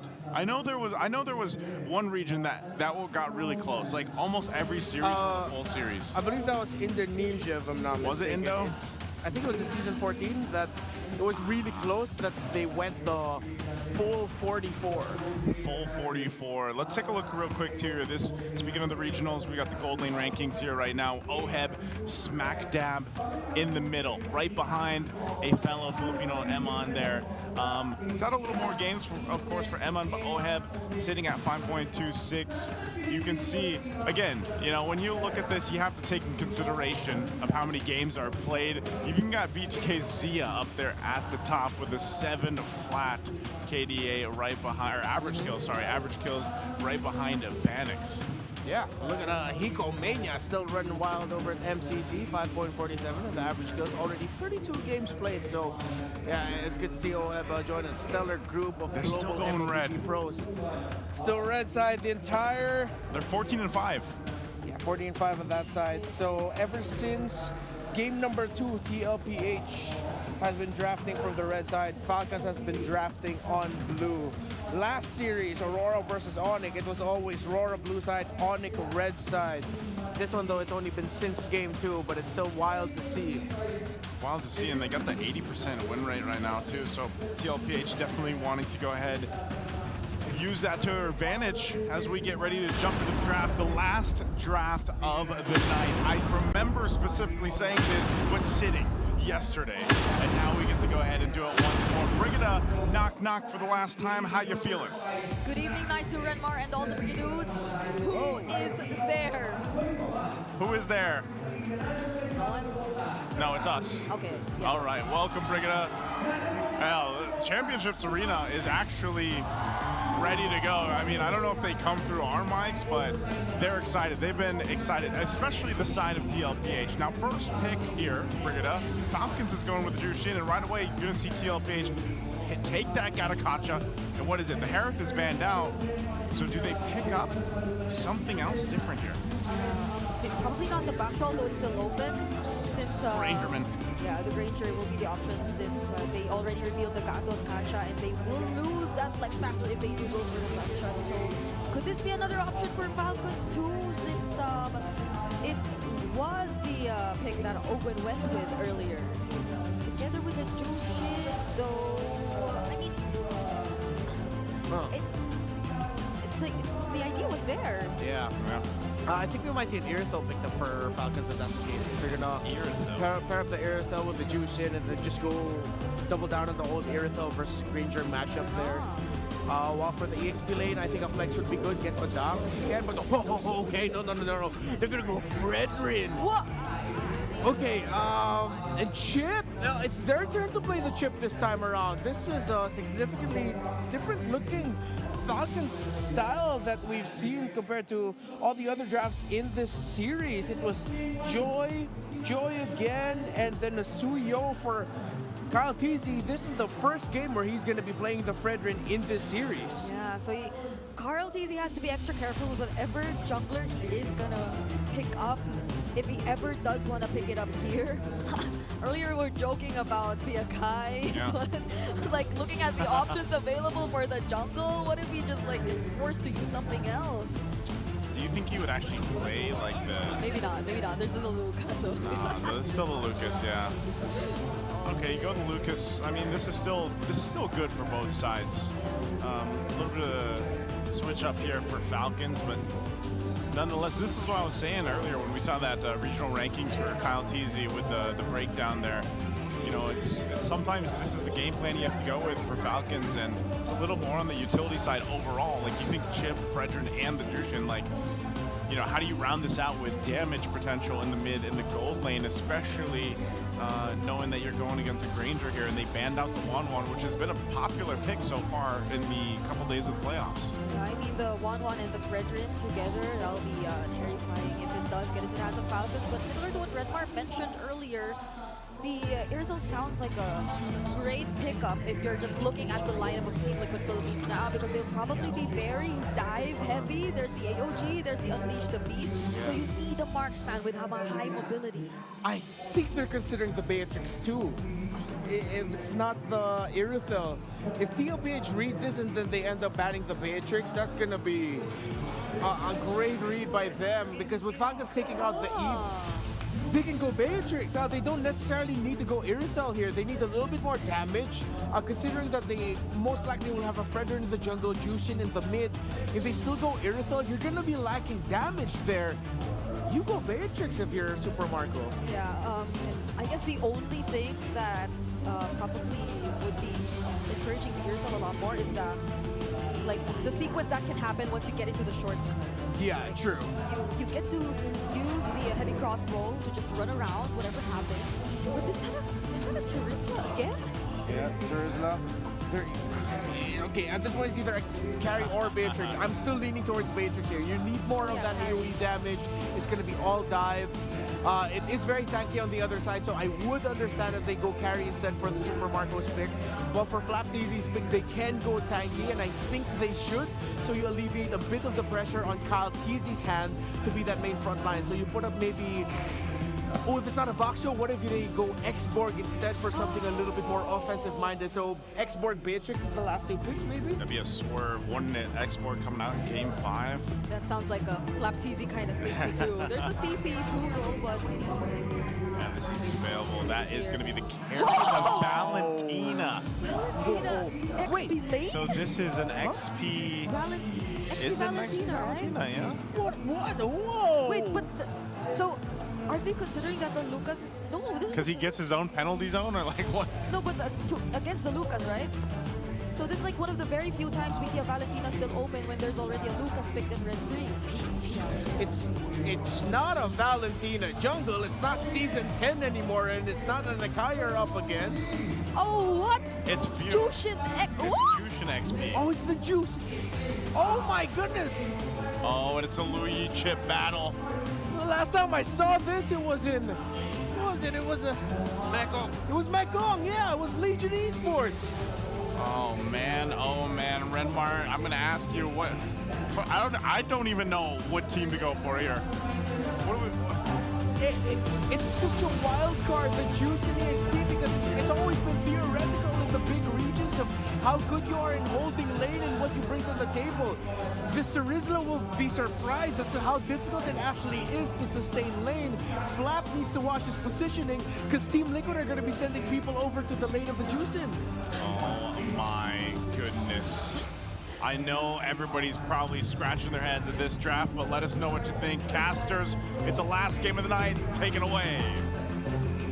We're going all the way, and it comes down to this. Sudden death, Game 5 in the upper bracket semis, the Clash of Titans. Momentum is on the Cavalry side, but can the Falcons claw their way back and soar towards the upper bracket finals?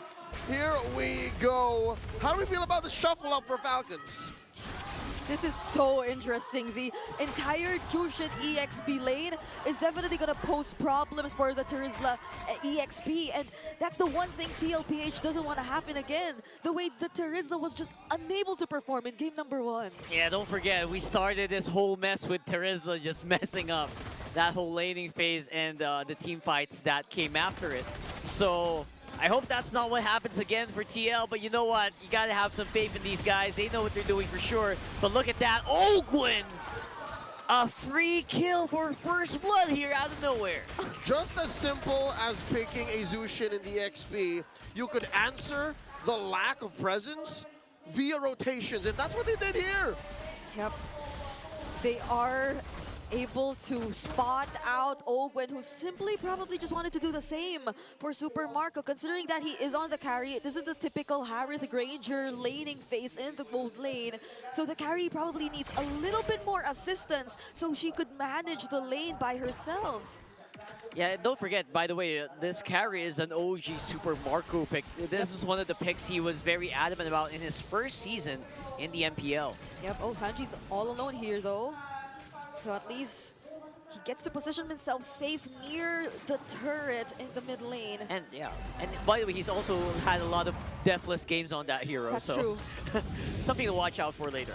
Yep. As far back as season 10, Marco has been going ham with carry, but in this very match, I don't know. That was a beautiful collapse. 4-man squad to TL. How do you answer that? There's no way, there's no way, but they're gonna try, you know what? They're gonna try. Get that kill in. Sanford is up in front. Unleash the Beast! He's gonna take down Daddy JP, serving up a kill to Marco. They're not gonna proceed with contesting the, or are they gonna contest the purple buff away? They deny it from Carl TZ. So they don't get their hands on the turtle, but they get a kill and steal away the purple buff. Wait, where'd it go? I'm lost. Back to their lanes. They disperse. I lost track of the purple. Where it is? I don't know where it is. Anyway. Oh, I think it's on Kyle? Kyle, it's on Kyle. Okay, all right. Yeah, he hit it with the Appraiser's Wrath. Yep. And they just immediately went back to their lanes. So at least Falcons doesn't let up. They don't allow Team Liquid Philippines to just be all aggressive because they were able to get the early kills towards Ogwen and Kyle TZ already. So they were at least able to trade things out somehow because that's what they can really capitalize on. The mere fact that Flap TZ does such a great job in preventing Sanford. Of course, that objective probably was an exception because it was right next to their lane, but the upcoming ones are the next ones, the ones that are just coming in later on, are a completely different story. Mind you, the layering and the complexity of these fights are still about to hit a fever pitch. That was a what, level 3, level 2 fight? Yep. But what if they hit level 4 and they hit these? This is exactly where it's going to happen, though. Sanford 40. using the penalty zone just to try to see if he can move a few more pixels, but not going to be enough. Falcons are chasing them down. Oh, few with the stolen Unleash the Beast, pushing away the real thing. Was that just a feint? Because they let Oheb just push in. I don't think it was worth it. Yeah, and they also forced out the retribution from Carl TZ, which probably will make it if they get to buy a little more time for the upcoming objective. But the way things are looking right now, it feels like Falcons, they just are very decisive in terms of them wanting to be the ones to secure the next turtle this time around. Even scouting Carl TZ as he takes his very own purple buff. Yeah, definitely looking for that jungler here. But it's going to be JP with the jump. AOG, no one is home. Flap TZ going to be slowing him down as well. I can't believe he's on the Zushin, but very rare occurrence. But yeah, so far, that zoning is successful here for TL and Falcons. They're just waiting for whoever wants to pull the trigger. The Cavalry's doubting themselves. They could collapse. Yeah, they try to collapse here. Carl TZ is going to be the one with the turtle, but here's a shortcut. We are going into a big fight, and JP has no way to get out. JP had to be the sacrifice. That was a beautiful usage of the penalty zone coming in from Sanford, so they were able to stun the members of Team Falcons momentarily and allow Carl TZ to just get his hands on the objective. But wait, It's a pincer maneuver. Oheb is forced to use his flicker, and that is a pretty solid move there. Athletic maneuvers by the Filipino sniper, used to close-range combat like that. And here's what's difficult. The chip can come in and just call in its reinforcements. Sanji has to set it up. That's the difficult part here. So we might see a little bit of that later, but look at that. Someone's jumping in on here. Kyle TZ is going to try to get some good damage on the Flap. You know what? Flap is all good. But look at this. 40! He got caught out there. That was a big boo-boo. that was probably unexpected for a few, but he should have been a little careful. Like, Flap TZ was already way up there, so there was no way to find out how Sanford, or at around what time Sanford will be probably arriving in the mid lane. So clearly something that Team Liquid Philippines were able to capitalize on, but Oheb again! Oh, beautiful jump here. And again, the full Falcon squad, nowhere for Oheb to go. That's going to be a cancel on the diversion as well. And that is 2 for none. That's instinct, all right? Your brothers in arms are getting attacked. You kind of want to help, but I guess the rest of Liquid said, yeah, it's not worth it. That's all 5 of them there. Yeah, they weren't even able to get any trade. Another Unleash the Beast. Look at this guy. Few is very happy to just dive in here, then transport and transform back, rather. Yeah, that's what makes that so broken. You don't need resolve. Carl TZ has to fight, has to wait. Few just has to press a button. And he has it every now and then. Like, the cooldown's too short. That's right. They're going to jump in, though. Super Marco with a turtle for some reason. But now it's going to be the full collapse for TLPH. I cannot see the HP bars there all clumped together. But there is still going to be a diversion coming into that middle bush. Sanji looking for his targets, but not going to be hitting anybody. Carl TZ going to get 2v1 by his old teammates here on the bottom side. With Oheb, just a little bit of revenge for his baby King duo. Ogwin coming in from the back, shortcut coming through, fight's not over. They're keeping it going. They're keeping the fire burning. JP staying alive, but only for a minute. And Sanji will not be able to help out here unless they just want to keep going. They want to keep the ball rolling. They feel like they have an advantage, and they're going to be able to take it. Sanford goes down. Falcons want to throw hands, and Liquid cut the smoke. I could have sworn Liquid was going to get away with cold-handed murder, but again, the downtime on Falcons heroes are almost non-existent. Yep, and now it's Team Falcons who are currently holding the lead. Imagine that, the team fight, it took that long. That Team Falcons, especially with the chip, were just able to re-engage once again against Team Liquid Philippines. And the lack of members, it really hurt them. Now it's Team Falcons who are potentially going to get the first few turrets of the game. Ogwin is getting chased by each and every single member of TLPH. And for some reason, he will not be able to make it out. Shortcut was activated, though. That's an option they can take, but Sanji got killed out of nowhere here. And now it's the turn! The turn is real from Falcons chasing it up on TL. They don't have enough bullets in the barrel. And for Oheb, that's literal. He is running out of fumes. He is getting hunted down by Falcons here. Protect Kill One! Sanford is protecting Kill One!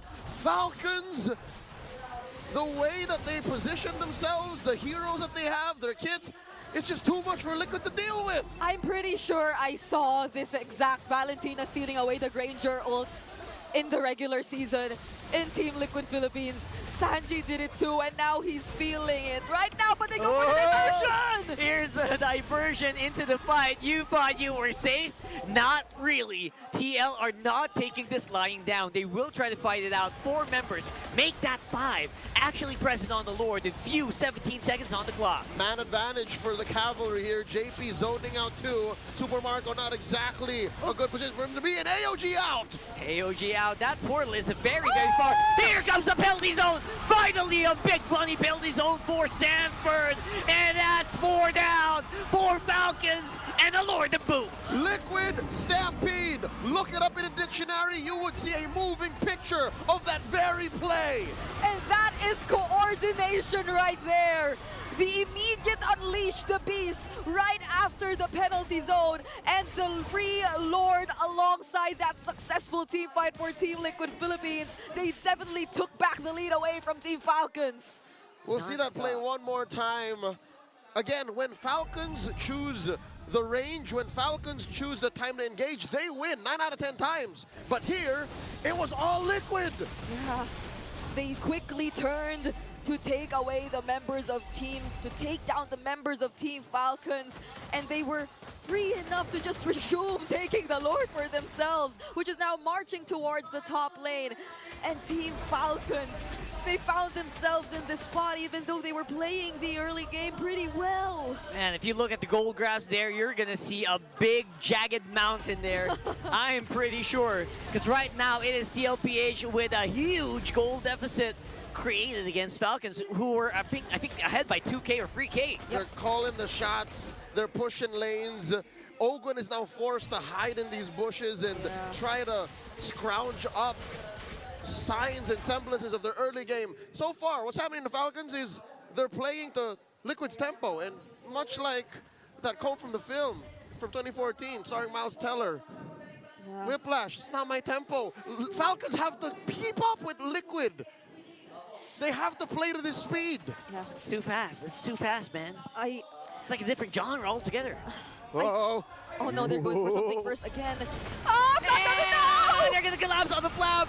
They find another isolated target, and that, with a minion wave in tow, could be problematic for Falcons. Why walk by Ogwin, taking this bush? I wonder if anyone saw him. Sanji's getting sandwiched here. You see Sanji, and there's no one to follow up. For the meantime, Cal TZ up on front. No one that will be able to help the chip. Unless Energy Eruption was activated. Kyle TZ at the very last moment. And they're forcing flickers. TLPH is low. They absorb that shockwave blast. And they are now ready to go. They're fighting back. Toe-to-toe, tit for tat. Falcons have shoved out Liquid without conceding. Ogwin, you shall not take down the master. This is unbelievable. Fortunately for Team Liquid Philippines, the Unleash the Beast, the original Unleash the Beast made it. Like, the cooldown was there, but if it worked for that, Falcons would have probably pushed it all the way. They could have went for Team Liquid Philippines, and that would have hurt them so much since they're already in the lead. But now they're able to both reset. And this is very important because we have another Lord spawning in the bottom side. All right, Liquid thinking if they should amuse and entertain Falcons. As Falcons asks, shall we dance? Kyle TZ just checking range. Super Marco hidden in this bush. I wonder if they know. I wonder if they know that Marco's here. Honestly, the first time, or the previous time we saw... Hold on, never mind. Here we go again! And that's a -1. That's the jungler! That's the jungler removed from Falcons. That is huge. Shortcuts get smashed in. Ogwin pressed it. Oh, there's just no way. Not like this. Not like this. 2 free kills for Liquid. And this is exactly what I was supposed to say. It's always Team Liquid Philippines going in first, finding the right bushes. Ogwin is able to hold a couple of bushes too, but he just can't go for anything. He can't start things up. The nature of Falcons lineup requires for them to take 2 or 3 extra steps. Sure, their downtime is non-existent, but Liquid PH, they're so proactive. Yeah. They're always looking for plays, cross map, just checking bushes, ready to go anytime. Oh my lord, 4K ahead, another diversion. And they have the firepower as well to back it up. And now look at this. They're just marching in on the mid. Ogwin is very far away. There is very little AoE on their lineup. Super Marco is trying his very best. But it's Ogwin coming in from the back. He's looking for Sanji, but he flickers out. Forced to use it, retreating behind his base. Flap TZ holding out the siege minion. Tier 2 down bottom falls. They survive at least for now. Yeah, they didn't even get to use the shortcut, but what could it do at this point where Team Liquid Philippines, they're already all in front of you, and look at the damage coming in from Oheb. Yeah, he's gonna have to find a way to make himself very useful in the next fights, because Ogwin, you're right, the shortcut doesn't really matter that much if everyone is just in their faces. And now this is going to be very difficult to do. But Liquid makes the call, decides to do the right thing and be disciplined. Be disciplined. You cannot afford to make such a huge mistake at this point. Your upper bracket finals ticket is already within reach. Just to put it into context, winning this series puts you a best-of-5 win away from punching your ticket to MSC at EWC 25. One more series win after this game. That's literally one series, one step to possible world domination at MSC and a whopping prize pool. And these two teams know exactly what it feels like. Just a year ago, they were both our representatives at the very first MSC EWC. And that's why it's so important for Liquid to play this right. That's why it's so important for Falcons to find a way back. They were there. They were in Riyadh for how many weeks? We saw them represent the Philippines. Just want to keep the world tour going, you know? Oh, ladies and gentlemen, we wish you were here. The Champions Arena is cold. It is quiet, and it is tense. This looks like another diversion play that can happen. It's going to happen. You know it's going to happen. It's funnily enough, Falcons also can get their own diversion. They don't need to rely on the chip this time. Yeah, but does he want to opt for that? The Unleash the Beast that he's been copying. He needs that damage, I know. 8, 9, not 10 times out of 10, that's the right call. But here's the thing. To even make that decision, Liquid have to show themselves. Few has to be within range. And that might not even be a starter. Oh my god! Speaking of Few, oh my god, he baited the whole squad. Diversion! Here comes the diversion! Coming in from the back! And that's a wombo combo that everyone saw coming. The damage is so immense. Freed members got pushed back, and TLPH are looking very unstoppable here. JP using the AOG. Oh, dear God. They're jumping in, they are diving in, they're trying to avoid these projectiles, but Ogwin is gonna fall alongside Wow. 2 free kills for Liquid, and they decide to go for the throat. Falcons have to defend. This could be it. Will Super Marco, will Few be enough? Kyle Teasy, the crucial energy eruption, he uses it, but it's way too late, and we have a winner! The victor of the Clash of Titans are the Cavalry. Team Liquid Philippines are going to the upper bracket finals. Still no revenge from the Falcons for this entire season. They've been at the mercy of the Cavalry. Oh my gosh. Rockhard, you know exactly the genes, the DNA that run through Few's blood. He was once called a comeback king, but he couldn't pull it off, not here. They do the reverse sweep. They pulled it on him. Liquid pulled it on Falcons. GG, well played. The World Tour may still continue some way, somehow, but they have to crawl through the lower bracket. Tonight, the Cavalry holds their heads high, but the Falcons have to fly back to the nest and regroup. And they're going up against Aurora in the lower bracket tomorrow. Hey, Onyx is going up against Liquid tomorrow. Folks, no teams have been eliminated, just to remind you all. But for now, let's throw it over to the stage and get into the minds and hear from tonight's victors, Team Liquid Philippines. The reverse sweep is complete. Your winners, Team Liquid Philippines! Boys, congratulations. Hindi ko alam, I think a lot of people lost their voices just watching you play. And they came all out to support you today. Sanji, talk to us about Game 5. Kasi tila, kahit yung casters, everyone wasn't expecting kung saan kayo manggagaling. Talk to us about, your communication at kung ano ba yung mentality nyo in Game 5. Kasi reverse sweep yun eh. Ano ba yung mga pinag-uusapan nyo right there during the huddle? Pinag-uusapan lang namin sa huddle, huwag kaming, parang hindi kami, huwag kami hihina sa laro, ganun. Parang kailangan namin maging malakas kasi na 0-2 kami agad eh. 2-0 sila kagad. So mas kailangan nila magpakita ng lakas. Ako, Hans, hindi na ako lalayo. Katabi ko na si Coach RC. Coach! Nakita ko si Coach medyo naluluha after that Game 5. How are you feeling right now? Ano tumatakbo sa isip mo ngayon na bakit ka naluluha? Ang dami kasi na, nung naunahan kami ng 0-2, parang medyo nabababa yung tiwala namin sa isa't isa. Tapos, natuwa lang ako kasi nung Game 5,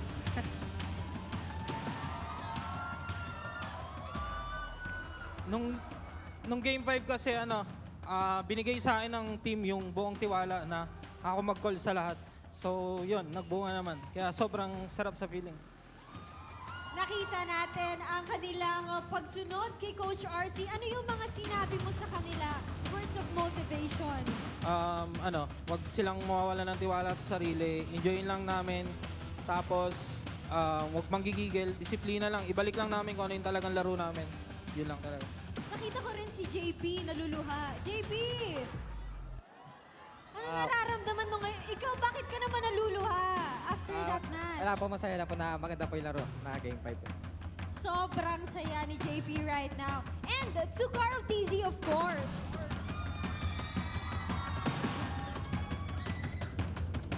Reverse sweep yung nagawa niyo, Carl. In your long MPL career, For sure. SC title ang nagiging mailap pa sa'yo. Yan ba yung masasabi mong multo sa career mo? And how do you think are you gonna get this title? Di ko naman po siya multo kasi sa lahat naman ng ginagawa ko walang regrets eh. Tapos Siguro, gusto ko lang din sila bigyan ulit ng panalo kasi tagal na namin din nanalo eh.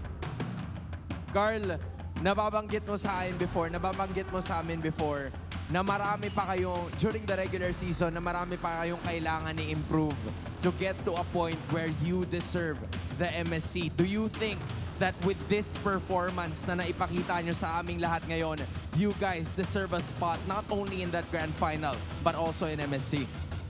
Opo, kasi parang sobrang hirap nung nagsimula kami sa 2-0 eh. Tapos reverse sweep. Wait, grabe. Reverse sweep. Wala nung simula, and yet they are your victors. Once again, your winners, Team Liquid Philippines. Gentlemen, you may now take your walk of victory.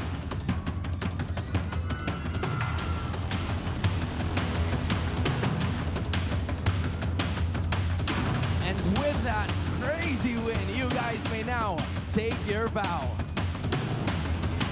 Odin, 20 games in 2 days. I cannot believe that this is the playoffs where we are now. Mukhang nasa Grand Finals na tayo, pero saludo ko sa lahat ng players, sa lahat ng ating mga casters, sa panelists, and even sa ating superfast na hindi nauubusan ng energy for the playoffs. One thing is for sure, hello world, the Philippines is waving. Balik na natin sa ating panel.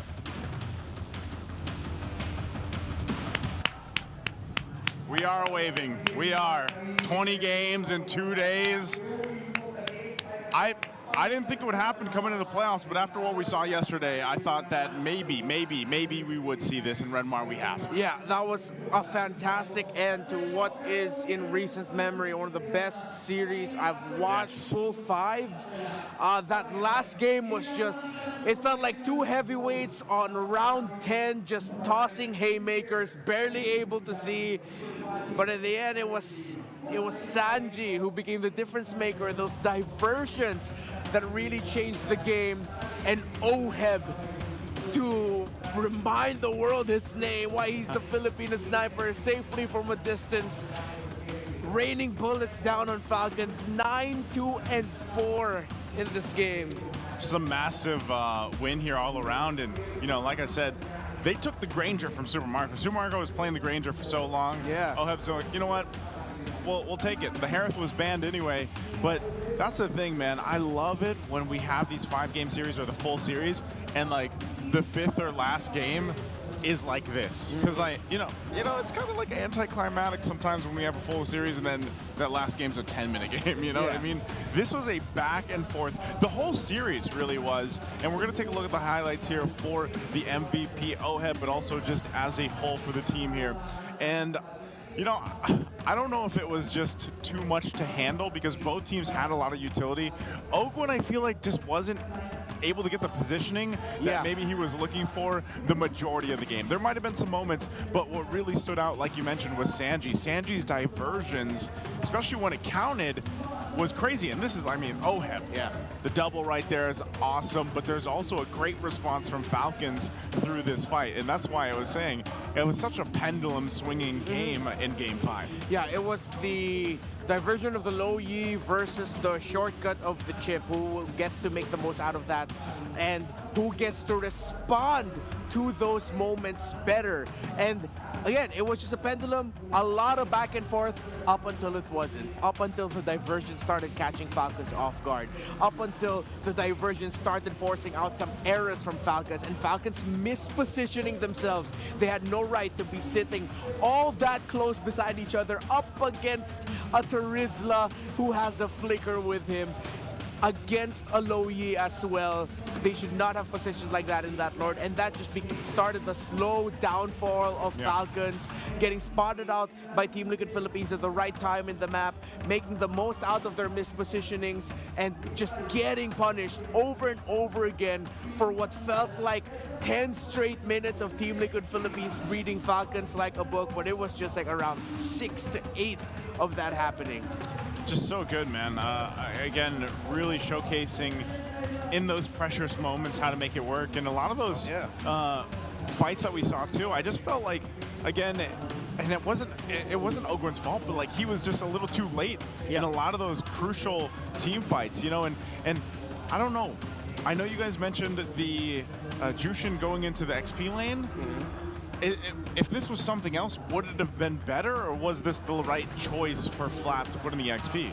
It was an interesting choice, and honestly, I'm not knocking it. Before he started racking up deaths, he was a huge thorn on the side of Team Liquid Philippines, and why there were some engagements that once they took it, it was just one Juice in Crimson Beacon away, and FlapTZ being able to lift up the members of Team Liquid Philippines for Falcons to completely change the narrative of that team fight that Team Liquid Philippines would initiate. So in theory, to see it in practice now here in the Philippines, this isn't the first time we've seen it. We've seen it in different tournaments all across the globe, but to see it here in this level, it's really cool. However, Team Liquid Philippines, again, just on-the-fly adjustments that they made. The things that you were mentioning with Ogwin coming in late, it was that plus me thinking, why would Ogwin continue to go there as if he was trying to help when you've already lost that one advantage? There were 2 or 3 times where he was like, all right, guys, I'm here. Wait, what happened? How come Ogwin still ended up going there and he was left alone for Team Liquid Philippines to just take down?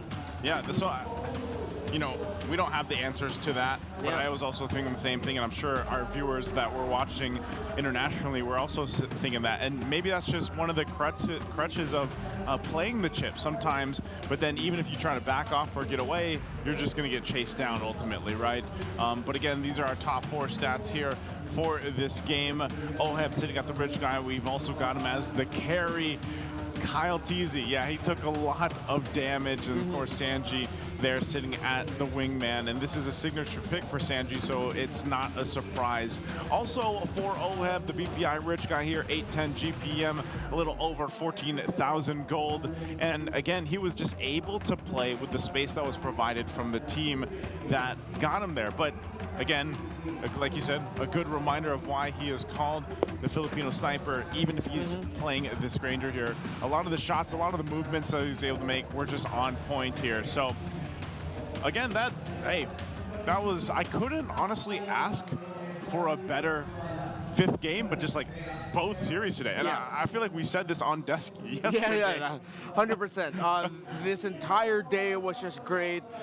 The first series of Onyx and Aurora, though there were some dominating games, so pretty one-sided. We saw a crazy amount of highlights there too. Now in the second series as well. It felt like just a great storybook ending to the series. And if this is the last time we're gonna see TLPH versus Falcons for the season, I feel like that's a good way to cap it. But of course, I would want to see more of Falcons and TLPH and whoever else. I'd want to see more of Falcons, please. But honestly, if it ends there, it's a good storybook ending to the Clash of the Titans for Season 15. So we had 2 throwbacks matches going 5 games today, and that's exactly what we got to look at. And it's a good preview of, once again, just how competitive the MPL Philippines